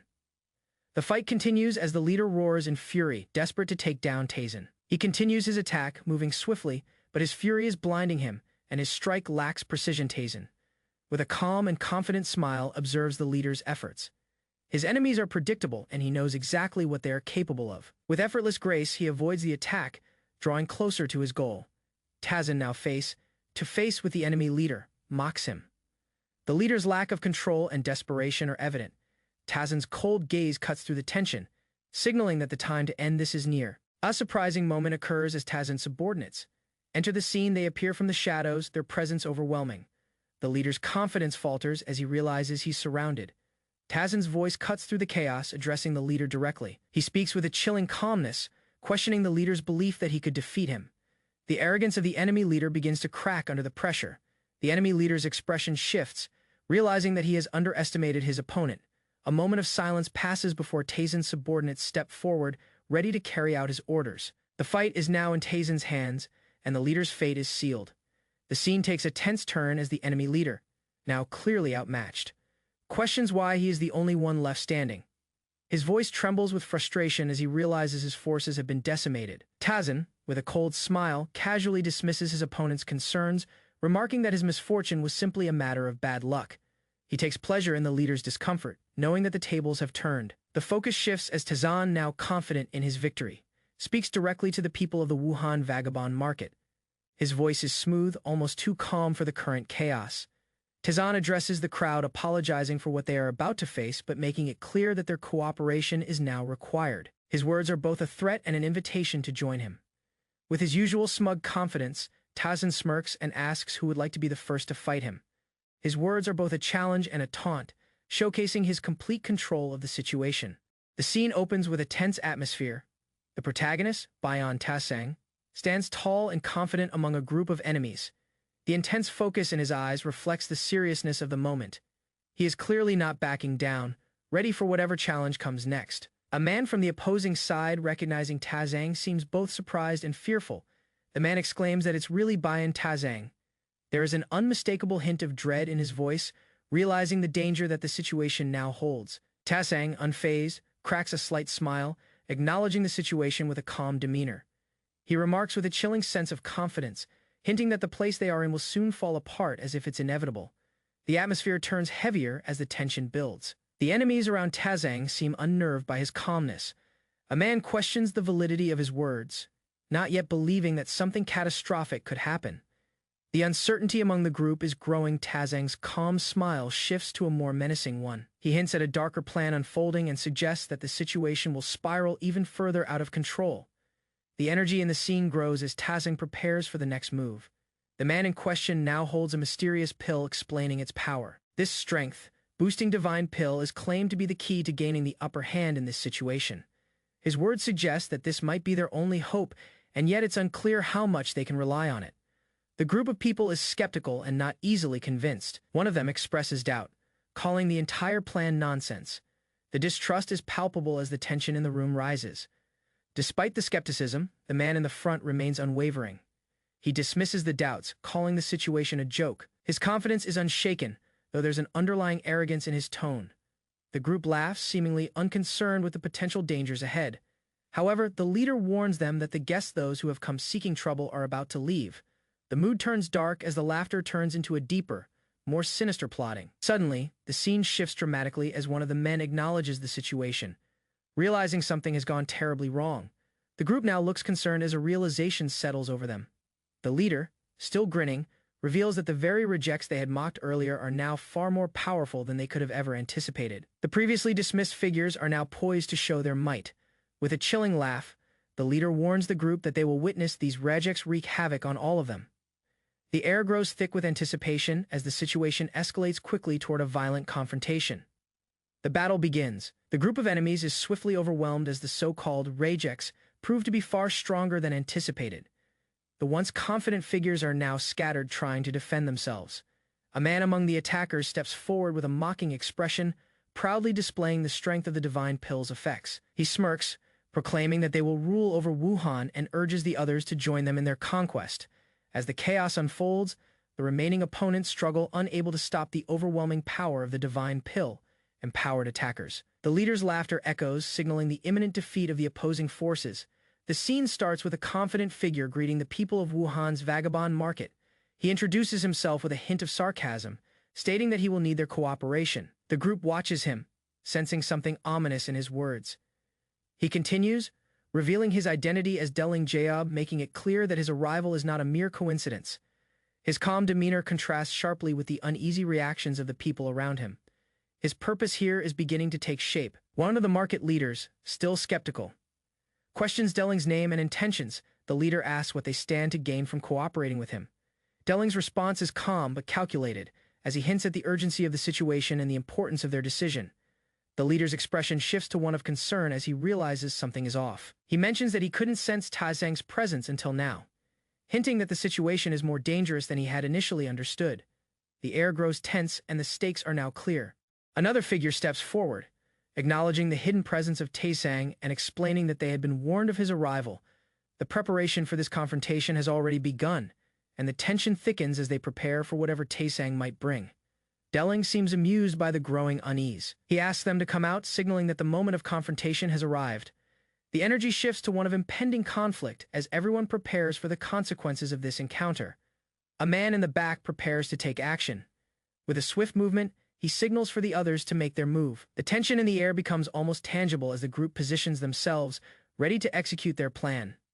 Deling's expression twists into a sly grin as he watches his enemy's every move at his command. Strange, glowing orbs appear in the air, signaling the start of the next phase of their scheme. The atmosphere is charged with energy as the forces collide. The scene cuts to a wider view as the orbs pulse with dangerous energy. The group surrounding Deling begins to prepare for the chaos that is about to unfold. the enemies are caught off guard, and the true nature of this encounter begins to reveal itself. A figure in the group begins to speak out, clearly alarmed. They notice that the orb isn't ordinary and that something far more dangerous is at play. The gravity of the situation begins to sink in as the energy from the orb starts to affect them. One of the leaders reacts quickly, realizing the severity of their mistake. The orb's power is overwhelming, and it is clear that their plan to control the energy has failed.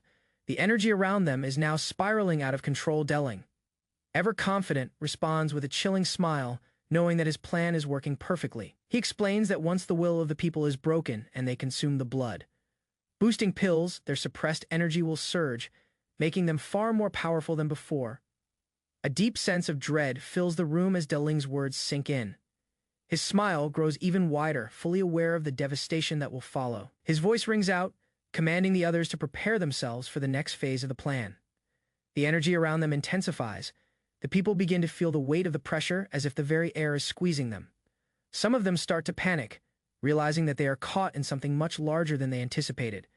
Delling grins again and tells them to line up and take the pills one by one. His words are final and the consequences of disobedience are clear. The atmosphere is thick with tension as the room braces for the unfolding chaos. The group of men in dark robes discuss their plans, smirking as they predict that their enemies will never dare to resist again. The atmosphere is tense, with an air of arrogance as they prepare to enforce their will. One man, annoyed by the delay, expresses frustration, asking if they gathered everyone just to eliminate them. Now his impatience is evident as he taps his fingers, awaiting the next move. A man with a twisted grin calmly instructs his companions to swallow the pills that he hands out. The deadly plan begins as they prepare for the consequences of their actions, their faces full of anticipation and malevolent intent. As the pill begins to take effect, a man who has swallowed it experiences immediate agony. His body starts reacting violently, the impact of the poison or drug taking hold of him, forcing him to scream in pain. The dark-robed man watches with a cruel smile, satisfied with the results. He taunts his enemies, boasting that they should have obeyed when they had the chance, mocking their resistance. The chaos escalates as more people fall victim to the drug's effects, their bodies jerking and convulsing in agony. The situation grows uncontrollable as the men in dark robes begin to take control. The air crackles with tension as the combatants draw their weapons, ready to engage in a fierce battle. Sparks fly as blades clash, and the dark-robed men fight back against those attempting to resist. One of the attackers is struck down, blood splattering in all directions. The dark-robed men move with deadly precision, overpowering their opponents. The battle intensifies, with swords and strikes flying as the violence escalates. The dark-robed figures maintain their dominance, clearly prepared to go to any lengths to achieve their goal. A figure in the distance watches the battle unfold with a calm demeanor. Despite the chaos around him, he seems unaffected by the violence, perhaps waiting for the right moment to intervene. In a sudden burst of action, a fighter launches a powerful strike, breaking through the defenses of the dark-robed men. The situation becomes even more chaotic as the tides of battle shift. The figure watching the battle finally reacts, confirming that the strategy has worked. He acknowledges that the pills have been swallowed, marking the beginning of the next phase of their plan. A brutal clash occurs as an individual strikes one of the dark-robed men. The impact is violent, sending shockwaves through the air as both fighters seem determined to end this battle. The man in dark robes reacts angrily, his frustration and surprise clear as he faces the consequences of underestimating his opponents. In a final, desperate act, the dark-robed men prepare for another strike, their weapons drawn and their resolve strengthened. Despite the chaos, they remain focused on achieving their goal. Determined to see the battle through, one of the fighters realizes that something is wrong and exclaims in shock. He recognizes the poison's effects, seeing that the others are still unaffected, which deepens his confusion and fear. He starts to wonder if the place has been covered with smoke to obscure their movements, possibly allowing their enemies to escape unnoticed. His thoughts are interrupted as his body starts to react. In the midst of this chaos, he struggles to remain standing as his body trembles. The once confident fighter is now overtaken by the poison's effects, his expression filled with disbelief. A horrified man begins to scream in pain, his face contorting in agony. He realizes that something far more sinister than poison is at work, something that takes control of his mind and body. As his surroundings darken, his body begins to twist uncontrollably, his eyes glowing an eerie red. The transformation is not just physical, it's as if a deep darkness is consuming him from the inside. Other figures nearby are also affected, their bodies spasming and their screams filling the air. They fall to their knees, struggling to resist the overwhelming force controlling them. They realize too late that this was no ordinary poison. One man, gasping for air, realizes his fate. He tries to flee, but the pain is overwhelming. His mind is clouded with fear as he faces the inevitable end. Desperate, he attempts to protect his energy core, realizing the darkness creeping toward him. The tension is palpable as his body reacts instinctively to the threat. He makes one final attempt to break free from the overwhelming force, but it's too late. His body collapses, unable to resist the powerful manipulation taking over him. As the battle rages on, a figure in the distance watches calmly. Knowing that his scheme has worked, he observes the chaos with satisfaction, certain that the situation is under control. Amidst the confusion, one of the remaining warriors struggles to stay alive. The air is thick with tension as enemies fall one by one, their resistance futile against the overwhelming forces at play. The figure's eyes gleam with malevolent intent, knowing that the battle will soon be over. With a single motion, the leader seals his victory, ensuring that no one can escape the fate he has planned for them. Another figure, seemingly unaffected by the chaos, confronts the remaining enemy with a confident smirk. He taunts the fighter, clearly enjoying the moment of dominance. He reveals his plans, boasting that those who know too much never die quickly. The atmosphere is ominous as he explains how the remaining enemy will suffer, piece by piece until they beg for death. The enemy's fate is sealed as the figure's smile widens. He savors the impending agony that will unfold, enjoying the psychological torment before the physical one. A figure clad in dark robes decides to take action. Acknowledging the inevitable, he prepares to engage, his eyes narrowing with determination. He draws his weapon, ready to face the remaining opponents. The group of enemies, sensing his intentions, start to draw their own weapons. The air becomes charged with tension as the impending clash looms. In a sudden burst of speed, the dark-robed man leaps forward, determined to claim at least one victory. His movement is swift, aimed at a specific target among the group, who is now caught off guard. The sudden movement shocks those around him, with one of the opponents exclaiming in fear. The dark-robed man's strength is evident as he cuts through their defenses effortlessly. As the battle intensifies, more opponents rush to engage him. The dark-robed man moves with deadly precision, his blades striking faster than they can react. The ground is soon stained with blood. Another attack lands, and the man with dark robes seems unstoppable. His eyes glow with an eerie intensity as he continues to overwhelm those who challenge him, sending his foes into retreat. The enemies try to regroup, but they find themselves unprepared for the dark-robed man's ferocity. They gasp, realizing just how fast he has become, unable to keep up with his speed. One fighter, attempting to block, fails to react in time. His face contorts in horror as he sees the dark-robed man's sword coming toward him with incredible speed. In a split second, the dark-robed man strikes again, leaving the opponent no time to defend. The blade cuts cleanly through, and the combatant collapses, blood spilling as the others hesitate in fear. The remaining fighters, now realizing the difference in skill, hesitate. One warrior struggles to gather his thoughts, trying to figure out a way to overcome the overwhelming power before them. As the dark-robed figure prepares to strike once more, one of the enemies musters enough courage to charge at him. Their weapons clash in a desperate attempt to halt the inevitable. With a single fluid movement, the dark-robed man deflects the incoming strike and delivers a counterattack. The power behind his blow is too much, and the opponent is sent flying, defeated. The dark-robed man looks around at the survivors who are now retreating in fear. He sneers, knowing he has gained the upper hand in this battle. The remaining few look utterly defeated. As the last fighter attempts a final stand, the dark-robed man grins wickedly, enjoying the terror in his opponent's eyes. It is clear that the battle is near its end, and victory is his. With a final swift blow, the dark-robed man ends the fight. The area around him is filled with fallen enemies, and silence falls over the scene as he stands victorious. The dark-robed man stands still, eyes widening in shock as a strange energy begins to swirl around the fallen body. A glowing light emerges from the dead figure's body, and the man realizes something is terribly wrong. He stares at the glowing soul-like figure rising from the body, astonished. The figure appears to be more than just a corpse. It is the soul of the person leaving the body. Something he didn't anticipate. The dark-robed man speaks in disbelief, asking himself, his soul. He's caught off guard by this powerful and unsettling phenomenon, and the mysterious force leaves him in awe. As the man looks on, the body of the fallen warrior twitches slightly, still holding on to some remaining vitality. The tension rises as a strange feeling fills the air. In that moment, the figure's eyes open, their body now moving with an unnatural force. The dark-robed man steps back, sensing the shift in power.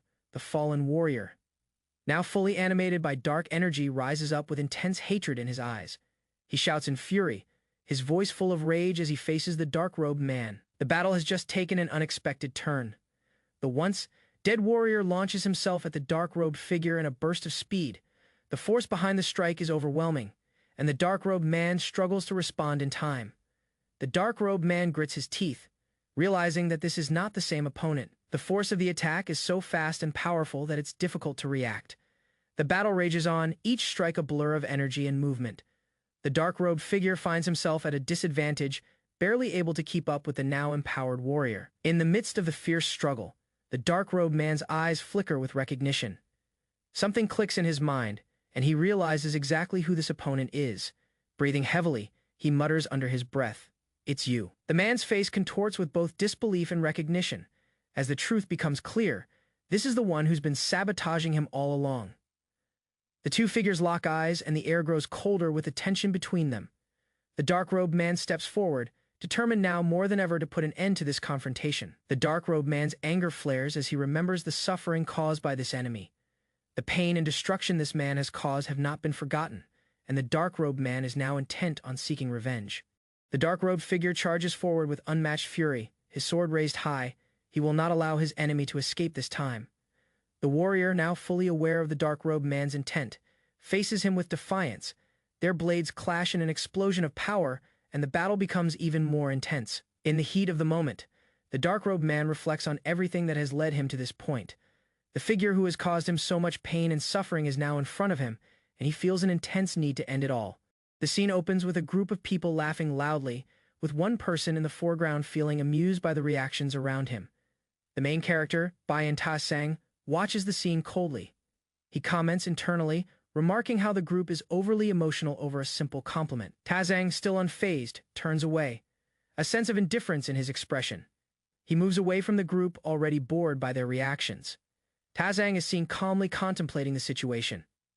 His thoughts are focused on how he could handle the individuals in front of him without erasing their memories completely. He turns his attention to a figure named Yuk Taigu, whom he gives a task. Ta-sang instructs him to extract every bit of information from their enemies without harming them severely. Yuk responds eagerly, revealing his readiness to do whatever it takes, including going as far as pulling memories from the moment of birth if necessary.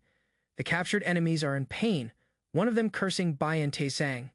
They are bound and helpless. The figure continues to insult Ta-sang, clearly enraged and struggling against his restraints. His curses echo through the air. Suddenly, the scene intensifies with a violent, almost explosive sound.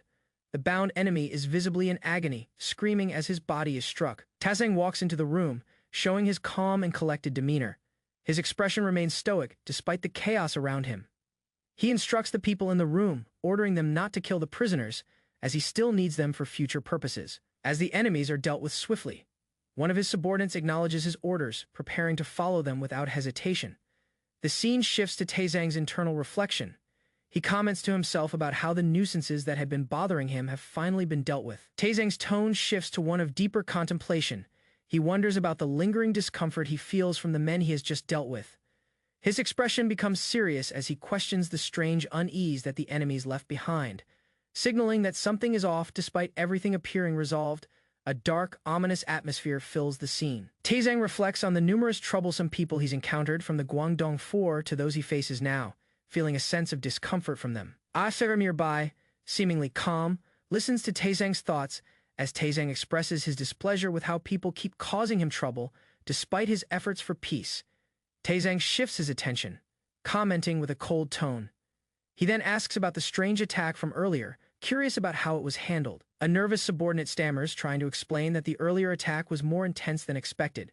He hesitates, unsure of how to respond to Ta-sang's question. Another character, not as affected by the attack, attempts to assure Ta-sang, brushing off the concern as nothing more than minor injuries, revealing their resilience. Ta-sang listens closely to their words and then states somewhat coldly that he will personally oversee their martial arts training from now on, emphasizing the need to cultivate true strength and harmony. The scene shifts to a group of Ta-sang's subordinates, exhausted and disheveled, as they struggle through intense training. They are visibly worn out, yet under Ta-sang's direction, they push forward. One of the trainees complains about the difficulty of the training. They voice disbelief at the harshness of the task, questioning if they can continue. Ta-sang, calm and collected, reminds them that their training is essential for developing real power. He warns that such struggles are part of the process, as he observes them from a distance.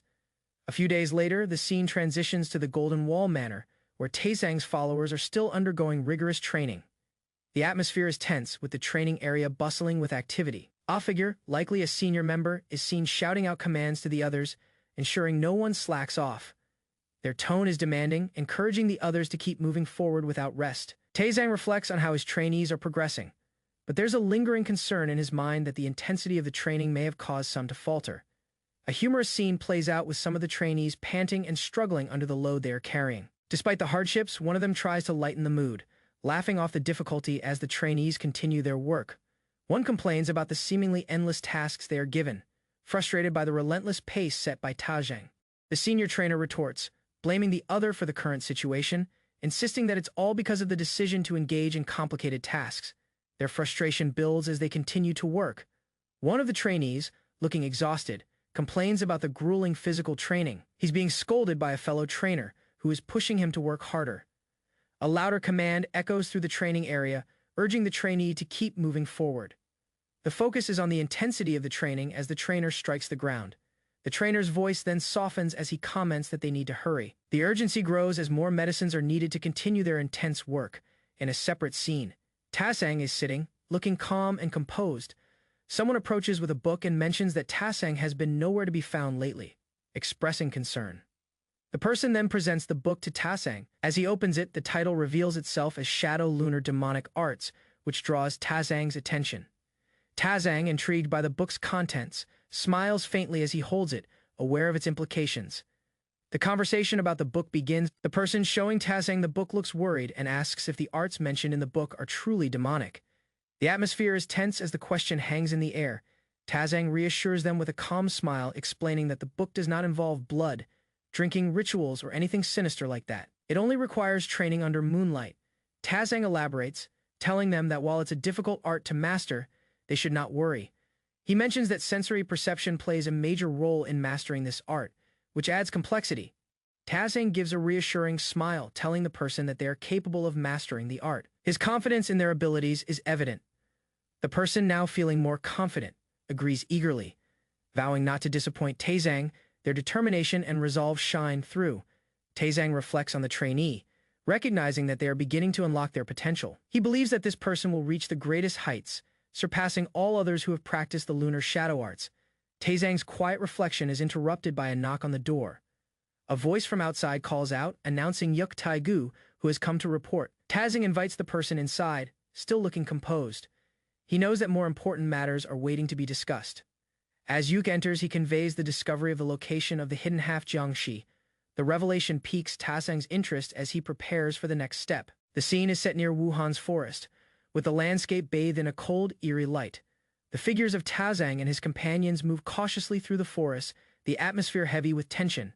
A companion comments on the remarkable nature of the situation, referring to the mysterious energy surrounding them. Taesang remains calm but thoughtful, sensing something unusual.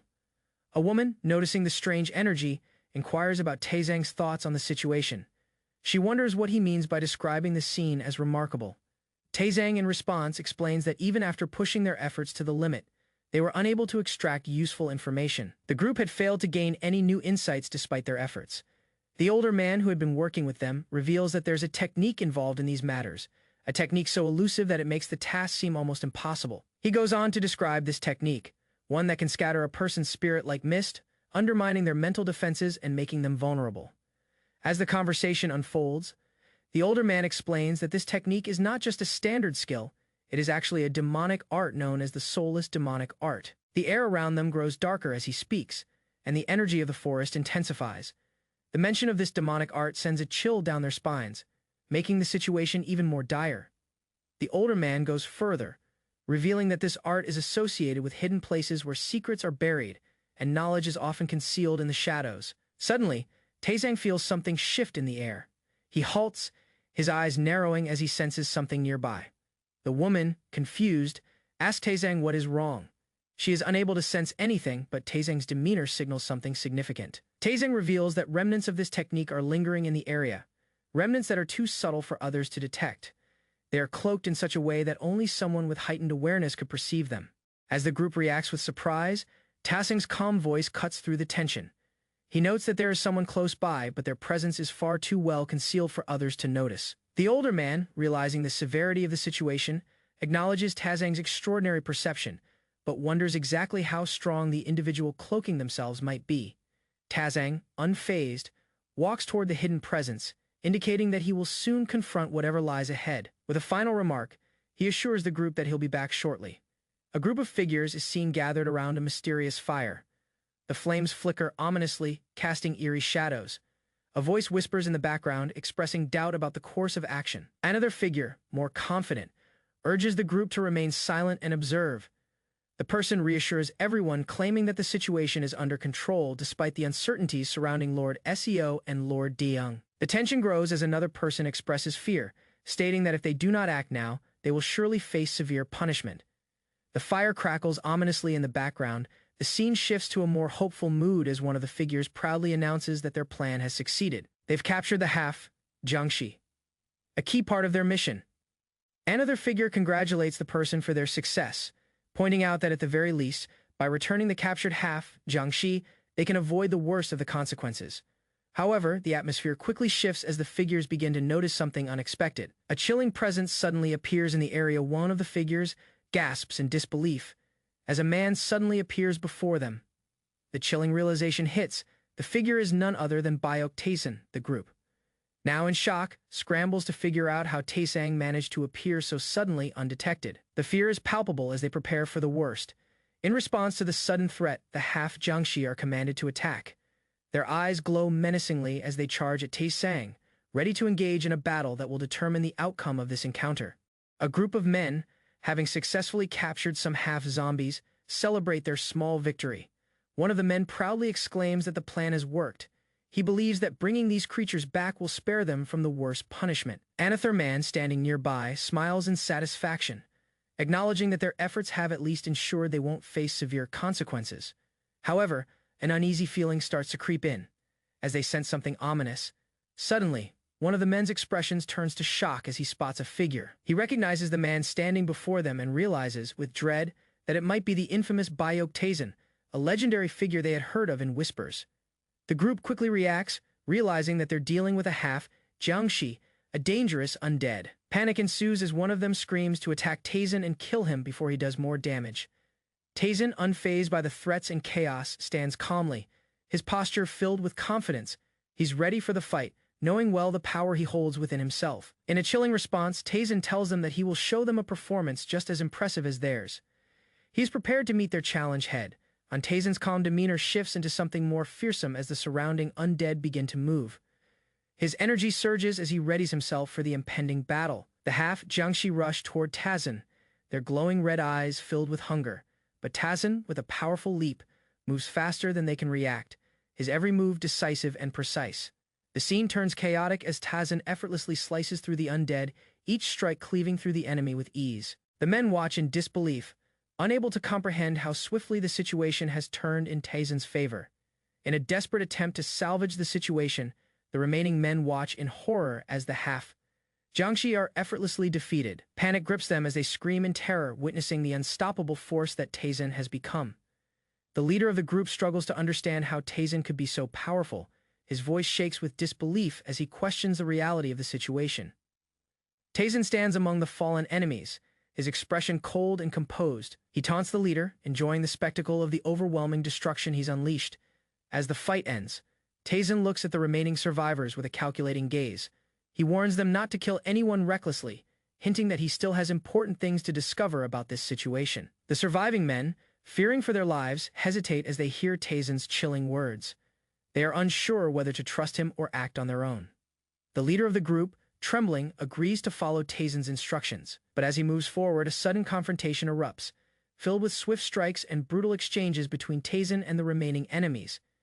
Taesan watches with quiet amusement as the remaining enemies fall. He effortlessly dodges their attacks while dealing swift counter-strikes. His confidence in his abilities is evident as he moves through the battle with ease. His grin widens, satisfied with the performance he has put on for the attackers. It is clear that Taesan's mastery of combat and control over the situation only adds to his growing reputation. With a calm demeanor, Taesan continues to face the attackers, ensuring they understand the difference between their power and his own. His actions are deliberate and the battle continues with him in complete control. Elsewhere, an individual reacts with horror upon hearing the news of the devastation caused by Tazen's sudden and overwhelming power. The message spreads that their plans are now in jeopardy, and the attackers are clearly frightened. The man exclaims in disbelief, asking how this is possible. His mind races as he tries to comprehend the situation. This is no ordinary opponent they are dealing with. Their plans seem to be falling apart. Tazen's presence in the battle has disrupted their underground operations, and it becomes clear that the forces he's up against underestimated his strength. The scene builds tension as they scramble to find a solution. The remaining group of enemies, now in a state of panic, speaks of the chaos Tazen has wrought. They discuss how their operations to seize Wuhan were exposed and how their plans were thoroughly disrupted by Tazen's intervention. The conversation reveals that Tazen's intervention was not a random event. His actions were decisive and destructive, and the alliances of the Miram and Black Alliance now know about their hidden schemes. This could lead to even greater consequences for them. As they piece together the events, the leader of the group realizes the gravity of the situation. His face tightens in concern as the scope of their failure becomes apparent, and they can no longer move forward with their original plans. The tension mounts as the leader of the group orders their next course of action. His plan is to abandon their base immediately, fearing the arrival of their enemies. The Miram and Black Alliance forces are closing in, and time is running out. As the realization hits, the group is thrown into disarray. Their once secret base is no longer safe, and the pressure mounts as they prepare for a swift departure. But the enemy is already making its move. In the distance, the armies of the Miram and Black Alliance are seen moving toward the base.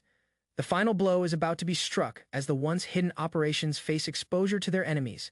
The situation becomes dire as more clans join the pursuit of the attackers. The Namgun clan and Jashegel clan are seen joining forces, adding to the overwhelming pressure on the leaders of the underground group. The alliance of these powerful clans is now on the move. The leader is left with no choice but to act quickly as the enemy forces approach. The time for escaping is over. The remaining forces prepare to relocate their base, knowing that the battle they've been avoiding has now caught up with them, and the consequences will be severe. In the midst of the chaos, a leader shouts in frustration, blaming Bayok Tazen for the failure of their plans. He's clearly agitated as he struggles to find a way to recover from the tremendous losses they've suffered.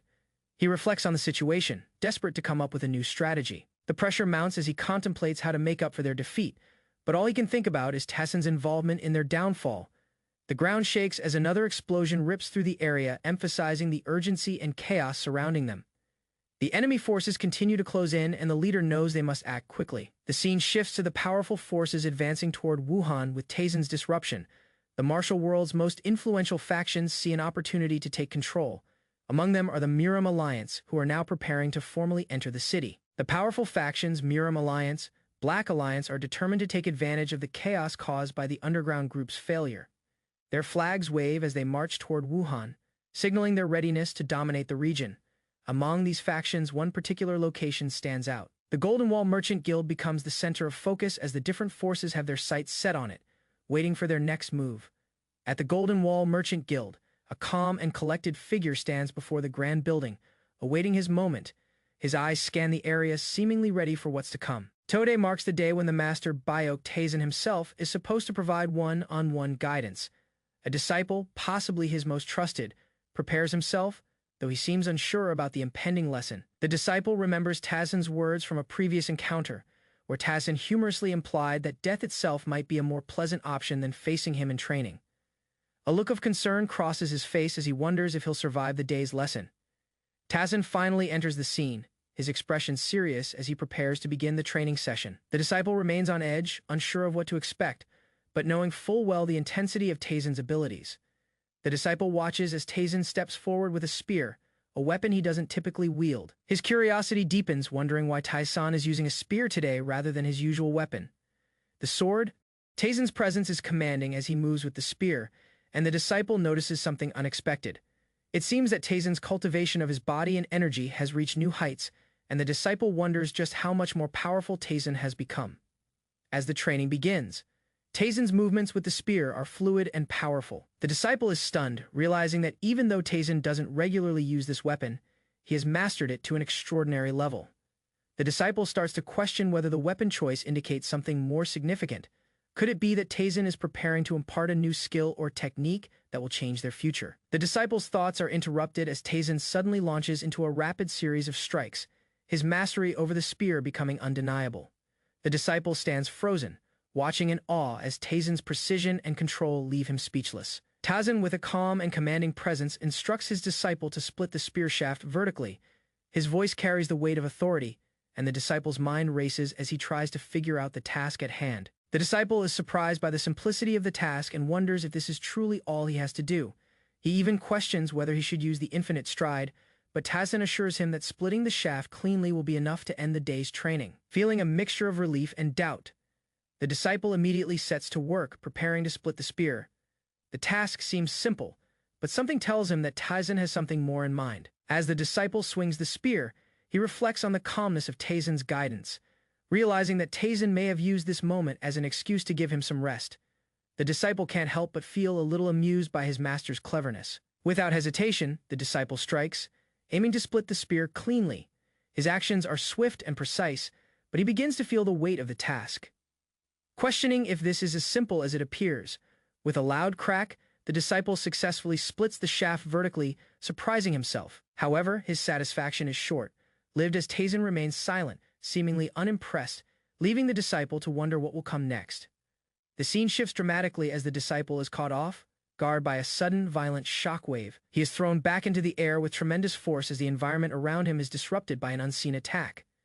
As he crashes into the ground, his mind struggles to process what happened.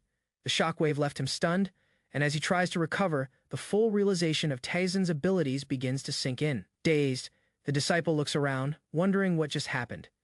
His body aches from the force of the strike, but he soon notices Taizan standing nearby, his gaze cold and unyielding as he watches his disciple struggle to comprehend the situation. The disciple, now lying on the ground, is unable to fathom how Taizan moved with such speed. He didn't even see him move. Taizan's attack was so fast it felt like an illusion. Taizan, unfazed by his disciple's confusion, steps forward, casually explaining that the lesson was about more than splitting the spear. He reminds his disciple to open his senses, not just rely on his sight. The disciple, still groaning from the impact, reflects on Taizan's words. He now realizes that Taizan's actions were not just to demonstrate power, but to teach him the importance of perception and awareness. With a satisfied grin, Taizan asks his disciple, who told him to lie down and rest. It's clear that Taizan is using the disciple's discomfort to further teach him a valuable lesson about discipline and focus. The disciple, still struggling, wonders if this is the true meaning behind Taizan's earlier comment about death being preferable. His body aches from the impact, but he's beginning to understand that Taizan's lessons are far more than mere physical exercises. As the disciple gathers himself, a voice calls out, asking if he is all right. A figure appears, offering assistance, but the disciple is still processing the intense experience. His mind races as he realizes that Taizan's lessons might be far more difficult than he ever imagined. A woman informs Taizan that envoys from the Miram Alliance, Black Alliance, Namgung Clan, and Jaegal Clan have arrived, all seeking an audience with him. The news clearly indicates the rising interest in Taizan's power and influence, and he listens attentively. Taizan, unfazed, glances at the messenger. His expression remains cool as he processes the information. With no immediate response or apparent concern, the shifting dynamics in the martial world seem to intrigue him, but he remains detached. Taizan asks, "Guests?" His calm demeanor contrasts sharply with the gravity of the situation, as he begins to mentally prepare for what's to come. Though he doesn't seem particularly eager to meet with them just yet, the envoys begin arriving at the Golden Wall Manor, each from their respective factions. First, Namgung John of the Namgung Clan, a formidable figure, introduces himself with formal greetings. Jaegal Guan from the Jaegal Clan also steps forward, delivering a polite and respectful greeting acknowledging Taizan's esteemed position. Each envoy's face is serious, indicating the importance of their visit. Finally, Jin Sahong from the Black Alliance introduces himself as well, stating that he was dispatched to establish a foothold in Wuhan.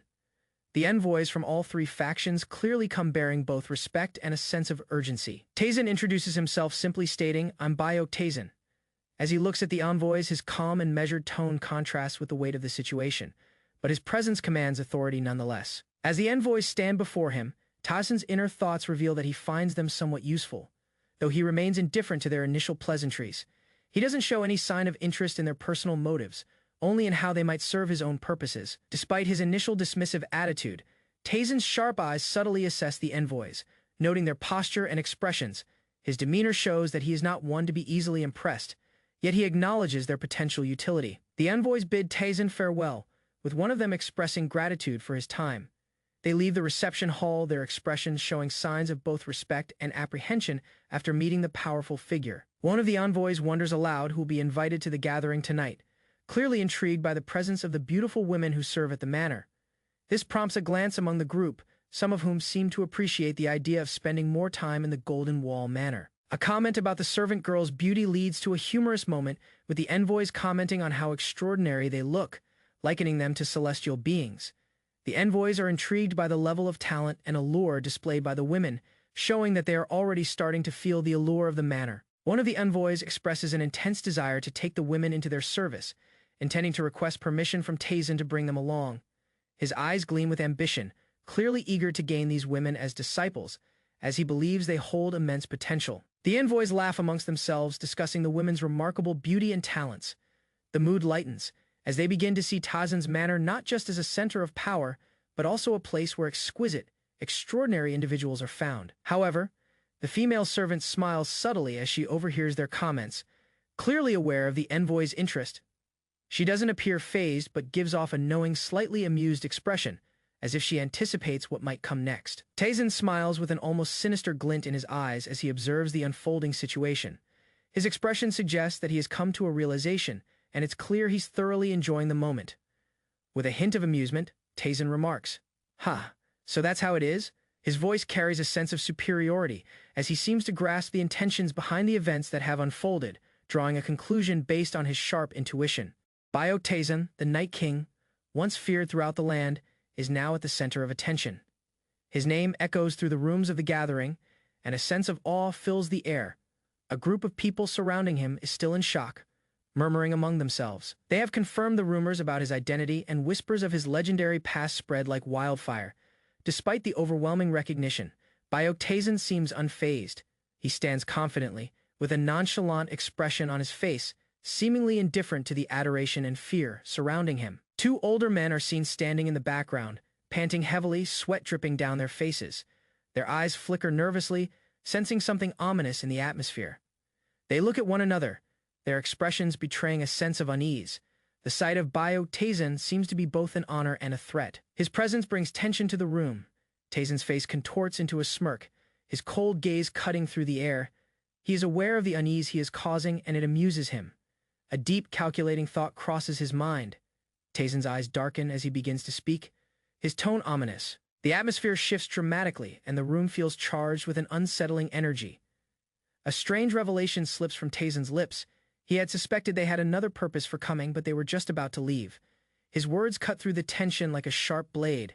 The guests seem disoriented by his abrupt statement. They look around, confused and unsure of what to do next, as Tazen's voice echoes in the silence, demanding answers. Without missing a beat, Tazen stands up, exuding authority. He orders that the guests leave immediately, an unexpected demand that catches everyone off guard. The guests, already unsettled, murmur in disbelief as they try to process his command. Some question his intentions, but they know better than to defy the Night King. Tazen watches them closely as they scramble to make sense of the situation. His expression remains unyielding, like a ruler who has made his decree. As the guests prepare to leave, Tazen's cold voice fills the air once more. He inquires if they understand the seriousness of his command. The women accompanying the guests offer to guide them out, but Tazen's demeanor remains sharp and commanding. He watches every movement, ensuring no one dares to defy him. As the group exits, a sense of finality settles in the room. Tazen watches them leave without a word, his mind already shifting to what comes next. The men who were previously bewildered by Tazen's behavior begin to analyze the situation. One of them comments on the odd pressure they felt in the room, unable to identify its source. Another man theorizes that it might have been an enchantment or a similar force at play. However, they all agree that if such a technique had been used, they would have detected it. A third person, clearly frustrated, wonders if it could have been Tazen's sheer presence alone that caused such an overwhelming pressure, a thought that unnerves everyone in the room. As they continue discussing the strange occurrence, they are interrupted by Tazen's voice. Now full of confidence, he announces that he alone is responsible for the oppressive atmosphere without the need for any external enchantment. Despite his words, the group remains unconvinced. They still feel there might be something more to the situation than meets the eye, but they are left with no answer. The conversation shifts towards speculation. Perhaps there was another powerful figure present, hidden away nearby, whose aura had contributed to the pressure they felt. Meanwhile, the situation takes a lighter turn as an unseen voice chuckles from behind a door. It belongs to a mysterious figure who finds the group's confusion amusing. With a smirk, the figure reveals that, judging by their expressions, they were likely more interested in the romantic dynamics surrounding Tazan rather than the power struggles. The group is taken aback by the unexpected interruption. The figure then teases them, questioning whether they want to know some useful information about Tazan, his likes and preferences, all while enjoying their flustered reactions. The mysterious figure continues to toy with the group, hinting at knowledge about how to win Tazan's favor, specifically through his choice of maidservants. The men are caught off guard by the mention of Tazan's preferences, which were something they had not anticipated. The tension in the room is replaced with a sense of awkward curiosity. As the group questions how the figure knows this, the response is delivered with a knowing smile. The mystery is in their own faces, which had betrayed their true intentions upon their arrival back to Tazan. He appears lost in thought, his mind preoccupied with something troubling. His gaze is distant, and his expression shows signs of unease. Simona notices his sigh and inquires, genuinely concerned. Tazan mutters that he has a nagging feeling something frustrating is about to happen, though he can't quite place why. Despite the unease, the scene grows more chaotic as the group moves forward, their actions hurried, and their attention shifting with the growing anticipation of what's yet to come. The scene shifts to a dark underground chamber. A man is seen kneeling before a series of glowing objects which seem to contain some sort of power. He is filled with shame as he looks at the scene before him. His hands tremble as he reflects on his failure, begging for another chance. He promises that this time he will succeed without fail, no matter what it takes. Determined, he clenches his fists tightly, swearing that he will clean up the mess left behind by Seo Dagoon. His thoughts are filled with a single goal: survival at any cost. A figure in white interrupts his thoughts. Standing silently behind him, the air grows tense, and the atmosphere becomes thick with anticipation. The voice of the figure in white calmly announces that this is his last chance. There is no more room for failure. The message is clear, and the man can only nod in agreement, realizing the gravity of the moment. Without hesitation, the figure in white makes a decisive move. A powerful action takes place, and the scene is filled with ominous energy. The man is forced to confront his fate. The scene escalates as the figure in white throws something, releasing a surge of energy that pierces the air. The man tries to react, but he is caught off guard by the sudden intensity of the attack.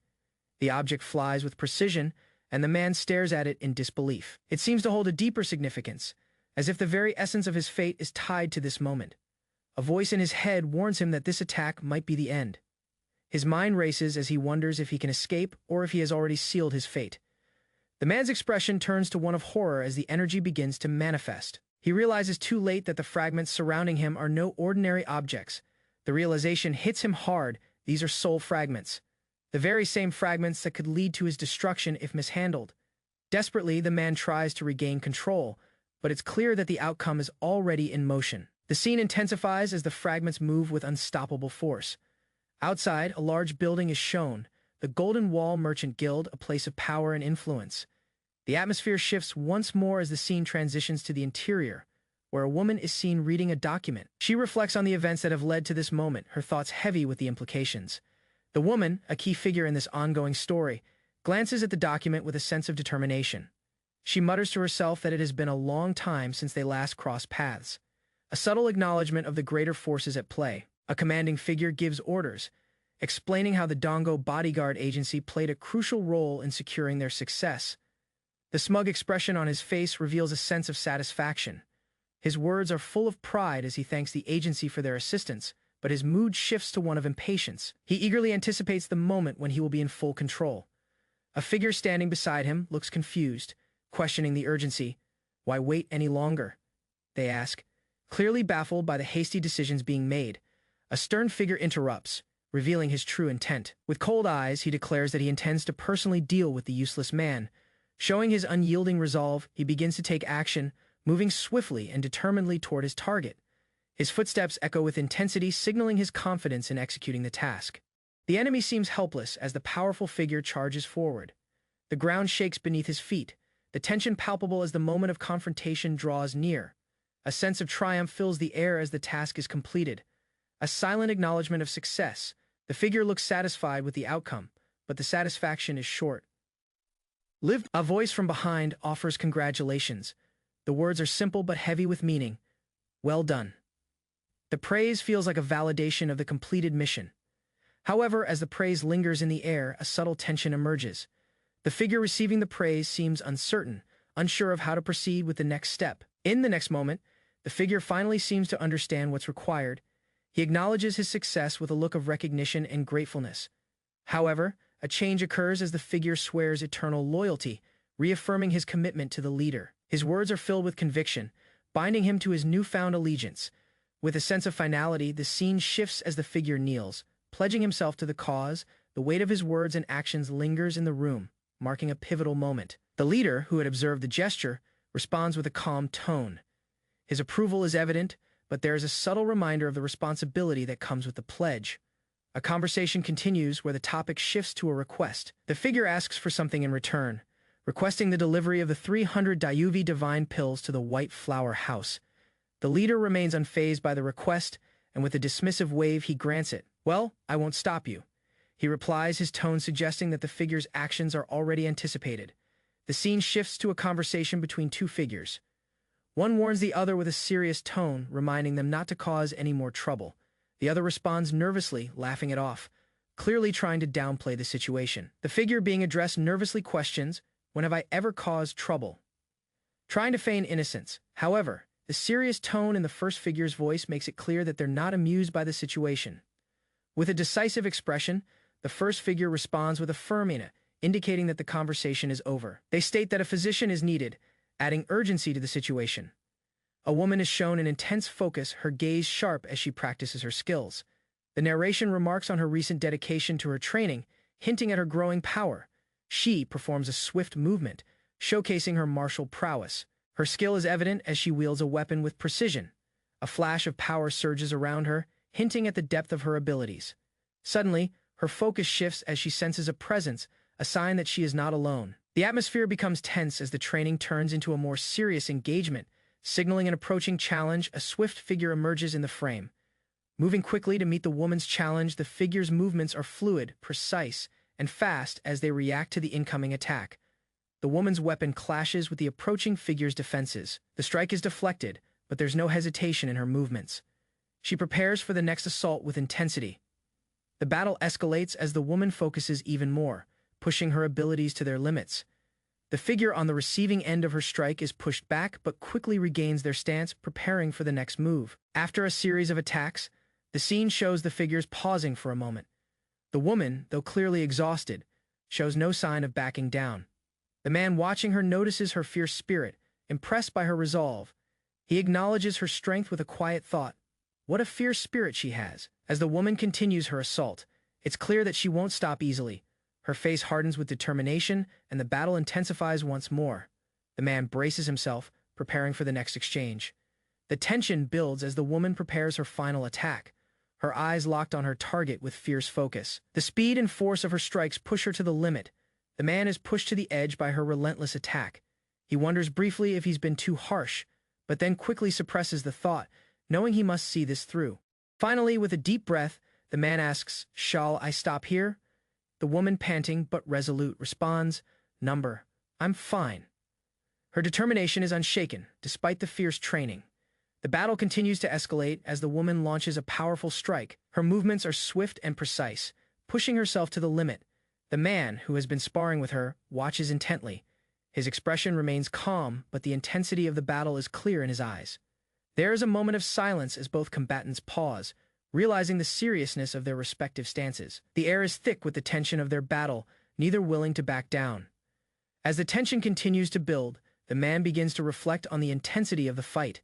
He notices something strange about the woman's movements, something beyond her skill. The narrator reveals that her power is no longer just a semblance. It feels as though she has completely taken on the soul of someone else. The very essence of Seizan Haryong seems to have transferred to her, amplifying her strength. The realization strikes the man, his eyes widening with the sudden understanding. Could it be possible that Yan Haran has been reborn with Seon Haryong's soul? The man wonders if this connection could be the key to understanding her power. The man's curiosity turns into action as he steps forward, his hand glowing with a strange power. He directs the energy toward the woman, as if seeking the truth with his magic. He confronts her with a direct question, asking if she has recently come into contact with death, sensing something unusual in her energy. Taizan stands, holding a glowing sword deep in thought. The mysterious aura surrounding him reflects his sharp focus as he ponders the strange situation he finds himself in. His thoughts are disturbed by the question, could someone like Yan Haran be reborn with another soul, just as he was? Taizan's mind races with the possibility that the soul of Yan Haran may have transferred to her current body. He begins to doubt everything he had thought he knew. His concern grows, but he quickly dismisses it as overthinking. There's no time to waste on this. Yan Haran, standing before him, seems entirely oblivious to his musings. She shows no signs of recognition or understanding. Taizan decides not to dwell on the matter and motions for her to continue, as his suspicions fade into the background. Meanwhile, the situation in the world outside grows more complicated. The factions, such as the Nurm Alliance, the Black Alliance, and the Mangdong clan, are in disarray. Tensions rise as power struggles become more evident. The scene shifts to Taizan, his presence known and felt across the land. However, the outside world is becoming increasingly difficult to navigate. The power dynamics in the kingdom shift constantly, and Taizan, despite his legendary status, has to manage these challenges. Taizan looks away from the chaos outside, recognizing that there is little he can do about the warring factions. His mind stays on the present, focusing on his quiet life that he so desperately desires, but he knows that peace will remain elusive for the time being. The Davji divine physician, who had been working in the shadows, is seen scheming. His actions, unknown to Taizan, are causing ripples that will affect the future. As Taizan's past experiences collide with the present, hidden forces work against him. The physician had already been plotting for a long time, knowing that Taizan was recovering from his near-death experience. He had underestimated Taizan's situation, but now he seeks to manipulate those around him to control the future. The conversation turns to the physician's actions and how others around Taizan are being drawn into the web of intrigue. Though Taizan is unaware, these factions are growing more powerful with each passing day, pushing the limits of what he can control. The conspirators now begin to take action. Their plans continue to unfold, with eyes set on Taizan's eventual fall. Their strategy is one of patience, but with every passing moment, their desire for control grows stronger. Though their ambitions remain hidden, they begin to shape the course of events, deciding who will hold the power and influence over Taizan's future.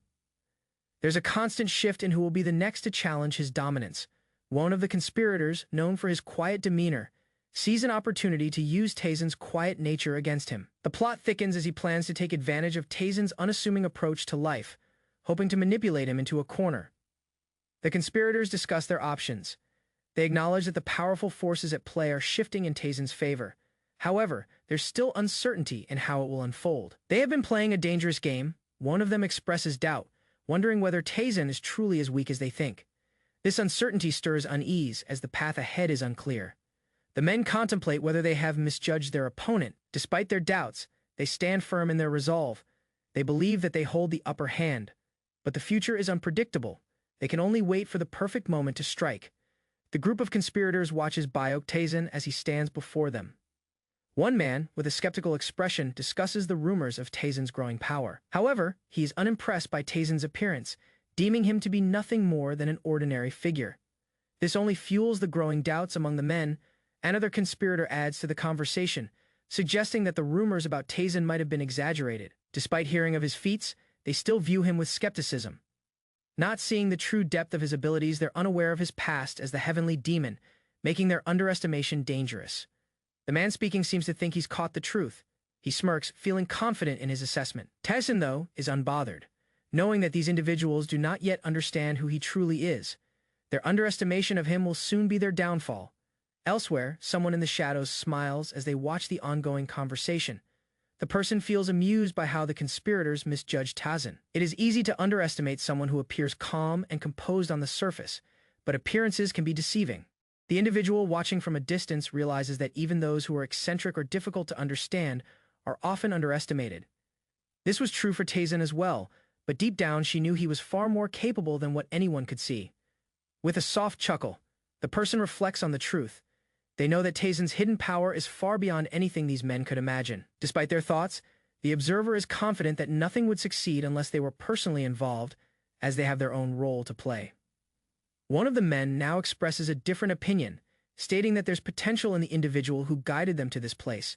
He wonders if it would be possible to recruit this person as his disciple. His eyes fixate on someone eager to make a valuable acquisition for his own ambitions.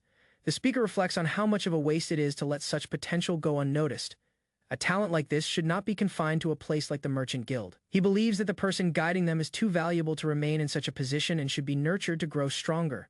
One of the conspirators, angry at the thought of disrespect, feels that this is an offense to their pride.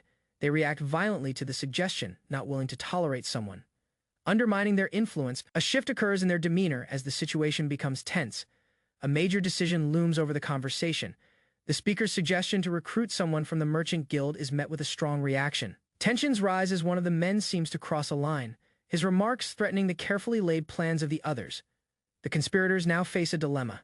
The discussion escalates, with words becoming sharper as the group's unity begins to crumble. The once calm and calculated conversation spirals into a heated debate, as the focus shifts to whether they are willing to compromise their goals for the sake of this new recruit.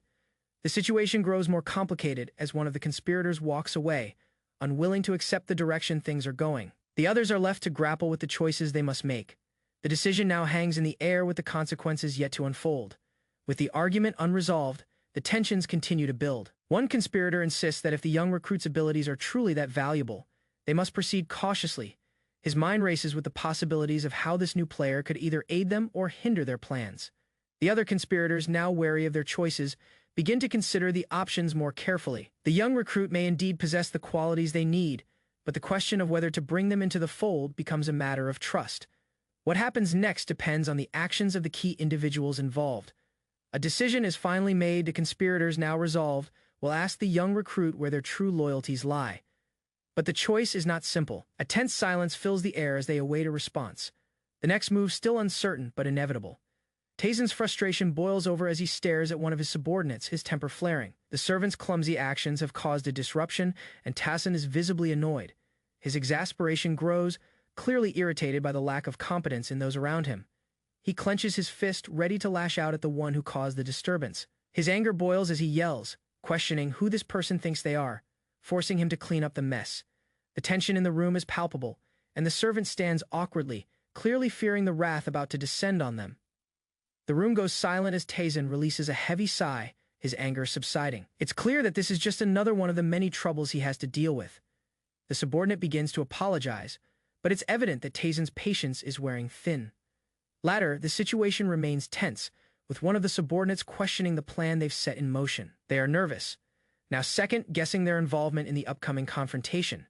The upcoming opponent, Jak Gyeong-mayong from the Black Alliance, causes them concern. The nervousness is clear on their face. They wonder aloud if they've gone too far, questioning if they should have interfered at all. The realization sets in that their actions might have consequences they didn't anticipate. Despite the growing doubts, one of the group tries to remain confident. The tension remains high, and the stakes of their actions loom large. The weight of the situation is heavier than any of them had expected, and the decision to engage with Jak Gyeong-mayong now feels even more daunting. Tazen, however, is unfazed by the situation and reflects on his current state. He acknowledges that his inner energy flow has been blocked lately, making him feel vulnerable. The challenge ahead feels more difficult, as his body doesn't feel as strong as it once did.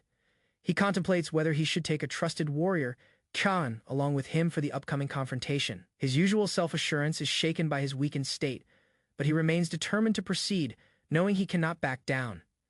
Tazen decides he may need to recruit additional help, as the task at hand is more daunting than he initially realized. The thought of facing someone as powerful as Jak Gyeong-mayong without full strength weighs heavily on him, and he begins to consider his options carefully.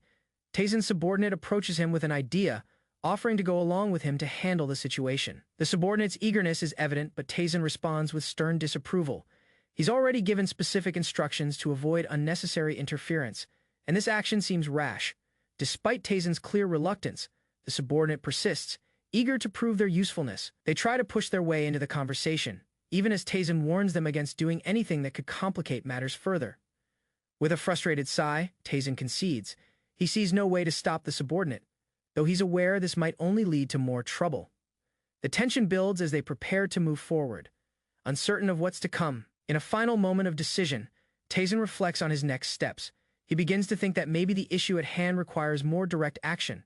His focus shifts to a more aggressive approach, suggesting the extraction of information through force. The idea of extracting information from their opponents is a dark thought, but one Tazin is willing to entertain if it means getting what they need. The situation is dire and the stakes are high enough that he feels no other options remain. As the final moments approach, Tazin prepares for whatever comes next. He looks at his subordinate with a mix of expectation and resignation. The plan may take a dangerous turn, but it's clear they are committed to their course of action. Tazin's subordinate reassures him, stating that nothing will go wrong and that they have everything under control. There's a slight air of confidence in his voice as he assures Tazin that Needle Eccentric will also be present to handle things. Tazin, however, grows suspicious as he feels an unusual shift in the air. His eyes narrow in concern as he starts to question whether something is wrong. He senses something out of place, a feeling he cannot ignore. The subordinate, slightly startled, tries to downplay it. He brushes it off nervously, explaining that the sensation he felt might be nothing but a minor disturbance. But his unease is evident, and Tazin remains silent, sensing that something deeper might be at play. Tazin, with his ever-sharp instincts, looks directly at his subordinate. His demeanor is calm, but there's a hint of something deeper beneath his composed exterior. He confirms that his subordinate's senses were correct, hinting that he indeed felt something unusual, too. The subordinate, now wide-eyed, reacts in disbelief. He had no idea that Tazin had been hiding such immense power. He stumbles over his words, expressing shock at the revelation that Tazin hadn't been using his full strength until now. Tazin's expression darkens as he casually explains that he had been holding back, observing his own limitations. His recent struggles have been due to his inability to access his true power. It seems that a part of him has been suppressed, but now things are about to change. As Tazin continues to explain, he demonstrates his power, creating an overwhelming aura that shocks everyone around him. The light radiating from his body intensifies as he taps into his latent strength. The atmosphere grows heavy with the energy he unleashes. The group watches in stunned silence as Tazin manipulates his power. His control over his energy is so precise that it feels as though the very air around them bends to his will. The realization dawns on everyone: Tazin is far more formidable than they could have ever imagined. The subordinate, still in awe, stumbles to speak. He is shaken by the immense power that Tazin has revealed. The suppressed inner energy that had been blocked is now flowing freely, and the consequences of this revelation are far-reaching. Tazin smirks, clearly enjoying the moment. He casually remarks that if this level of energy was unperceived by the others, it simply means he was working under unnecessary restrictions. With his power now fully unleashed, there are no more barriers holding him back. The subordinate reacts with disbelief, processing the full extent of Tazin's potential. The realization sets in that Tazin had kept his true strength hidden, manipulating the situation in ways they couldn't have anticipated. The sheer weight of his cultivation is staggering. Tazin's smirk widens, and he continues to unleash even more power. The force grows stronger, and the room begins to tremble. His confidence is clear, and it's evident that nothing is going to stop him now. Tazin, now in complete control, takes a deep breath as he prepares for the next phase. His power is overwhelming, and he knows that this is the only way forward. The energy he commands now is at a level that no one can match. His subordinate, now visibly sweating, tries to comprehend the situation.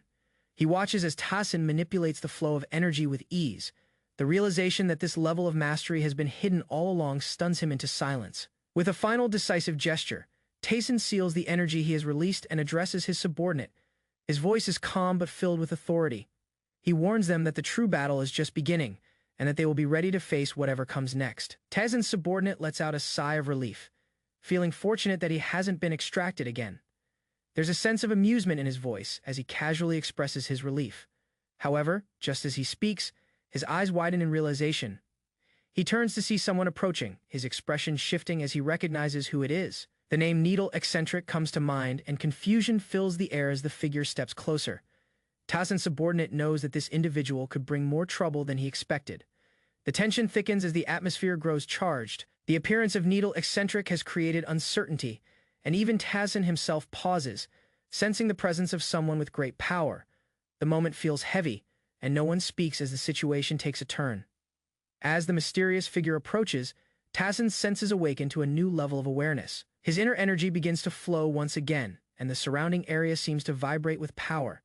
Tazin realizes that his connection to this energy is more profound than he initially understood. In the distance, he envisions the energy swirling like a vast sea.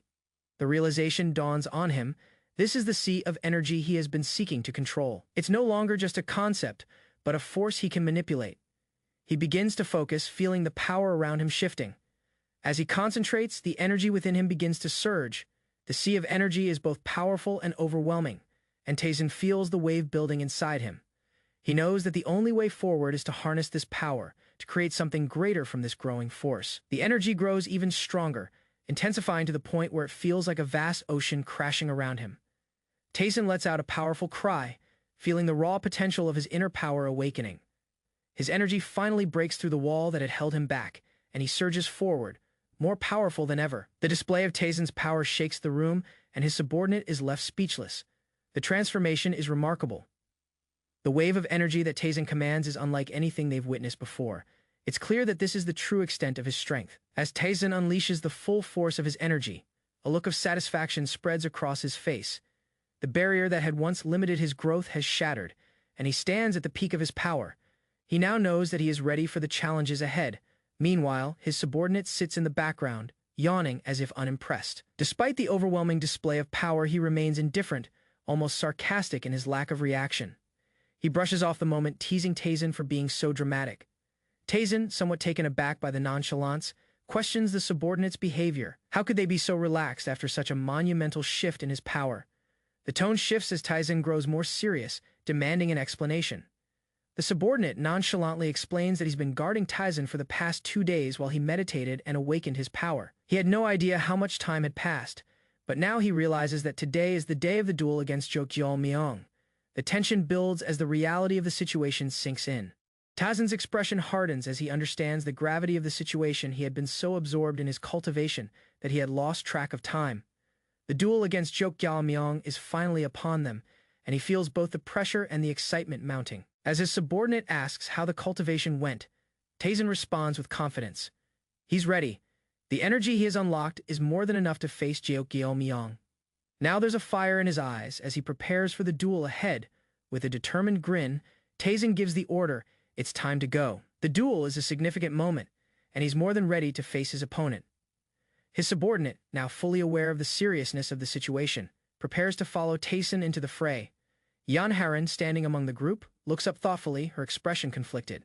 Her silence lingers as the weight of the situation starts to hit her. She hesitates, not sure how to process what is unfolding around her. Despite her hesitation, the others in the group continue their discussions, urging Yan Haran to understand the seriousness of their predicament. The tension is palpable as the urgency of the situation grows. The Black Alliance is a formidable force, and they must be prepared for anything. The group's leader, though calm, cannot hide his concern. He turns to Yan Haran and emphasizes the gravity of the upcoming duel, urging everyone to stay focused. The group seems divided on how to handle the pressure, and the stakes are high. Meanwhile, inside the Golden Wall Merchant Guild, a lone figure sits in deep thought. The setting sun casts an orange glow over the room, enhancing the atmosphere of quiet tension. The figure, cloaked in shadows, seems to have been waiting for this moment. The figure's lips curl into a faint smile, his thoughts clearly set on something significant. He reflects on how long it has been since things have been this peaceful, and yet an unsettling sense of calm fills the air. It is a brief respite before the storm, and he knows it's time to act. He stands up, his movements deliberate as he prepares to carry out his plan. The quiet is over, and he's ready to break the stillness. The calm before the storm is now ending, and everything will change once he sets his plan in motion. The figure has clearly made up his mind, and as he gathers his strength, he feels the flow of energy inside him. It's been a long road to this point, but now, with the right amount of elixirs consumed, he's ready for the next phase. His resolve strengthens as he begins the final preparations. He focuses on the energy within him, feeling it surge as he channels it into his technique. The energy swirls around him like a dark storm, rising higher as he prepares to treat the severe meridian points that have been blocked for so long. Finally, the time had come. The intense aura around the figure intensified as he sat, preparing for a crucial moment. The atmosphere was charged with energy as his focus sharpened, indicating the importance of what he was about to do.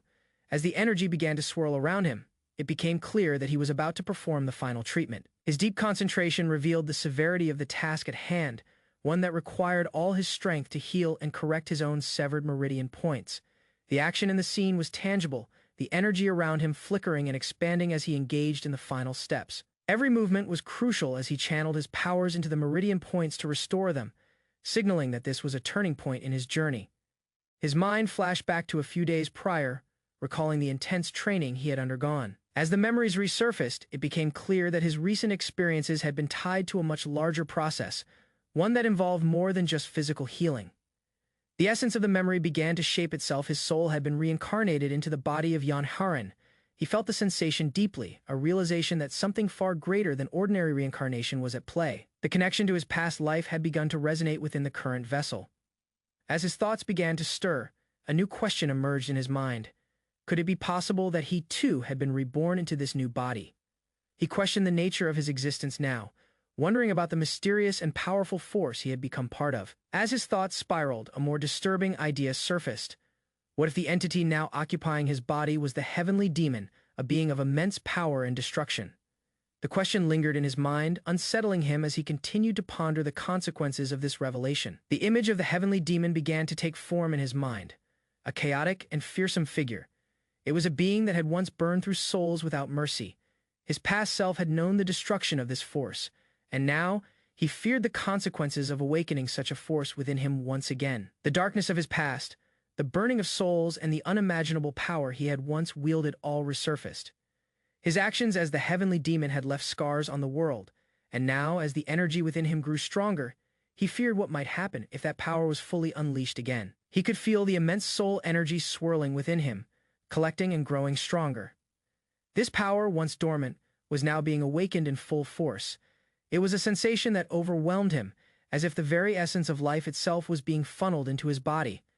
As the energy continued to build, it became clear that the power within him was beyond comprehension. He had reached a level where no one else could follow, a realm that surpassed anything that had been seen before. His body began to manifest this power, crackling with uncontainable energy. The figure stood, fully embodying the overwhelming strength that had accumulated inside him. His form glowed with the power that now resided within him, and he knew that he had transcended to a level where others could never hope to reach. However, with this power came a crushing weight. His body, despite its strength, was beginning to falter under the immense pressure. The forces inside him strained his form, threatening to break him down under the weight of the power he had gathered. The overwhelming nature of the energy began to tear at his body, pulling at the very seams of his existence. It was clear that while this power was extraordinary, it came with a price he was starting to pay in the form of his collapsing body. In this moment of dire realization, the figure, now identified as Byeoktaesan, understood the true meaning of the soul, augmenting demonic art.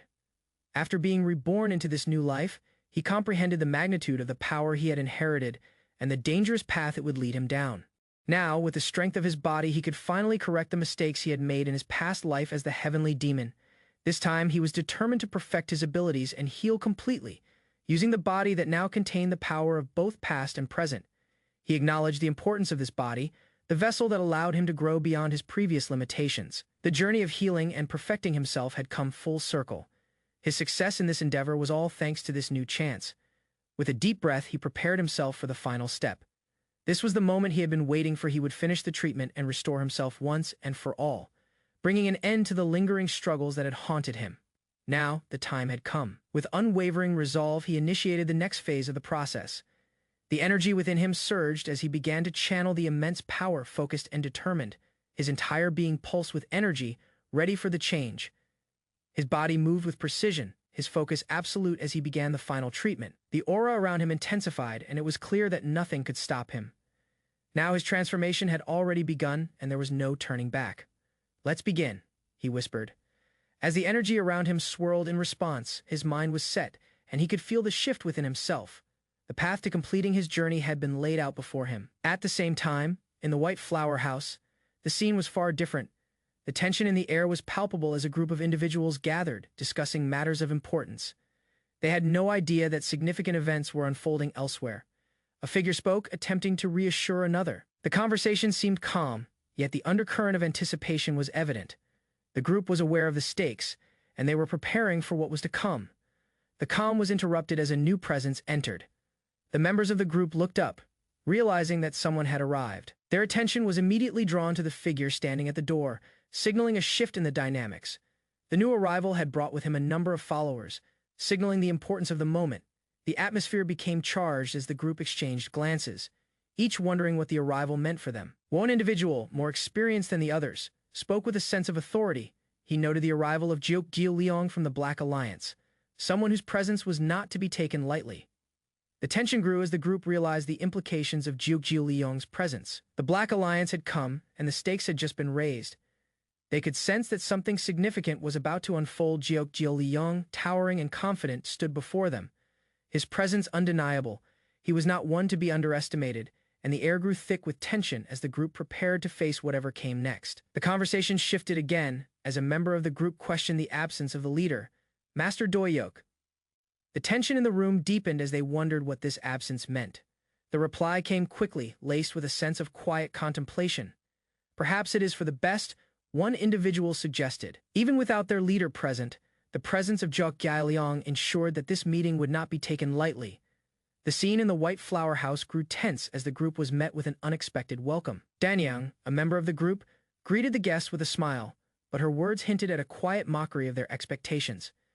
The group had not anticipated the presence of such a high-ranking member of the Black Alliance. Jiu Liang, the leader of the Black Alliance, responded with amusement. His laughter echoed through the room as he remarked on the absurdity of bringing his entire warrior squad for a simple meeting. The tension was now mixed with sarcasm, revealing the underlying rivalry. The rest of the group stood tense, aware of the subtle mockery in Jiu Liang's tone. It was clear that he was not taking the situation seriously, and the growing unease in the room suggested that things were about to escalate. Danyang, remaining composed, introduced herself with a gentle yet assertive smile. Her calm demeanor contrasted sharply with the increasing tension, and it was clear she was not easily intimidated. She welcomed the Black Alliance member, but there was something hidden beneath her words that hinted at her own intentions. As she spoke, the flowers around her seemed to add an almost surreal beauty to the scene. Her presence commanded attention, and it was clear that Danyang was not just any ordinary person. She had a purpose in this meeting that went beyond mere politeness. The atmosphere thickened as Danyang addressed the reason for the meeting. She had heard of their interest in her talents, but her response was not what Jiu Liang had anticipated. She was confident and self-assured, not easily swayed by the Black Alliance's pressure. Jiu Liang's face twisted with slight irritation as he realized that Danyang had no intention of submitting to him. Despite her beauty, her unwavering resolve made it clear that she was not someone to be easily manipulated or impressed. The conversation shifted to the matter at hand. Danyang's rejection of Jiu Liang's offer was not subtle. Her refusal was firm yet respectful, showing that she was not interested in abandoning her current path for the Black Alliance, no matter how powerful they were. Jiu Liang, frustrated by her response, momentarily let his guard down. His smirk faltered, and his eyes narrowed with annoyance. It was clear that he would not easily accept this rejection, and his next words would reveal his true intentions. Jiu Liang's smile returned, but it was no longer a friendly one. He spoke with a hint of menace, implying that there was more at stake than just Danyang's decision. His words hinted at the dangerous consequences of rejecting him. A threat veiled under the guise of politeness. The atmosphere in the room shifted once again, as Danyang's calm expression showed no signs of fear. She had already anticipated this moment, and was prepared for the threats that might come her way. Her unwavering resolve stood in stark contrast to Jiu Liang's mounting frustration. Danyang's refusal had now triggered a chain of events. Jiu Liang, no longer trying to hide his displeasure, leaned forward with intensity, making it clear that this was not just a negotiation. He was warning her, and the weight of his words seemed to hang heavy in the air. Danyang's calm demeanor remained unshaken as Jiu Liang's threat loomed over her. She was not intimidated, but the mention of others hinted that the stakes were higher than she had realized. The Black Alliance was not a force to be taken lightly, and the consequences of her actions could extend beyond herself. Jiu Liang's threat was clear, his eyes hardened, and his posture became more menacing. He was no longer simply negotiating, he was coercing her, warning her that rejecting him could have dire consequences for those around her. Danyang, sensing the danger, narrowed her eyes, realizing that the Black Alliance was prepared to escalate matters. The threat to her and her people was now undeniable, and she knew that the next steps would determine not only her fate but that of the Golden Wall Merchant Guild as well. The tension reached its peak when Jiu Liang's killing intent exploded, filling the room with a menacing aura. The warriors of the Golden Wall Merchant Guild could feel the pressure, their bodies trembling from the overwhelming force, struggling to even draw their swords zone of them. Trying to break through the pressure, cursed under his breath. His thoughts were focused on the leader of the Black Alliance's warrior squad, who had released a terrifying amount of killing intent. It was clear that their opponent's power was far beyond their expectations. The group continued to feel the intensity of the pressure, but Danyang remained stoic, showing no sign of fear. She knew this was just the beginning of a much larger battle that would test them all, and they would need to remain calm in the face of such danger.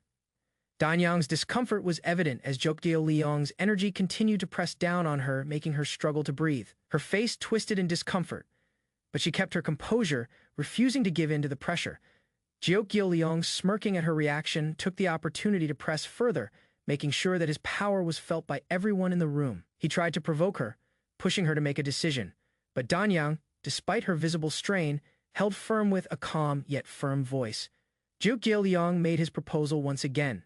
He wanted her to leave the Golden Wall Merchant Guild and join him, offering her power and influence in exchange. His words were laced with a threat, forcing Danyang to make a difficult choice. Danyang's response came after a brief moment of hesitation, as she fought to regain her breath. Despite the energy pressing down on her, she held her ground, refusing to be intimidated. The decision had already been made in her mind. She opened her mouth to speak, but her words were interrupted by Jokgyo Liang's intense pressure. His energy was suffocating, forcing her to pause. She could feel the force bearing down on her, making it difficult to continue, but she was determined to maintain her resolve. Danyang, despite the pressure, managed to speak. She told Jokgyo Liang that her decision was final. She was not going to abandon the Golden Wall Merchant Guild, and she would not become his disciple. Her voice, though strained, was unwavering. Jokgyo Liang's anger flared at her refusal, but he held his temper in check. His eyes burned with a mix of fury and disbelief as he realized that she had not been intimidated by his energy. He had expected her to yield, but she had proven more resilient than he anticipated. With a deep breath, Jokgyo Liang calmed himself, trying to regain control over the situation. He underestimated the strength of Danyang's will, and now he knew that this negotiation would not be as easy as he had hoped. He let out a soft chuckle, amused by her defiance, but his words were sharper now. He warned her that her refusal would not go unpunished. The Black Alliance would not let her rejection stand without consequences, but Danyang remained unfazed, standing strong in the face of his threats. Jokgyo Liang's expression hardened, realizing that the situation had escalated beyond a simple offer. He had misjudged Danyang, and the failure to break her resolve filled him with frustration. His hands clenched into fists, his energy flaring even more.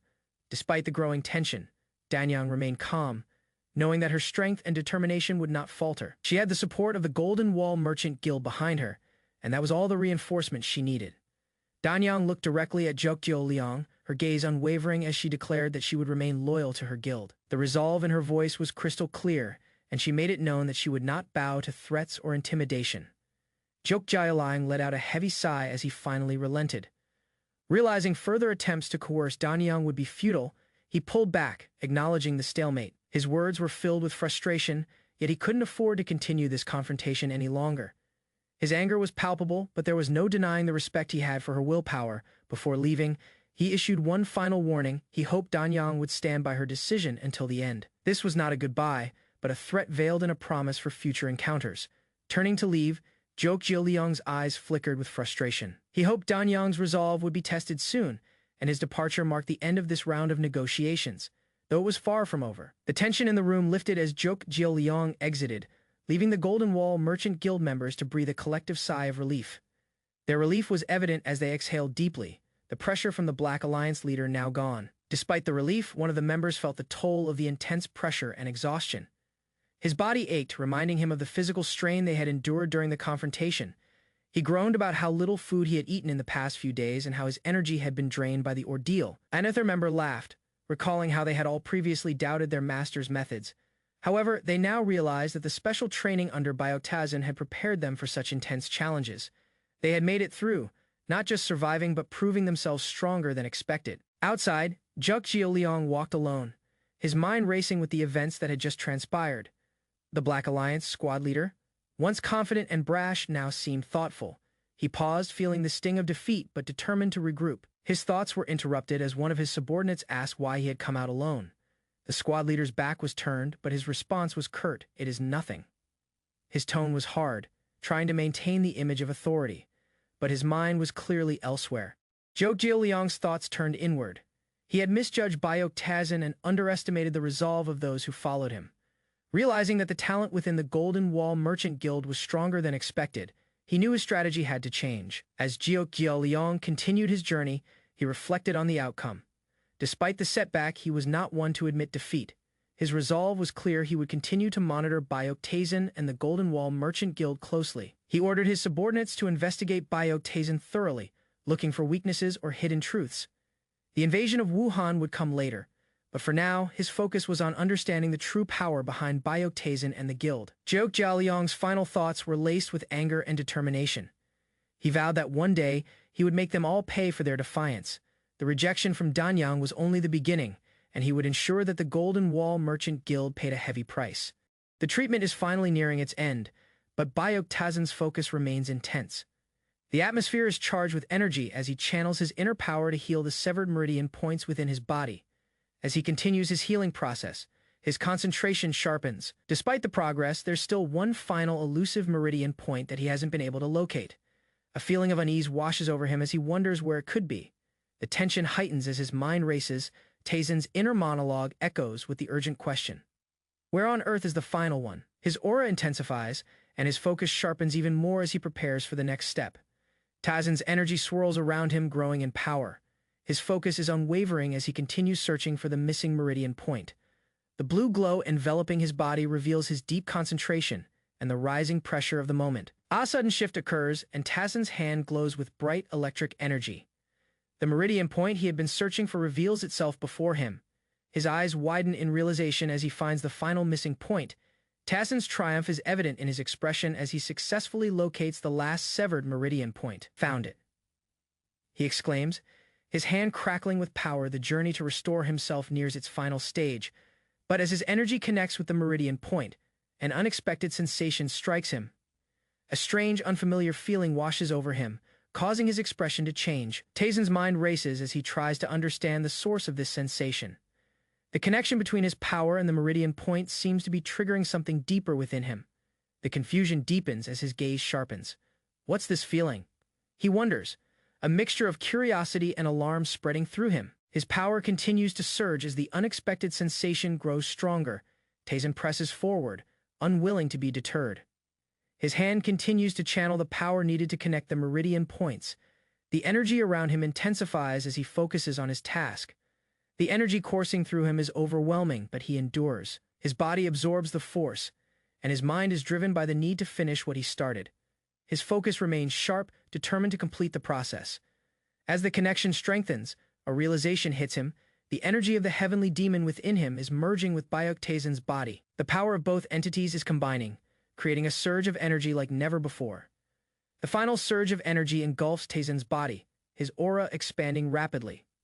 The power of the heavenly demon is overwhelming, wrapping around him in waves of intense light and electricity. Taizen's transformation is complete, his body now fully restored and brimming with power. His form radiates with the energy he's absorbed, now a fusion of both the heavenly demon and his own soul. With a calm but determined expression, Taizen stands tall. The healing process is done, and with it, the power of the heavenly demon is fully integrated into his being. The final step has been taken, and his journey to reclaim his strength and seek peace is ready to move forward. The soul of the heavenly demon that had lost its body now merges with the body of Baektaisen. The energy around them crackles as the two entities unite, forming an overwhelming presence that fills the air with tension. The long process of healing and restoring the body is finally complete. After enduring endless darkness, the treatment has reached its end. The heavenly demon and Baektaisen are now truly one, a powerful fusion of life and death. Taizen's face morphs into a grin, a sinister yet satisfying expression. The fusion is complete, and he can feel the immense power flowing through him. A sense of calm and control settles over him. As he feels the full extent of the union, as Taizen stands, a moment of quiet introspection follows. He looks out towards the horizon and feels a strange sense of renewal. I feel oddly refreshed, he murmurs, the power within him now fully synchronized with his body. A smile forms on Taizen's lips as he stretches, feeling lighter and more at peace than before. Well then, today shall be. He begins, a hint of resolve in his voice, ready to face whatever challenges lie ahead. With a sudden decisive motion, he grabs a brush and prepares to make his mark. The brush strokes leave traces of ink on the paper, the beginning of something new, a sign of his readiness to take control of his fate once more. Taizen's hand moves with ease as he writes, his actions smooth and precise. The brush flows across the paper, symbolizing the steady, controlled power within him. Now as he writes, a peaceful expression crosses his face. His thoughts drift for a moment, his hand never faltering as he continues the task at hand. Outside, the sky opens up, its brilliant light shining down on him as the brushstrokes continue. Tassen is calm, composed as he prepares for the new life that awaits him. The brush rests for a moment. Tassen looks at the paper, satisfied with his work. This should be good enough, he thinks to himself, his demeanor one of quiet determination. A feeling of contentment settles in as he lets out a soft sigh of relief. Seems like it is going to be quite a merciful day for once, he muses, his tone light but filled with an underlying sense of purpose. For the first time in a long while, Taisen feels truly at peace with himself. A sense of rebirth washes over him, as though he has fully embraced his new identity as Byok Taisen, the man who has merged both the soul of the heavenly demon and his own. Now, stepping outside, Taisen is met with the open sky. The Golden Wall Manor looms in the distance, a symbol of his new life and the challenges that lie ahead. With a purposeful stride, Taisen moves forward, his steps confident as he begins his journey. The weight of his past seems to lift with each step, and he walks toward his future, ready for whatever comes next. As the gates of the Golden Wall Manor open, Taisen enters, now fully transformed, both in body and mind. The light bathes him in its glow, signaling the beginning of a new chapter in his life. The scene opens with the protagonist, Byok Taisen, trying to plant a tree. He is struggling, frustrated by the difficulty of the task. The expression on his face shows how overwhelmed he feels with the situation. As Taisen continues, he mutters in irritation about the prospect of being crushed by the tree. His attention, however, quickly shifts when he hears a distant sound, realizing that someone is calling for him. Suddenly, Taisen jumps into action, his body moving at an incredible speed. The image captures the intensity of his movement as he leaps toward the tree, demonstrating the immense power and agility that defines his character. The tree Taisen was struggling to plant is now successfully planted in the ground. A new character, Master Byok, stands at a distance, observing the group with a slightly amused look. He comments on the group's effort, acknowledging their hard work. The group, still in awe, recognizes Master Byok's presence. They express their admiration for him, acknowledging his legendary status. The reaction shows respect mixed with a bit of nervousness, especially from the young members of the group. Taisen smiles, a subtle sign of his satisfaction with the group's performance. His usual nonchalant demeanor reflects a level of pride in their progress, though he remains focused on the next task ahead.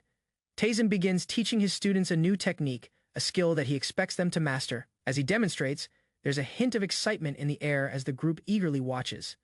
The students struggle to comprehend the technique, their confusion evident on their faces. Taisen's instructions are clear but difficult to grasp, challenging the group's limits and pushing them to test their capabilities. One of the students, eager to prove themselves, asks Taisen for further clarification. The expression on their face shows both curiosity and determination, knowing that mastering this technique is key to their growth. The student asks Taisen what the new technique entails, and he casually tells them that they will only understand it once they read the book he's given them. The air is light-hearted, contrasting with the gravity of the situation. The scene shifts, showing a book in the hands of one of the students, who is puzzled. They begin to question whether they are ready for such an advanced technique as they flip through the pages. Taisen observes their reaction with a knowing smile, his confidence in his students apparent. His calmness contrasts with the enthusiasm and nervousness of the younger group who are unsure of what lies ahead. The group is now sitting around Taisen, eagerly waiting for him to explain the contents of the book. The book, titled Black Iron Art, seems to be a martial arts manual filled with secrets. The excitement among the students is palpable as Taisen begins reading the book aloud. The students listen intently, trying to grasp the meaning. Some are skeptical, while others are captivated by the potential of the techniques outlined within.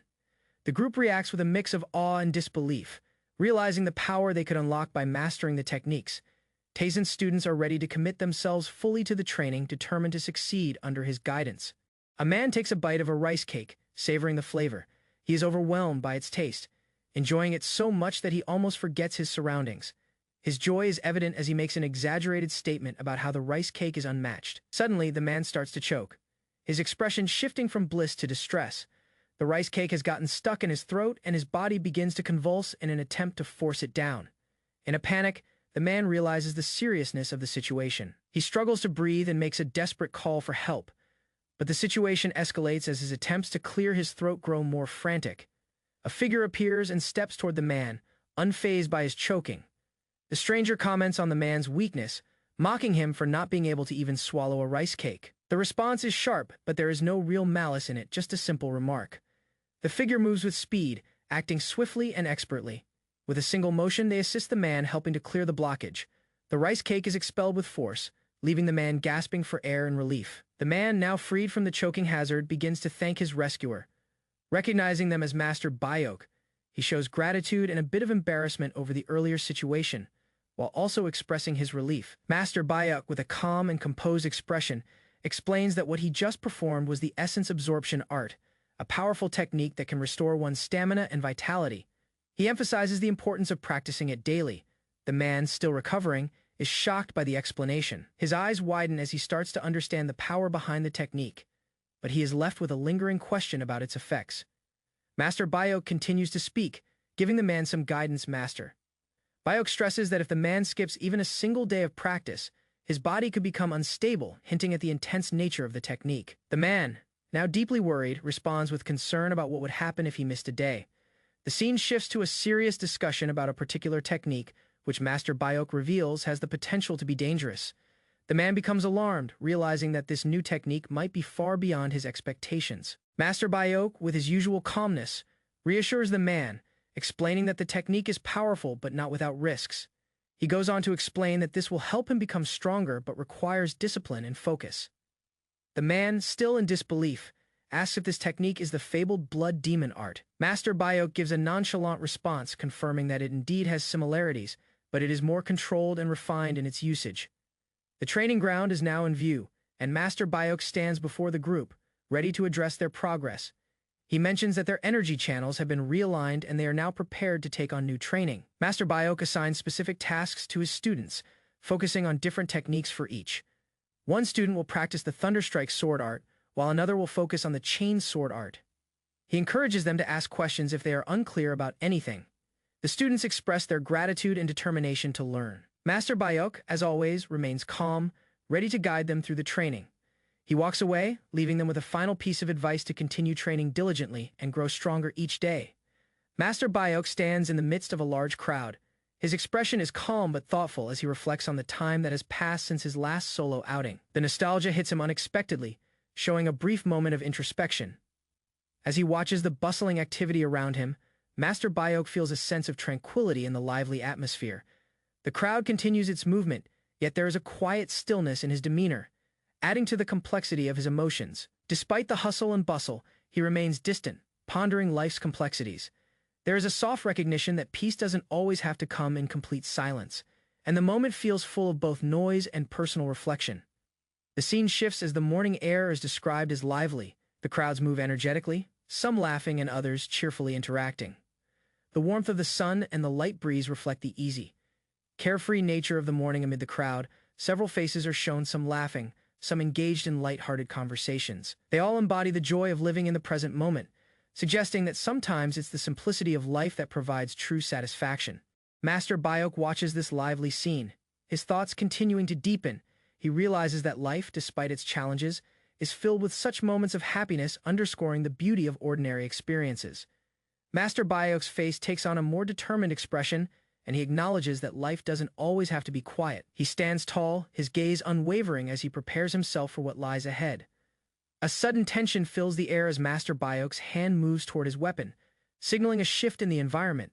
The crowd seems to recognize his subtle but intentional action, heightening the anticipation. As his hand reaches for his weapon, a faint yet noticeable sound echoes, signaling that something important is about to happen. The focus sharpens, and the scene suggests that Master Bayok is ready for action. His earlier reflection now turning into preparedness. The scent of medicine fills the air, catching Master Bayok's attention. His eyes narrow slightly, intrigued by the unusual smell in the midst of the bustling surroundings. A mysterious figure steps into view, their attire obscured by a flowing cloak. They approach Master Bayok with quiet confidence, capturing his attention fully. Their sudden presence stirs curiosity. The figure speaks, asking Master Bayok's permission to check his pulse. This unexpected request from a stranger adds a layer of mystery to the moment, leaving Master Bayok to consider the implications of such a direct action. Master Bayok remains composed, his expression unreadable as the figure asks once more if they can check his pulse. His calm demeanor contrasts with the growing tension in the scene, hinting that he's no stranger to such unusual encounters. Master Bayok, still wary but composed, agrees, his hand slowly raising to meet theirs. The moment is filled with subtle tension as the exchange takes place, hinting that this encounter may lead to more than just a simple check. Bayok Tazen stood in the warm morning light, reflecting on a lesson life had taught him: peace, though desired, is not always possible. As he adjusted his robe, two officials approached with solemn expressions. Their presence hinted at formality, but their eyes showed uncertainty. Noticing an unfamiliar scent in the air, Taizin lowered his gaze to see soft, glowing mist wafting from the approaching group. The smell of medicine filled his senses. A mysterious veiled woman stopped in front of the officials and addressed Taizin, her tone unusually calm but urgent. Without offering background, she made an unexpected request to check his pulse, her movements measured and deliberate. Taizin, puzzled but composed, considered her request silently, recognizing the oddity but sensing no threat in her energy. Before the situation could unfold further, the woman's companion interrupted, reminding her of their scheduled visit to the Golden Hall. She turned to leave without resistance, suggesting they move on quickly. Her demeanor shifted back to normal, her expression unreadable. Left behind, Taizin questioned the moment. The strange aura he had felt from her earlier had now vanished without explanation. At the White Flower House, a well-known establishment, staff members welcomed Taizin warmly. Recognizing him immediately, as word spread, a flurry of footsteps echoed inside. Courtesans and staff quickly gathered to greet the unexpected guest. The mistress of the house appeared and greeted him formally, surrounded by others, clearly treating his visit as an honor. With poise, she offered the full service of her house and herself, assuming the usual intent behind such visits. Taizin, however, declared he sought only a quiet and brief stay. His tone calm but firm. When asked about his guards, he revealed he had come alone, choosing solitude over protection for today. The madam of the house grew uneasy. Something about Taizin felt different, sharper, more assured than usual. Her staff hesitated under his firm tone. As he commanded them to proceed, they quickly complied, guiding him to a private room. Inside, under lamplight, the report Taizin had requested awaited him, an investigation into the Golden Wall Merchant Guild. The report named familiar figures: Che Miryong and her son, Byok Jaeyuk, relatives tied to the Merchant Guild's internal power. Taizin, recognizing the names, understood his presence posed a threat to their growing influence. The madam explained that these individuals had grown increasingly active, prompting further surveillance by her informants. She revealed that most of Chai Miryong's faction were frequent visitors at the fragrant flower house, indulging in its pleasures. Despite the frequency, they conducted no visible business, no meetings, no commands, only distraction. Taizin noted the cost of such visits, questioning if the behavior served a deeper purpose or was merely wasteful. The madam admitted the guests had been subtly embezzling funds from the Merchant Guild to finance their visits. Suspiciously, the house had been offering them extended discounts and special favors, raising doubts about its role. Though lacking definitive proof, she theorized they were being conditioned, slowly corrupted through repeated indulgence. She explained that this corruption served as a method of control, weakening their judgment through comfort and desire. While debts accumulated, the transactions remained hidden, and both parties could deny any wrongdoing. To gather undeniable evidence, she had quietly planted more spies within the fragrant flower house, expecting a breakthrough soon. Taizin listens closely as he is briefed about the fragrant flower house, a remaining trace of the powerful unknowns faction once active in Wuhan. Their presence raises concern. The house is revealed to be more than a brothel. It is an intelligence hub once tied to the Golden Heavenly Alliance. Its covert network still stretches across Wuhan. Although their influence has weakened, Taizin remains wary.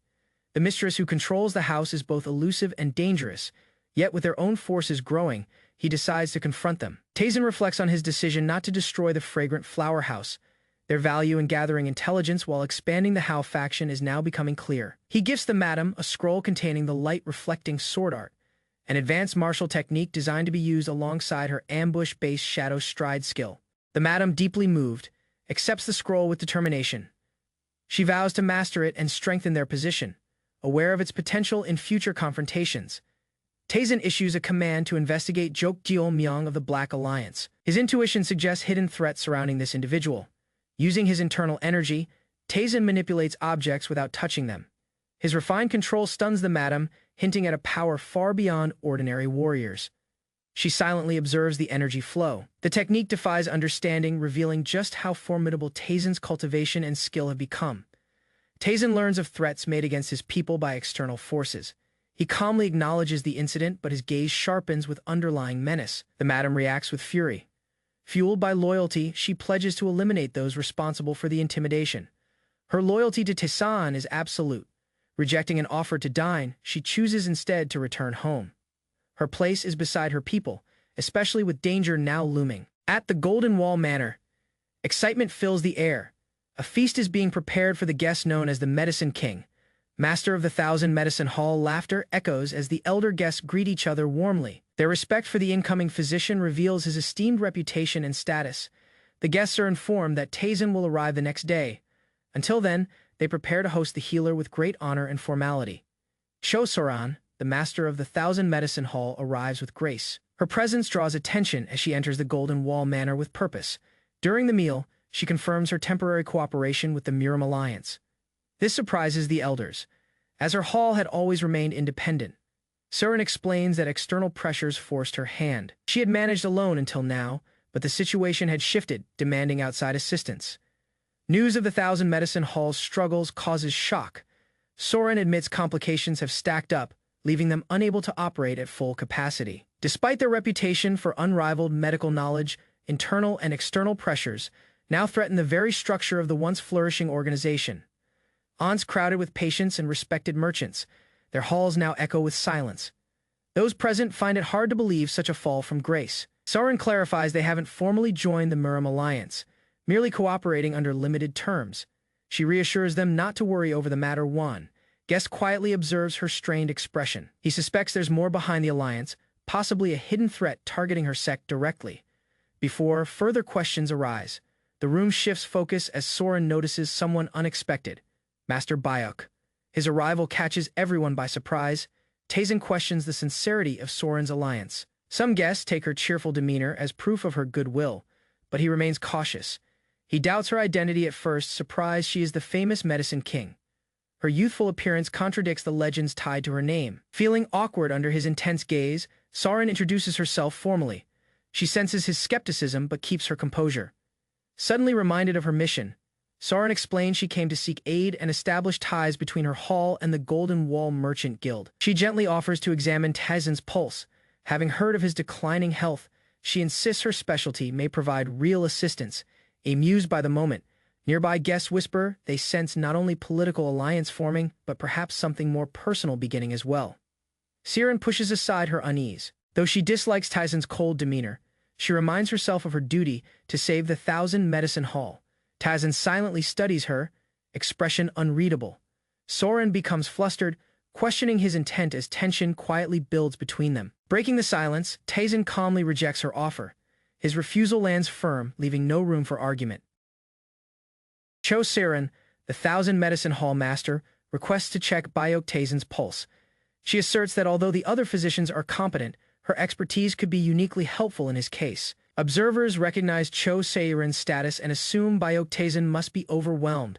Despite internal reservations about her intentions, Byuk Taisen understands her influence and reluctantly considers cooperating. Byuk Taisen, however, remains silent and unreadable. His expression hardened with caution. Byuk Taisen unexpectedly rejects Cho-Siren's offer without hesitation, declaring he doesn't need her help. The blunt response stuns everyone, especially Cho-Siren, who stares at him in disbelief. Whispers spread quickly. Cho-Siren, known as one of the three flowers of Miram, had never faced such open rejection before. Cho-Siren, visibly shaken, reminds Byuk Taisen of her identity and medical authority. But he remains unfazed. Her status as hallmaster doesn't sway his judgment. Byuk Taisen turns away, offering a final farewell. His tone is composed but dismissive. Cho-Siren chases after him, insisting her medical skills are genuine and different from the others. She begs for a chance to prove her worth. Byuk Taisen calmly questions the point of reading the pulse of someone who has already recovered. His remark leaves her speechless, while the physicians nearby awkwardly try to smooth things over. The senior physician suggests having a light discussion about medicine to ease the mood. Their suggestion masks ulterior motives internally. They see an opportunity. By keeping Cho-Soren busy with talk, they can benefit from her knowledge while spreading out the work. Another physician nervously agrees, deciding it is better to cooperate than resist. Though hesitant, Cho-Siren reluctantly accepts and joins them. The group is surprised by how quickly Cho-Siren agrees to collaborate. They cheerfully commend her decision. Cho-Siren, though internally frustrated, masks her irritation behind a determined smile.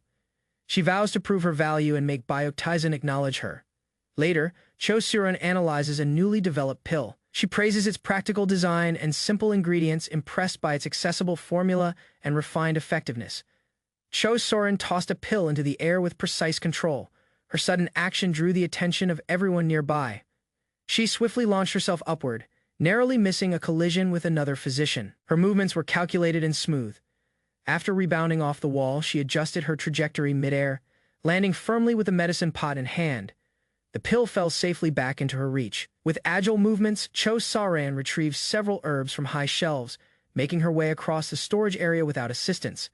The physician beside her watched in quiet awe, realizing she had already identified which herbs were needed and how the original formula could be improved. Another observer confirmed her reputation, noting that someone of her rank wouldn't achieve the title of Medicine King without real skill. Back at the cauldron, Cho Soren added the new ingredients she gathered. She maintained a steady focus as the flame underneath brought the mixture to life. The boiling concoction released a pleasant aroma. Even the nearby physicians were surprised at the change. Her improvements impressed those around her. She calmly expressed her willingness to continue cooperating with the other physicians moving forward. After joining the Golden Wall Manor, Cho Soren and her group began collaborating closely with the local healers. Their contributions quickly became essential. In a follow-up session, Cho Saesaran confirmed that the revised formula retained its healing effects while improving internal energy recovery and reducing overall cost. Amid the research, some staff caused disorder in the background. Cho Saeran's assistants begged for help, overwhelmed by the sudden increase in work. Cho Saeran dismissed the complaints, treating the chaos as part of their training. She turned her attention to more pressing matters instead of easing their burden. When asked about Master Byok's condition, a physician revealed that his meridians had been previously damaged but had since recovered significantly. Cho Saer froze at the revelation. She had come intending only to check his pulse, but the mention of severed meridians and rumors of a rare constitution made her rethink her original assumptions. Cho Saeran reflected on the shocking truth: Byok Taizan once had severed meridians. This detail changed her entire perspective as she linked it to his rumored ability to defeat Half Jiangxi. Now that she knew this, she could not walk away. Her curiosity and professional duty compelled her to confirm the truth for herself. Determined, Cho Siren rushed through the corridor the next morning, intercepting Byok Taizan with a bright smile, once again offering to read his pulse. Byok Taizan, calm and unwavering, rejected her request. Once more, despite her persistence, his answer remained the same, firm and final. Over the following days, Cho Saran continued her attempts in various settings during meals, in casual encounters, and even in tense moments, but was met with repeated refusals. Each interaction ended in rejection. Regardless of the situation or her approach, Byok Taizan consistently turned her down, showing no change in attitude. After several days of failed attempts, Byok Taizan finally acknowledged her persistence. He admitted she had been chasing him relentlessly without faltering. Cho Siren accepted the label proudly, declaring her resolve as a physician who was dedicated to saving lives. Her expression was earnest and unwavering. Byok Taizan remained silent, caught off guard by the sincerity in her words. For the first time, her determination seemed to reach him. Their conversation was interrupted by a third party questioning Cho Saosaran's decisions.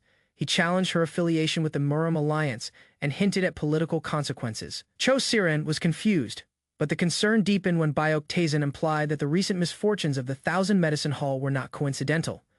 The discussion turned serious as they considered the possibility of sabotage. Byok Taizan asked if someone could be targeting the hall for takeover. The physician confirmed suspicions. The Muram Alliance had provided support, but their actions had increased the hall's debts, raising questions about their intent. Although they had helped in a crisis, their behavior didn't match their supposed values. Byok Taizan ordered a deeper investigation into the matter. Finally, Byok Taizan asked the physician if he knew why Cho Sasaran was so determined to read his pulse. The answer was simple. She was curious about his unique constitution, the one capable of defeating half Jiangxi. Byok Taizan admitted to himself that his interest in the Thousand Medicine Hall wasn't casual. If anyone were to claim it, he intended to take it for himself.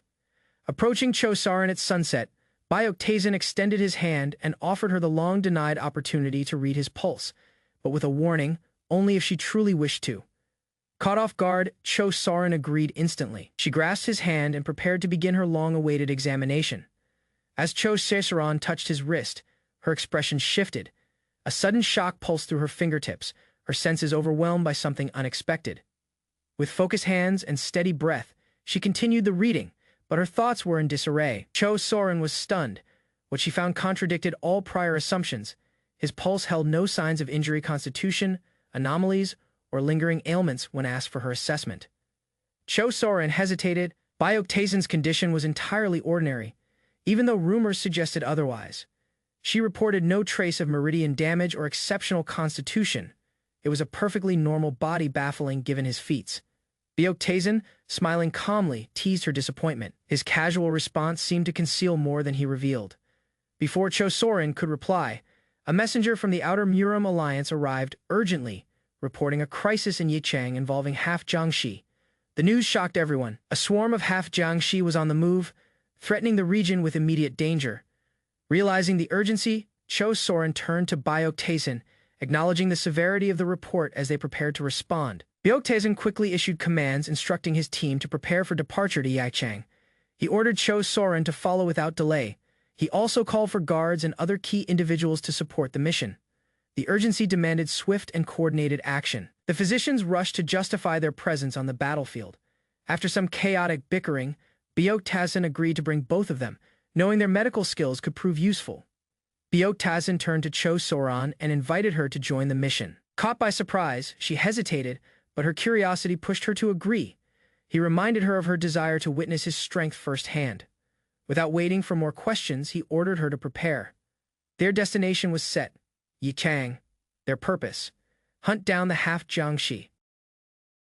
At night in the Yichang River Martial Alliance, the city appears calm and orderly. Guards stand at the fortress gate, speaking casually as they recall how recent conflicts involving the Black Iron clan were easily resolved. The guards continue discussing past events, noting that their master handled everything alone without difficulty. Their confidence grows as they assume no threat could reach this place. Their attention suddenly shifts as they notice something unusual approaching from the darkness outside the gate. They identify the incoming presence as a pack of wolves, signaling an unexpected disturbance. From the darkness, multiple wolves with glowing red eyes rush forward through dust and debris. Their movement is fast and aggressive, breaking the quiet of the night. The guards are caught off guard by the sudden speed and unnatural appearance of the creatures. The wolves leap toward the fortress, closing the distance rapidly. The guards react with alarm as they realize these are not ordinary animals. The pressure of the attack builds instantly. The wolves crash into the guards, overwhelming them with force. Bodies are thrown aside as the attack lands brutally. The defense collapses almost immediately under the unexpected assault. From above, other guards witness the chaos below and recognize the wolves as dangerous creatures beyond normal understanding. Panic spreads as they urgently prepare to close the fortress gates to prevent further intrusion. The wolves continue their violent assault at the entrance, shaking the ground and creating destruction. The situation escalates quickly, with no clear control over the attack as the creatures push forward. Amid the chaos, a calm figure appears among the wolves. Unlike the others, he stands composed and unaffected.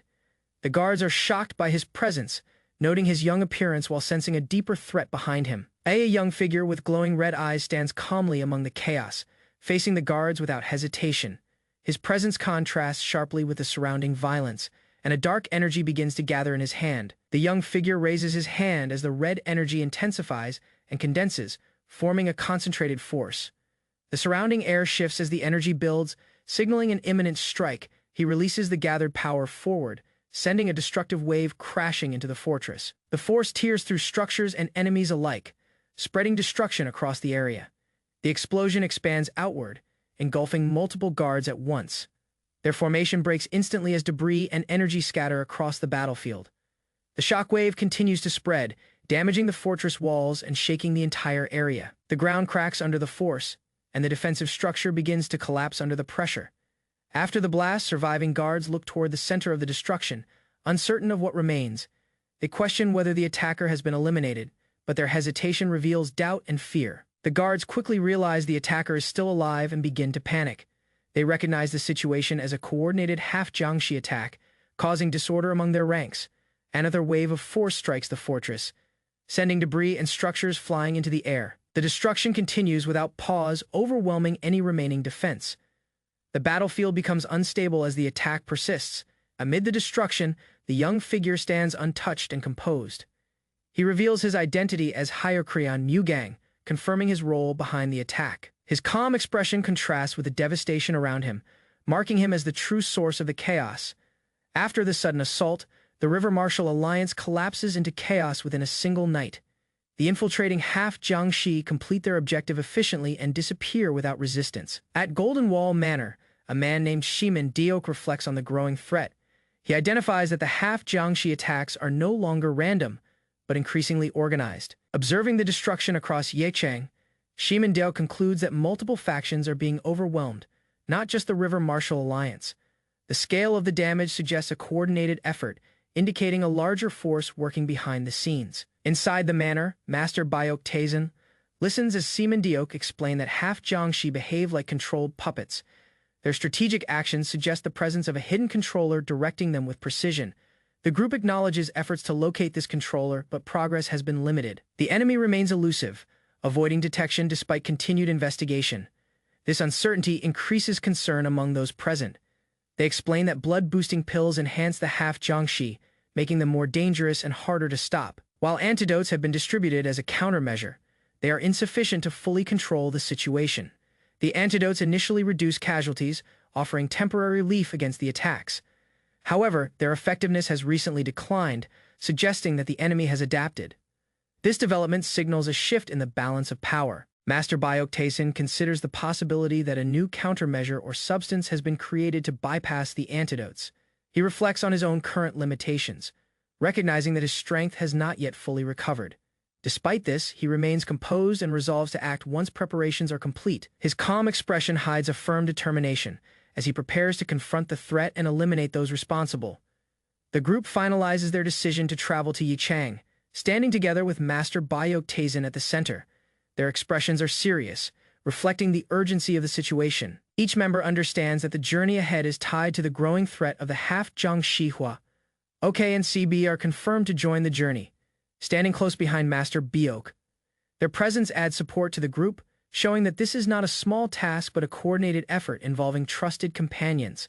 Warrior Chen and several others are also included, along with a divine physician who shows eagerness to leave the medicine hall. The group expands into a capable team, prepared to face the dangers awaiting them in Yishang.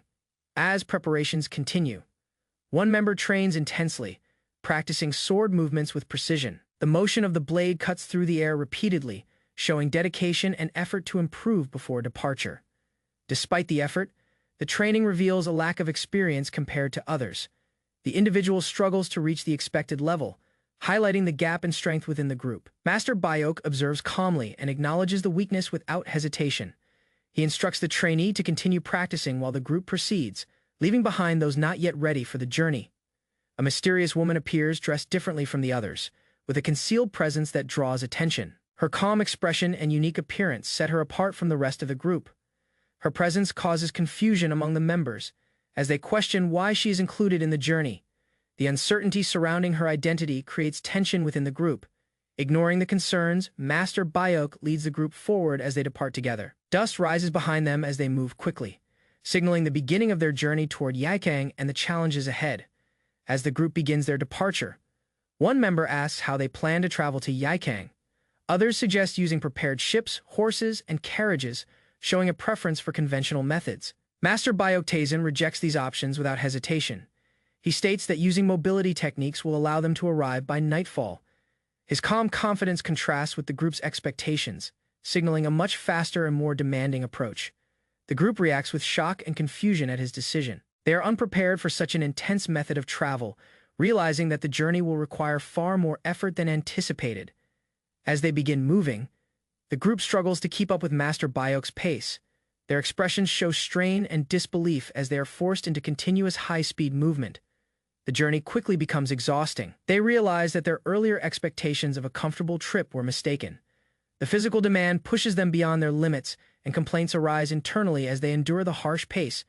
Despite their struggles, Master Bayok continues forward without slowing down. He assures their survival through his confidence and control, maintaining the group's direction while they push themselves to continue. The journey progresses rapidly, and the group later reflects on how unforgettable the experience becomes. Master Bayok moves ahead effortlessly, maintaining a steady pace that none of them can match. No matter how hard they try, the others fail to catch up to him. Their bodies begin to weaken as their internal energy drains quickly from the constant movement. As exhaustion reaches its peak, their inner energy suddenly replenishes without warning. The unexpected recovery allows them to continue, leaving them confused about the source of this sudden restoration. As the group continues their rapid movement, a strange blue energy surrounds them, stabilizing their bodies despite the intense pace. Their inner energy does not deplete as expected. Instead, it continuously replenishes, preventing collapse. The members become increasingly confused as their exhaustion never fully overtakes them. They feel constant strain, yet cannot faint or stop moving.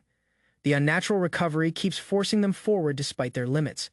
Eventually, the group reaches Hubei province, Yai Kang completely drained but still conscious. They describe the journey as an endless ordeal, recognizing the overwhelming difficulty of traveling under Master Bayok's method. After arriving, one member reflects on how they traveled such a vast distance within a single day. The speed of the journey leaves them in disbelief as they try to process what just happened. The group approaches a location connected to the Black Iron Clan, now covered in a strange and ominous energy. The area feels abandoned, with no visible activity despite its importance. They confirm that the River Marshal Alliance once managed this place after a previous attack, but recently withdrew due to increasing chaos. The lack of presence raises suspicion about what might now occupy the area. Master Bayok dismisses that idea. He holds several pills in his hand, indicating preparation for what lies ahead. His expression shows certainty rather than doubt. He throws the pills forward, releasing their effect into the surroundings. The action is deliberate, suggesting a method to reveal or counter hidden threats within the area. As the energy spreads across the structure, Master Bayok focuses his attention ahead. His steady gaze signals readiness, marking the beginning of their next confrontation within the seemingly abandoned place. Inside the seemingly abandoned area, several figures begin to convulse and emit low growls. Their bodies stiffen unnaturally as dark energy spreads through them, revealing that they are no longer ordinary people. The surrounding members freeze as the infected individuals show clear signs of transformation. The tension rises as it becomes evident that even a minor injury could lead to the same fate. Master Bayok releasing a powerful killing intent toward the transformed enemies. His expression remains calm and decisive as he prepares to eliminate them instantly, preventing further spread of the infection. Bayok issues a chilling warning with a confident expression. Surrounded by a blood-red glow, he declares that if anyone under his command suffers even the slightest injury, he will personally kill the attackers. His words echo with heavy intent as the gate behind him trembles and erupts in ominous energy. Red eyes emerge in the darkness, signaling the arrival of monstrous enemies. His subordinates, startled by the threat, tighten their grips on their weapons. Fear spreads among them as they realize that even a minor scratch could mean death, not from the monsters, but from their own leader. Monstrous figures with glowing red eyes charge forward. Shrieking, their claws slash through the air, revealing their enhanced aggression and mobility compared to earlier encounters. Bayok calmly observes them, noting that the usual beads are no longer effective. The monsters have adapted and now move faster, presenting a greater threat than before. Despite this, he shows no concern. With a confident smirk, he calls them decent enough for training, and gives the command to begin the battle. The beasts charge in waves. Their eyes shine red as they leap into battle, unrelenting and aggressive. Their speed overwhelms the frontline defenders. One of the trainees panics as the monsters close in. He looks around nervously, questioning where Taisen has gone and begging the others to help as the monsters break through their formation. A trainee is tackled by a beast, screaming in terror. He fears death at the hands of the monsters, or worse, punishment from Taisen for failing the fight. Another man yells at the cowardly trainee to stop whining and fight. Driven by fear, he rushes forward and strikes down one of the monsters. He shouts his desire to avoid Taisen's wrath, encouraging others to do the same. Despite his fear, he chooses battle over punishment. After killing one creature, he breathes heavily. He senses something is different about these monsters, noticing a strange aura or pressure around them. The group thinks the battle is over as the dust begins to settle. But the ground shakes again, signaling danger. Suddenly, another wave of red-eyed creatures bursts through the smoke. Their growls echo through the ruins as they emerge in overwhelming numbers. One trainee, realizing the worst, reacts quickly. With urgency, he orders the group to use the special beads they prepared as their last hope of survival. The group begins throwing the red beads with force and precision. Their expressions are serious as they hurl them toward the charging enemies, aiming to turn the tide of battle. Women and children retreat behind the fighters as the beads fly across the field. Tension fills the air as everyone watches the incoming impact. With a triumphant shout, one man confidently claims victory is at hand. He boasts that the red beads will now show their full destructive power. The thrown beads explode with a crimson blast upon contact. The energy pulses violently as the enemies are caught in the blast zone. The explosion spreads across the area, engulfing the surroundings in fire and smoke. Debris flies as the force of the beads shakes the battlefield. The undead creatures scream in pain and chaos. Several are torn apart by the force, but more still remain, pushing forward through the destruction. Elsewhere, a concerned fighter senses something amiss. Sweat rolls down his face as he realizes that the situation doesn't feel normal. The scene shifts to a quiet corridor. Footsteps echo as someone walks alone. Headed toward the deeper part of the compound, Byok-taesan arrives at the location where the unusual presence gathers. Observing calmly, he confirms his suspicion that the enemies were regrouping in this hidden area. Looking at the mysterious figures on the rooftops, Taesan immediately senses the different energy. These weren't ordinary attackers. He notes something strange: the enemies didn't collapse despite the presence of his soul, augmenting demonic art, a reaction he had expected from lower beings. Before him stands a new wave of armored undead warriors. They are organized and heavily armed. Unlike the wild creatures from earlier, the enhanced undead warriors move unnaturally fast, showing strategic behavior. Taesan watches them closely, identifying something off in their movement. He analyzes their inner energy and concludes they were once high-level martial artists, now transformed into powerful half-Jiangshi fighters. Realizing that the ones outside were merely the first layer, Taesan contemplates the terrifying truth. Someone is advancing the ability to manipulate soul energy far beyond natural limits. Byok-taesan moves swiftly, cutting through the mutated undead warriors with precise and brutal strikes. His movements are calculated and deadly, slicing through multiple enemies in one motion. As his blade tears through the horde, Taesan calmly comments on the situation, comparing the fight to bitter medicine, necessary but unpleasant. Taesan unleashes a burst of blue energy around him. The ground beneath him cracks as he channels raw power, preparing for another wave of enemies, approaching from all sides. With explosive force, Taesan releases his energy, causing a shockwave that destroys everything in its radius. The intense glow blinds the nearby enemies. He steps forward, now fully surrounded by the energy he controls. The enemies try to strike, but they are overwhelmed by the surge of spiritual force. After the battle, Taesan smiles slightly, noting that the medicine prepared by the enemy was quite effective, but ultimately not enough to stop him. Standing among fallen corpses, Byok-taesan announces his intention to absorb the soul energy of the defeated foes. He doesn't let their strength go to waste. Wisps of blue energy rise from the bodies, floating toward him as he silently gathers their remnants into himself, strengthening his power further. Elsewhere, the scene shifts to the Yaichang River Martial Alliance, where calm has returned. The group begins discussing what just happened. A subordinate reports to Baikli Yab, leader of the River Martial Alliance. They've completed the investigation into the Black Iron Clan's half-Jiangshi incident. Baikli asks whether the half-Jiangshi were once the missing warriors from the clan. His tone is grim, expecting confirmation. The investigator explains that while some bodies were too damaged to confirm, others were unmistakably the missing Black Iron warriors. Baikli reflects that their enemies are far from ordinary. Without Byok-taesan's intervention, their group might have faced devastating losses. Zone Elder argues they wouldn't have been completely defeated, but Baikli insists the consequences could have been far worse amid the chaos. Acknowledging the debt owed to Taesan, Baikli orders that proper accommodations be arranged so the man who saved them can finally rest. A report is delivered to Baikli Yab regarding Byok-taesan's group. They are currently residing at the Black Iron Clan's former base, a location known for the recent carnage. Baikli is shocked by this decision. He questions why anyone would willingly stay in a place recently filled with corpses, unable to grasp the reasoning behind it. Despite the grim atmosphere, Taesan appears content. He claims that the location is more comfortable, unconcerned with its bloody past. The bodies were removed by the River Martial Alliance. Additionally, the Hao faction helped clean and restore the area to a livable state. With the major cleanup finished, the compound now appears peaceful. Some question whether the space is too large for a small group to occupy alone. Within the estate, members of Taesan's group begin settling in. While some admire the interior, others are already relaxing in various rooms, adapting quickly. One of the women enters a room, expressing how exhausting the day has been. She praises everyone for their efforts in the battle. She jokingly excludes one person, implying someone shirked their duties. Another member, startled, begins to panic over the mention of half. Jiangshi reappearing, fear takes hold as he imagines being attacked in his sleep. The room erupts in lighthearted chaos as banter replaces the earlier tension. Meanwhile, Taesan meditates alone, surrounded by lingering soul energy.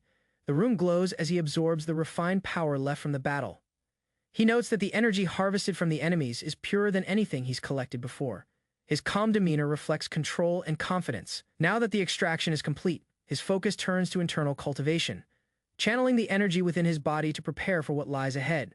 He reflects on the new method he's using. one that doesn't harm the body unlike the flawed art from his heavenly demon days. This improved technique allows full absorption of soul energy. Taisen believes it will help him fix what once failed in his past. With glowing eyes and silent determination, he prepares to continue his path of growth, aiming for complete mastery over his evolved power. Byok-Tasen affirms his ambition to surpass all previous heavenly demons. A faint smile forms as he sets his sights on an unseen realm beyond their reach. Elsewhere, a guard bursts into a room in a panic, urgently reporting that something terrible has happened. His voice carries urgency and fear. An elder, surprised by the commotion, orders the guard to calm down and explain the situation clearly, trying to maintain control of the room. The guard reveals that Byok-Tasen appeared in Yaisheng the previous night, catching the leaders off guard with the sudden development. Go Zhengquang, a high-ranking member of the unknown faction, is shocked. He recalls that Taisen was last seen in Wuhan just the day before. Zhengquang admits they expected Taisen's appearance eventually, but not so soon. He now considers the situation dangerous and calls for the half Jiangxi to be dealt with immediately. Another subordinate reveals that Taisen already cleared out the entire Black Iron Clan's base upon arrival. All the half Jiangxi were eliminated without delay. Zhengquang reacts in fury. He slams the table in frustration, realizing the strategic loss. His careful preparations have been undone in a single night. The subordinate then adds that Taisen has not only cleared the base, but now resides there, making it his new dwelling. Zhengquang rages, emphasizing that the half Jiangxi stored in the base were extremely important, each created from powerful martial masters. He begins repeating Tasen's name in anger and declares they must kill him before he causes further destruction to their plans. Now desperate, Zhengquang suggests using the dangerous soul that an elder had entrusted to them, a last resort that was once considered too risky. A forbidden soul container glows red as it's removed from storage. Energy seeps from its surface, signaling its dormant power awakening. Zhengquang speaks to the container, promising to release its power soon and destroy Byok-Tasen once and for all. With a menacing glare, he swears that tonight will be the last peaceful night Taisen ever experiences. His intent is clear. This time, there will be no failure. Byok-Tasen sleeps peacefully, unaware of any danger. His breathing is steady as the night remains quiet around him. Other members of the group are also seen asleep. Silence fills the room, but an unsettling aura begins to rise. Suddenly, Tasen's eyes snap open wide. A chilling sensation jolts him awake, signaling that something is terribly wrong nearby. The Black Iron Clan's compound loomed beneath the gray morning sky. Despite the early hour, an eerie silence hung in the air. 3 individuals stood near the gate, their expressions tense. One of them voiced what they all felt. An unsettling atmosphere lingered, more fitting for midnight than dawn. A young woman with striking red eyes scanned the foggy courtyard. She wondered aloud where Taisen intended to go today, aware that his movements often led to unpredictable outcomes. Inside the clan hall, Taisen received word that the River Martial Alliance had sent a message. Their leader wished to meet, extending a formal invitation. Taisen showed visible annoyance. He criticized the leader's habitual arrogance and dismissed the invitation, stating bluntly that if the man wanted a meeting, he could come in person. A subordinate informed him that others remained uncertain due to a lack of information. Taisen responded calmly, confident that clarity would come once they investigated directly. They arrived at their destination, the slum district. The rundown buildings sprawled endlessly, forming a chaotic pattern that discouraged outsiders from venturing too far. Taisen and his escort moved through the fog-shrouded paths. Even the Hao faction, known for its intelligence network, had failed to penetrate the district's depths. Observing the tangled alleys, one elder noted their web. Like complexity, it was the perfect hiding place for half Jiangxi, monsters that blended in with the human world. Despite the district's complexity, Taisen was not troubled. He possessed the rare ability to detect the aura of half Jiangxi, rendering the tangled environment meaningless against his senses.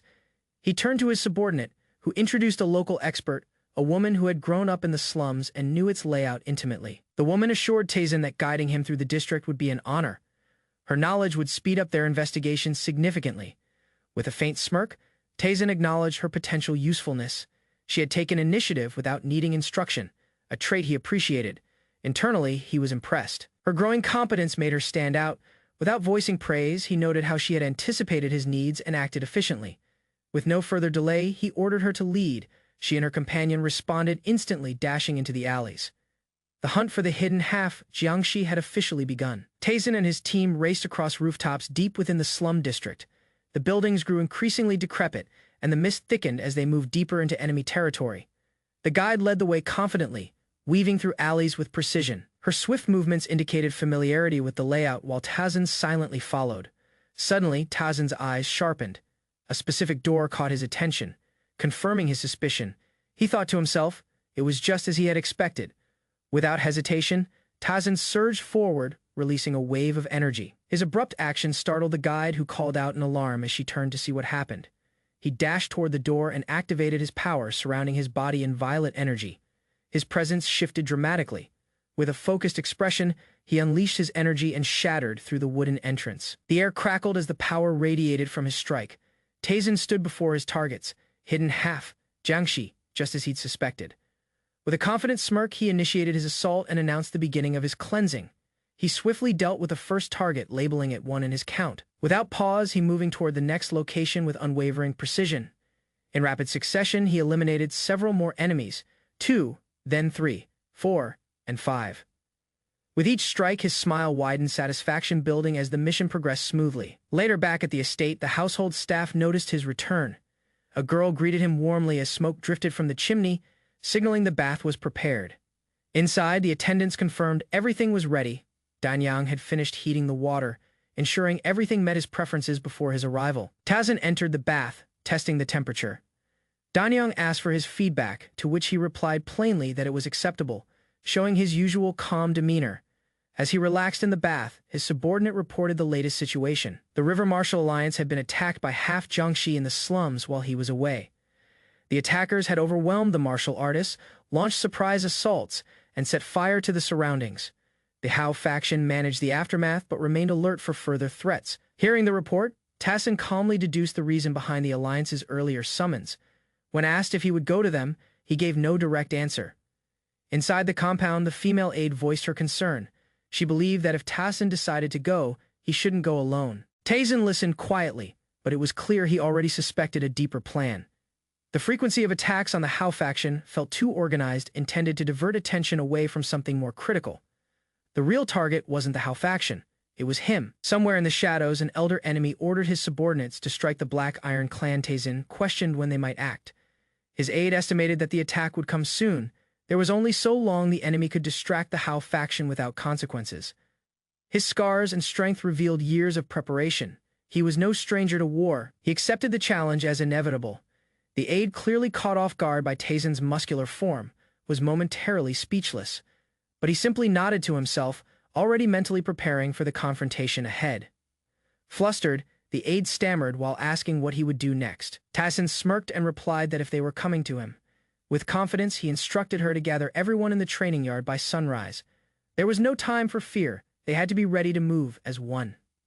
She had seen that look on his face before. Whenever Tassin smiled like that, something intense was about to unfold. Morning arrived swiftly, and the Black Iron clan's courtyard echoed with complaints.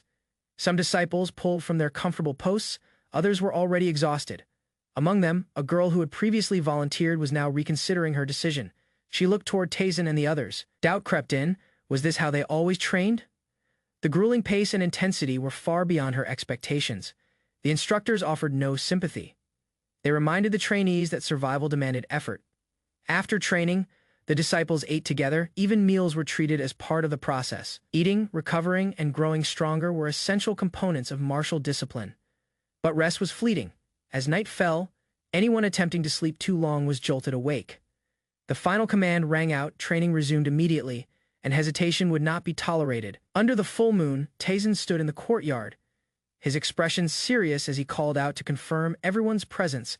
The disciples, confused and sleepy, gathered in full attendance. One of them nervously asked if this gathering was another night training session. The timing and mood suggested another grueling drill. Tazin's reply was blunt. It wasn't training, they were about to be ambushed. Tension instantly rippled through the group as the weight of his words settled in.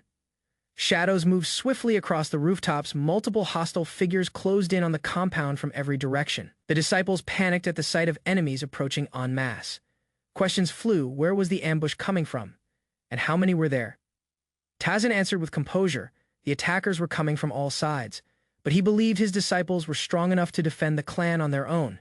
Tazin instructed his people to hold the central yard. A disciple questioned the decision, pointing out the open space made them vulnerable from every angle. Despite the concern, he insisted they remain there. His calm yet commanding tones silenced further protest, and the disciples readied themselves as they trusted his judgment. One disciple reassured herself if Taizan had chosen that spot, there had to be a good reason. She gripped her weapon tighter, battle cries rang out. Taizan issued his orders clearly, defend without retreat. If anyone got seriously hurt or died, he warned, he would not be pleased. Taizan leaped into action. His blade shimmered under the moonlight, and he plunged directly into enemy lines with overwhelming force.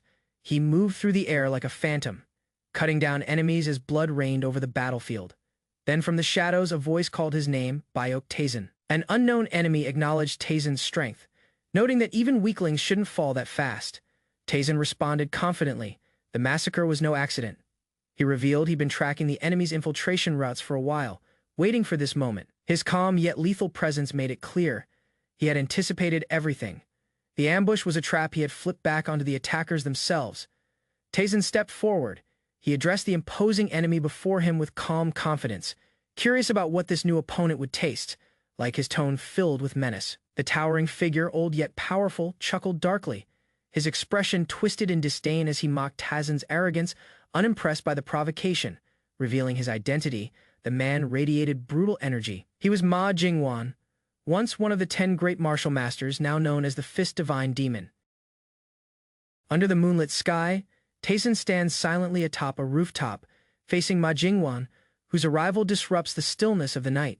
The atmosphere is tense as both warriors prepare for confrontation, their figures framed by the quiet darkness. Ma Jingwan declares his intent to reclaim the throne, introducing himself as a former powerful figure. His presence radiates menace, his muscular frame exuding strength and authority. Recognizing the figure before him, Taizan identifies him as one of the 10 great masters from the past. He shows no fear and mocks Ma Jingwan, stating he has no interest in wasting time on someone doomed to die soon. Ma Jingwan glares upward with fury as Taizan remains above. Assassins hidden in the forest observe, waiting for an opportunity. Tension grows as the situation escalates. The assassins reveal their intent to intervene, invoking the power of the bloodletting demon sword. Energy begins to surge as one of them draws his weapon in preparation to strike. Ma Jingwan unleashes a red lightning aura and charges forward, enraged by the interference. His force cracks the ground beneath him as he prepares to crush the intruders. Taizan mocks him from above. Ma Jingwan attacks, sending waves of energy from his fists. Lightning arcs around him, disrupting the terrain and pushing his enemies back. His power is overwhelming and destructive. With a grin, he ridicules Taizan, claiming his opponent is fleeing like a rat. The ground splits under the pressure of his continuous barrage of red energy. Arrows rain down from above, but Taizan avoids them effortlessly. Calm and composed, he challenges Ma Jingwan's assumption, making it clear he has no intention of running. Ma Jingwan charges up an advanced technique, one-body fist strike, launching himself forward with incredible speed and force. The ground shatters beneath his path. As rocks rise from the explosion, Ma Jingwan soars through the air, aiming to end the battle with a single blow.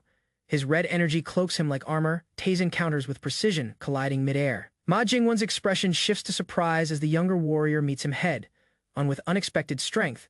Other warriors descend from above, synchronizing their assault against Ma Jingwan.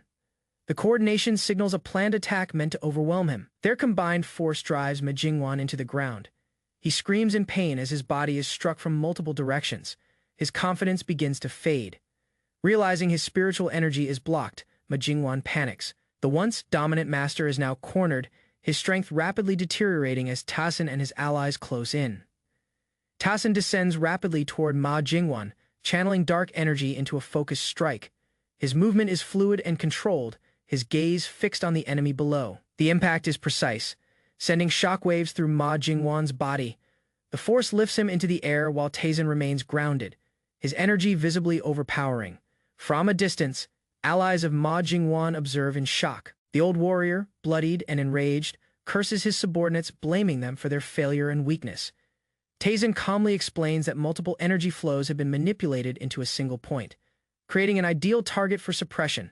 His tone remains analytical, not boastful. He launches another assault, striking Ma Jingwan mid-air with explosive energy. Lightning, like power spirals around them, paralyzing Ma Jingwan's defenses.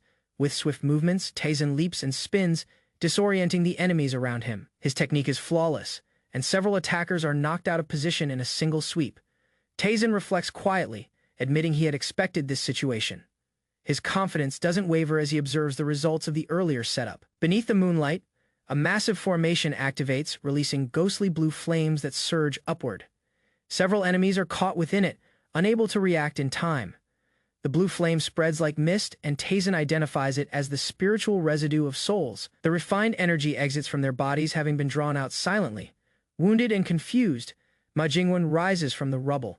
He gasps, demanding to know how Taizan used such techniques, and begins to suspect hidden interference. As his internal energy feels increasingly suppressed, he starts to suspect the presence of a formation. He reasons that something must have been placed beforehand to limit him. Taizan, smiling slightly, confirms the guess without denying it. His calm demeanor frustrates Ma Jingwen further, revealing that everything had been orchestrated ahead of time. Ma Jingwen is visibly shaken. He realizes that Taizan had knowledge of the formation all along, something that should have been a closely guarded secret. Taizan narrates that before the ambush, he was aware of their movements. The enemies had unknowingly distributed their energy across the area, thinking it hidden. Despite their efforts, the overlapping flow of energy had created a tiny gap within that space. Taizan and his allies deployed a suppression formation strong enough to shift the battle's outcome. As the warriors engage, one of Ma Jingwen's subordinates believes that if he fights within the energy gap, the suppression formation will not affect him. He charges forward, confident in his assessment. He unleashes his attack with full force, believing he can fight without limitations. His movements are fierce, and his aim is to prove that the suppression doesn't apply within the gap. But Taizan calmly responds, clarifying that he has been fighting outside the gap. He smirks, revealing that if he had used the gap himself, the fight would have ended long ago. Enraged by the manipulation and revelation, Ma Jingwen's fury explodes.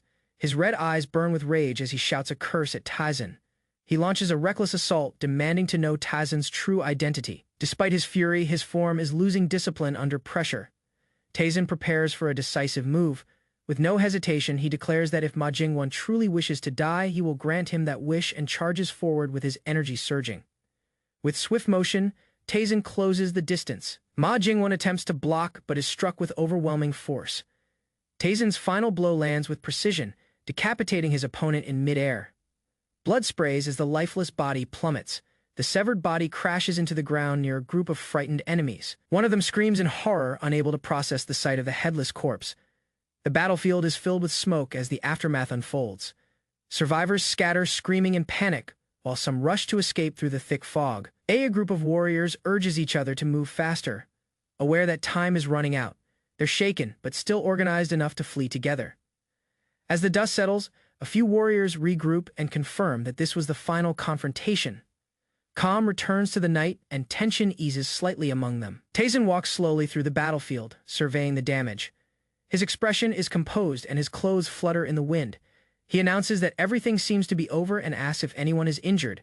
His tone is neutral but concerned. The group turns toward him. Some remain silent, still processing the battle, while others show visible relief. Taizan's presence is reassuring after the chaos.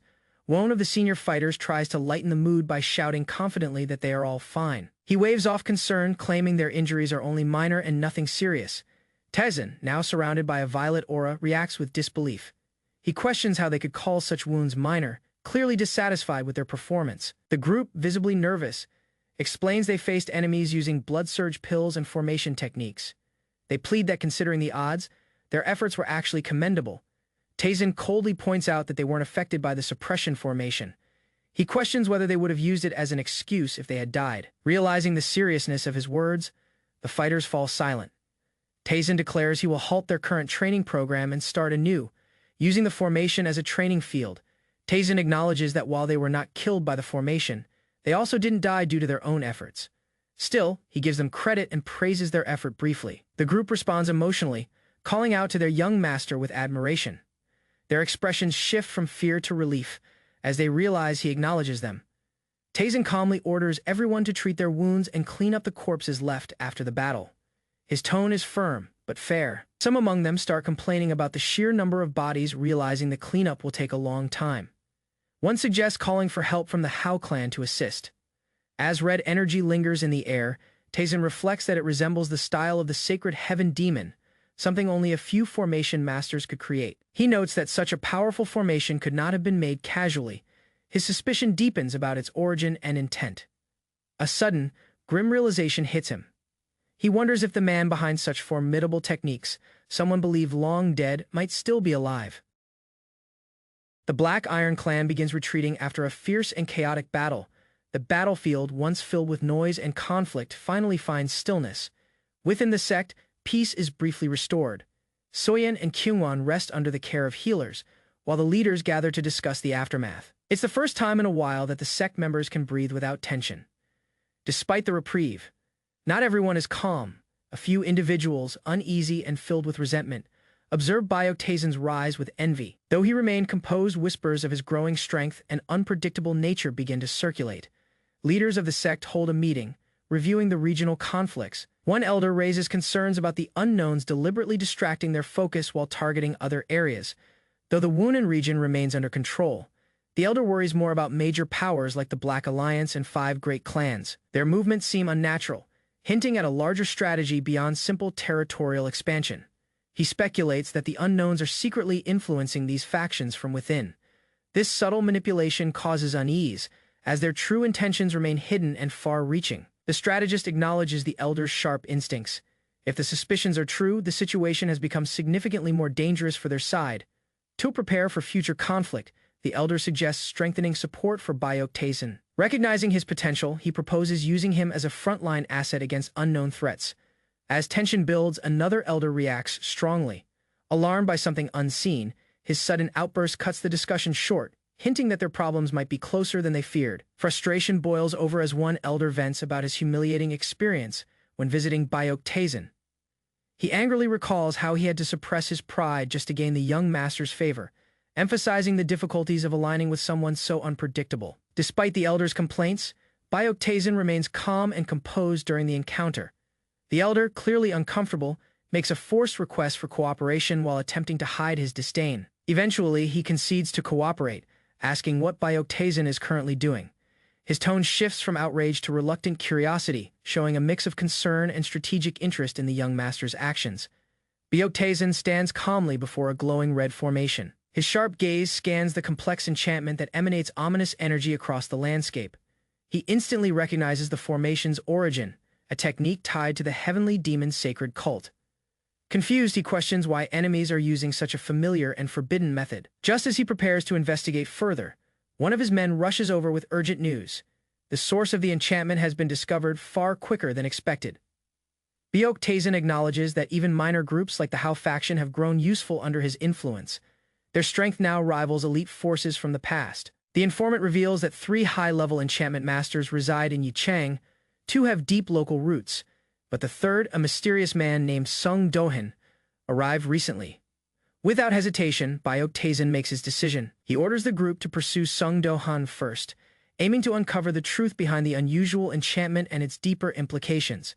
Baektaesun rushes through the forest with his follower after identifying Sung Do-han as a target. Memories confirm the man's past existence, and Baektaesun realizes the situation may be more serious than expected.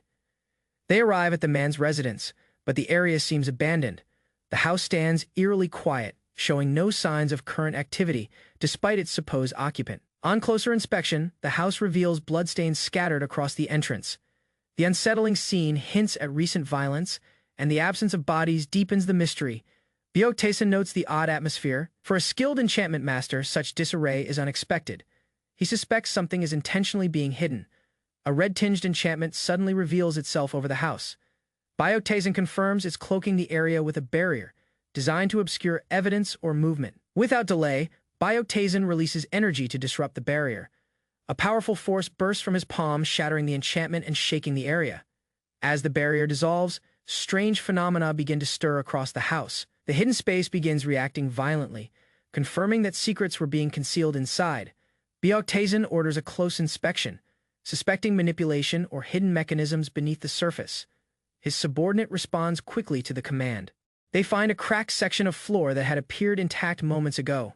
Baektaesun's follower prepares to investigate, knowing it could lead to whatever secrets the enchantment was hiding below. Beneath the cracked floor, Baektaesun's subordinate discovers a hidden compartment containing a small purple vial resting in straw.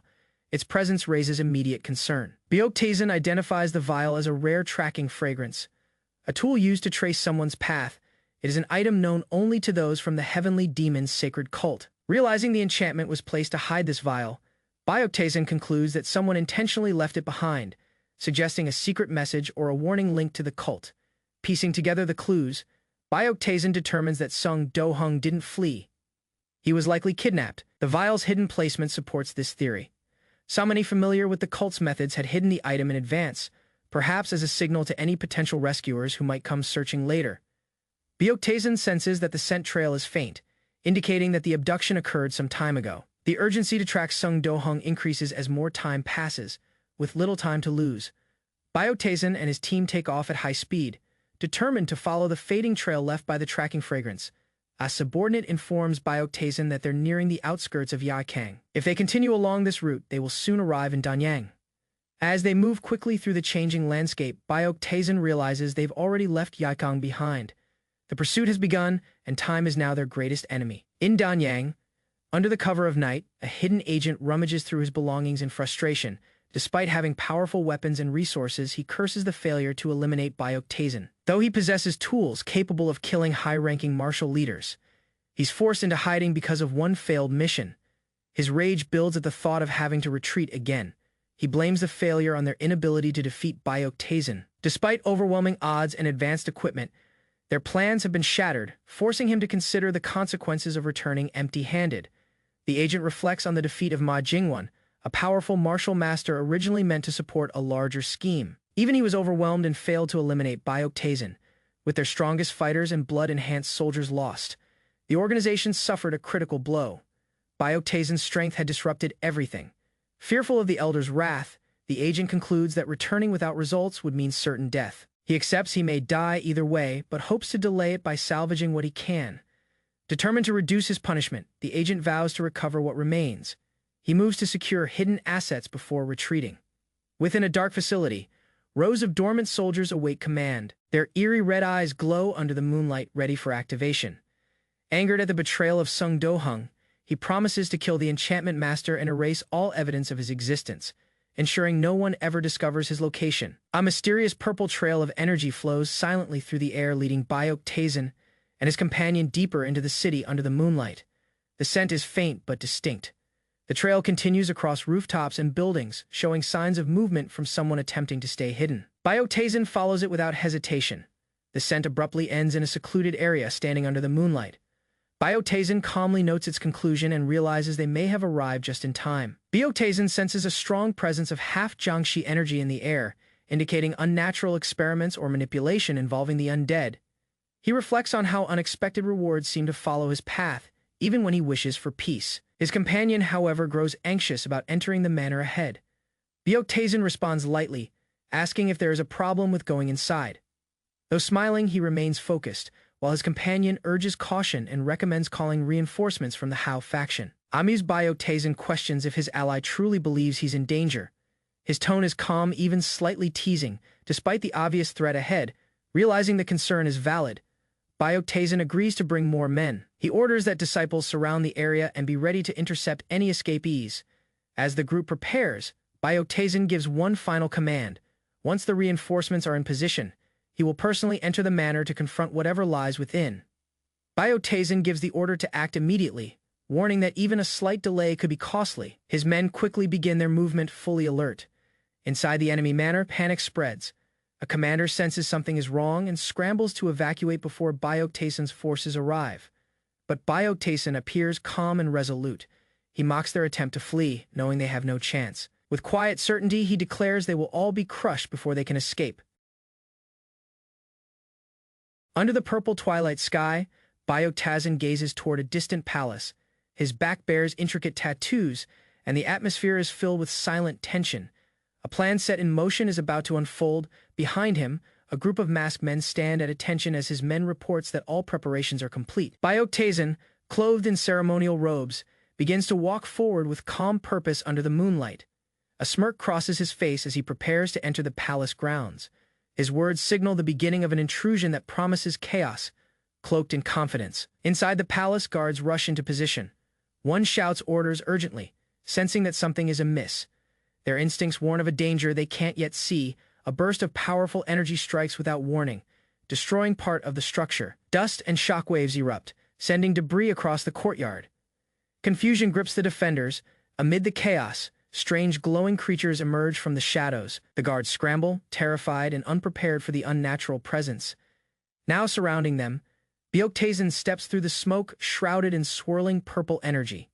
His descent is silent but threatening, as a surge of dark power crackles around him. One of the defenders watches in disbelief, realizing their forces have been neutralized. The overwhelming energy suggests they are facing someone beyond their ability to resist. Byakuya calmly appears, surrounded by demonic aura. With quiet satisfaction, he acknowledges the enemy's effort before taking what is now his.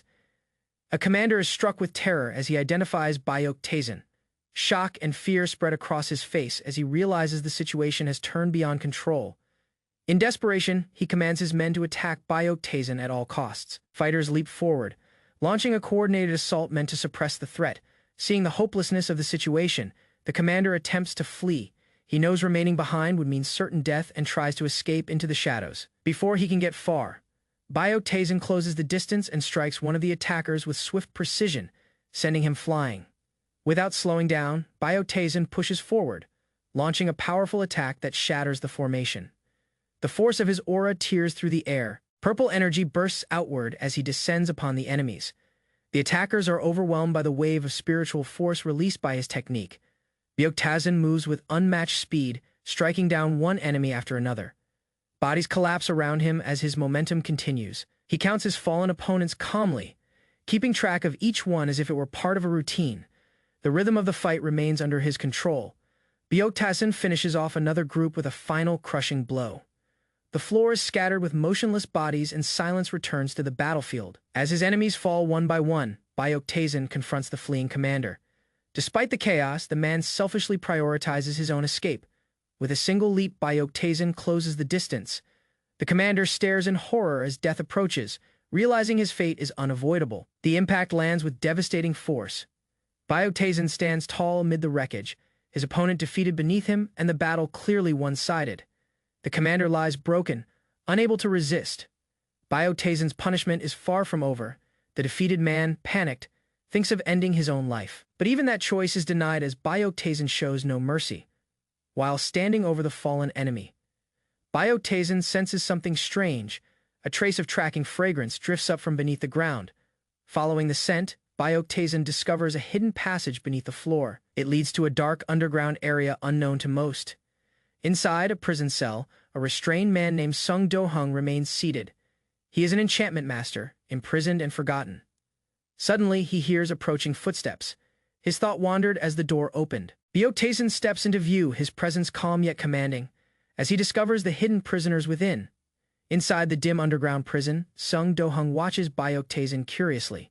He notices that the newcomer doesn't resemble anyone from the faction holding him captive. Recognizing his name called out, Sung Do-hung eagerly responds and asks if the man came from the cult or association. He receives no clear answer, only calm denial. Byakuya's silence creates more confusion, as Sung Do-hung tries to guess his affiliation. Byakuya observes quietly, growing more curious about the organization mentioned. Sung Do-hung impatiently asks to be released and rants about being imprisoned unfairly. He reveals he was dragged into this due to someone named Go Junkwang. Byakuya thinks to himself that Sung is overly talkative. Meanwhile, Sung Do-hung attempts to present himself as valuable, boasting his connection to an elder in the association. When Byakuya admits he doesn't know the association or the elder, Sung Do-hung panics. His expression turns from relief to suspicion, realizing Byakuya may not be who he hoped. Without warning, Byakuya reaches towards Sung Do-hung through the bars. His movements are calm but deliberate, refusing to be misunderstood. Sung Do-hung backs away in shock, demanding to know what Byakuya is doing. The fear in his voice grows as Byakuya stays silent. Byakuya states he will begin with extraction. His firm tone confirms he has a different objective, leaving Sung Do-hung unsure of what comes next. As Byakuya initiates the extraction, Sung Do-hung screams in agony. Purple energy coils around his body as he's overwhelmed by the spiritual force. Sung Do-hung feels as though his very soul is being pulled from his body. The pain is so intense, he loses all bodily control and begins to panic. Desperate to make it stop, Sung Do-hung blurts out the name of his organization, the Heavens Changing Association. Byakuya's eyes narrow at the name. Byeoktaesan reflects on the meaning of the name, an organization daring to defy the heavens. The name itself challenges the natural order. He realizes that such a name directly opposes the heavenly demon cult, implying the group's intent to destroy or replace it. Byeoktaesan recalls his death and now suspects this very group was behind the plot to kill him, the former heavenly demon in his past life. Looking at Sung Do-hung, Byeoktaesan accuses him and his group of being responsible for the heavenly demon's death. His tone carries certainty. Sung Do-hung panics, denying involvement and claiming their plans were never actually carried out. His voice trembles with fear. Unmoved, Byeoktaesan mocks the group's name. He concludes that their so-called elder must be none other than the illusion demon. Hinting at deeper betrayal, Byeoktaesan confirms that Sung Do-hung's group is indeed the one that plotted against the heavenly demon. His spiritual pressure intensifies with certainty. Sung Do-hung panics again, repeating that their group never acted on their plans. But his excuses do little to calm the situation. Byeoktaesan, unmoved, concludes that the elder Sung serves is most likely the illusion demon. Sung Do-hung's face tightens in fear as Byeoktaesan demands the truth. Under threat, Sung Do-hung hurriedly explains the structure of the Heavens-Changing Association and its connection to the illusion demon. Sung Do-hung admits that the group acted to strengthen their own power base, hiding until the time was right to resurface. Byeoktaesan decides that he's heard enough. He warns that if he continues now, Sung Do-hung might not survive the day in one piece. When asked about his identity, Byeoktaesan calmly reveals his name. His voice is confident, revealing no concern over recognition.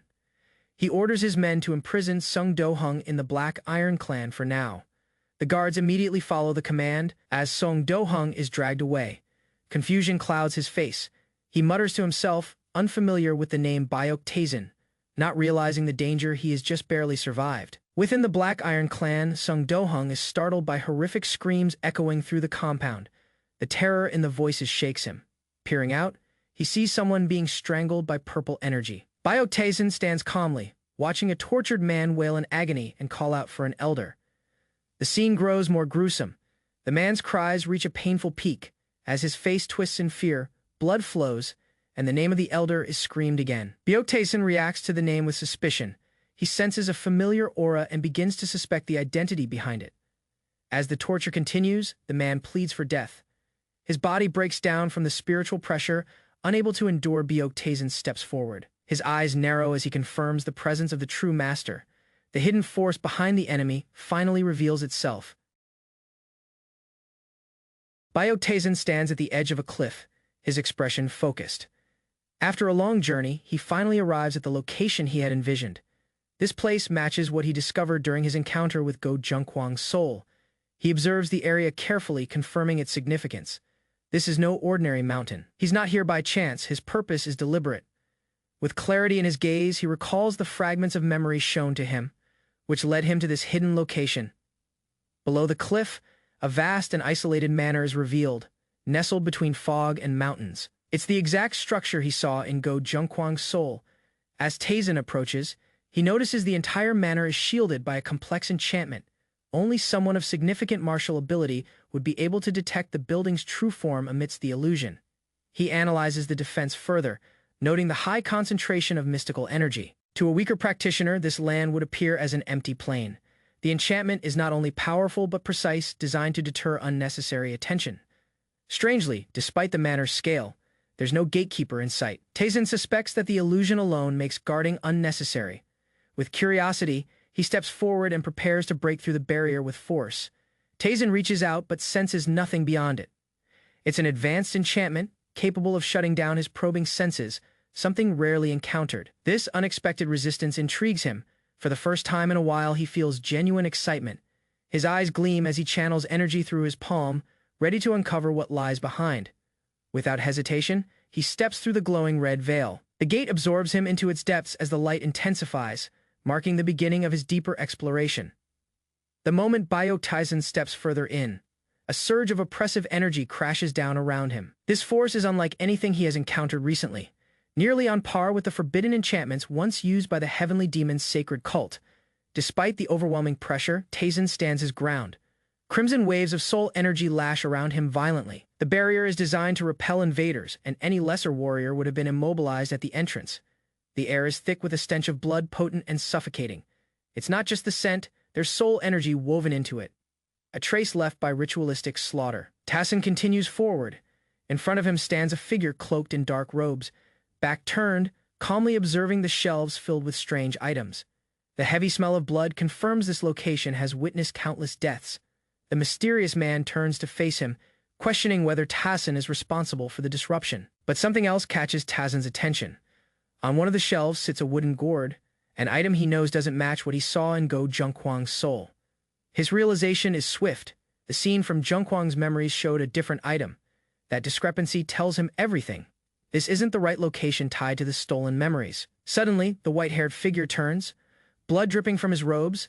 His expression twists into a grin as his glowing red eyes fix on Taisen. Recognizing him instantly, he addresses him by name with unsettling familiarity. Taisen responds casually, mocking the failed attempt to remain hidden. He admits the enchantment was good, but not good enough to fool him. He never expected the manner to be this exposed. The figure, however, remains confused. He claims they were never enemies. With calm bitterness, he questions why Taisen continues to interfere with their affairs, unable to understand his relentless pursuit. Byok Taisen confronts the red-eyed man directly, calling out the hypocrisy of claiming neutrality while disrupting his peace. His calm demeanor shifts as he points out the deception. This figure is not present in the flesh, but is merely a puppet controlled from afar. The man smirks in amusement, impressed that Taisen saw through the illusion so quickly. His curiosity grows as he questions what kind of being Taisen truly is. Someone capable of piercing through advanced soul manipulation without hesitation. Taisen counters the question with one of his own, demanding to know the true identity of the one hiding behind the puppet, subtly challenging the figure's authority and control. Unlike those who reanimated corpses with lingering souls, this one has embedded a soul within a living host, manipulating it like a puppet while preserving their real body elsewhere. His expression sharpens as he deduces the truth. If this is only a remote-controlled vessel, then the real body must be hidden at a safe distance. Red chains of soul energy stretch outward, forming a clear trail away from the puppet body. The soul chain snakes out of the manor and over the surrounding land. It cuts through terrain and villages as it extends, anchoring somewhere far beyond. The chains guide Taisen's senses to a second location, a distant structure engulfed in purple soul energy. There, the true mastermind sits calmly, still cloaked and unbothered by Taisen's discovery. Recognizing this won't be their last meeting, Taisen requests the man's name, certain they'll meet again under different circumstances. The man finally speaks his name, Hyokrian Bigwang. With glowing red eyes and a cruel smile, he confirms his identity, leaving behind a warning as the puppet's presence begins to fade. After revealing his name, Hyokrian Bigwang launches a sudden attack. He declares that knowing his name comes at a cost and hurls a deadly soul-infused strike directly at Byok Taisen. The puppet's body lunges with surprising speed, its hand trailing soul chains as the attack slashes through the air. Bigwang challenges Taisen to block it if he can. Testing the young master's limits in a direct clash, Taisen braces himself and counters swiftly. The two forces collide in a surge of red and white energy. Sparks and shockwaves ripple through the manor as both spiritual powers clash at full force. Despite the strength behind the puppet's attack, Taisen instantly identifies the energy source and disrupts it. Neutralizing the enchantment mid-combat, he prevents further damage. Amazed by Taisen's composure and skill, Bigwang admits his opponent is more dangerous than anticipated. Realizing prolonged battle through a puppet is risky, he decides to retreat for now. With a final smirk, Bigwang's puppet body disintegrates. His voice echoes as the connection ends, vowing they'll meet again. The chains collapse, and the puppet fades into light, vanishing from the chamber entirely. Left alone, Taisen clicks his tongue in irritation. Bigwang's retreat signals a temporary loss. He mutters in frustration, annoyed that his opponent slipped away before a true confrontation could unfold. Back at the distant stronghold, the real Hyokrian Bigwang clutches his head in pain, severing the link caused a recoil. He questions whether he ended it too hastily. As he recovers, a subordinate approaches. Bigwang admits they've lost their largest outpost with unease. He notes that only a martial master of terrifying level could have breached the manor so completely, acknowledging Taisen's strength. In a private chamber, Hyokrian Bigwang reflects on the recent encounter. He admits they misjudged Byok Taisen's strength. That underestimation, he concludes, is why both Seo Dogun and Go Junkwang fell so easily to him. A scene flashes back to Taisen dealing a powerful blow. His strike lands with precision, breaking through the puppet's defenses mid-air. The sheer force sends the body flying violently backward. The puppet crashes to the ground, defeated. Taisen's calm gaze follows the motion, unshaken by the overwhelming attack he just executed. Blood trails across the ground, marking the puppet's end back. In the real world, Big Wang takes immediate action. He orders a full retreat from Wuhan and Yichang. No further efforts will be made to hold those territories. A subordinate expresses shock, asking if the withdrawal should happen right away. Big Wang confirms it without hesitation, noting that they still have the manpower to replace the fallen agents if needed, but they won't risk another defeat. Turning his back, Big Wang makes the strategic decision. They are withdrawing. It's not an act of surrender, but a calculated step back from the conflict. Acknowledging that Taesin's involvement has shifted the balance, Zone's subordinate nervously apologizes for questioning the order. He bows and promises full compliance, recognizing the seriousness of Big Wang's mood. The atmosphere turns cold and tense. Big Wang sighs deeply and repeats a simple statement. He's tired. Exhaustion from recent losses and pressure is visible in his demeanor as he walks toward another chamber. He enters a lavish room where several women await in silence. No further words are spoken, but the retreat signals more than strategy. It shows Hyokrian Big Wang's growing caution toward Byok Tazin. Within the stronghold, a subordinate informs Hyokrian Big Wang that he anticipated Byok Tazin's arrival and made preparations in advance. Calmly, Big Wang acknowledges the effort and settles into his quarters, telling them to let him rest in peace. Big Wang reclines comfortably among the women prepared for him. His tone dark but amused. He murmurs with interest about Tazin, clearly intrigued. Meanwhile, outside the chamber, the sound of a door closing is followed by a sudden and violent cry. Blood splatters outside the building, signaling that someone paid the price for failure. Elsewhere, the scene shifts to the Black Iron Clan, where Tazin returns under a glowing sunset. Clan members greet him warmly as he walks through the entrance. Soso rushes forward, calling out to him, surprised at his late return. She fusses over his well-being. Tazin, relaxed but clearly tired, admits the day was exhausting. Soso eagerly offers to draw a bath and suggests checking his pulse to make sure he's all right. Taesin turns slightly, his expression unreadable. But her concern is genuine and persistent. From across the courtyard, Saren watches with narrowed eyes. She appears composed but contemplative, her elegant attire and sharp gaze hinting at deeper intentions beneath her calm appearance. Internally, Saren reflects on how recent events kept her distance from Taesin. But her goal is clear: she must earn his trust and favor soon before others do. Approaching with a smile, Soren offers to check his pulse in any way he prefers. Her tone is playful, yet her intent calculated. As the self-proclaimed medicine king, she knows how to use charm and skill alike. After teasing remarks earlier, Byok Taesin smiles calmly and tells Saren to come to his quarters that night. She's visibly shocked, unsure if he's serious or joking, her flustered expression giving away her panic. Still processing his response, Saren becomes dazed. A servant snaps her out of it with a question. She nods awkwardly, trying to hide her anxiety. Though she acts confident, she's clearly inexperienced. Later, as she rehearses her instructions, she forces herself to stay calm. Despite telling the maid not to worry, her inner thoughts betray her. She's nervous, unsure of what's actually expected when the moment comes. Night falls. Soran walks slowly through the corridor, her steps cautious and hesitant. She stops before the door to Taesin's chambers, whispering his name to announce her arrival, voice quiet with uncertainty. Standing in front of the closed door, she hesitates. Her heart beats rapidly as she questions her decision. The situation feels surreal and she battles her own anxiety about what might follow. From within, Taesin responds without pause. His voice is calm, commanding her to enter. The door remains closed, but the tone carries enough weight to push her forward without further delay. Saren's hands tremble, her inner thoughts spiral, doubting her readiness. Despite putting on a brave face earlier, she's overwhelmed by the reality of the situation now that she's truly here. Taesin appears in the doorway, unfazed. He stares at her calmly and asks why she's frozen in place. His words cut through her panic, grounded and clear. As he invites her in again, Saren looks up, caught in the moment. The panic softens into resolve. Her eyes widen slightly, not with fear but with determination. Though uncertain, she steps forward, answering his call without another word. Byok Taesin extended his hand, releasing a controlled surge of energy that enveloped Soran. His calm demeanor contrasted the swirling power between them, giving off no sense of aggression. Soran's eyes widened as the unfamiliar force surrounded her. The pressure was overwhelming, not from physical strength but from the closeness and the sheer intensity of his aura. She tried to retreat, but her body froze under the weight of his focus. Taesin closed the distance in an instant, effortlessly bridging the gap between them. His expression was steady, unwavering. Soren, still caught off guard, was unable to resist as he brought her closer within the field of his energy. Tazen's voice remained steady as he instructed her to calm herself. The overwhelming sensation wasn't just fear, it was a loss of control, something unfamiliar to Soren, who had always relied on her composure in difficult situations. She struggled to suppress the trembling, but her proximity to him only heightened her nervousness. Their closeness left no room to avoid his presence. Her heart raced uncontrollably as she realized how easily he had removed her defenses without force. Raising his hand, Tazen focused his energy once more. This time it was not to test or threaten, but to guide.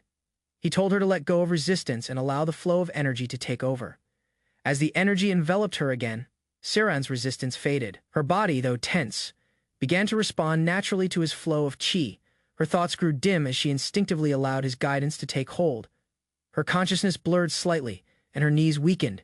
It wasn't exhaustion, it was surrender. The moment she stopped fighting, her body shifted in sync with his control. Finally, Tazen supported her without effort, maintaining the flow of power around her. The moment stabilized into a trance-like state as she rested quietly in his grasp, no longer resisting, fully entrusting her body to him without fear. Byok Tazen stood among fallen corpses, surrounded by eerie soul energy. He reflected calmly, noting he hadn't been consuming human souls recently. The energy yield from ordinary humans was too weak to be worth the effort, especially compared to stronger beings like half Jiangxi. Earlier that morning, someone had approached him with a request. He was asked to evaluate a woman, Medicine King's disciple, who had been facing struggles in her cultivation. The request was presented with sincerity, praising Siren's potential. She was described as a prodigious talent, someone expected to reach the rank of divine physician in the future. Her aptitude and dedication were highly valued by those who trained her. Tazen gave no immediate answer, instead staring into space, considering the implications of involving himself with such a case. The request, while simple, wasn't something he could take lightly. The one making the request laughed, misunderstanding Tazen's silence. He brought up Tazen's past actions, how he had affected their attendants with his strange abilities. They joked casually, unaware of the seriousness with which Tazen considered the situation before him. Teasing continued. But Tazen suddenly responded by reaching toward the man. The threat of repeating his earlier actions made the requester panic and retreat quickly, pretending to have urgent training to attend to. Eventually, Tazen began to examine Siran. As he drew out her soul to assess it, he found something unexpected.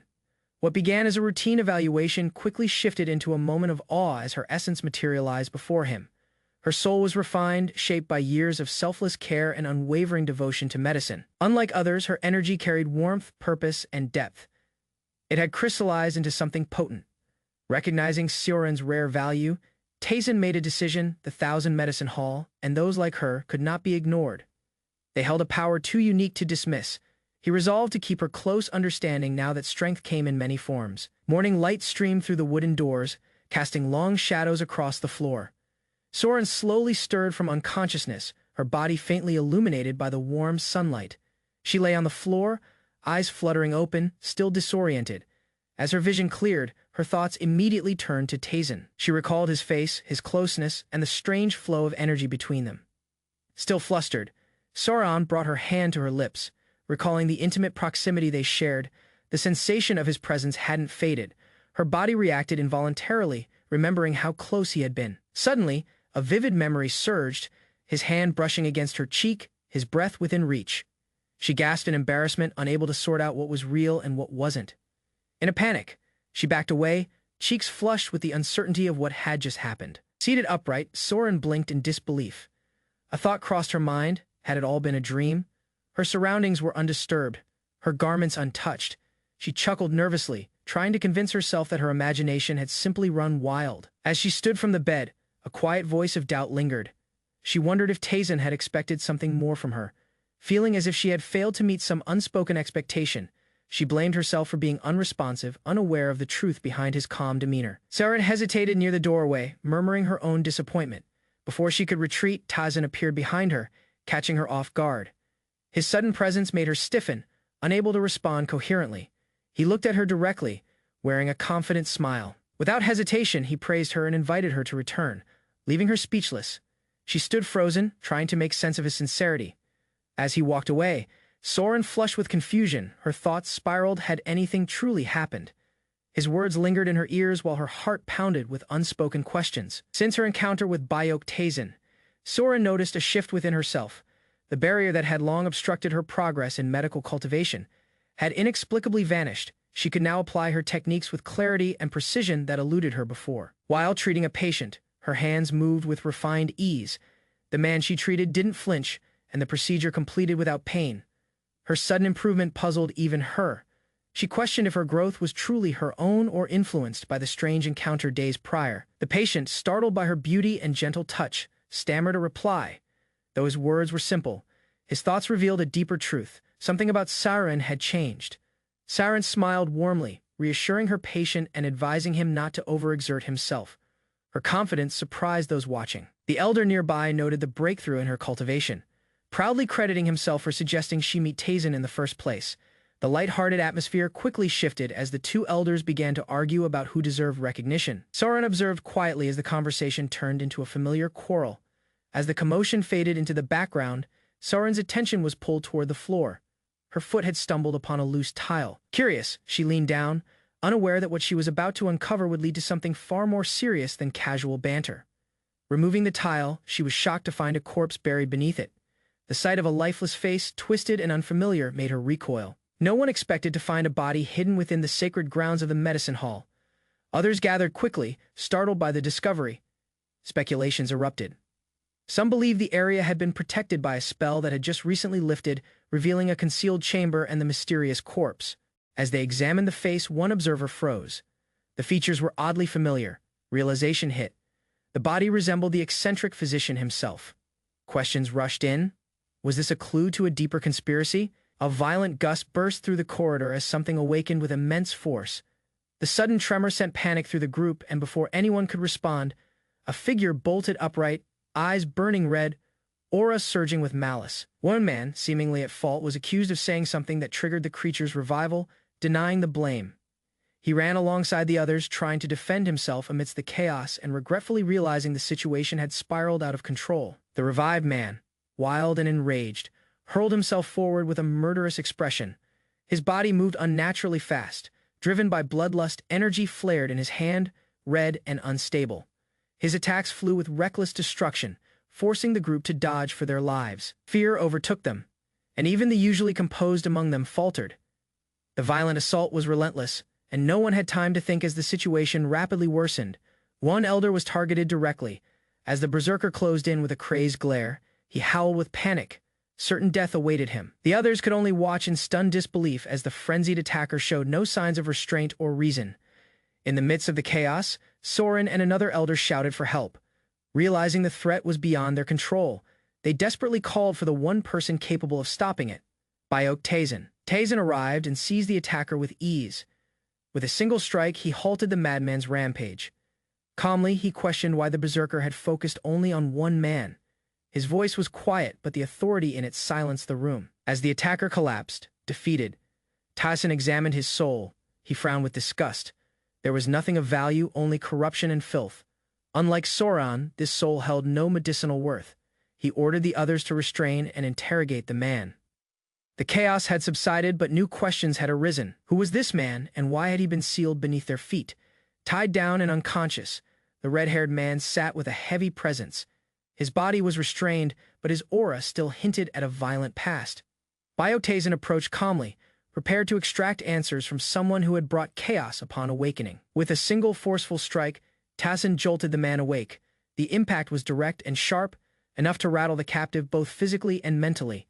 As the man came to his senses, Tazen demanded his name. The pressure in the room was suffocating. Trembling under the gaze of his captor, the red-haired man finally stammered out a name, Jam Guchen. The name rang faintly familiar. Tazen looked to Soren, who confirmed the connection. Although obscure now, the name once belonged to a terrifying figure known as the Crazy Blood Demon, active nearly 5 decades ago. Jam Guchen, in a manic state, proclaimed his identity proudly.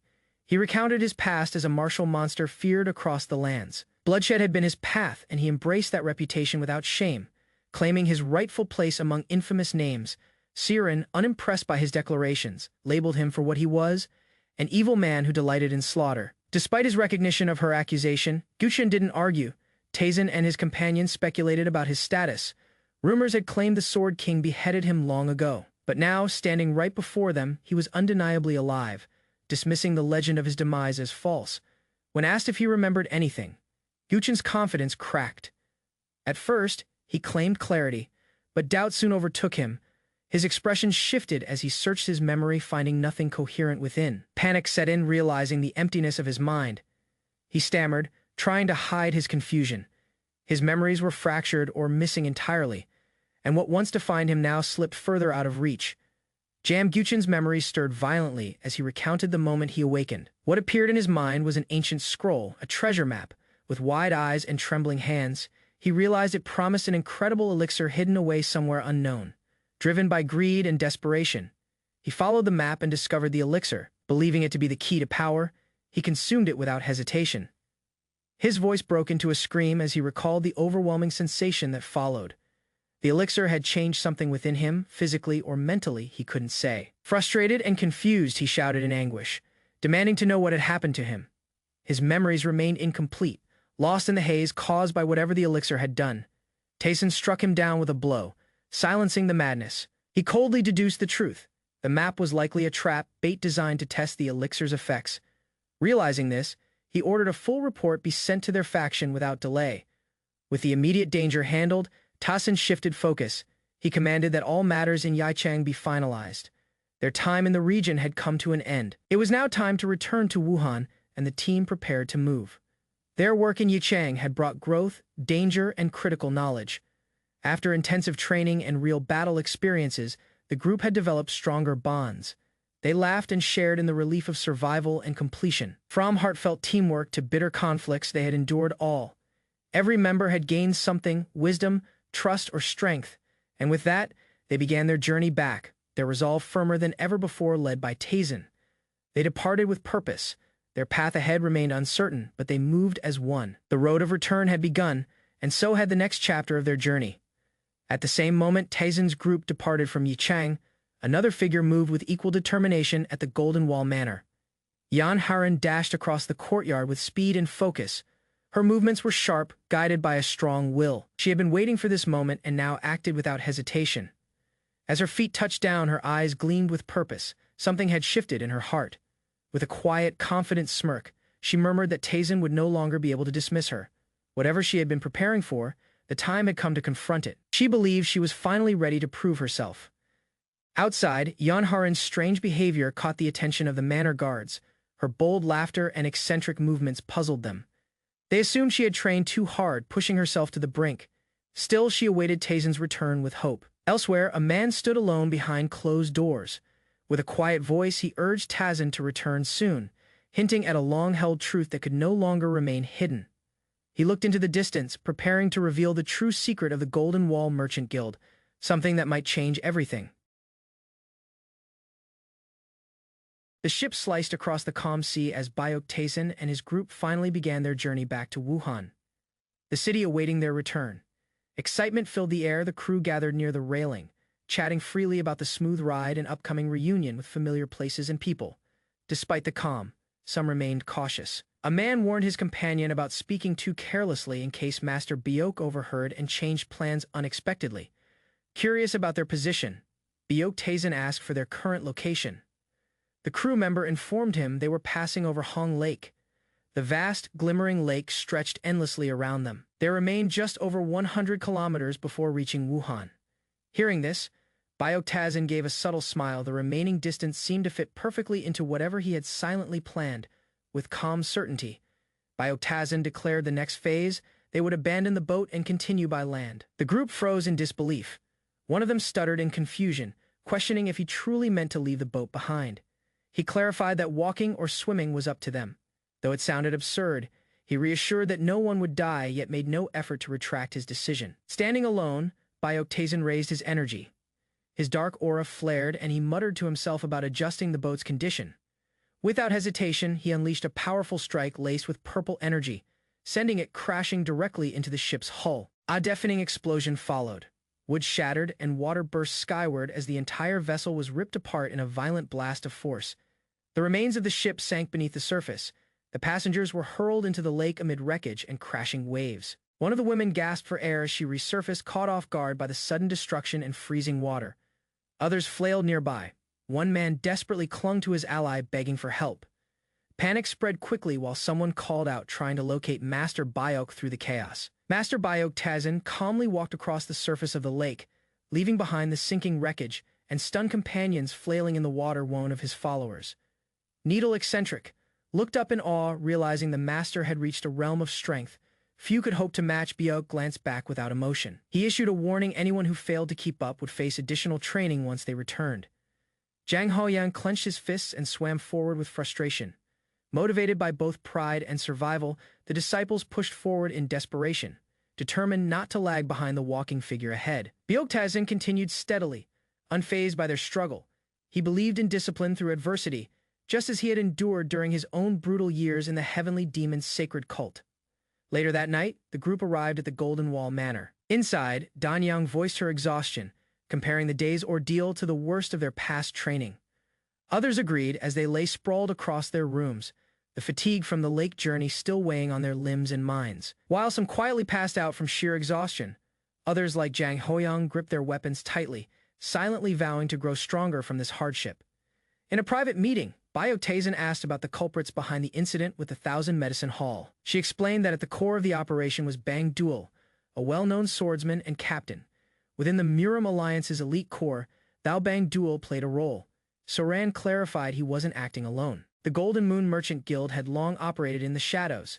Siren had taken countermeasures, starting by shifting the Thousand Medicine Hall's financial burdens to the Hao faction, exposing hidden links in the process. She also guided the Hall to sever ties with the Murim Alliance and considered relocating them to Golden Wall Manor, where safety and independence awaited. Concern arose during the meeting as a man questioned whether Soren would truly be safe from Lady Yan if she moved to the Golden Wall Manor. The topic shifted when Heron's martial growth was mentioned. The speaker hesitated, admitting he had heard unsettling rumors about her strength. He awkwardly confessed it was merely a worried thought. Lady Yan's abilities had reportedly reached a level that made even seasoned fighters nervous. Outside, rhythmic battle cries echoed from the manor's training grounds, where Heron practiced alone with intensity and grace. Master Byok entered quietly and watched her from a distance. Her strikes were fierce, sharp, and executed without hesitation. Her focused training and visible improvement revealed just how diligently she had honed her skills during the group's time in Yichang. Master Byok's eyes widened. In a split moment, he recognized one of Heron's sword movements, shocked by its familiar technique. His thoughts confirmed it. The move was part of the forbidden soul-destroying demonic art once wielded by Sion Haryong, a dangerous technique of the past. Before he could reflect further, Heron noticed his presence. She called out to him in surprise, unaware of the concern brewing in his mind. Master Byok realized that Heron's soul had likely merged with remnants of Sion Haryong's power, altering her technique unconsciously. The resemblance between Heron's movements and the demonic art couldn't be ignored. Feigning calm, Heron welcomed him cheerfully. She assumed he had returned simply to greet her, unaware of his real intentions. Caught off guard, Heron flushed when Byok mentioned she'd be sweating again soon. To her shock, he told her to prepare for more training. Her surprise grew as he clarified that he would personally teach her the soul-destroying demonic sword art. Still holding his sword, Byok's expression turned serious. Heron stared at him, stunned as the gravity of his offer sank in. Master Byok offered a final warning to Heron before beginning her training in the soul-destroying demonic sword art. He made it clear that while powerful, the training was brutal and unforgiving. Though tempted by easier paths, Heron recognized that weaker arts wouldn't offer the same strength.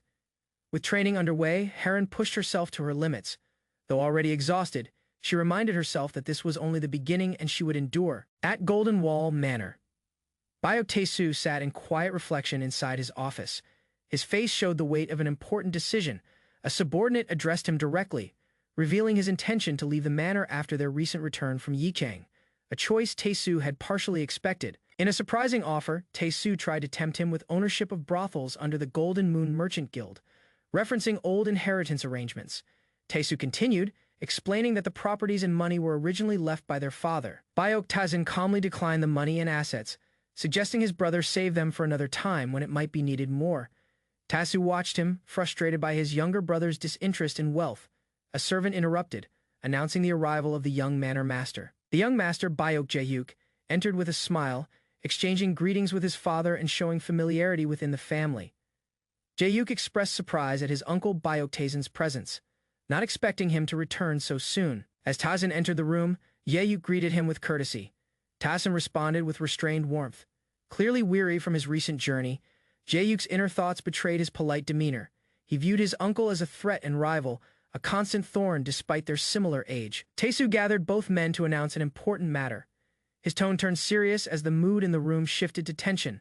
As footsteps approached, anticipation built. All eyes turned toward Tae-soo, waiting to hear the matter that had brought them together. Then Bayok Tae-soo walked toward a hidden shelf in the study, his demeanor heavy with secrecy. Behind the concealed wall, a mysterious energy stirred as he revealed something unknown even to Tazan.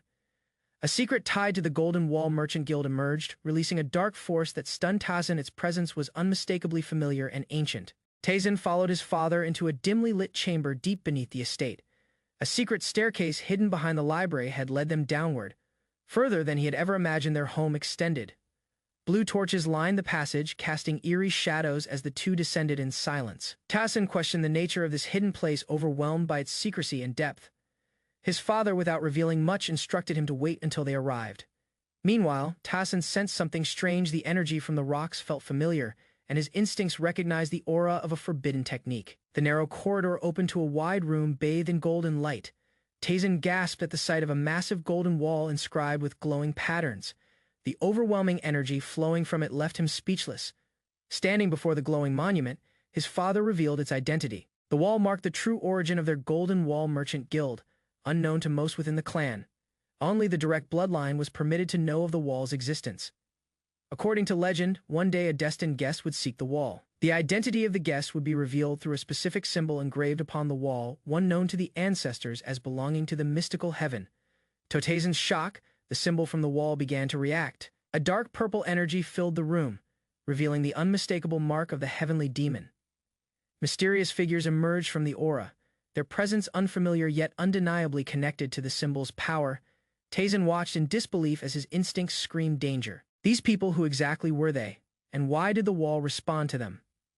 Elsewhere at the same time, a ritual was being carried out. She calmly counted down, her posture controlled and deliberate. As the countdown continued, a man nearby trembled in fear.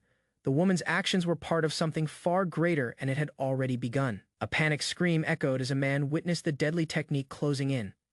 The woman's sword, wreathed in crackling blue energy, struck with precision. With a swift motion, she sliced downward, channeling her power into the spell formation beneath her feet, stabilizing it with practiced ease.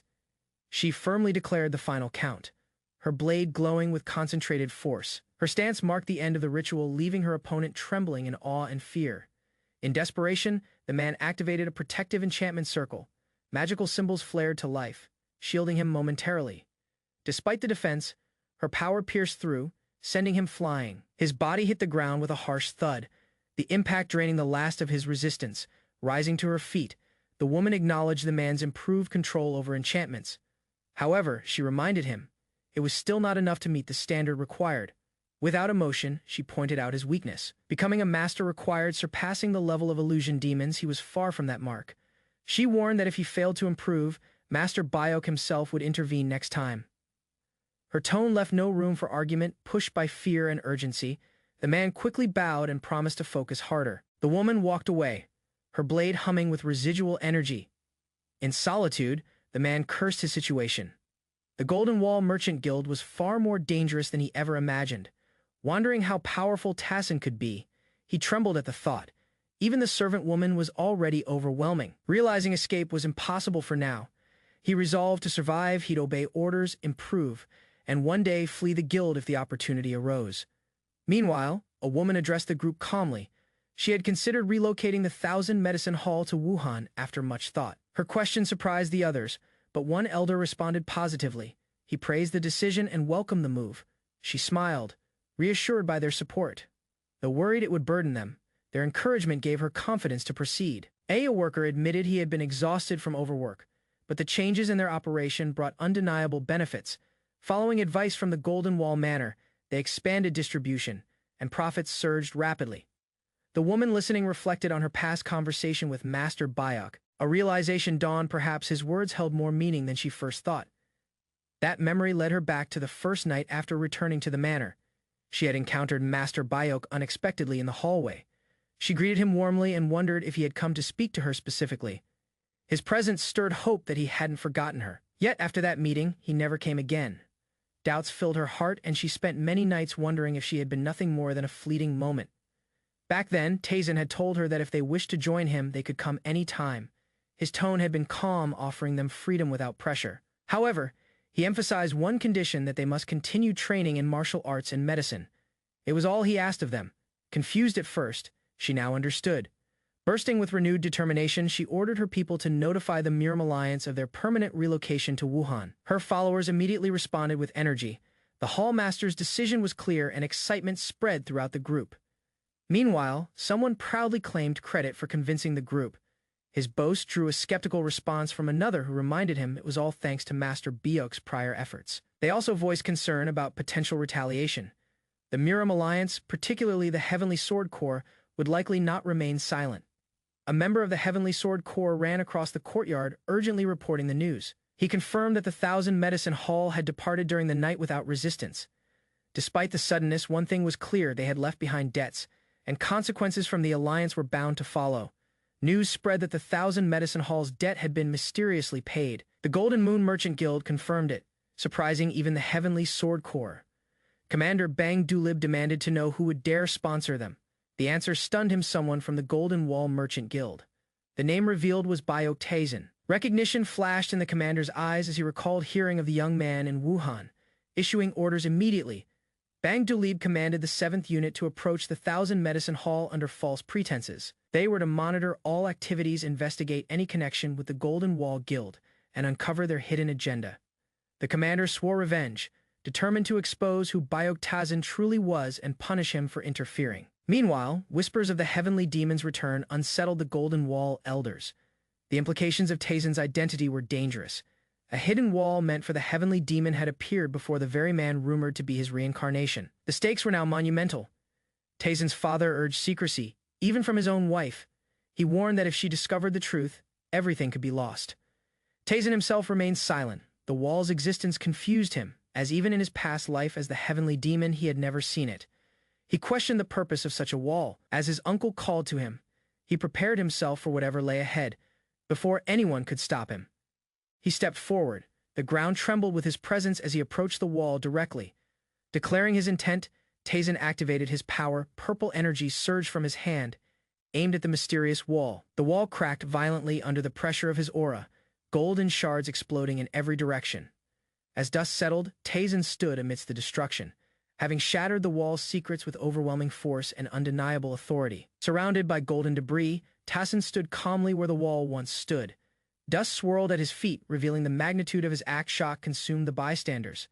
None could understand how he had destroyed a structure believed to be unbreakable. Unfazed, Taizin stated his actions were justified. In his view, even the Heavenly Demon would have approved, and he wasn't expected to return anyway. Disbelief turned to confusion. The clan demanded to know who he thought he was to claim such confidence. Amid the tense silence, Taizin's voice echoed. He revealed himself as the Heavenly Demon without hesitation, as glowing purple energy surrounded him. The truth hit everyone. They stared at him in stunned realization, grasping the weight of his identity. The onlookers stared in disbelief as Taizin, once an unremarkable figure, was suddenly addressed as the Heavenly Demon, a name long thought buried in legend. Shock turned to awe when he casually raised a hand, effortlessly reducing an enormous golden wall to fragments. Witnessing this display of overwhelming power, they questioned whether the man before them was truly Taizin or something else entirely. Calmly, the young man clarified the confusion, revealing that he was no longer just the Heavenly Demon nor merely Byok Taizin, but a fusion of both souls. After his life as the Heavenly Demon ended, his consciousness awakened within Byok Taizin's body. Initially believing he had possessed another, he soon realized the truth. The two beings had merged, creating a new existence altogether, different from his past self. This blended soul allowed him to perceive emotions and thoughts he had never grasped before as the Heavenly Demon, forging unfamiliar connections. Longing for belonging, his first desire upon awakening wasn't conquest or solitude.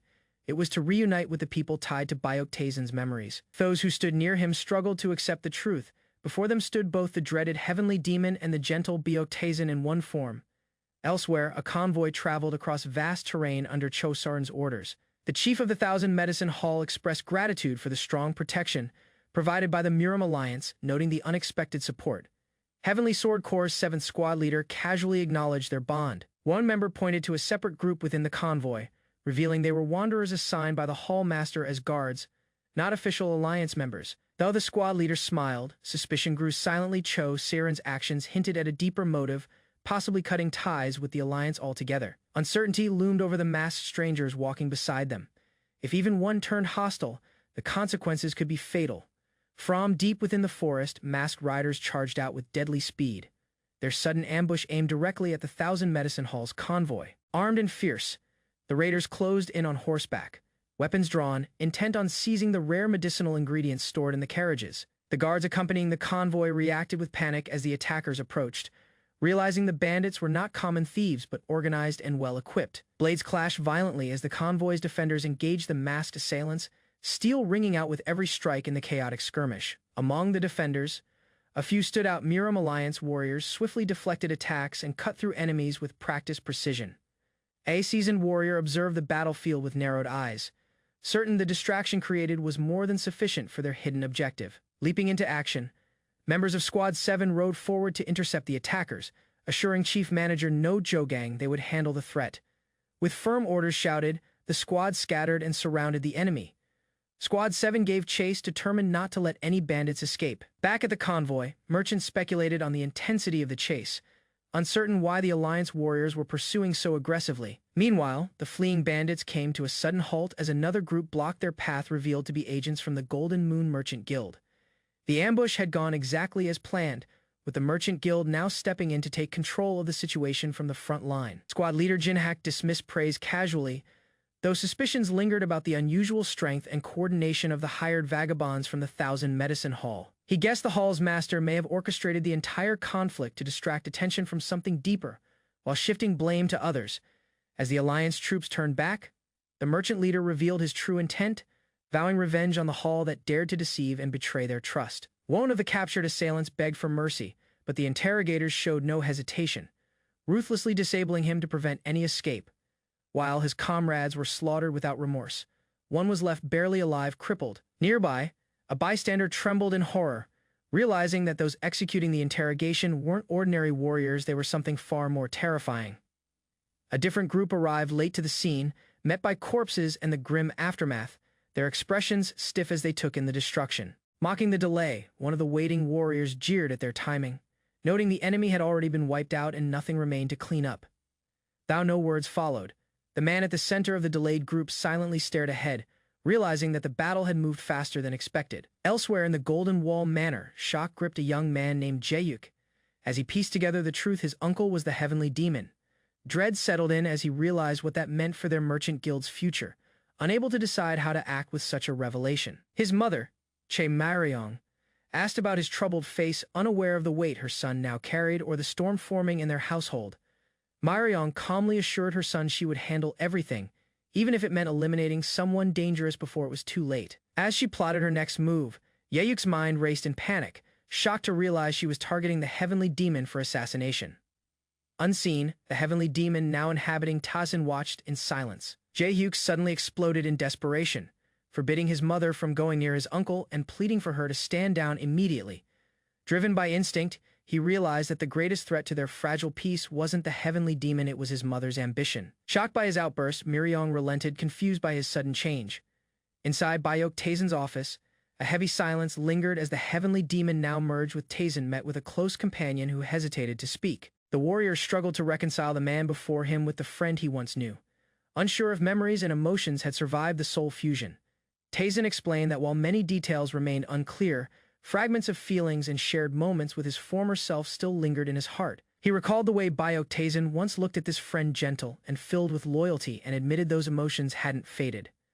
Likewise, the companion remembered how deeply he had respected and trusted Bayok Tazin, unsure whether to feel relief or grief over his rebirth. Eventually, the man smiled faintly, accepting that despite the change, the bond they once shared still existed in this new version of Tazin.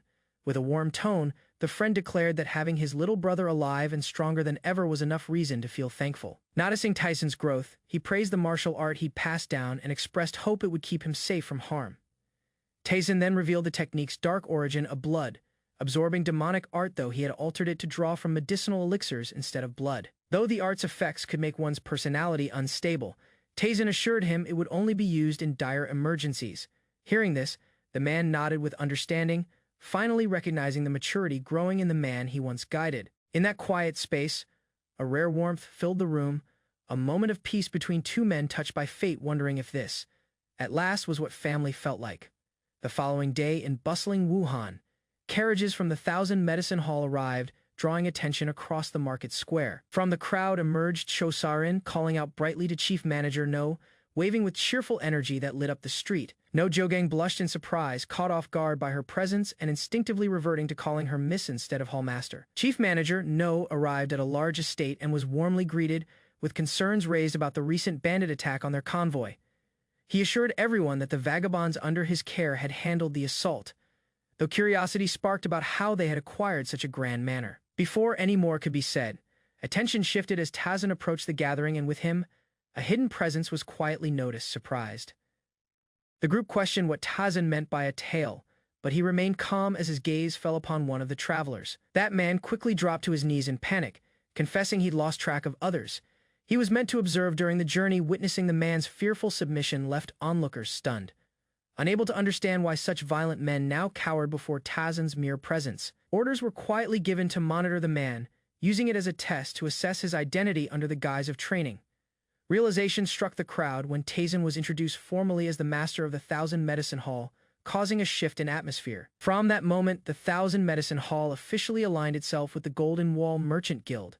A servant inside the estate reacts in shock after overhearing that someone is being followed, his widened eye revealing sudden fear and confusion at the unexpected development. Beyond the main gate, several guards escort a restrained man through the entrance, unaware that their movements are being carefully observed from a short distance. Nearby, an older attendant tied with rope subtly tests the loosened knots around his wrists, while the surrounding commotion distracts everyone from his quiet preparation, taking advantage of the lack of attention.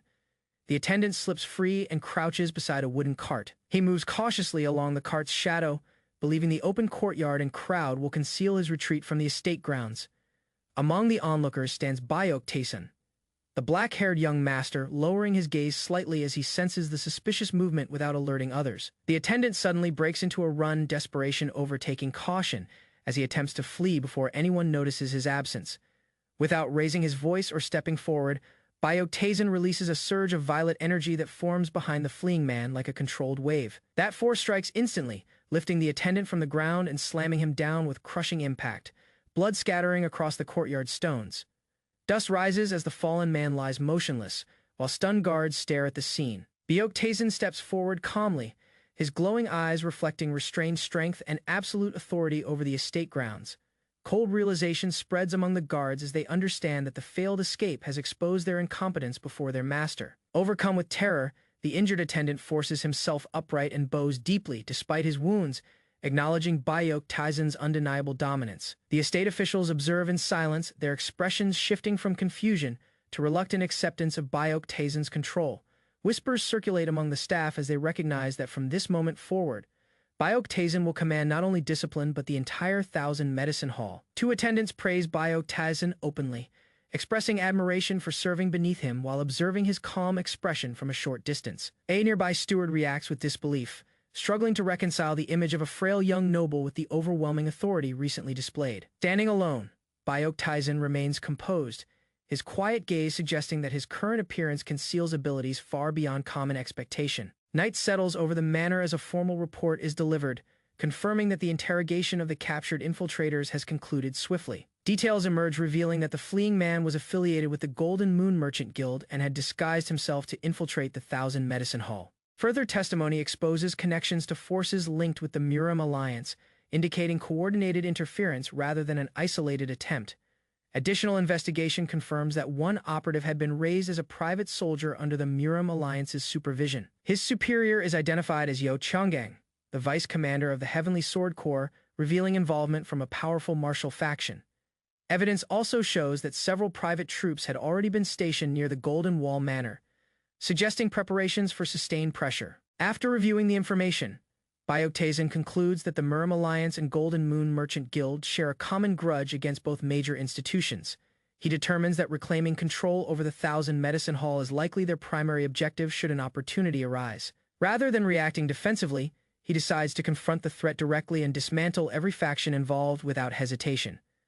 By early morning, activity increases around the estate as personnel prepare to relocate key assets under new directives. Workers carry equipment while attendants await instructions, uncertain about the sudden strategic movement ordered by their master.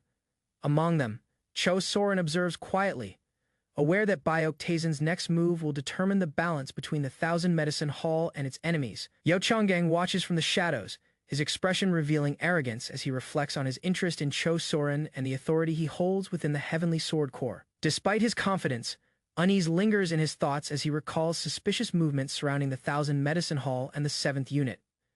Determined to verify matters personally, he orders closer surveillance, unwilling to trust incomplete reports from subordinates. Surveying the city streets, Yo Changgang realizes that the spies he planted have disappeared without explanation.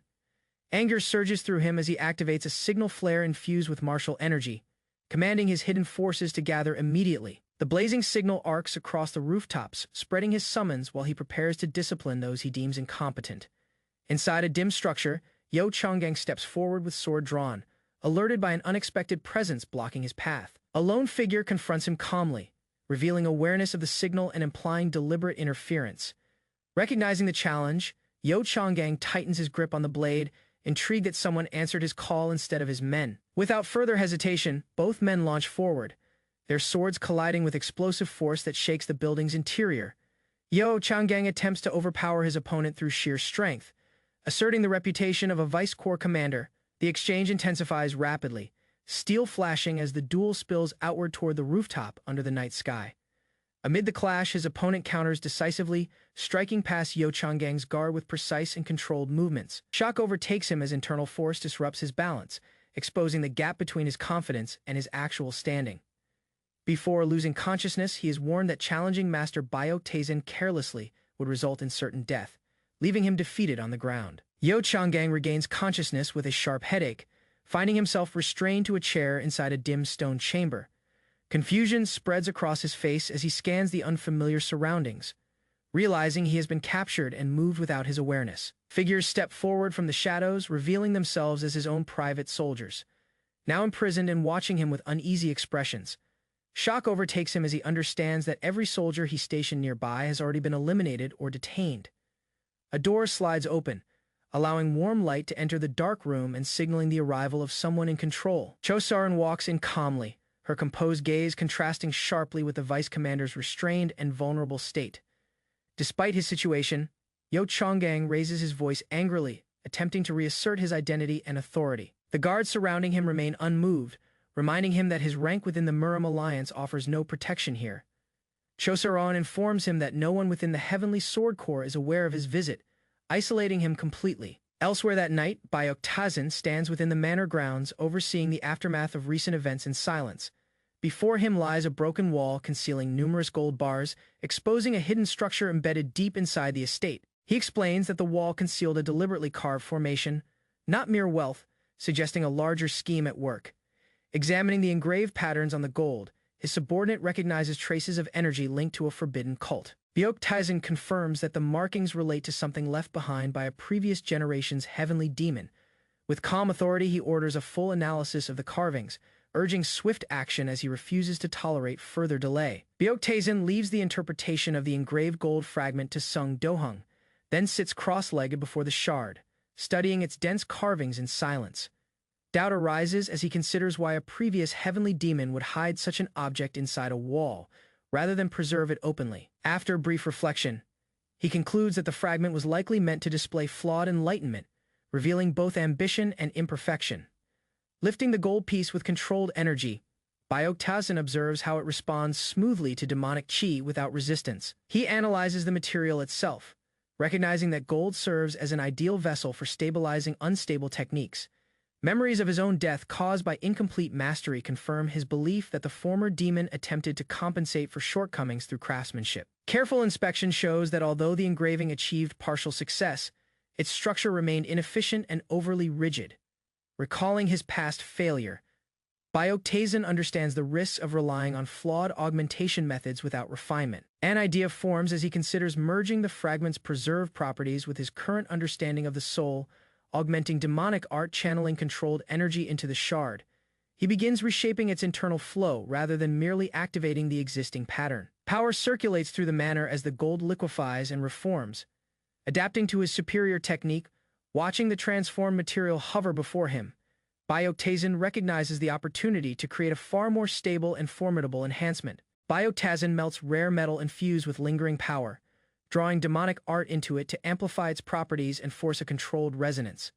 As the energy surges, golden currents spiral around his hands, yet he realizes the unstable force cannot remain contained for long. Considering the imbalance, he reshapes the flowing aura according to soul, augmenting principles, altering the structure so the resonance stabilizes instead of collapsing. Refined energy coils around his forearms, forming solid golden bracers as he calmly observes the transformation taking precise shape. Satisfaction crosses his face when the structure holds, confirming the demonic art has fused seamlessly with the forged metal. A sudden burst of light erupts from the courtyard, drawing the attention of household members startled by the intense radiance.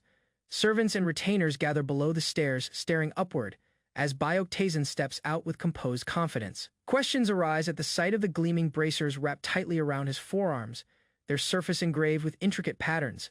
Without hesitation, he states he crafted the item personally, presenting it not as decoration but as deliberate creation. Standing in the courtyard, Bioktazin lifts his arms slightly, allowing the sunlight to reflect off the polished golden surface. A senior retainer studies the bracer carefully, sensing density and balance that suggest practical combat application. With a faint smile, Bioktazin confirms the object's true purpose, implying it was designed for battle rather than ornament. The onlookers exchange uneasy glances, struggling to understand how such an accessory could function effectively as a weapon. Observing the heavy clouds above and recalling the herbs laid out to dry, they worry about potential rainfall disrupting their work.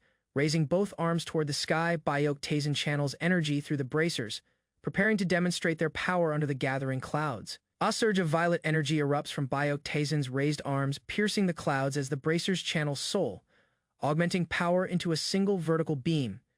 The column of light expands through the sky, tearing apart the dark cloud layer and forming a massive circular gap above the estate. Radiance floods the courtyard as the destructive light stabilizes, leaving a clear opening where the storm had gathered moments earlier. Sunlight pours down through the parted heavens while fading traces of purple energy drift from his outstretched hands. Servants stare upward in disbelief, recognizing that the phenomenon exceeds ordinary martial skill and borders on transcendent ability. Lowering his arms calmly, Bioktazin regards the dispersing clouds as proof that the bracers function exactly as intended. With composed authority, he issues instructions for physicians from the medicine hall to report to his quarters later that night. Confusion spreads among the attendants, their expressions tightening as they attempt to interpret his unusual request. Ignoring their unease, he turns away and announces he will visit the White Flower House before sunset, walking across the courtyard with hands clasped behind his back. Bioktazin leaves the shaken retainers whispering about his growing strength. Anxiety lingers among them as they recall the overwhelming pressure released during the earlier display. Speculation arises regarding how powerful their young master may become if his abilities continue advancing at such speed. At the White Flower House, an elegant pavilion rises prominently over the district, marking a place where influential figures quietly gather. Inside a private chamber, an older woman respectfully briefs Bioktazin about increasing movements from the Miram Alliance and the Black Alliance. She explains that a unit leader connected to the Golden Moon Merchant Guild remains under watch by the Heavenly Sword Corps, signaling deeper political tension. Inside the White Flower House, the matriarch informs Bioktazin that although recent movements were delayed, opposing factions will soon attempt another scheme. She explains that both the Miram Alliance and the Black Alliance are being closely monitored, yet subtle connections suggest hidden forces guiding events. Based on intelligence from the unknowns, she reveals that the Golden Wall Merchant Guild has recently become a direct target. A brief silence follows as Bioktazin processes the implication, recognizing that the long, quiet enemy has finally begun moving openly. The name Hyokrion Bigwang surfaces in his thoughts, tied to ambitions that extend beyond simple guild disputes. Rather than intervening immediately, he decides the situation should unfold further, choosing observation over premature action. With calm certainty, Bioktazin states that those advancing recklessly need not be stopped if they seek destruction themselves. Elsewhere in a dim alley of Wuhan, several figures are hurled violently across the stone ground during a sudden ambush. The attackers mock the fallen members of the Miram Alliance, recalling how other guilds that sided with the Black Alliance disappeared. Bodies lie scattered as the aggressors question whether the victims understand the fate of those previous allies. Fear spreads among the injured men when they are told those groups may have already been reduced to half Jiangxi, surrounded and humiliated. One trembling survivor demands to know the identity of the force crushing them. An older, composed figure stands at the center of the alley, observing the scene with detached amusement. He remarks that opponents always repeat the same desperate questions when confronted by overwhelming strength. Under the fading evening light, the message becomes clear that a calculated purge is underway, signaling the beginning of open conflict in Wuhan. Across Wuhan, members of the Murim Alliance and the Black Alliance begin vanishing one after another, stirring outrage within both factions. Leaders from each side publicly condemn the disappearances, vowing to investigate every corner of the city and recover those taken. As tension spreads, the unrest gradually reaches Bayok Tazin, who had only intended to remain uninvolved. At the Golden Wall Manor, Bayok Tazin walks through the quiet halls at night, his expression calm despite the growing turmoil. A guard hesitates before asking about his late outing, suggesting additional escorts for safety. Before he responds, a young woman steps forward and offers to accompany him personally. Bayok Tazin studies her briefly, noting that her internal energy has stabilized significantly in a short time. After a moment of consideration, he agrees and instructs her to follow without further delay. Curiosity fills her expression when he reveals their destination is a simple inn within the city. The pair arrives at a modest building on the outskirts, its exterior plain and unusually lacking a proper entrance door. Inside, dim lantern light reveals an elderly innkeeper seated calmly across from a lone patron at a wooden table. The atmosphere feels controlled and deliberate, as though the humble establishment conceals deeper intentions. A clay bottle is set down with deliberate force, startling the young woman as she surveys the unfamiliar surroundings. The innkeeper greets them with a measured smile, his tone courteous yet layered with subtle scrutiny. Under the warm glow of lantern light, Bayok Tazin takes his seat without hesitation, aware that this quiet visit marks the beginning of another calculated move. Inside the quiet inn, Bayok Tazin notices his companion's discomfort with the empty interior and worn wooden walls. Sensing her unease, he places his hand on the table and releases a surge of controlled purple energy through his bracer. The force shatters nearby furniture and cracks the floor, deliberately disrupting the calm atmosphere of the establishment. Startled by the explosion, the innkeeper and the young woman react in shock as fragments scatter across the room. Turning toward the entrance, Bayok Tazin calmly states that since his betrothed dislikes the inn, its owner should present himself immediately. The innkeeper protests loudly, accusing him of causing destruction without reason and questioning his conduct. Without responding to the complaints, Bayok Tazin steps forward across the broken planks and debris. He stops before the innkeeper, who attempts to assert authority despite the visible damage surrounding them. Purple light gathers around Bayok Tazin's eyes as he drops the pretense, revealing that he already understands the true identity hidden behind the SA fade. An elderly village chief looks down with cold authority, deciding that persuasion will not silence the arrogant young outsider who disrupted the gathering. Heavy footsteps pound across the ground as armed men rush through the night, responding to the chief's order with disciplined aggression. A growing crowd surrounds a wooden compound, villagers and fighters forming a tight wall, while several rough-looking men grin, eager for confrontation. From above, the village appears completely encircled, rooftops swallowed by a sea of bodies gathering under dim lantern light. Inside the courtyard, the seated black-haired young man, Bayok Tazin, remains calm, while the chief confirms that nearly everyone has assembled. Stepping forward, the chief demands clarification about Tazin's earlier bold claim, asserting control as armed men line up behind him.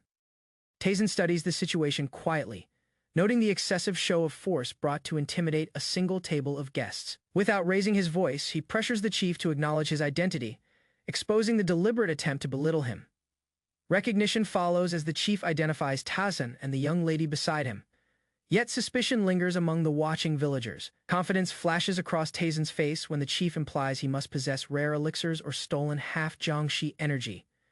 The accusation spreads through the crowd, transforming doubt into hostility as whispers question his martial capability. With torches lifted behind him, the chief suggests that proof of strength would settle everything, tightening the atmosphere. A faint green mist suddenly drifts through the courtyard, seeping into the air around Tazin and his companion. Observing calmly, Tazin identifies the substance as an energy, dissipating poison meant to suppress internal power temporarily. Rather than retreat, he remains composed, prepared to confront the entire assembly, even with his inner energy restricted. Yan Haran of the Yan Manor steps forward with fearless composure, declaring that even without inner energy, ordinary fighters would never overcome her.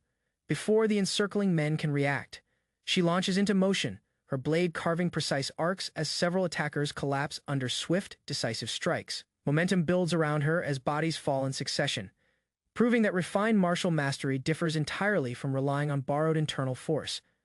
A hardened fighter attempts a desperate counterattack, yet Heron pivots smoothly and slices across his guard, scattering blood into the night air. Surrounded on all sides, she spins through the tightening formation, cutting multiple opponents in a continuous sweeping motion. Shock spreads through the remaining crowd as they realize two opponents are overwhelming superior numbers without hesitation. Leaning against a wooden pillar, Byeok-taesan observes calmly, acknowledging that Heron's training has sharpened significantly since their last encounter. An enraged villager lunges toward him, frustrated by Taesan's indifference amid the chaos. With minimal movement, Taesan releases a concentrated burst of force that sends several attackers flying backward across the courtyard. Heron descends from above with another crushing strike, scattering men beneath her as blood stains the ground. The village chief stares in disbelief, unable to understand how they still fight effectively despite the earlier poison. Confusion deepens when Taesan questions whether the villagers consume some kind of strengthening medicine. Several fighters hurriedly swallow small pills, their faces contorting as unnatural energy begins swelling inside their bodies. Veins bulge and eyes glow as the drug amplifies their strength, replacing fear with reckless aggression. Unfazed, Byeok-taesan recognizes the blood, boosting pills, and remarks that if the surge proves unbearable, he can provide assistance at any time.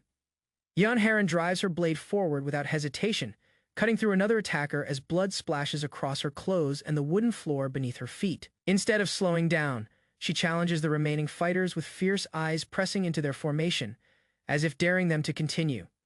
Cries of pain echo through the courtyard while several men collapse in quick succession, unable to withstand her relentless assault. The village chief watches in disbelief, breathing heavily, as the last of his men fall one after another around her.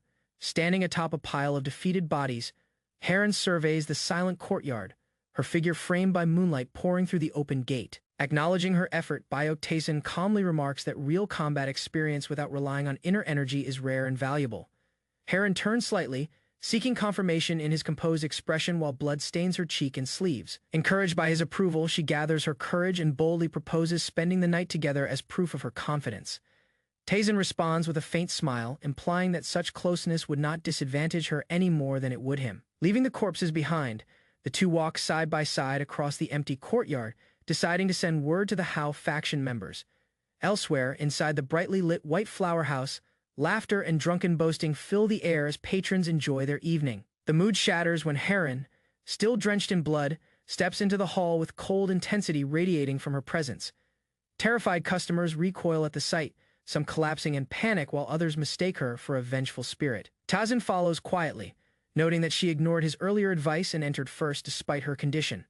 Assessing her calmly, he clarifies that the blood covering her is not her own and orders attendants to wash her properly. Inside the White Flower House, attendants rush to support Yeon Heron while warning others not to stain their clothes with the blood covering her body. Byeok-taesan calmly explains that he visited the back alley where the Blood Axe sect once operated, drawing startled reactions from the staff. When asked who eliminated them, he states plainly that Yeon Heron handled it herself and orders the Hao faction to check for survivors. Servants whisper in awe, realizing that beneath her elegant appearance hides terrifying skill capable of wiping out an entire group. Taesan reflects that the enemies seem connected to multiple hidden factions, not merely a single wandering band. He concludes that the Black Alliance and Muram Alliance will soon investigate thoroughly, prompting immediate obedience from those present. Later, an older woman offers Taesan a room for the night, concerned about the late hour and recent violence. Rejecting rest, he instructs that once Heron finishes bathing, she should be brought to him because they still share unfinished matters. Overhearing this, Heron's thoughts race as she misinterprets his intention, anticipation rising in her bright eyes. In a steamy bath chamber, Heron washes away the thick layers of blood, fatigue surfacing after prolonged use of external techniques. Alone in the warm water, she admits that fighting without inner energy strained her body more than expected. Despite exhaustion, excitement grows as she remembers how long it has been since she spent private time with Taesan. Imagining his presence, she blushes faintly, recalling the intensity of their earlier moments together. Her expectations deepen, convinced that tonight will not end with simple praise for her performance. With renewed determination, Yeon Heron rises from the bath, resolved to make herself impossible for any man, including Byeok-taesan, to ignore. Yeon Heron steadies herself in the bath, declaring inwardly that for now she stands not as a faction leader but as the proud master of the White Flower House. Confusion briefly crosses her face as sudden urgency erupts outside, interrupting her rising confidence and forcing her attention back to reality. Attendants rush in panic, pulling her from the water despite her protests, insisting that immediate matters require her presence without delay. Moments later, Harun approaches Byeok-taesun with lingering hesitation, her earlier boldness replaced by cautious anticipation. Composure returns as she presents herself confidently, intent on claiming acknowledgement for her achievements that night. Observing silently, Taesun studies her calm expression, aware that her expectations now extend far beyond simple praise. Byeok-taesun, the black-haired young master, watches calmly as the woman kneels before him, her obedience masking careful preparation for a planned seduction. Under dim lantern light, she accepts his authority without resistance, positioning herself as instructed while concealing the technique she intends to perform. Confidence fills the room as she silently thanks the White Flower House master in her thoughts, believing the secret art she learned will surely succeed tonight. Raising one arm gracefully, she channels a crimson aura around her fingers, initiating the dance of temptation's first form with deliberate precision. Energy coils around her body as controlled movements intensify, transforming the chamber into a stage for her disciplined and calculated performance. With a final spin, she releases the accumulated force forward, expecting the technique to overwhelm Byeok-taesun's senses completely. Instead of faltering, Byeok-taesun stands unmoved, observing her display with measured interest rather than desire or distraction. Closing the distance in a single step, he presses her back firmly against the wall, reversing the dynamic she worked to establish. Leaning closer, he evaluates her readiness with a faint smile, maintaining full control of the situation without revealing any agitation. Morning sunlight breaks through the window as she jolts awake in confusion, recalling another failed attempt at executing her technique. Embarrassment spreads across her face when she realizes exhaustion overcame her before she could advance beyond the opening form. Seated beside her, Byeok-taesun remarks casually that she fell asleep once more, leaving him untouched by her efforts. Outside, the grand building stands under clear skies, marking the passage of yet another unsuccessful night within its walls. Gently patting her head, Byeok-taesun acknowledges her frustration while remaining unaffected by repeated attempts to sway him. With composed assurance, he invites her to return whenever she feels prepared again, confident that her techniques cannot disturb his steady mind. The young woman reacts with surprise as Byeok-taesun gently pats her head, his calm demeanor contrasting her lingering embarrassment and uncertainty. Turning away without hesitation, Byeok-taesun issues a clear instruction for her to return to the Golden Wall Manor, signaling a shift from personal testing to larger matters. Left alone, she reflects on the previous night's outcome, realizing that staying beside him brought unexpected results and strengthens her resolve to improve. Inside the White Flower House master's office, tension builds as attendants struggle under the weight of numerous tasks and gathered intelligence. Reports from interrogations and ongoing investigations pile up, indicating that the situation surrounding their enemies is becoming increasingly urgent and complex. Byeok-taesun arrives quietly, immediately drawing attention as his presence interrupts the chaotic atmosphere within the room. Observing the exhausted worker, Byeok-taesun notes her condition while maintaining a composed expression, recognizing the strain caused by continuous duties. As she attempts to respond, her strength falters and her body collapses forward, unable to sustain her effort any longer. Without hesitation, Byeok-taesun catches her and lifts her effortlessly, prioritizing her condition over the incomplete report she intended to deliver. Carrying her through the hall, Byeok-taesun announces that she will temporarily take charge of the establishment, indicating a calculated delegation of authority. Another attendant acknowledges his decision while observing his composed control, recognizing the shift in leadership responsibilities. The woman in his arms remains unconscious as he proceeds, her exhaustion highlighting the intense demands placed upon the organization. Raising his hand, Byeok-taesun channels a surge of dark energy, directing it into the weakened woman to stabilize her condition. The power flows through her body in controlled waves, restoring her strength while demonstrating his overwhelming mastery of internal energy. Standing beneath the sky, Byeok-taesun releases the remaining energy outward, his calm expression unchanged as the surroundings tremble under his restrained power. The silver-haired woman steadies herself as the lingering energy settles within her body, astonished by the strength now circulating through her meridians. Realization dawns gradually, and she concludes that Byeok-taesun's intervention has completely restored her vitality beyond its previous limits. Another attendant formally acknowledges the new faction leader, understanding that his rise will inevitably reshape the balance among the women serving under him. Under the bright sun, the silver-haired woman laughs freely, her renewed condition filling her with confidence as preparations for a meeting begin. Beyond the main building, a separate group quietly confirms Byeok-taesun's absence, interpreting the situation as an opportunity to act. With weapons drawn and momentum building, the intruders charge toward the White Flower House, intent on creating chaos before resistance gathers. Hearing the commotion, Bayok-Tazin pauses mid-step, sensing hostile intent approaching the manor's perimeter. Armed attackers rush through the gates, shouting threats as they attempt to overwhelm the defenders with sheer aggression. In a single decisive motion, Bayok-Tazin counters, striking down a charging enemy and demonstrating the lethal gap between them. A surviving guard urgently reports that numerous enemies have stormed the White Flower House, outnumbering the two house masters stationed inside. Anger flickers across Bayok-Tazin's eyes as he recognizes the insult carried by such a reckless assault. Identifying the situation as a deliberate ambush, he prepares to respond personally rather than rely solely on subordinates. Within the courtyard, defenders clash violently with intruders, steel colliding as commands echo through the chaos.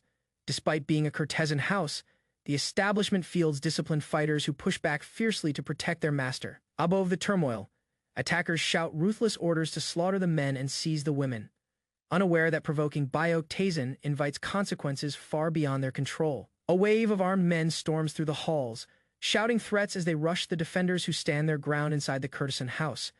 Mocking laughter spreads among the attackers when they realize the resistance is fiercer than expected.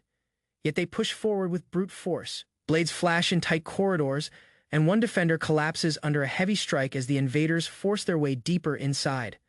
Bodies lie scattered across the wooden floor while the remaining assailants regroup near the staircase, convinced they have secured the lower level. Our rough count of casualties satisfies them, and they begin searching for the housemaster, believing the strongest opponents have already fallen. Confidence swells as they declare the path clear and move upward, unaware that a far greater threat is approaching. Suddenly, several men are hurled aside by unseen force, crashing into walls as crimson arcs streak across the stairway. Panic erupts when they recognize the White Flower House master standing firm, her movements precise and deadly. Confusion spreads among the attackers as they realize the intelligence they relied upon never mentioned her martial prowess. The two women assess the chaos quickly, suspecting the timing of the assault was chosen deliberately. Whispers of doubt emerge among the invaders as they question whether the absence of Bayok-Tazin was part of the enemy's plan. A low, unfamiliar resonance begins vibrating through the air, drawing uneasy glances toward the open sky. Without warning, a colossal pillar of violet energy descends from above, striking the courtyard with overwhelming force. Explosive light engulfs the compound, scattering enemies and tearing through their formation as shockwaves ripple outward. Amid the fading glow, the women stare at the devastation in stunned silence, sensing that only one person could command such terrifying power. A massive surge of violet energy engulfs the White Flower House courtyard, forcing the silver-haired woman to stare upward as shockwaves scatter debris across the compound. From a distance, Bayok-Tazin lowers his hand slightly, assessing the destruction and realizing he deliberately restrained the blast to leave several enemies alive. Dark power gathers around his eyes as anger settles in, signaling that the assault has provoked a response far beyond measured restraint. Inside the royal court, Roman accepted the king's decision to begin open-ranking battles across Cairo Kingdom. Officials explained challengers could fight endlessly, replacing higher-ranked warriors after proving victory through direct combat and endurance. Understanding those rules, Roman chose to enter the ranking battles, determined to demonstrate his strength before the entire kingdom. Several nobles observed Roman's decision with surprise, recognizing his confidence after defeating Hector during the recent war. Experienced commanders approved his request, believing no one should prevent Roman from proving his true ability through fair competition. Meanwhile, Roman declared he would decide his future only after finishing every ranking battle and measuring his limits. Later, an elderly noble calmly poured wine while reflecting on Roman's unexpected rise following the battlefield victory against Hector. Remembering earlier decisions, the old man realized sending Roman to the southern front had completely changed his destiny. Across the table, Roman accepted the drink while quietly considering how every hardship had shaped his current achievements. Instead of celebrating, Roman described the war as valuable experience because stronger opponents still existed beyond Cairo Kingdom. Hearing that conviction, the elderly noble listened carefully as Roman revealed his intention to challenge the open-ranking battles. Confident in his growth, Roman explained he wanted to test his current strength against every powerful knight within Cairo. After reaching the highest position, Roman planned to search beyond the kingdom for even greater warriors awaiting future battles. Unlike his previous role, he intended to stop serving merely as another person's weapon and forge his own path. With firm resolve, Roman prepared to become an independent force, whose name would influence the kingdom through unmatched achievements. Hearing Roman's ambition, the elderly noble admitted he once dreamed of becoming the strongest before accepting reality's limits. Recalling powerful warriors from his youth, he explained those encounters convinced him to treasure his peaceful life instead. After a brief pause, the noble revealed he had a daughter and devoted himself entirely to raising her alone. Unexpectedly, he proposed introducing his daughter to Roman, leaving the young warrior visibly surprised by the sudden suggestion. Rather than forcing marriage, the noble explained Roman's recent actions reminded him of extraordinary heroes from earlier generations. Although Roman lacked their natural gifts, the noble believed his determination deserved recognition beyond ordinary expectations. Confident in Roman's character, the noble promised only to arrange a meeting instead of deciding their future immediately. Furthermore, he asked Roman to accept his proposal only after both young people sincerely understood each other. Before ending the subject, the noble urged Roman to remember those words while considering every decision ahead. Smiling with confidence, the noble revealed he had quietly supported Roman from both the past and present, whenever Roman wished to stand beside him. Every resource within the Cairo kingdom would become available without hesitation. Finally, he declared Roman possessed overwhelming value, describing him as someone capable of changing the kingdom's balance of power. Elsewhere, the kingdom's four greatest powers each developed strong ambitions to recruit Roman into their own influence. Soon afterward, Count Gregory and Count Denver presented remarkable offers, hoping to secure Roman before their rivals succeeded. Nevertheless, Roman, who carried the identity of the heavenly demon Baek Jong-yuk, refused serving beneath anyone's command. Late that night, Roman returned safely to the Dmitri estate where his loyal servant rushed outside with overwhelming relief. Without caring about appearances, the elderly servant carefully checked Roman for injuries after hearing frightening news from the southern front. Seeing Roman unharmed eased his worries, while Roman calmly reassured him before ending the emotional reunion with quiet confidence. A few peaceful days later, Roman relaxed with tea as the servant hesitated before asking an unexpected personal favor. Gathering his courage, the servant respectfully requested that Roman meet young Master Loren because the situation seemed increasingly serious. After receiving permission, he immediately headed toward the capital mansion, hoping to understand Loren's hidden troubles before matters worsened. Arriving at the mansion, the servant met Loren, whom he had raised alongside Roman since both were young children. Observing Loren's uneasy expression, he sensed deep concerns and politely encouraged him to speak without holding anything back. Instead of avoiding the subject, Loren asked whether something important had happened to Roman during his recent absence from home. Patiently, the servant explained every rumor spreading through the capital, including Roman's victory over Hector and remarkable battlefield achievements. He confirmed the broken engagement, the conflict with the Barco family, and Roman's decisive role in protecting the southern front. Listening to every detail, Loren realized those unbelievable stories were genuine events rather than exaggerated rumors shared throughout the kingdom. Remembering Roman's transformation, the servant believed his changed behavior had brought unexpected happiness to everyone within the Dmitri household. Family members gradually regained hope because Roman's strength, responsibility, and leadership continued improving their lives after every challenge he overcame. Meanwhile, Loren remained silent, recognizing Roman had become a completely different person whose achievements exceeded everyone's expectations and admiration. Hans encouraged Loren to meet Roman personally, believing seeing his brother would answer many lingering doubts and worries. Startled by the suggestion, Loren quickly refused because facing Roman after everything that happened felt too difficult. Watching Loren leave, Hans reflected that every Dmitri brother possessed different personalities, while Loren remained the most sensitive. Later, Hans visited Roman and quietly explained his belief that Loren was suffering from bullying at the academy. Although Loren seemed eager to seek help, pride and uncertainty prevented him from asking his older brother directly. After considering the situation, Roman remembered Loren was still the youngest sibling and deserved guidance despite growing independence. Finally, Roman agreed to meet Loren once, bringing great relief to Hans, who appreciated his thoughtful decision deep inside. Roman admitted the meeting happened mainly because he respected Hans, whose loyalty never wavered toward the family. Meanwhile, elsewhere, influential figures discussed delayed efforts to recruit Roman, but refused to abandon their ambitious plans completely. Another noble concluded that gaining Baron Dimitri's trust remained the best path toward securing Roman's future cooperation. Confident in that strategy, he believed Baron Dimitri would eventually welcome anyone approaching with sincere intentions and careful planning. At the same time, Roman unknowingly became the center of growing political interest as powerful nobles competed for his allegiance. Watching Roman's achievements from afar, Chris realized the kingdom's strongest warriors deserved greater recognition and respect. Believing those talented fighters could strengthen Marquis Benedict's faction, he considered recruiting them before rivals reached them first. Recalling Roman's overwhelming battles, Chris accepted their extraordinary abilities and hoped cooperation would benefit everyone involved together. Training with his sword, Chris reflected on his dream of surpassing Roman through constant effort and steady improvement. Remembering Roman's incredible duel against Butler, he admitted their strength differed beyond anything he had previously imagined. Although shocked by those memories, Chris continued practicing because abandoning his goal would only prove his weakness instead. Following Roman's example, Chris recognized his own rapid growth during recent months through discipline and continuous observation.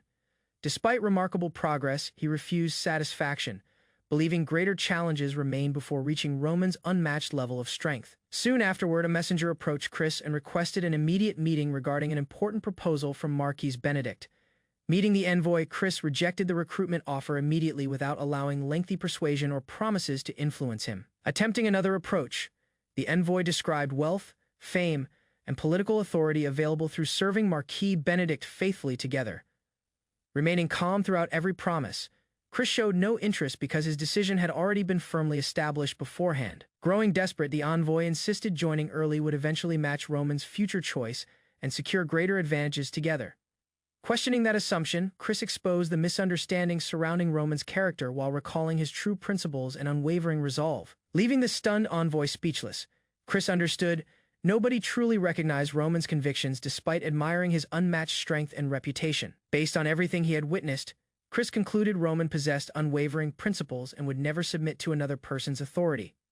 Confident in that belief, Chris rejected every recruitment attempt, insisting no reward could persuade him to abandon Roman's leadership. Before departing, Chris warned the envoy that recruiting Roman's loyal companions would fail because every soldier shared identical conviction. Ignoring Chris's confidence, the envoy dismissed those words, believing nobody would willingly reject extraordinary wealth, fame, and lifelong security. His confidence vanished when another warrior declared Roman meant everything to him and serving another master remained completely impossible. The envoy stood speechless, realizing fierce loyalty toward Roman extended beyond Chris and reached every trusted subordinate nearby.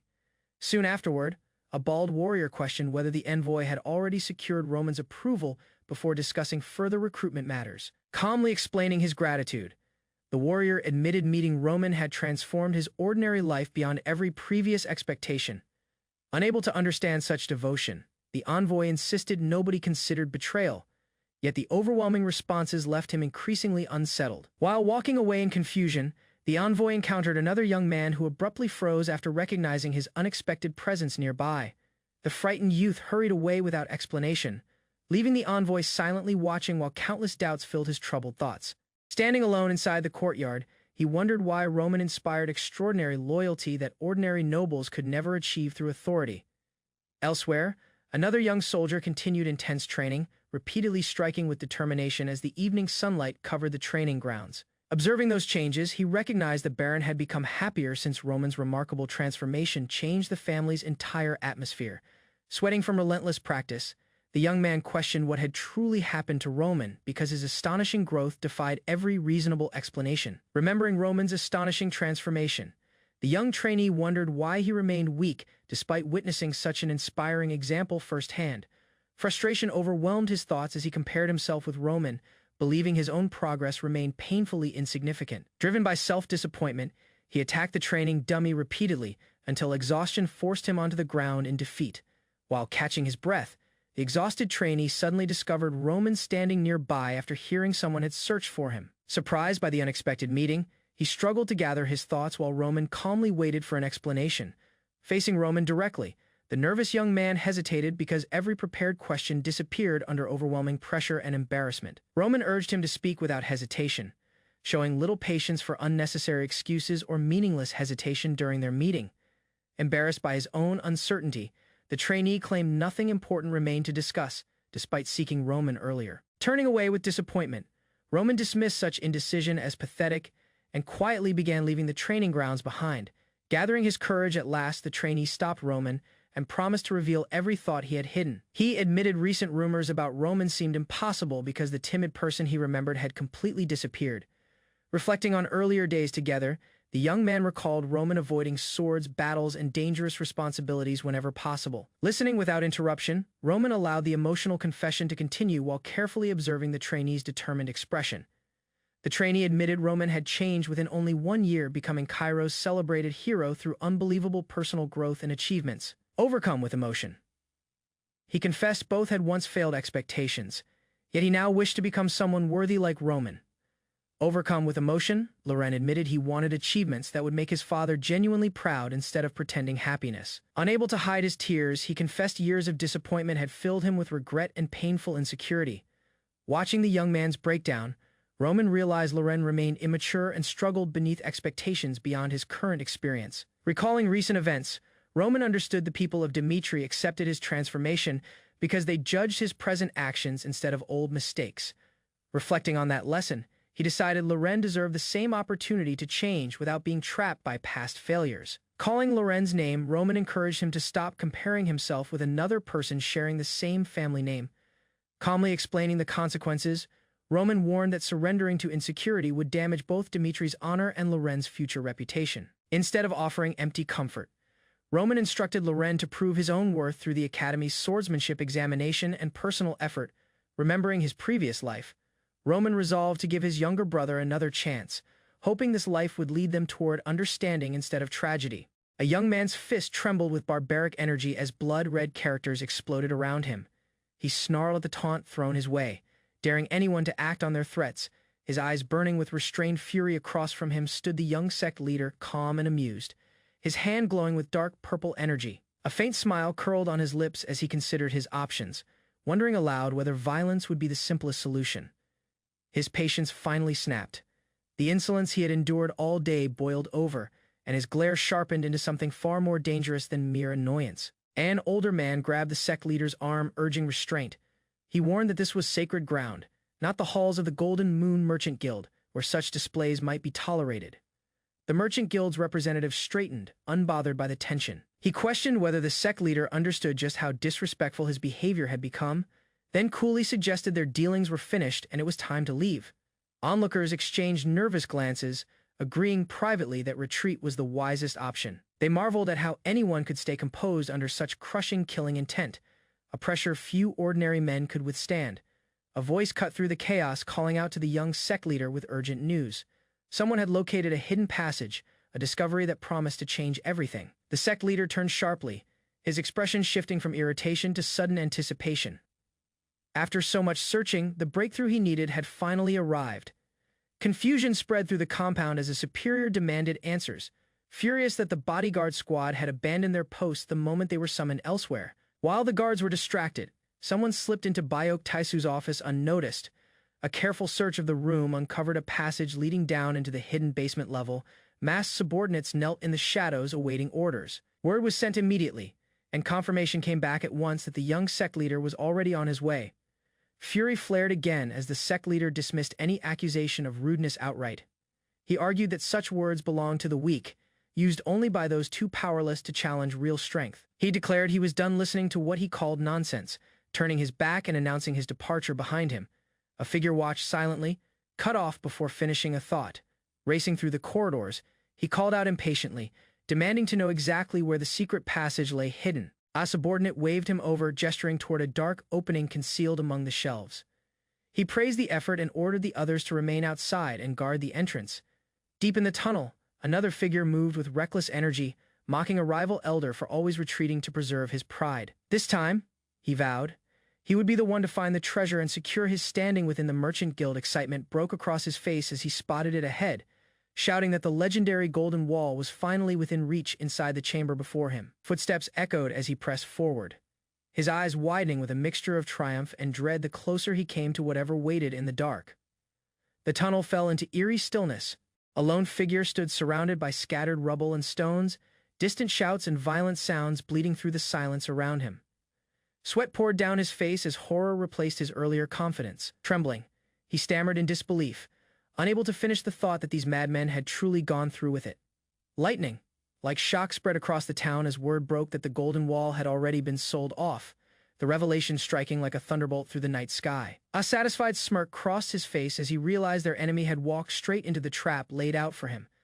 A guard stammered in disbelief, wondering if the commanding voice belonged to the young sect leader himself, while another official muttered that he had warned everyone the treasure wasn't there. Rage twisted his features as he accused the intruder of breaking into the guild leader's office without authorization and stealing what didn't belong to him. The guild leader roared with fury, proclaiming himself master of Golden Wall Manor and demanding every soldier under his command hunt down and capture the Golden Moon Merchant Guild thieves without exception. Shock rippled through the elders as tension crackled between two powerful figures, sparks of hostility flashing visibly in the air between them. Commanders barked orders at their men, pushing vagabond fighters and the Dongo bodyguard agency into fierce competition, each side hurling insults and daring the other to fall behind. Two opposing forces clashed head-on, their auras colliding violently as a lone voice pleaded for both sides to stop before things spiraled further out of control. Determined to settle the rivalry, one leader challenged his rival's soaring squad to a contest of raw strength, unleashing waves of armed fighters toward the looming pagoda ahead, ordering every last guild member captured no matter the cost. Exhausted and defeated, an official let out a long, pained groan, sweat dripping down his face as the weight of failure settled in. Uncertainty lingered as one man asked whether the plan they had carried out would actually succeed, and his companion answered calmly that all that remained now was to wait. Fury erupted as the truth became clear, an enraged official accusing his opponents of orchestrating the entire scheme from the very beginning, gripping his sword as betrayal sank in. A burst of violet energy exploded outward as the young sect leader unleashed his full strength, his movement a blur of raw power tearing through the air. Terror gripped his opponent's face as he screamed in disbelief, unable to comprehend the impossible speed he had just witnessed. The clash sent debris flying in every direction, pink and violet energy tearing through the surroundings as the shockwave devastated everything nearby. An explosion tore through the structure, scattering wreckage as swirling force ripped the battlefield apart in a chaotic blast of light and sound. Barely conscious, a defeated fighter groaned weakly, his vision fading as the victor's silhouette faded into the shadows above him. Calm confidence colored his voice as he declared that he had secured the head of the operation, at least for the moment. Astonishment swept over the witnesses as they struggled to process how easily their supposed strongest fighter, the Upper Heaven sect leader, had been overwhelmed and defeated. Awe and disbelief mixed together as onlookers questioned whether this display of overwhelming power truly belonged to the one once known as the Heavenly Demon, the legendary figure who had ruled supreme beneath the heavens. Rain poured through the night as a masked runner sprinted across rooftops, urgency written across her movements as she rushed to deliver news to her superior, calling out that she carried an important report from Master Bayuk. Bayuk stood calm amid the storm, his expression unreadable as he asked directly whether every last enemy had been captured. The subordinate confirmed that several Golden Moon Merchant Guild warriors continued to resist, though she noted that Dongo bodyguard agency leader Young Gakwu and his ally Yuk Taigu, both of whom had grown remarkably stronger, were close to crushing the remaining resistance. Concern flickered across her face as she admitted one target, a man named Josha Duichul, had slipped through their encirclement and fled the Golden Wall Manor entirely. Byuk's eyes narrowed sharply at the news, demanding to know where the fugitive had gone. She assured him that Hao faction members were already tracking the escapee and relaying updates in real time. Without hesitation, Bayuk ordered her to lead him straight to their position. A cold edge crept into his voice as he vowed to personally settle matters with whoever had forced him into action tonight. Nervous anticipation crossed her features as she swallowed hard and answered him with quiet obedience. Rooftops blurred beneath them as the two moved through the rain-soaked city at blinding speed, closing the distance toward their target. Alarm shot through Jie Dochiol as he spotted a guard nearby, his desperation growing as he realized enemies had already spread into this district as well. Bitter frustration colored his thoughts as he admitted underestimating the Merchant Guild entirely, cursing himself for never expecting their bodyguard squad to possess such formidable skill. Desperation pushed him forward as he told himself he needed an escape route immediately. Knowing capture would only complicate things further. Sweat dripped down his face when he spotted more figures, blocking his path, panic setting in as he wondered what would happen if he were forced to turn back.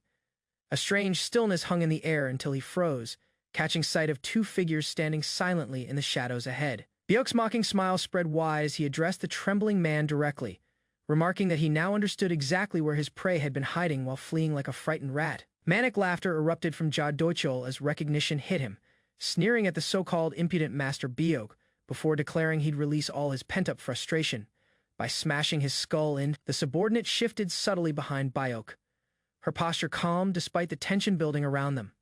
A twisted grin crossed Jia Dochol's face as he licked his lips, admitting it had been far too long since he last got to indulge in something other than fighting. Disgust colored her voice as she remarked on how truly pathetic he looked, standing before an opponent completely beyond his ability while remaining oblivious to the danger surrounding him. Confusion crossed his expression the instant he registered her words, his single visible eye narrowing sharply as he demanded to know what she meant. Shock and terror consumed him as Byok's grip closed violently around his throat, lifting him off the ground while blood sprayed and his scream of disbelief tore through the air. Byok Taizan stood face to face with his attacker, blood already staining the man's mouth. The brute's snarl faltered the instant the heavenly demon's aura locked onto him. Taizan's eyes narrowed, calm and merciless. His timing could not have been better. The assassin threw his head back, howling through the surge of violet energy tearing across the sky. He wanted a warm-up before the real fight began. But the power gathering around him answered on Taizan's terms. Not his own terror replaced his arrogance. He begged for the assault to stop, his voice cracking under the weight of the technique closing in. The purple current split the air like a blade dragging his body toward its center. The strike connected, blood sprayed from his throat as the demonic energy consumed him whole, his scream swallowed by the storm of light and shadow. Taizan's soul augmentation art finished what his enemy had started. With the fight settled, Taizan's expression shifted into something colder. He ordered his men to gather every remaining conspirator and bring them before him for questioning, his glowing eyes betraying no mercy. Elsewhere, a young woman stood frozen beneath the darkening rooftops, her breath catching as she asked the only question that mattered to her. She needed to know if he had survived. Word of the incident soon reached the Golden Wall Manor. A stunned voice demanded confirmation. Unable to believe that the entire Golden Moon Merchant Guild had been captured in a single stroke, Cha Meryung, wife of Byok Tasu, absorbed the news with practiced composure. She reminded her steward that the family currently held an active deal with the Golden Moon Merchant Guild, one that could not simply collapse. Walking briskly through the manor's corridors, her steward voiced what she already suspected. He believed the second young master, Byok Tazen, was behind the entire scheme, working to push aside her son Jayuk and steal control of the guild. Miryong's composure cracked into fury as a mother. She refused to stand by while her son's inheritance was stripped away. She vowed that today, the matter would be settled once and for all. Her steward burst forward, shouting into the empty courtyard. He demanded that someone summon the second young master immediately, insisting that the madam wished to see him without delay. Two figures stood beneath the glowing lanterns of the manor's outer hall, one voice cutting sharply through the evening air, commanding that Taizan be brought before them, at once. Taizan appeared moments later, flanked by two attendants adjusting his robes. He met the summons with quiet indifference, asking simply who it was they claimed wanted him. Inside his chamber, a young maid leaned in nervously, informing him that Madame Che Miryong had arrived and asking whether she should be turned away until morning. Taizan's smile curved with faint amusement. He admitted he had been growing tired of the day's events anyway, and her arrival, inconvenient as it seemed, worked out rather well for him. His gaze drifted toward Miryong and her steward waiting nearby. Before retiring for the night, he mused, extracting one greedy soul would hardly be a wasted effort. Miryong straightened under his stare, sensing the danger though she could not yet name it. Deep in the manor grounds, a servant girl greeted a visitor beneath the lantern light, informing her that Master Byok was already waiting inside and inviting her to enter without delay. The steward walked beside Che Miryong, muttering under his breath about how flawless every one of Taizan's attendants looked, adding that even Yan Haran was rumored to be among them. Inside a dim room, the steward noticed a figure quietly scrubbing a wash basin and asked with visible suspicion why anyone would choose to clean in the middle of the night. The young maid tending the basin only smiled faintly, telling him he would understand everything soon enough without offering any further explanation. Confused by her answer, the steward pressed for clarity, but before he could finish his question, something unseen struck through the paper doors and left him startled. Tazen stood with his back turned, calm and composed, greeting the new arrivals the moment they stepped into the room, and Miryong's shock at his casual tone was immediate. Turning to face her at last, Taizan admitted he had nearly forgotten about their meeting altogether, remarking with quiet amusement that her decision to come herself pleased him. Without warning, his hand ignited with violet energy as he informed her flatly that he had no intention of killing her, urging her to consider that mercy a gift. Both Miryong and her steward froze in terror, their eyes locked on the swirling force closing in as she realized with dawning horror that her own body was being drawn forward against her will. A brutal strike tore through the steward's skull in an instant, blood arcing through the air as Miryong's fingers dug into his collar, unable to comprehend what had just happened before her eyes. Taizan watched the scene unfold with a satisfied smirk, offering a mocking word of thanks as though he had simply been served a meal rather than devoured a man's soul. Miryong's composure shattered completely, her lips parting in a helpless gasp as unseen energy coursed through her, stripping away her strength and her will in the same breath. Her whole body trembled violently as the technique consumed her further, tears streaking down her face while her steward's lifeless form slumped beside her in the encroaching dark. Her screams stretched endlessly into the night sky, the crimson light of the attack bleeding outward across the rooftops of the sleeping city below. Morning broke clear and bright over the manor, sunlight pouring through the clouds as someone dashed swiftly along the tiled rooftops, racing toward the source of the disturbance. Jae-yuk sprinted through the corridors in a panic, cursing himself for not stopping his mother sooner, terrified that his warning about provoking his uncle had gone unheeded. Bursting through the door, he called out to her in desperation, demanding to know if she was hurt as his eyes darted frantically across the room for any sign of danger. Miryong sat motionless by the window, her gaze distant and unfocused until Jae-yuk's voice finally seemed to reach her, and she blinked back into awareness. He knelt beside her, gripping her arm and begging her to explain what had happened the night before, but she could only murmur that she genuinely did not know. A flicker of memory surfaced against her will, a pair of glowing violet eyes burning through the darkness of her mind, and she broke down admitting that someone terrifying had been there, clinging to her son as fear overtook her completely. Jae-hyuk demanded to know why his mother had gone there alone, gripping her shoulder in frustration. Miryong lowered her gaze, murmuring that she hadn't truly been alone, though the one who accompanied her was someone she would never see again. Shock spread across Jae-yuk's face as he repeated her words back to her, unable to grasp how the man she spoke of could possibly be dead. Miryong's expression turned cold and amused as she explained that the man's death mattered less than his humiliation, since he had lost control of his bowels in front of an entire crowd.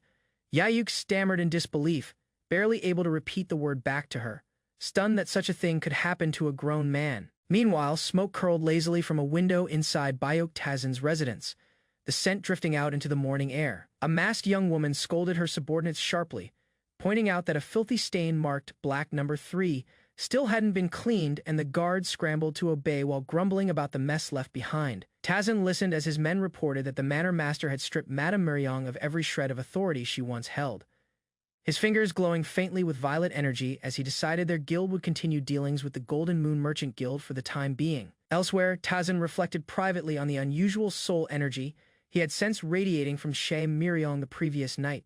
Energy unlike anything ordinary, that energy carried the unmistakable scent of blood, and he recognized it instantly as something he had encountered once before. He reasoned further that such soul energy, once attached to a person, could bend them entirely to a sorcerer's will without their awareness. Someone had clearly tried to manipulate Miryong deliberately, though the soul, augmenting demonic art, had scorched away most traces of the culprit's identity, leaving only fragments for him to trace. A shadowed, red-eyed figure vowed quietly that whoever the mysterious man in question turned out to be, he intended to find him without delay. A servant nearby noticed Tazin's distant expression and asked gently whether Master Bayok was troubled by something on his mind. Tazin's mouth curved into a knowing smile as he announced that he had found someone worth pursuing. Instructing his men to track the target down, far from the manor, a robed figure addressed someone seated nearby, suggesting they settle matters properly through calm conversation instead of conflict. The woman across from him smiled coolly, replying that the choice wasn't hers alone to make. Panic flooded the bloodied man before them as he begged to be spared, offering to reveal everything he knew if only Master Bayok would let him walk free, while an older man beside him shouted a desperate warning about the consequences of confessing too much. Back in a quiet chamber, Jan Heron greeted Tazin warmly the moment he stepped through the door, insisting nothing further needed to be prepared for his arrival. Tazin instructed her calmly to step outside, warning that things were about to get considerably loud, and she obeyed without hesitation. The captured man's composure finally shattered as he screamed Tazin's name, laughing hysterically through his terror as he swore to reveal everything about why they had been searching for the Golden Wall, his voice cracking under the weight of what was coming. One of the captives bellowed for silence, his fury cutting through the tense standoff as the interrogation dragged on. Tazin remained still, arms bound, dismissing their questions with quiet indifference and claiming the Golden Wall he'd searched for held nothing grand at all, prompting the two prisoners to demand how he already knew its true identity. Sweat poured down their faces as violet energy swirled violently around them, the older captive shouting in disbelief and demanding to know exactly who Tazin really was. Tazin answered plainly, revealing without hesitation that he was the heavenly demon himself. The two men recoiled in terror, insisting such a claim was impossible since the heavenly demon had already died long ago.